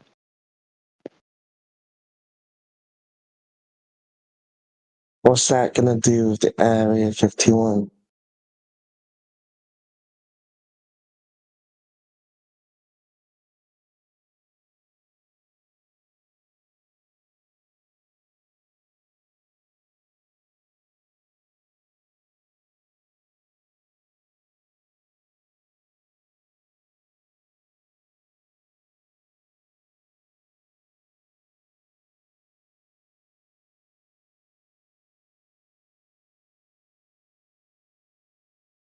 Well, if you're denying physical evidence, then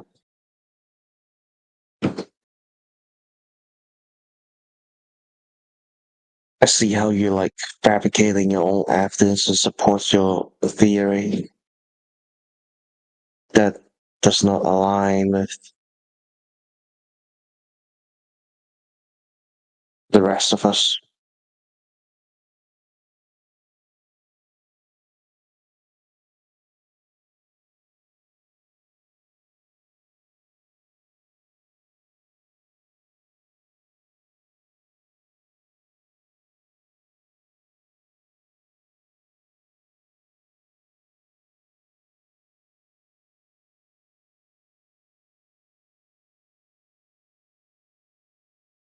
Yeah.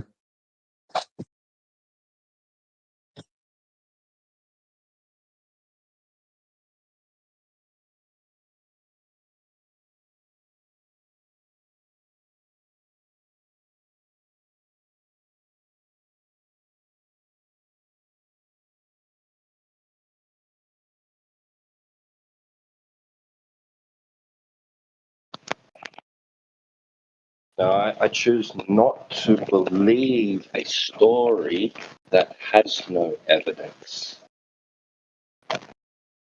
You're saying that the claim is the evidence. No, claims are not evidence.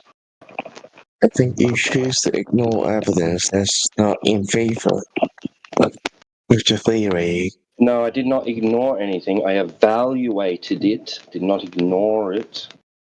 It's not evidence. It's a claim. You're presenting a claim and you're saying the claim is the evidence.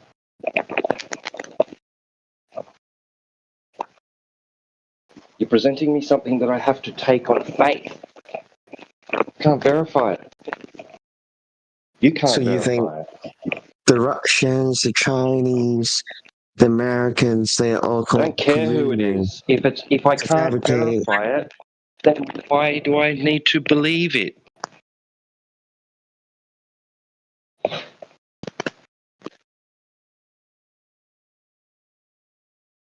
It comes down to trust me, bro. Please believe us. We did this thing we're claiming we did. Here's some pretty pictures. Is that good enough? No, it's not good enough.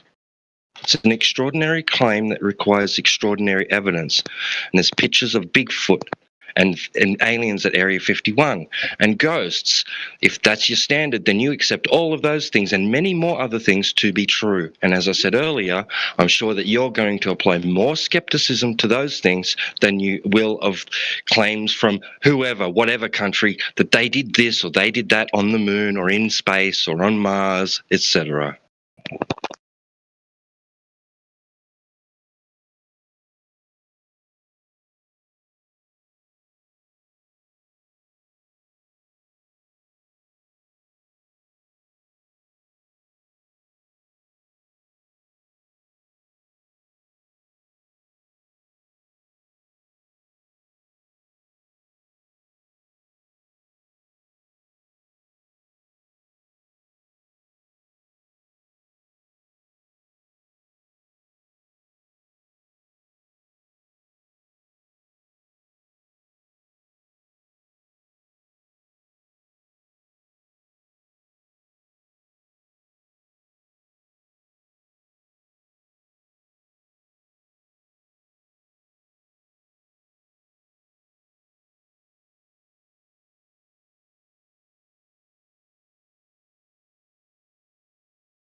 Does anybody else think that that thing taken off from the moon looks like one of those old school Bun brand coffee pots?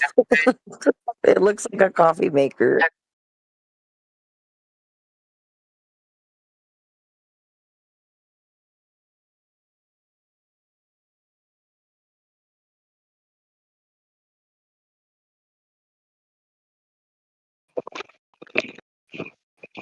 You just deny the evidence. That's the evidence. You deny it.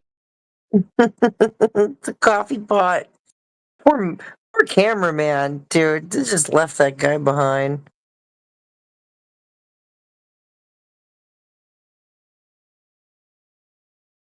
So are you saying they landed on a coffee pot? No, I'm saying okay, look at what Secret Asian Man posted. First thing he posted at 41 minutes after the hour, right? So you've got this thing taken off from the lunar surface, going back home, right? And the camera pans up. And I'm pretty sure this was before they had, like, tracking cameras, like, you know what I mean? Like motion tracking cameras. And so there had to have been somebody on the ground controlling a camera, right? So, like, there's a cameraman left behind on the moon, dude. Well, I was going to believe you about the coffee pot because it makes more sense than landing, in a violation of the second law of thermodynamics. Right. Like, it looks like a coffee pot taken off. Must be some really good coffee. Is that what they call rocket? So rocket fuel coffee. You guys are just science deniers. Oh, okay. Can you tell me what science we need to measure for curvature of the surface of a beach ball? What science would we need for that? Go ahead. Since we're science deniers. The equation of gravity requires the radius of the Earth. No, you're wrong. Then you don't know about science. You don't even know gravitational force requires the radius of the Earth. Yeah, well, see, here's the problem, is that gravity, literally, from Latin, gravitas, means weight, heaviness. So it's the weight of something, right? Is why it will fall. The weight of it through a less dense medium is why it falls. So I call it gravity. We'll It call it falls gravity. by Weight of an object. acceleration of the gravity itself. Right. No, the acceleration of the weight itself. Because gravity means weight. Heaviness. So the acceleration of the weight or heaviness itself, what about it?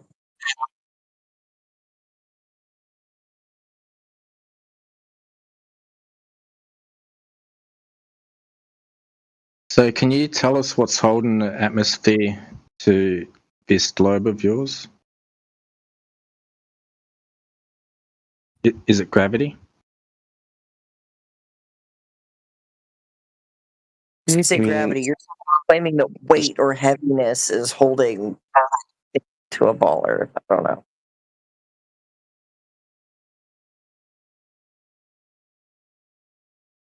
Yeah, we didn't get your robot.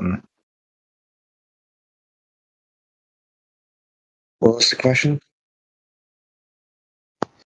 Can you tell us what's holding the atmosphere to this globe of yours? Is it gravity? Well, I'm not sure, but it's quite possible that the gravity acts as a container. Okay, then the further you go up from this globe, the weaker gravity gets, right? According to your paradigm. Then how is it not all escaping if it gets weaker? If the gravity gets, the force of gravity, not a force, gets weaker as you get higher, then what's holding the atmosphere high above you?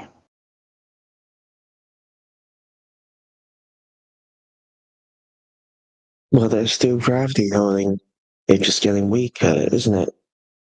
So the weight or the heaviness of what is getting weaker?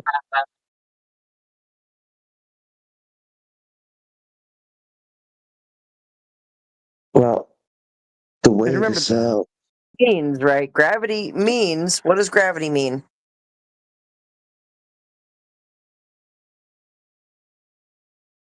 The gravity is an entity. No, what does the word gravity mean? Do you remember I just told you? I'm not going to use your definition of some ancient Latin, right? It's not my definition, friend. We have these root origins, we have these meanings of things for a reason. It's how to communicate. But you're not going to use definition that appears to be a few hundred years ago and 200 years. You're literally using a word from a few hundred years ago. Gravity, gravitas, heaviness, weight. That's all it is. But people back then haven't realized all this phenomenon was caused by gravity, right? Yeah. No. Oh my God. Caused by the weight or heaviness of something? And back in the days, the people wouldn't have known the Earth itself has weights, correct? They don't know that. They don't know how much the Earth weighs actually, isn't it? Yeah. But until we know that, how much I don't weight know. for the Earth? Well, Ways I just know that it's underneath me.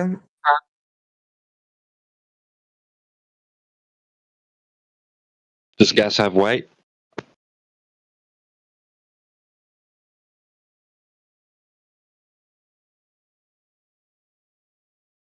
Hello, everyone. Hey, G. you want to keep on explaining about gravity? Does What are gas have weight? discussing? Well, What are are you discussing? choosing? Are you conceding your point right now, Jenna? Does gas have weight? Okay. Eating what point? The only, I mean, conceding to what? There's nothing to concede to. You're the one that has to concede to what gravity means. Gravity is a phenomenon that occurs when there's gravitational force on No, that two just objects, right? it means there's heaviness or weight to something. The heaviness or the weight of something is the reason why it will fall through air or a less dense medium, right? Take an apple, for example. If you drop an apple, hold on, I'm not done. If you take an apple and you drop it, hold on, I'm not done. Hold on, I'm not done. If you take an apple and you drop it in the air, right? The apple has weight. Hold on, I'm not done. The apple has weight, heaviness, right? It's got a density to it. It is more dense than the medium it resides in, right? So if you drop the apple, it's going to fall through the air because it weighs more than the air. If you put it in water, it'll float. It's not, it's, gravity is nothing. It's just a fancy word for weight. That's all. Your weight is relative to the attraction of the opposing objects, right? But therefore, you have the equation for gravitational force that requires you to input the mass of two objects, right? So your mass is dependent on the mass of the Earth. Therefore, you can calculate how's the gravitational forces impacting on both you and the Earth itself, right? So does gas have weight? It has mass, but the mass itself is relatively lighter than the Earth itself. So, does it have weight? It does, but it's. How do you measure its weight? How do you measure the weight of gas? Insignificance, right? It's insignificance. How do you measure the weight of gas?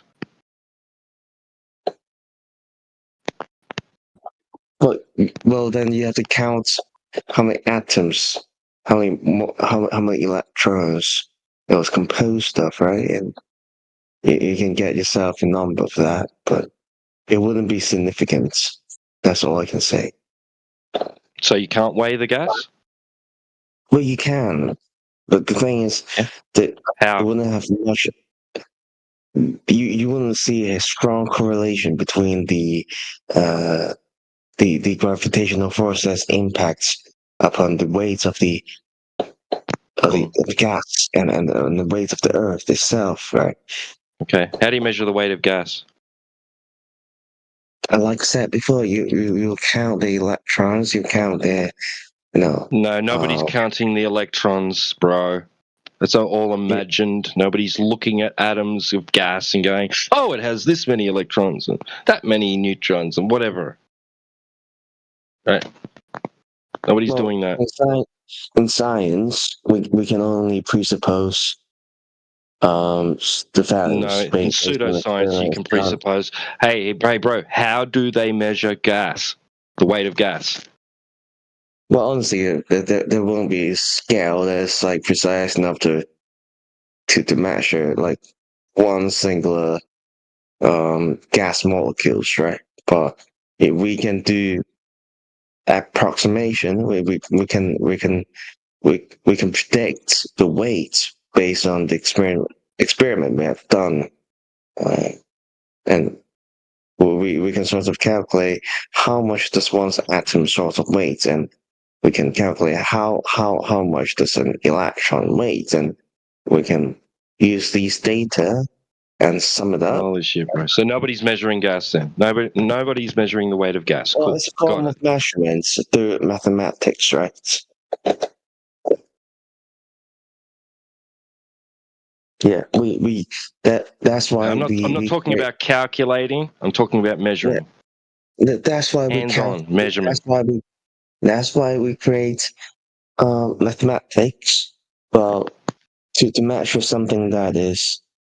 No, you don't. Not measuring. You're calculating. You're calculating based on assumptions and imagination, right? So nobody's measuring the weight of gas then. Yeah, it's a form of measurements, right? No, it's not. Calculations are not a form of measurement. Well, I don't think I think this is very subjective, and you definitely have your way to perceive. Subjective? Is my weight subjective? So if I stand on some scales and it says 72 kilograms, is that subjective? Yeah, it is subjective based on the gravity of the planets. Oh my god, bro! Wait, that's called objective. It would be his objective weight. Okay, so you know you're wrong, and yes, and you need to just be You do okay know with that your weight's very light when you're on the moon because of gravity is lower there. All right, Based so on if we stand you on a scale, okay, the scale reads 72 kilos or whatever. That's not objective. That's not your objective weight in this scenario. Well, obviously it will be relative, right? Based on the location I am. It would not be relative based on fucking anywhere that you're at. What? My weight is definitely going to be lighter in celestial objects that have contained less mass than the Earth itself. I'm definitely going to weigh less on Mars and Moon because I'm how talking about- gravity Oh is my god, you're different. all over the place. Dude. You're all over the fucking place.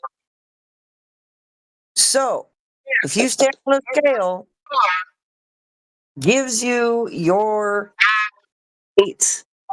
That's not subjective. That's not relative. That's objective. Anyway. Well, then how can you explain it? I get different results based on the planets I'm at. Can't explain that, can you? That's ambiguous. So you've been on other planets. Hold on. You're telling me that you've been on other planets and weighed yourself, and you have weighed differently on different planets. That's what you're telling me. No, my weight is dependent on the gravity on the mass. Nobody's done that, bro.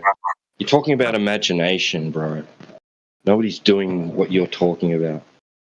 Yeah, nobody's going to different planets and weighing themselves, and like you're making up a story in your head of something that's never. Do you think the Earth itself contains any weight? Do you think the Earth itself contains any mass? Sure, what's the point? Well, if it has mass, then it has gravity. All right. So it had. So we're back to it having weight and heaviness. Okay, yeah, probably, but who's weighed it? Who has weighed the Earth? Well, nobody has done that. That's why we create mathematics. Neither here nor then. In order for us to calculate things that is inconceivable, right? Like no one can ever create a scale that's large enough to measure the whole Earth itself. That's completely indirect. Then that would be subjective. You're talking about imagination, bro. This has nothing to do with reality. The reality is conceived by your tiny little brain right here. Yeah, it's not conceived, it's experienced. Well, yeah. Well, your experience is capable of perceiving reality, correct? What in the fucking word salad did you just serve this room? Well, basically, Say that again. maths, mathematics, science, gravity. These are all imagination, right? We imagine all these informations in our tiny little brain. Yeah, you imagine that things weigh differently on other planets.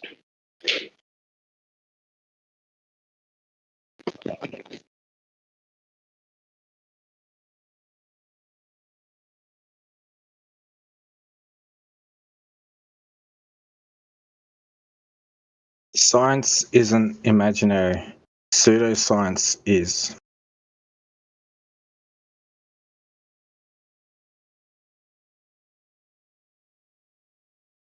Well, You know, when you're doing natural science, you're making observations, you're making a hypothesis, you're running it down, you're testing it, you're gathering data, you're analyzing your results, you are getting these things, you're doing it naturally, right? What you're talking about is not natural science, right?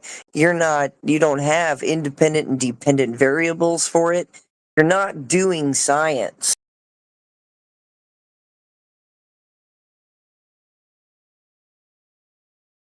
yeah, I know that you're not doing science if you're denying that we haven't landed on the moon. We haven't landed on the moon. I'm sorry to break it to you, but most everybody in 2025 knows this. You're very delusional. Yeah, nobody's landed on the moon. Nobody's been to Mars. There's no rovers on Mars. Okay, they found a North American lemming on Mars. Give me a fucking break, dude. North American lemmings can be found in places like Greenland and Devon Island up north. Very, very northern. Like around the Arctic Circle. Imagine that. Which is where they are faking Mars, in case you were wondering.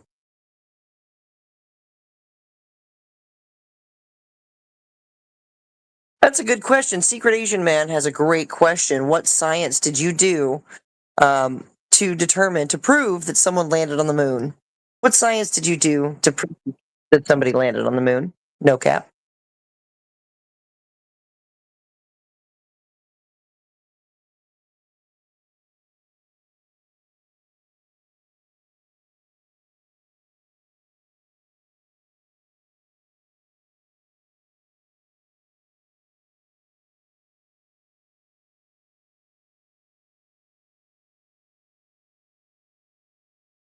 No cap.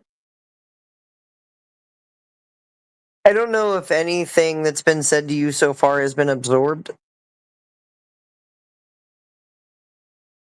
I could test you and ask you what has been said to you so far.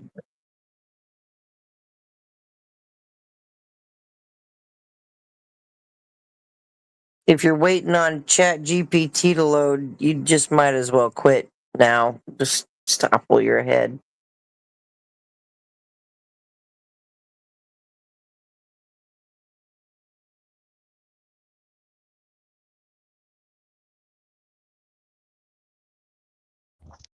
Yeah. Hey, no cap.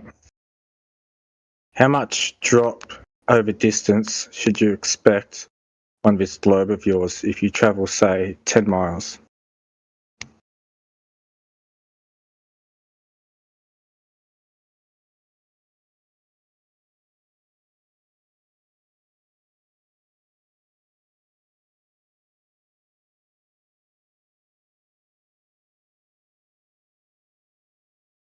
Maybe you should go and do some studying.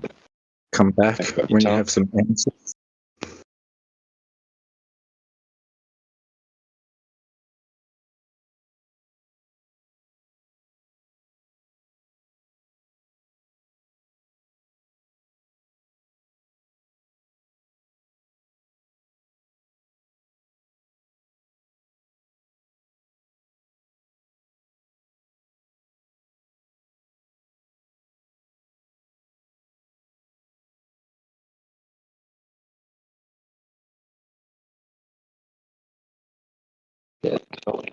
Science isn't denying a story someone told you because they threw the word science in their story somewhere.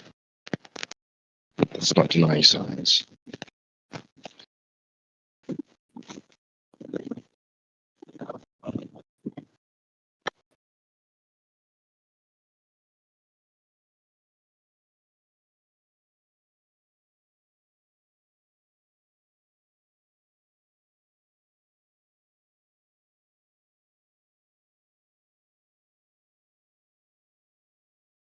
There's a very, very big problem these days with a lot of people thinking that everything that's called science is science. And that's so far from the truth. It's painful, actually.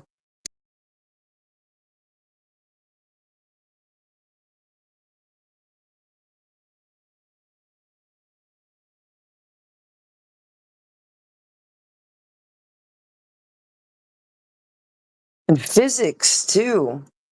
Because there's physics and then there's theoretical physics. It's all a mess. It's an absolute mess. They've lumped everything into one category, called it science, and said, "There you go, kids." And now, as full-grown adults, trying to unscrew ourselves, and learn the differences, right? And now that most of us in here have learned the difference, well, shame on us for wanting to pass the message along.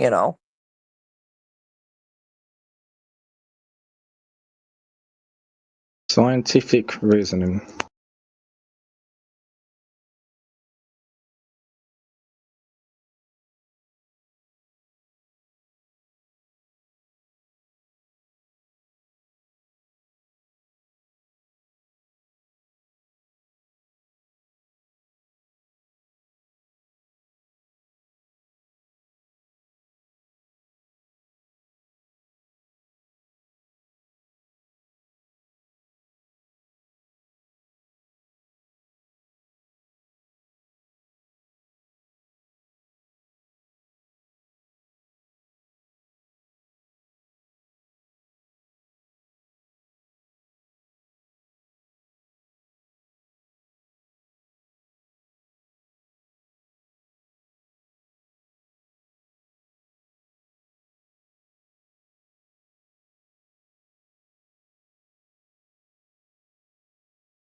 Welcome to 24/7 Flat Earth Discord. Gravity is not a force.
Hello?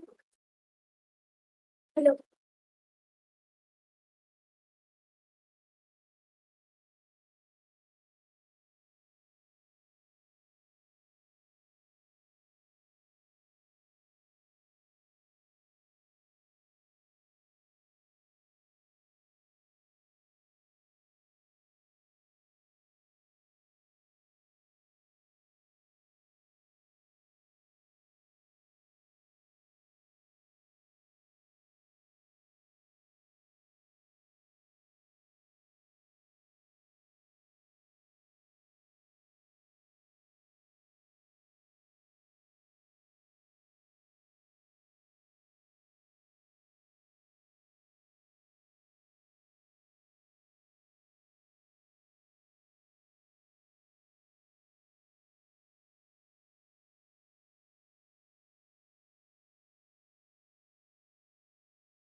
this and treasonous doctrine is refused to correct the abuse.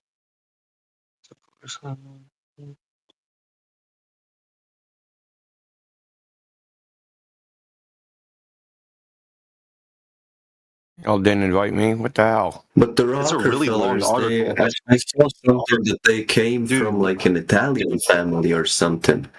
That the Rockefellers were an Italian family and that they changed their name, and then all of these high Everyone's against me. rich families were all Italians.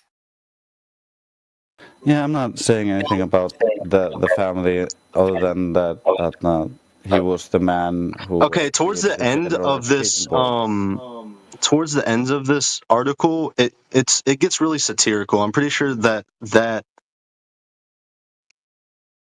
article was satirical.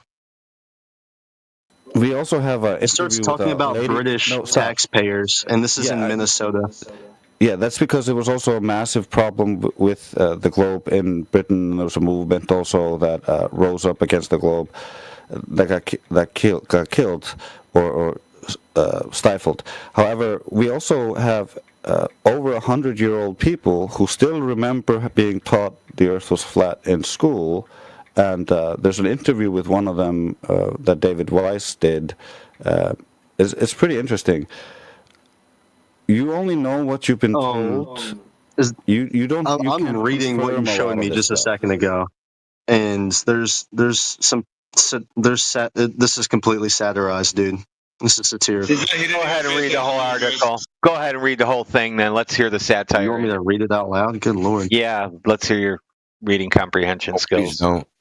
It is painful to read that Sir John Gorst, the head of the British Educational Department, is in serious trouble and has been threatened by Mr. Ebenezer. How do you pronounce that? Ebenezer? Breach and other taxpayers of the city of Portsmouth in the Kingdom of England. Good lord. With prosecution under the Impostors Act, it seems that is this Minnesota, England, or something? What the fuck? Yeah. Oh shit! This is in England. This is in America. Yeah, well, there are newspapers that in the 20th century that Minnesota Historical Society. It's not the. This isn't America. Yeah, we have. Yeah, this in England. Yeah, y'all in England. Everyone in England still believed that the Earth was flat in the 1900s. I'm pretty sure. We didn't have like worldwide communication. People believed all different I'm pretty things, sure right? that England still believed that the Earth was flat during the beginning of the 1900s, because that was just coming out of the 1800s. It probably depended on what class of society you were dealing with. Yeah, it was probably poorer people. Yeah, so even when the heliocentric model first came about, they taught the heliocentric model and the Ptolemaic model side by side for 200 years. Everybody didn't just jump on heliocentrism.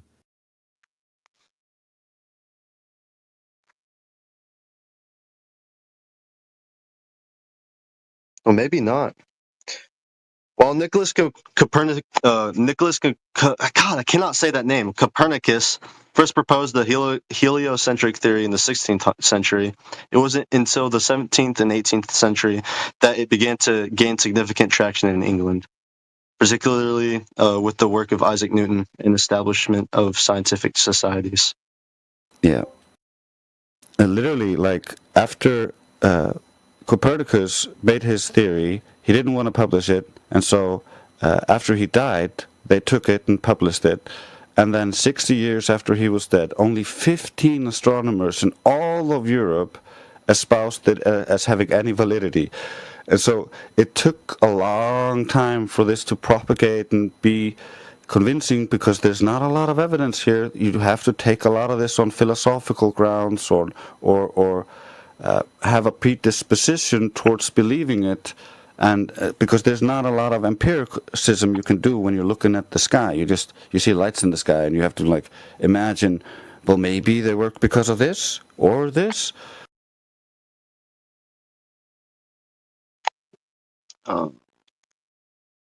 God dang, bro, I cannot type this out.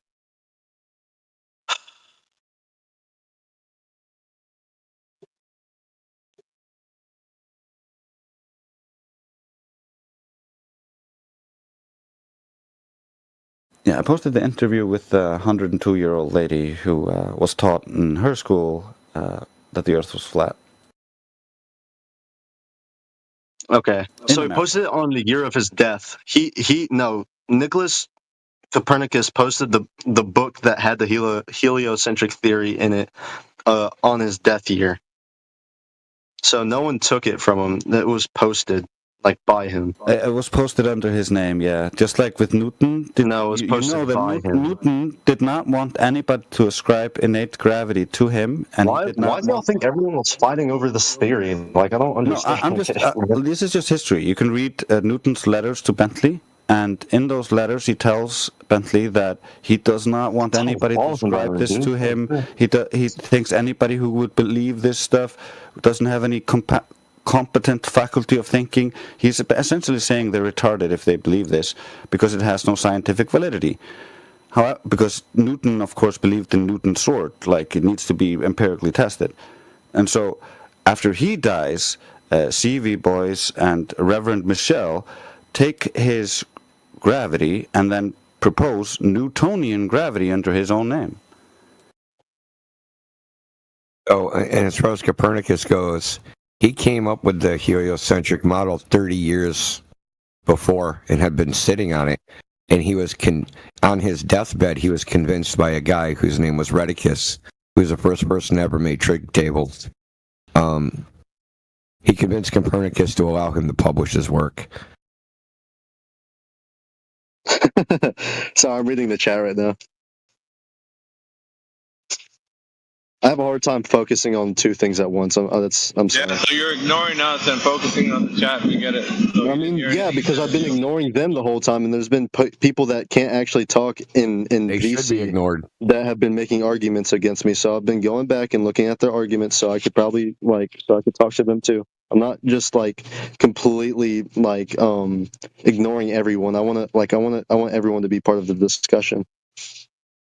He's not going off. But nothing done.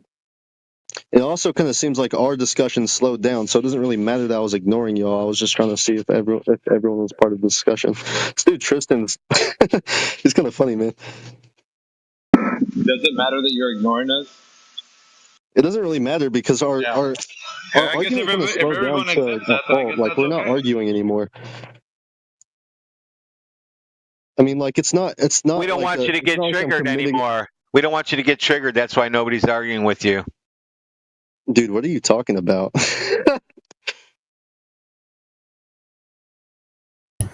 Didn't Pythagoras discover that the Earth was round in the 6th century BC? Why is this dude Radwin such a dickhead? Why you gotta be mean every 4 seconds, dude? Like, can you be respectful for 4 seconds? We'll answer the other 4 seconds? Pythagoras actually didn't discover the Earth was a ball at all. He believed that the gods were perfect, and so and spheres were perfect, and so gods would naturally make the Earth into a sphere. That was his only argumentation for it. Okay. I forgot who was it that discovered that the Earth was round through shadows, but what do you have to say against that argument? Using that one argument he used throughout shadows with shadows. I know what you're talking about. Aristophanes, Alexandria, and Syene. However, that begging the question fallacy requires assumptions about starting with Earth being curved and then how the light is gonna hit the sticks, creating those shadows. Chinese actually were flat earthers until the fall of the Qing dynasty. Or was it the Ming Dynasty? I think it was the Ming Dynasty. And during that dynasty, that they did the same thing, except they didn't assume the Earth was a ball and that light was all parallel. And so their conclusion, doing the same exact thing, is that the Earth is flat. And so based on your starting assumptions, if you start by assuming the Earth is flat or if you start by assuming the Earth is a ball, then your conclusion is naturally going to end up being that. That's a circular reasoning, begging the question. All right. But also, all other celestial objects, in the sky are naturally a ball. Why is it hard to believe that all the other ones are that Earth is also a ball? Because we're not going on what's hard to believe or anything like that. We're testing the things in question. So we see lights in the sky. They look circular. There's no reason for us to assume the Earth is a ball based on that. We should try to test and see if it is a ball. Just like when you're in a forest, you don't assume you're a tree just because there's a lot of trees around you. And so we check the surface. If the surface is curving, as they told us it was, about 8 inches per mile squared, then we would expect to find this curvature over long-distance observations or laser tests. However, when we try to find the curvature and prove our belief to be true that the Earth is a ball, like we were told in school, then it turns out it isn't. The Earth is flat, and that's just how it measures. And you kind of have to come to terms with just accepting reality for what it is and not just believe things because you're told. Then how does the moon get turn into a crescent? That's called the phases of the moon, and we're not making falsification is independent of replacement. No. That's a good point. So the moon not turning into a crescent is a very good point. Why the fuck does it? I didn't think about that. Because what they tell us is the sun is on the other side, so the Earth is casting a shadow. What is then? Why does it phase? No. Why would it You're making a mistake. You're making a mistake. Phases are not Earth casting any shadows. That would be lunar eclipses, and we can prove that lunar eclipses are not Earth casting a shadow, because shadows conform to the shapes they hit. And so if you take the sphere and you take a circle and you cast a circular shadow over a sphere, you will have a distortion of that circular shadow because it's hitting a sphere and warping around that sphere. And so if Earth was casting a circular shadow onto a spherical moon, we would see evidence of that. We don't see evidence of that, therefore that's not happening. We also have the Selenilian eclipses, the impossible eclipses, which basically happen when you see a lunar eclipse happening on one side of the sky, and you see the sun above the horizon on the other side of the sky, and what globe believers believe is a shadow of the Earth comes onto the moon from above. So geometrically, that's not possible. Cannot be Earth's shadow. You're correct. I agree. You're correct. Because when I sometimes would look at the moon, there would still be sunlight. The sun would kind of still be out. You could still kind of see the sun shining from the horizon, and you would see the moon in the sky in daytime. So yeah, you're correct, and it would have a crescent, and it would obey the phases. Yeah, what the fuck? But why does it even phase though? Yeah, the sky is mysterious and wonderful, and that's one of the best things about Flat Earth is once you strip away all the assumptions and beliefs that people want you to believe, you actually know that you know only so much and that you don't know so much, and that makes the whole world wonderful. It gives you back that wanderlust as a child that you had when trying to look at the world. You want to understand it deeper because the veil has been lifted off of your eyes. That before you would look at the horizon and you just imagine balls. Whenever you're like as a globe believer, you insert the ball into so many things, and you might begin to notice it now that you keep saying people keep saying planets, people keep saying global. It's in the language everywhere. It's in the images everywhere. And so the programming, subliminal programming, is very deep. Yeah, and that's true because yesterday when I was talking to somebody here, I even said planet, and I noticed it instantly when I said it. I was like, wait, I said planet, but nobody called me out on it.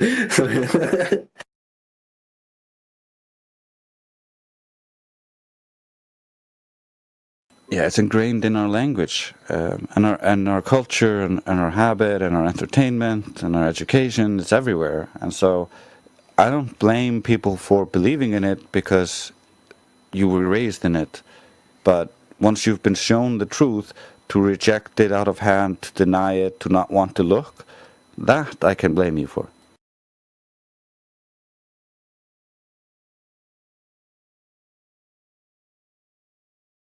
Just a short announcement, Jin CBR1 here. I posted 2 videos on the moon. One is from the Planete Veritas, which is Robert Pisano's channel, a champion, and he's talking about the distance to the moon isn't correct. It's there, you'll find it. And then the other one is the documentary called American Moon, and it documents on how America didn't go to the moon, just in case you're interested. Thank you.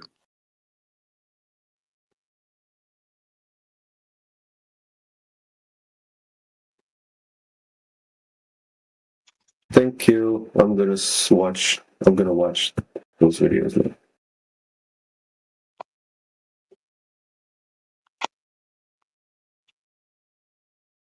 The Robert Pisano one is really it's not long. I think it's about 30 or 40 minutes long, and it's very revealing as to the distance to the moon. I mean, we don't know what it is, but and that's what he highlights by looking at the images that NASA gave us and the things we can see. For example, from the Earth, looking at the moon, we can actually recognize some of the features of the moon with the naked eye. But when you look at the Earth from the moon now, so you're on the lunar surface supposedly, looking at Earth, there is nothing you can recognize. And also, the size of the Earth is wrong. It should be like 4 times the size of the moon, but yet it's a similar size. So there's an error there. Okay, so it's quite interesting. And he highlights other things like using a pair of binoculars, and you can see so much with just a pair of binoculars. Little bit of humor there as well to keep it going. I used to look at the moon with binoculars as a kid. Yeah, exactly. And you can see a lot of the moon, yeah? So it can't be this, what is it, 238,000 miles from the Earth's surface. It's just not that distance. But you watch the documentary and it's good. And then the American moon goes through all the facets and the anomalies of the moon landings and how it could never happen. The Nixon telephone call, for example, and how NASA, having been caught out, changed the length of the phone calls in their material, so they extended it rather than shorten it. Yeah, and there's lots. I won't spoil it for you. It's a good one. There you go. Nice. This is fun. This is fun because until yesterday, I was always like, wait, flat Earth. That's for me. That was one of those conspiracies that I never gave any thought to, because I always thought it was, wait, what, flat Earth? What the fuck? Because they brainwashed me as well. But since yesterday, I gave thought into it, and now globe doesn't make sense anymore. Yeah, it actually looks ridiculous, doesn't it? Because how could you live upside down from the people on the top? And when you go and see your friends in Australia, you don't experience that upside down feeling, and you should do, because you cannot fly for 17 hours or 15 hours directly straight to New Zealand or Australia without experiencing that curvature. Down under it's meant to be. So, but the globalists want you to believe that you can be down under but still be horizontal. Really. Yeah, here we go. An honest person. And if it was a ball, why doesn't just everything slip off? Like, why does the water not leak off? How is it everything would just fall off? Yeah. All the liquids. Yeah, because naturally that's what happens. Oh, finally, I'm unmuted. Lord. Yeah, well, go ahead. If you've got to say something, go ahead, sir. Go on. I don't have to say anything, man. You're good. Okay. Well, it's nice to hear that you've been unmuted. When you're ready, you let us know. But yeah, when I explain to my students that water likes to find a level, so when you pour water on a ball, it rolls off. Why is it rolling off? And eventually they come to the answer, because the ball is not level. That's right. It's not a level surface, but you notice how it's accumulating under the ball there on that level surface. Okay. So no, obviously water doesn't stick to any ball. It's just a joke. Yeah, it's not level. And yet, in the Webster's dictionary, it will say that the surface of the Earth is level, like the Earth ball. You know, saying that a curved surface is level. You know, perfectly demonstrable that if you have a curved surface and you pour water, it rolls because it's not level.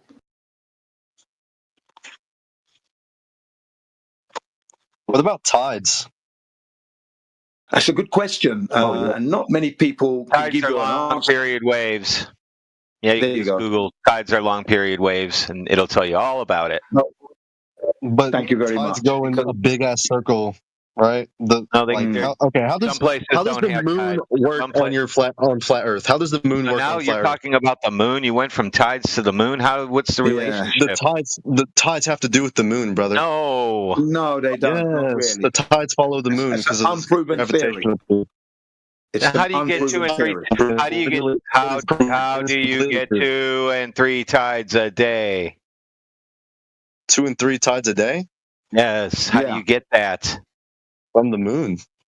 So the moon shoots back and forth over the water, pulls it up. Give me chip. Nice. You said chips because I forgot what you said as soon as I walked in the store and I was like, dang, hope it's chips. Yeah, these are the desperados, man. Said he wanted Desperado chips. Avenue. Hell yeah. Synergy? Sure, why not? I think the ocean is the Someone's Earth hot mic living. there.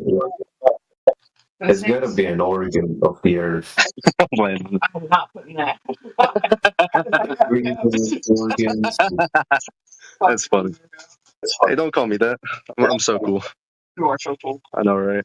You might twist Did the gish galloping end, or are we still just gish galloping every other? Oh, thing? thank you.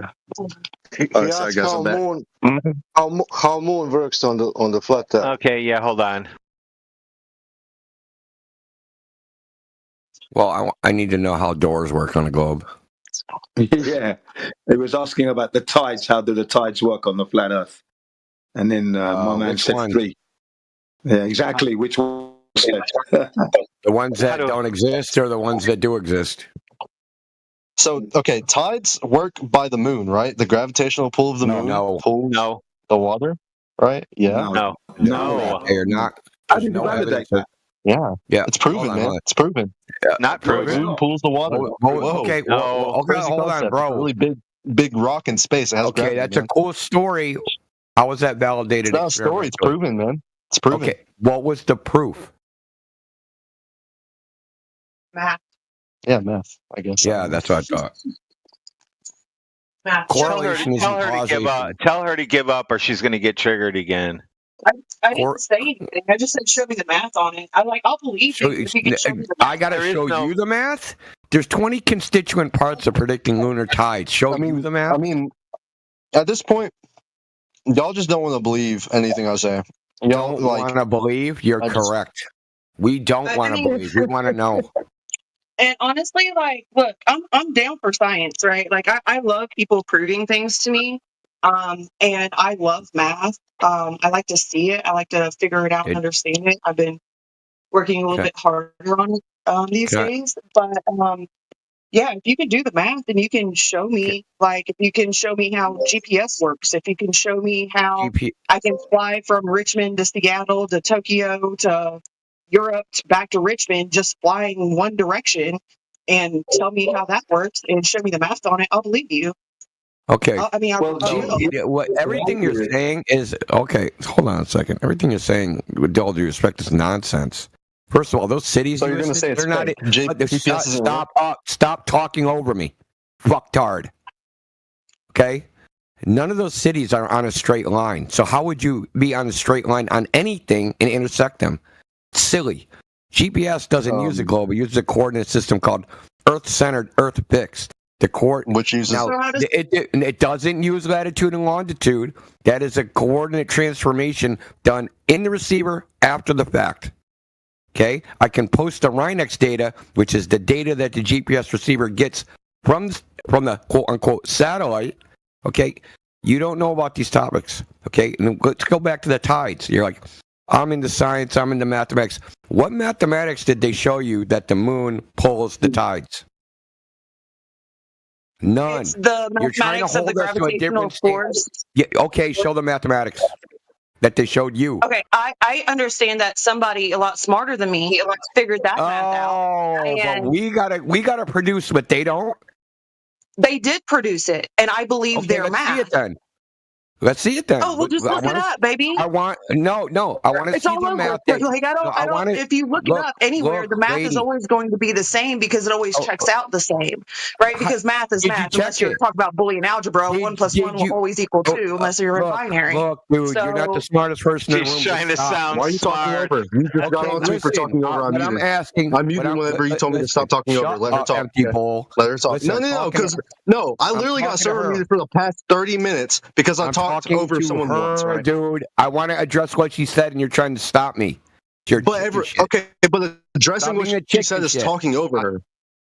How am I being a chicken shit? You're the one talking Because over I want to talk right? about Let what her she speak. just Let said. her finish her sentence. She did finish. She did finish. I'm asking her, did she look at the math that the moon pulls the tides? And if not, how come you didn't check their math, but you want to check our math? That math has been continuously checked and continuously Did you checked out check by it? multiple different sources, scientists, and people. You And just if I believe run that. that math, I can do that. If you show me, like, if I set up that You equation and just I plug in believe the that. numbers, it will always come out to what it's supposed to come out to. You And don't like stuff know like that. You're like just saying gravitational. that, dude. You're really just chanting. You just interrupted her. You just did. Dude, She wasn't done everything talking. she's saying is a lie. Can someone server mute this guy? Because I got I'm server not, muted for dude. 30 No, minutes no, for interrupting no. Someone once. can't server mute me. Okay, everything she says is a lie. She never checked if if their math I checks out. said I can. I said I can.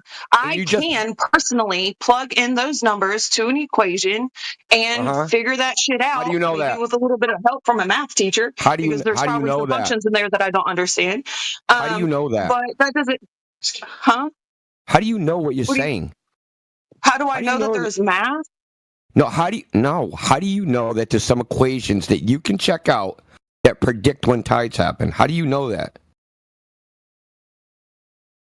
Maybe because there is. Because because I believe it, so it's true. Okay, Listen, okay. I know a lot about this topic. You believe a lot of things which are false. That's fine. I'm not saying. All I said, baby. All I said was that if you do the math and show me the math, you don't and I the check math the you math, don't know exists. and I look, that and math. we check the math, and the answers all come out, and they always come out the way that they're supposed to come out, and then it gets peer reviewed by a whole bunch of other different people, and they check the math, and they said, you know what, that math is right. Then yeah, I'll believe you. Go through the process. Okay. Let's see it. I want to see it because I this want is to called understand a how rockets burden. launch. Listen, I want to be able to, like, I've got a whole little book You're on the rattling on the now. model rocketry that would make. I mean, Yeah. it only makes half sense to me because Okay, I'm not listen. a rocket scientist. You're trying to but reverse shit. the burden. You're trying to reverse the burden of proof. You're saying, show me the math that goes against the math. You're trying to not but have the stop burden of proof. interrupting me. Okay, I'm addressing what she said. Why are you four involved? times. What do you mean? Okay. This is such a bad faith argument. We let you talk for 30 minutes, and if we reverse the interrupt, burden. you get I server haven't even muted. been here 30 But minutes. I don't know what you're as soon talking as about. we talk, you get to interrupt every 4 seconds. Dude, This isn't did fair. she finish? Yes or no? So they say, And right? people, So in order to you guys are going to calculate be the muted time, in like you one. use I'm going to count to 3. universal If you both don't gravitation, shut up, you're being understand muted. tidal force. 3. Okay. You stop talking. I started talking, and then your boyfriend here interrupted me. Listen, That's my I'm son. going to. You weirdo. Okay, you're. How would I know? So He said, "Mom, I'm going to address what you said. Okay, you tried to shift the burden of proof that I got to disprove math. Okay, well then let me. I got it. Why are you interrupting me? Why are you interrupting me? Why are you interrupting me? Because I was going to take back the burden of proof. You said I shifted it, so I was going to explain. I'm going to then I was finish going my to give sentence. the. Okay, you just got to be muted, dude. I'm going to finish what I was saying. Okay, there's more than just you here. Okay, so you're reversing the burden of proof because you're saying refute some math. You never presented the math to refute. You don't even know if that math even exists. Now, I'll tell you how they actually predict the tides. They predict the tides they follow a pattern, right? And we've graphed it over a long period of time. It has nothing to do with any equations about the moon. We have a whole bunch of cyclical events that we can data fit. They're not using forces or anything like this. This is called a kinematic model. You think there's a Do you have dynamic model. citation for that Can or just I like- fucking finish anything? No. Dude, really? No. Dude, kick this dude. Kick this dude. Okay. That was a different dude. Yeah, so you're confused. There's two types of models. There's kinematic models, which make predictions based upon data fitting from observation. And then there's dynamic models, which have forces and motions and all those things. You think they're using some dynamic model to predict tides when they're using a kinematic model when they're just fitting data to a pattern. That's all they're doing. They're not calculating the fucking force of gravitation from the moon and how high the tide would be. And that hypothesis that that's the causal mechanism of tides is wrong. How do we know it's wrong? There's something called tidal nodes. Tidal nodes are most of the ocean, not part of the ocean, most of the ocean, and they have no tides at all. Zero tides. Now, if the moon was pulling on the entire Pacific Ocean and nearly the entire Pacific Ocean has no fucking tides, how does that happen? So you believe something that's not true. They told you a story and you adopted it wholeheartedly. Okay? You never looked into it and whether checked if there's evidence for what they're saying. We have. That's why we're here. They tell us a story. We check. Their story's not true. It's as simple as that. Now I'm going to unmute you. I don't want it to be like this. I don't want it to be contentious. But, like, there's a big hole in your knowledge. Okay? There's a big hole in your knowledge. We've been researching this for a decade. You just got here. You think you know what we know. You really Can you don't. explain to me, because I'm really confused when you said about, so explain to me like the fluid dynamics of the ocean, because I'm very confused about that. The fluid dynamics of the ocean. How's that relevant? Because you said it doesn't pull on the entire ocean. So to me, right, when you said that, they're called anthropomorphic. Okay, I'll tell you what they're called. They're called anthropomorphic. Not anthropomorphic. Anthropic points. I'll post out. No one did it already. Did you already do it, Trace? They're called tidal nodes. They're anthropic points on which. Thinking so that you can help me understand it better. Yeah, I can explain I'll post in the chat. my thought process. I'll post an image in the chat that shows the tide height around. It shows the tide heights around the world. Okay. Okay, that's not what I'm asking though. Well, that tells you what the oceans do. Like the moon's supposed to be causing tides, right? Well, I mean, yeah, the moon causes tides. Yes. Okay, so you see the blue in this diagram that Trace just posted. Those are. She had my phone. Let me. There you go. Okay. So that blue, those are portions of the earth that don't experience tides. There's no tides in any of that.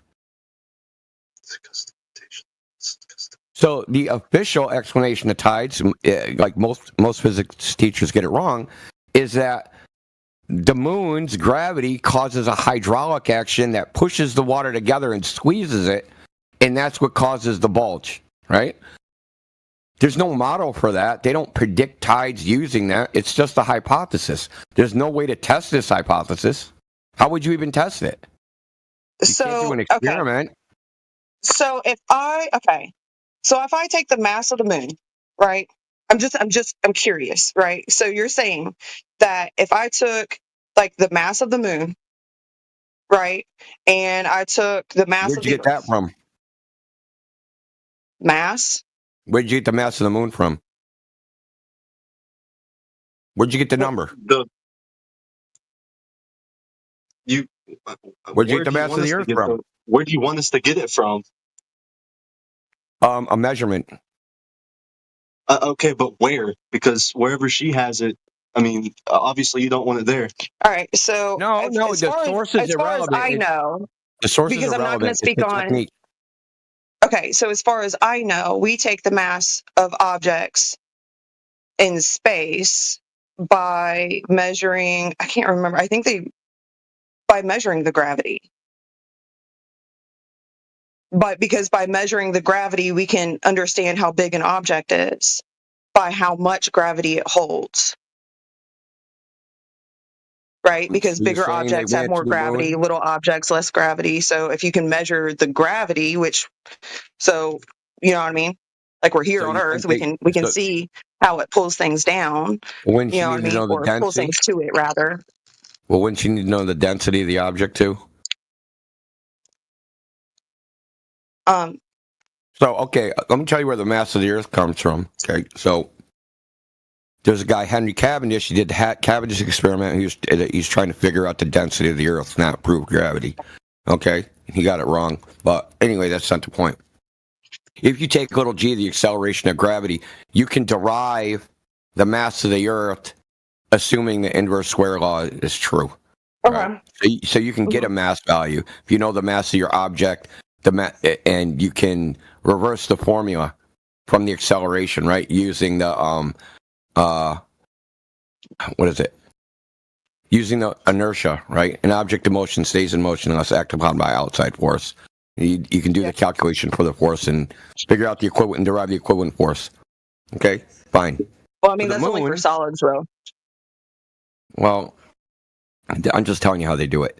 So, yeah. For the moon, they go, okay, the moon is this far away. What would the mass have to be for an orbit of that distance? But orbits themselves are not dynamic models; they're kinematic models. Because there's something people don't understand about Newtonian gravity, that it's actually not a universal law. It's not a law of nature. Hold on, just finish, because this is really going to help you understand a lot about the solar system model. That they're not actually calculating forces and mass and gravity. They're not doing that, any of that. So may I ask Kepler's a laws question? of planetary. Just please let me finish. I'll be as brief as I can. Kepler's laws of planetary motion are what Kepler used to describe the orbits of the planets. Okay, he used ellipses. Newton noticed that if the sun would be the foci of one of these ellipses, and that force to some object would fall inversely proportional to the square of the distance. He noticed this geometric relationship and came up with the universal law of gravitation. But when they calculate orbits, they're not actually calculating forces. They're using the time over period method of Kepler to figure out the orbit. Okay? They don't know the mass. They don't know the size. They don't know any of that crap because they are just fitting an ellipse to the period. Right? Only one ellipse in one orientation would fit the period of the orbit. So they use that ellipse, and from that you can get the so-called mass of the object, but they don't actually know the mass. They're just using a time period. They're measuring that. They're using a time period to infer so much information. That's the point. Like this hypothesis, gravity calls tides, is just a hypothesis. There's no way to even test it. I have a question unrelated to the topic, India. I like this. I don't know if we want to do that, but go ahead. Yeah. No. It's something quick. India, weren't you on Planet Peterson? Didn't you talk to Planet Peterson? Yeah, I could have sworn you here. Yeah, I could have sworn I saw. Yeah, because the reason I actually joined the server is because I saw his video. So I thought it was really cool that I saw you. So I've debated him 3 times. The first 2 times he didn't record it. He was like doing his test run or something that he didn't really know about us. So what the first one was not recorded. The second one was. So we got a podcast like on iTunes and Spotify. So that debate is recorded. It's up on there, the audio. And then he came in here again and he recorded it. And then that's the one you saw. Gotcha. Oh, it's on his channel? Yeah, I thought I recognized it a minute ago. Called the most insufferable flat earther ever. And I liked that title, but then he changed it to most toxic flat earther ever. And I like the first title better.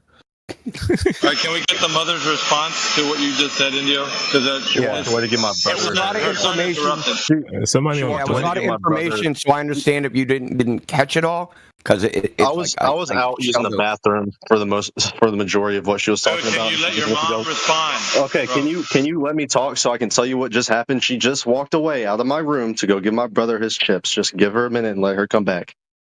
Okay. Oh Lord. Lord have mercy. Inigo, was you finished with the what you was explaining? Yeah.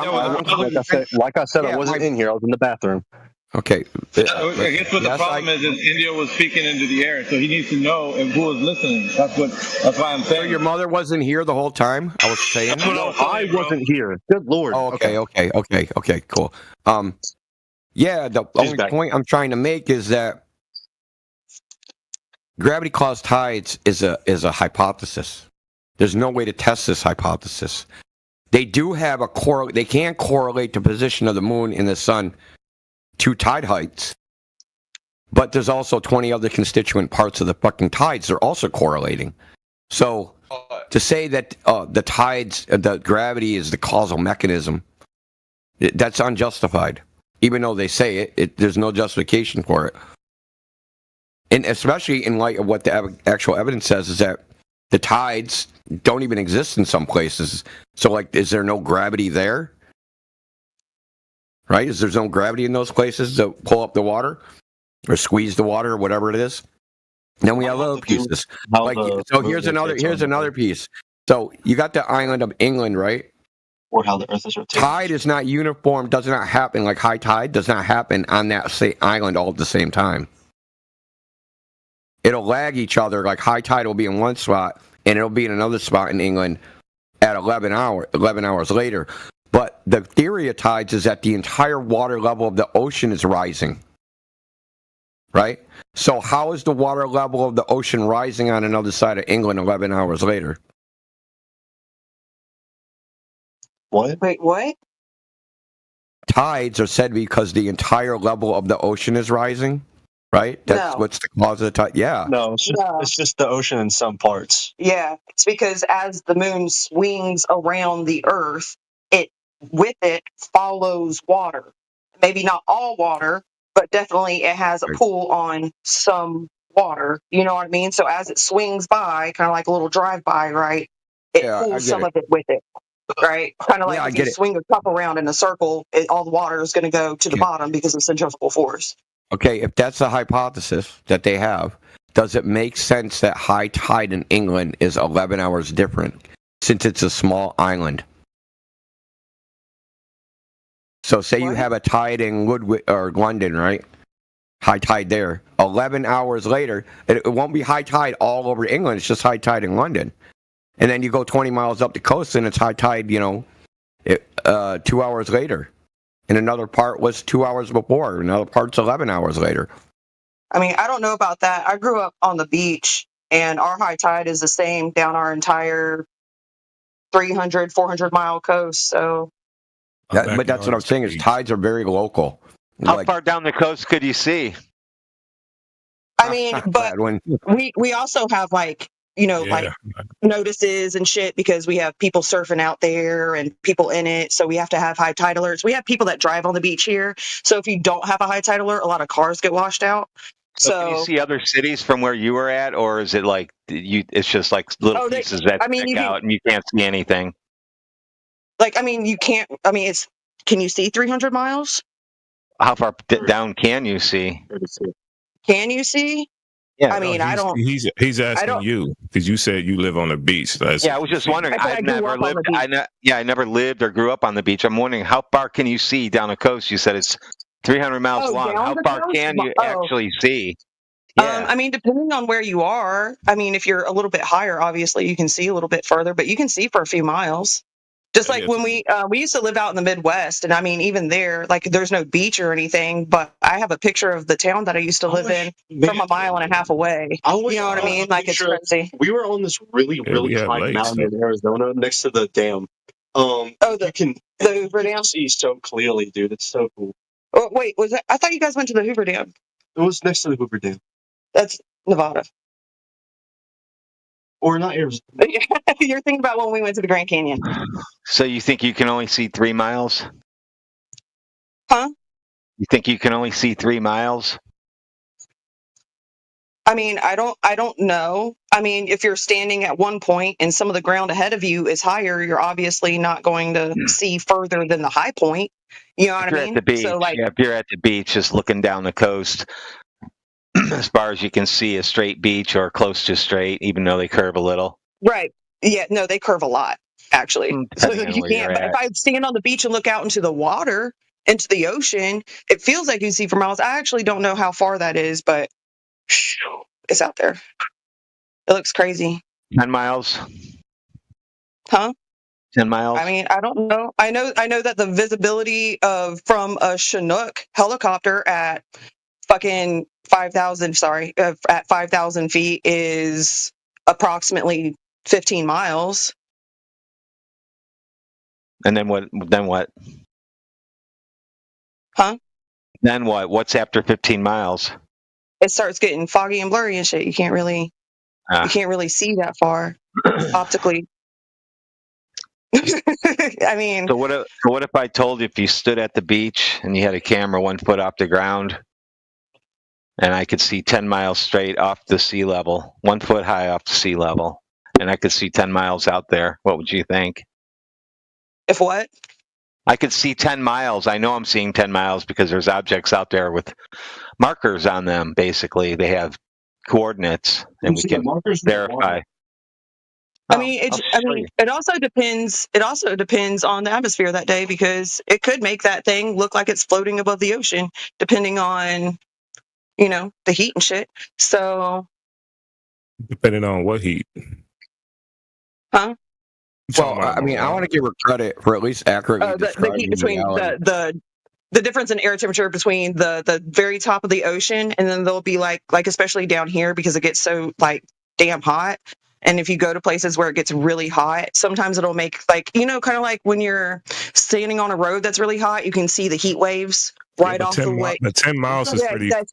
What I was saying is that sometimes there is an optical illusion that makes it look like a ship is floating above the ocean where there's a gap. But that's a pretty high optical illusion to be 10 miles, and it's something that's supposed to be blocked by a physical Earth curve, and it's somehow popping up 10 miles away. No, I didn't get to that point yet. Do you know how big ships are? No, how big are they? How are they? Because you know how big the Earth is. You guys claim that it have a great radius value. I didn't say I didn't say that. All I said was that's show the official globe claim. That's what it is. You live on the globe. The tallest ship in the world is 280 feet tall above the. All right, so I used to. But I've seen a ship that should have been would have to be 420. So I was a crew chief, right? I was a crew chief, and I don't really know a whole lot about. I don't know a whole lot about the gravity. Honestly, math to me, I do programming and shit, so most of my math is like Boolean stupid shit, right? Stuff that I need for that. But what I can tell you from experience, right, is that from my helicopter, I can just keep flying west. They do that. How do you know you're flying west? Because I go from New York to Vermont, all the way over to Washington. How do you get there? How do you get there? By flying. So you just get in a helicopter. You don't look at the dashboard. You just fly in a line.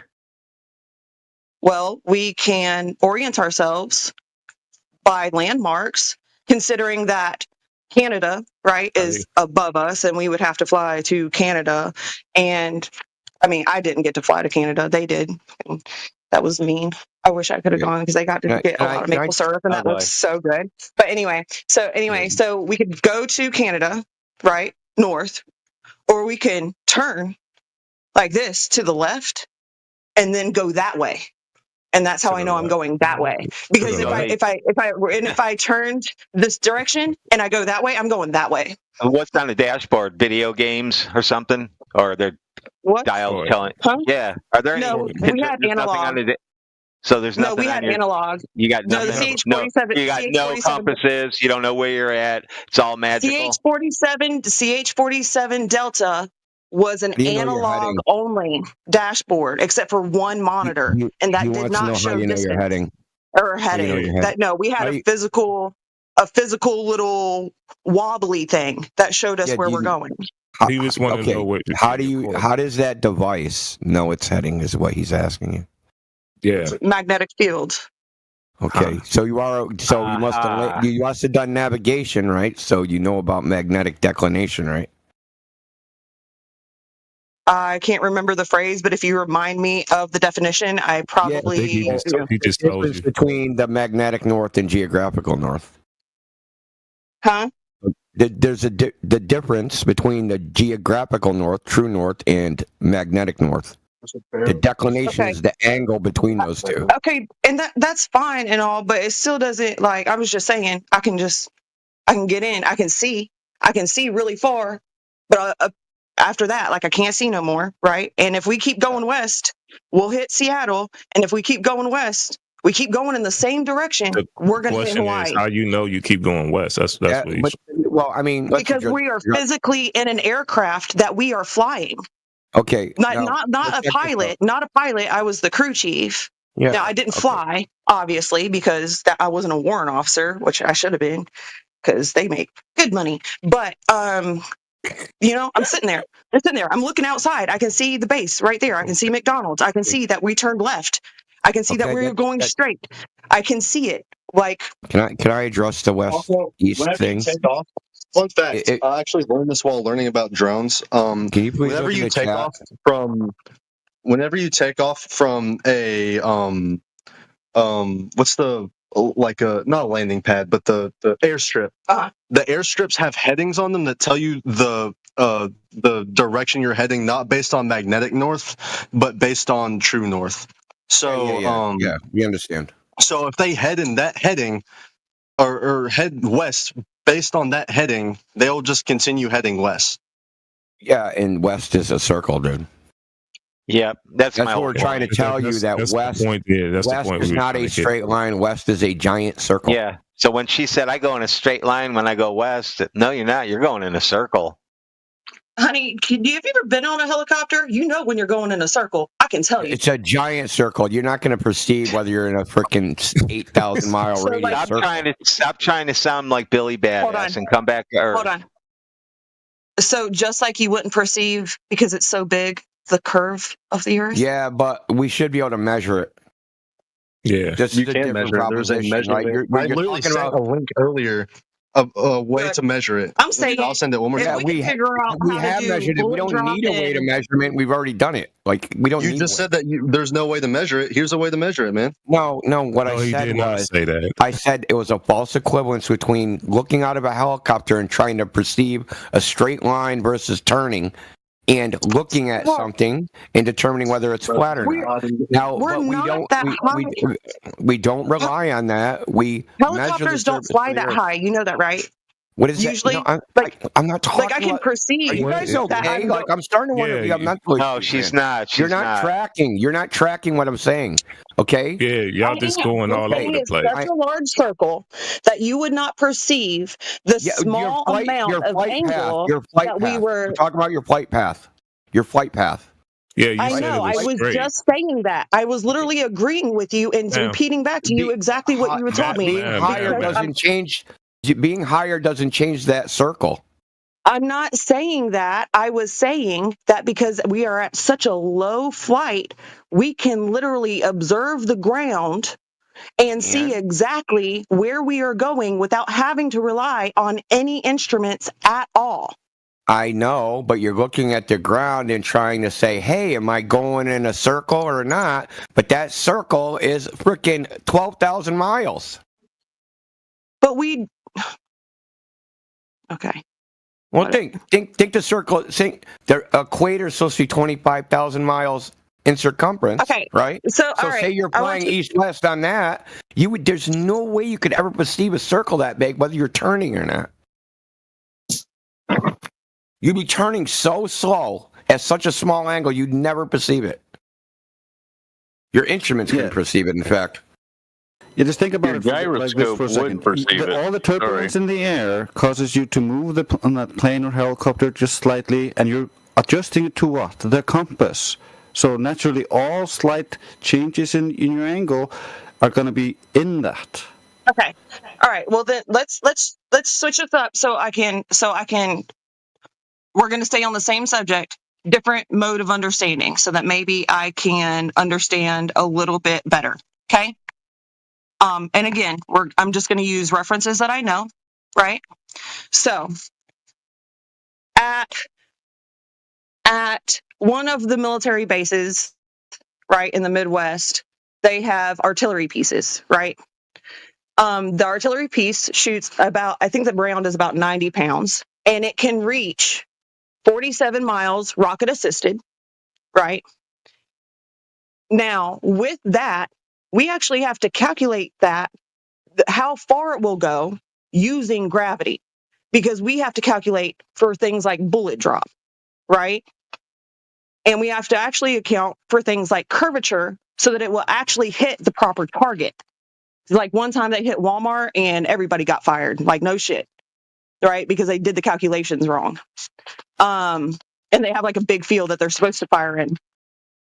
So explain to me, okay, I understand, like you're saying, I wouldn't perceive that it's a straight line, right? Or that it's a curve. Then how is it that I could calculate for a straight line this 90-pound round to go 47 miles? You can see the curvature in that clip that he just sent. That's fire. And hit that target when I have to use things like gravitational force in order to do that every time. American artillery is amazing. We strike our targets and we use gravitational force. I posted the. No, you don't. But we use, right, What? it isn't, but we also use the curve because our rockets go so far. You understand that, right? Like You our haven't proven artillery rounds, gravitational force. our artillery rounds literally can. No. This one's the shortest. So 47 miles goes around the ball then? We still have to calculate for that little bit of drop. You We still do have have not to used What if calculate we for show that. you? What if we show you something 40 miles that doesn't require? You can just see straight across, no curve involved. Honey, I'm talking We about also have people in the Oklahoma. military who You want to are see a So on our flat side. state? Oklahoma's a ball.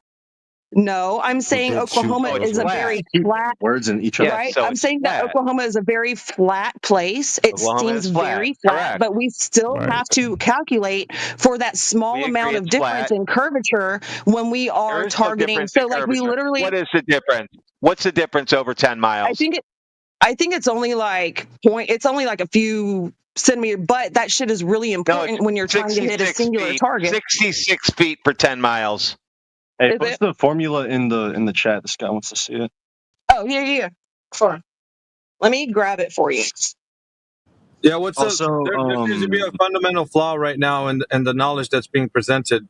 So your premise is that they're using gravity and the curvature of the Earth. Well, there's a problem. You haven't identified what gravity is in your own estimation. Yo, who's making that noise? I wasn't getting into the math. I was just simply saying that is a part of how we calculate that. Yeah, Does I that know. make sense? Blinded Yeah, rage. We're I not. know what No you're one saying. muted.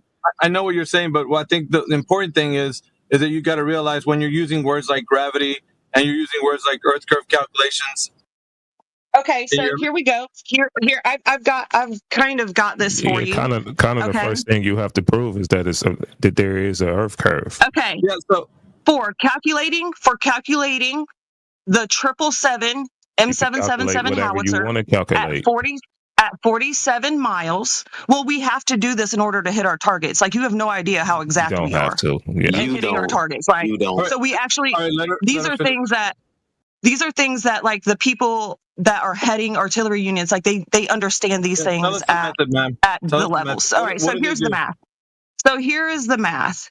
So we actually need to account for muzzle velocity, which is 827 milliseconds, right?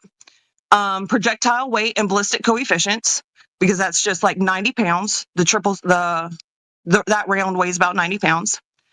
Our launch angle, which is our elevation, right? So if we're firing from a mountain, obviously, and we're firing down below us, we obviously need to account for angle, I mean, do right? we have to listen to this? Atmospheric conditions, because things like humidity do play a role in our air density and our wind. And then we get into two big ones, which are Earth's rotation, the Coriolis effect, and gravity.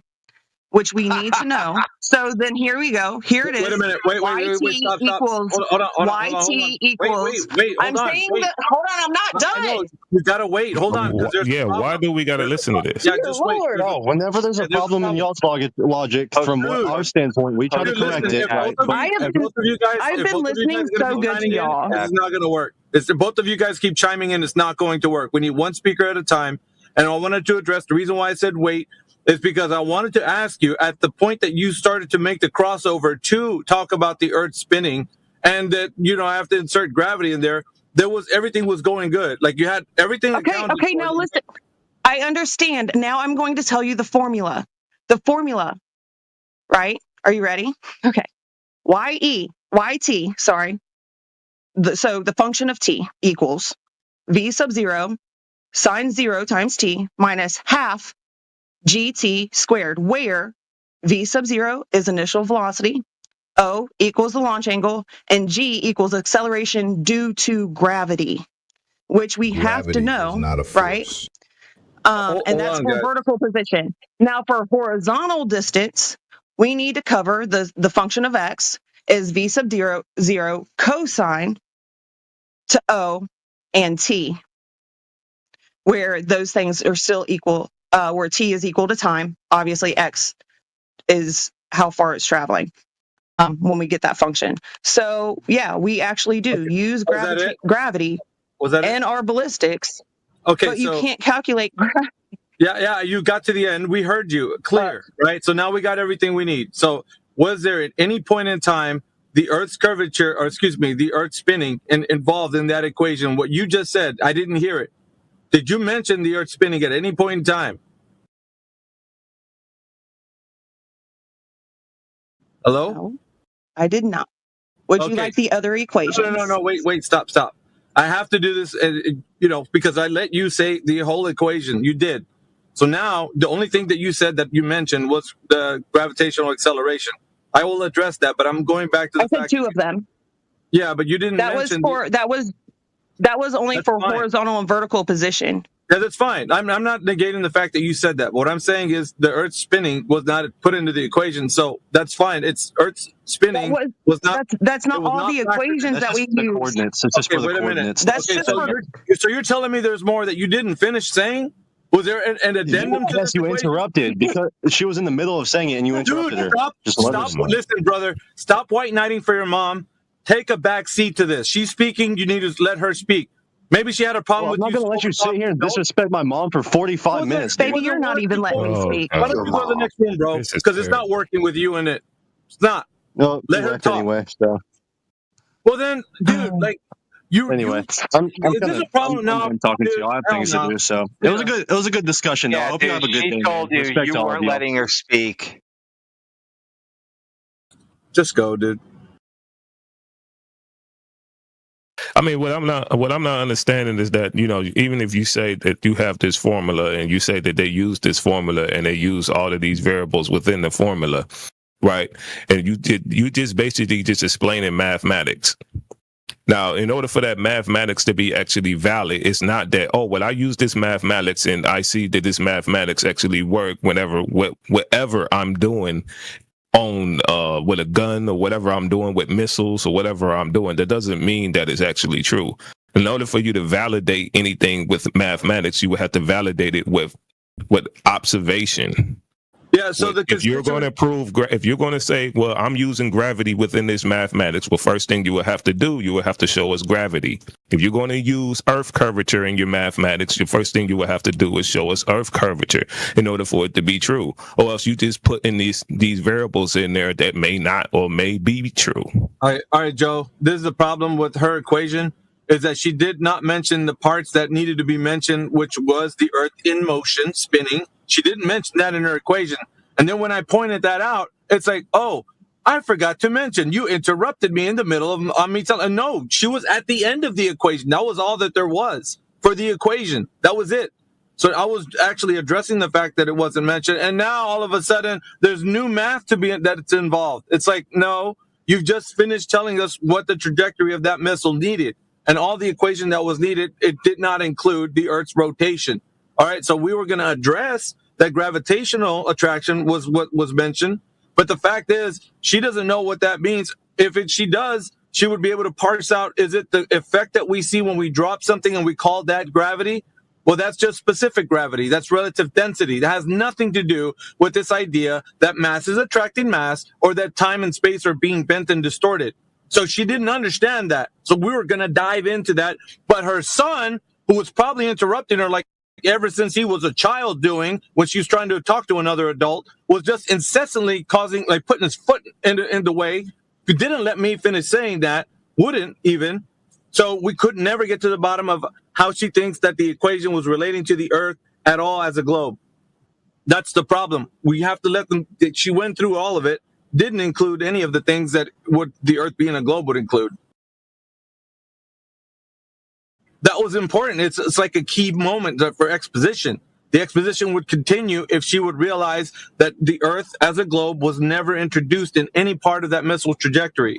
So she can't use something that's not there, which is the Earth spinning and or the idea that Earth's gravitational attraction, due to the fact that time and space are being distorted, is involved in this equation. It's not. It's just relative density. She was only talking about something when it falls through the medium of air. That's what she was discussing. I mean, we can accept that because that's specific gravity. Yeah, I mean, she said it's horizontal and vertical position, so not curved and not Coriolis. Thanks for proving her point. Yeah, and had only her son would have just shut his yapper, we would have been able to tell her that. I'm guessing, just me spitballing here, but I'm thinking that's probably all his problem has ever been. Interrupting whenever somebody's an adult speaking to his mother. You just puts his foot there and wants to say what he wants.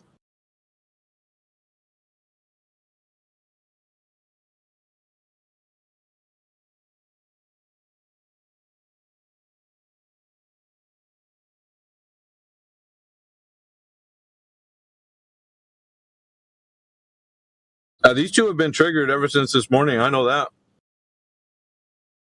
Been a couple hours.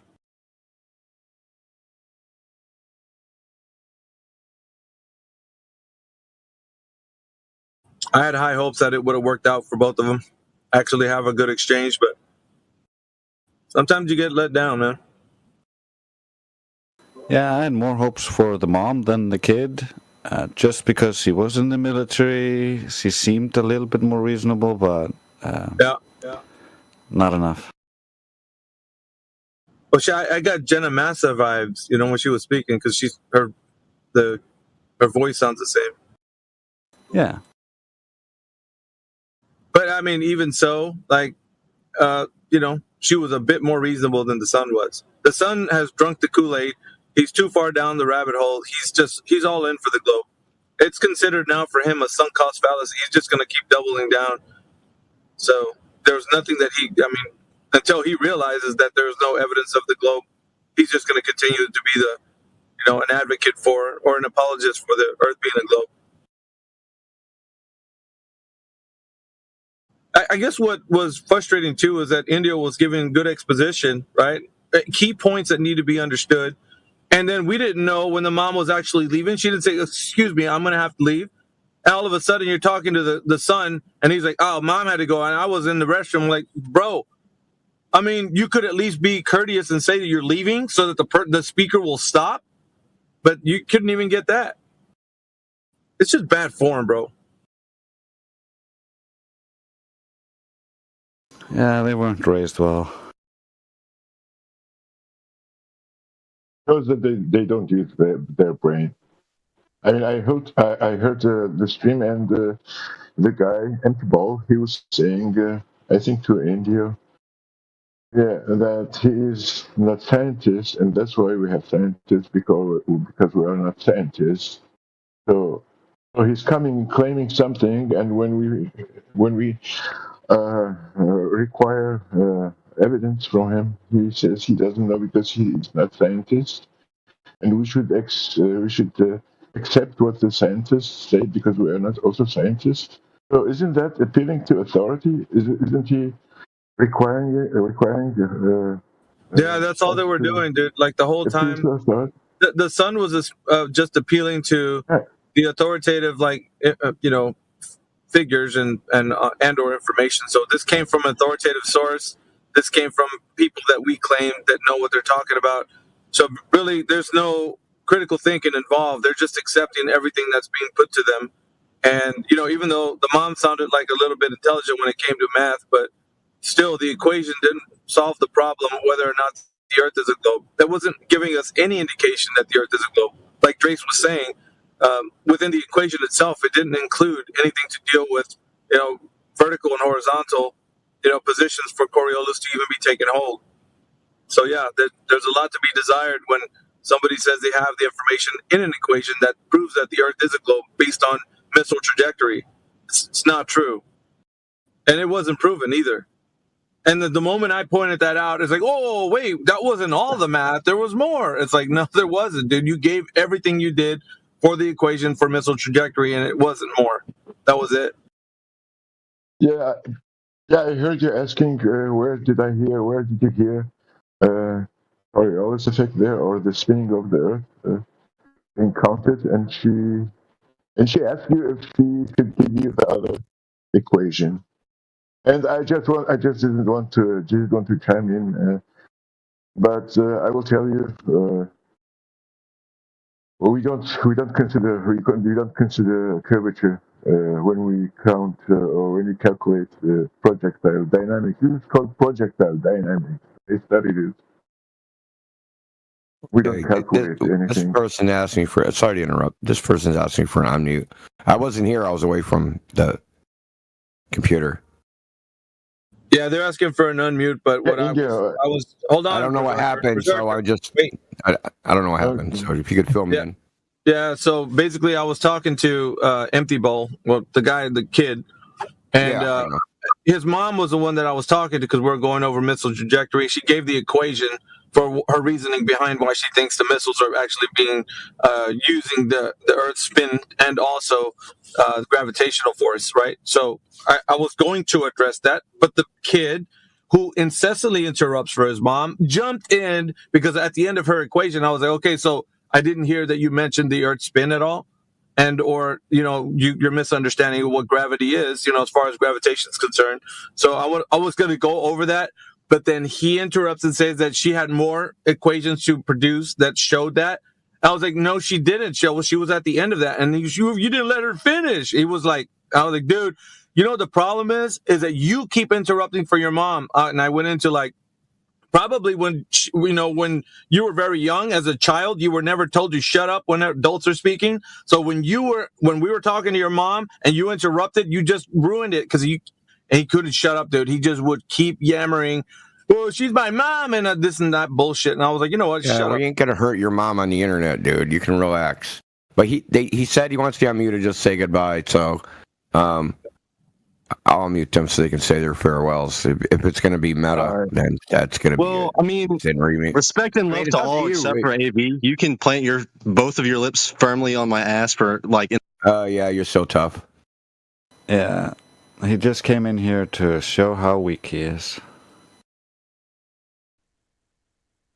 I have to salvage my ego. I can't take the L and move on like a fucking man. Who did he try to? He was talking to AV. He was talking to AV and then he was trying to talk to Indio too, which is ridiculous too, because like you guys have been nothing but cordial. It's just you're not going to put up with the nonsense. And I mean, I tried to get him on track in the beginning of the conversation because he was off in La La Land making these claims that were unverifiable. I was like, dude, you don't know anything you're claiming to be true. And when he thought about it, he shut up. And I was trying to get him to stick to that, just stick to what you know, man, and listen. But once his mom got involved, I knew he was just going to like lean on mommy. So it was ridiculous. I thought it was quite funny that mom tried to appeal to mathematics, and then like 5 minutes later said she don't know math that good. Like, what the flying fuck? Like,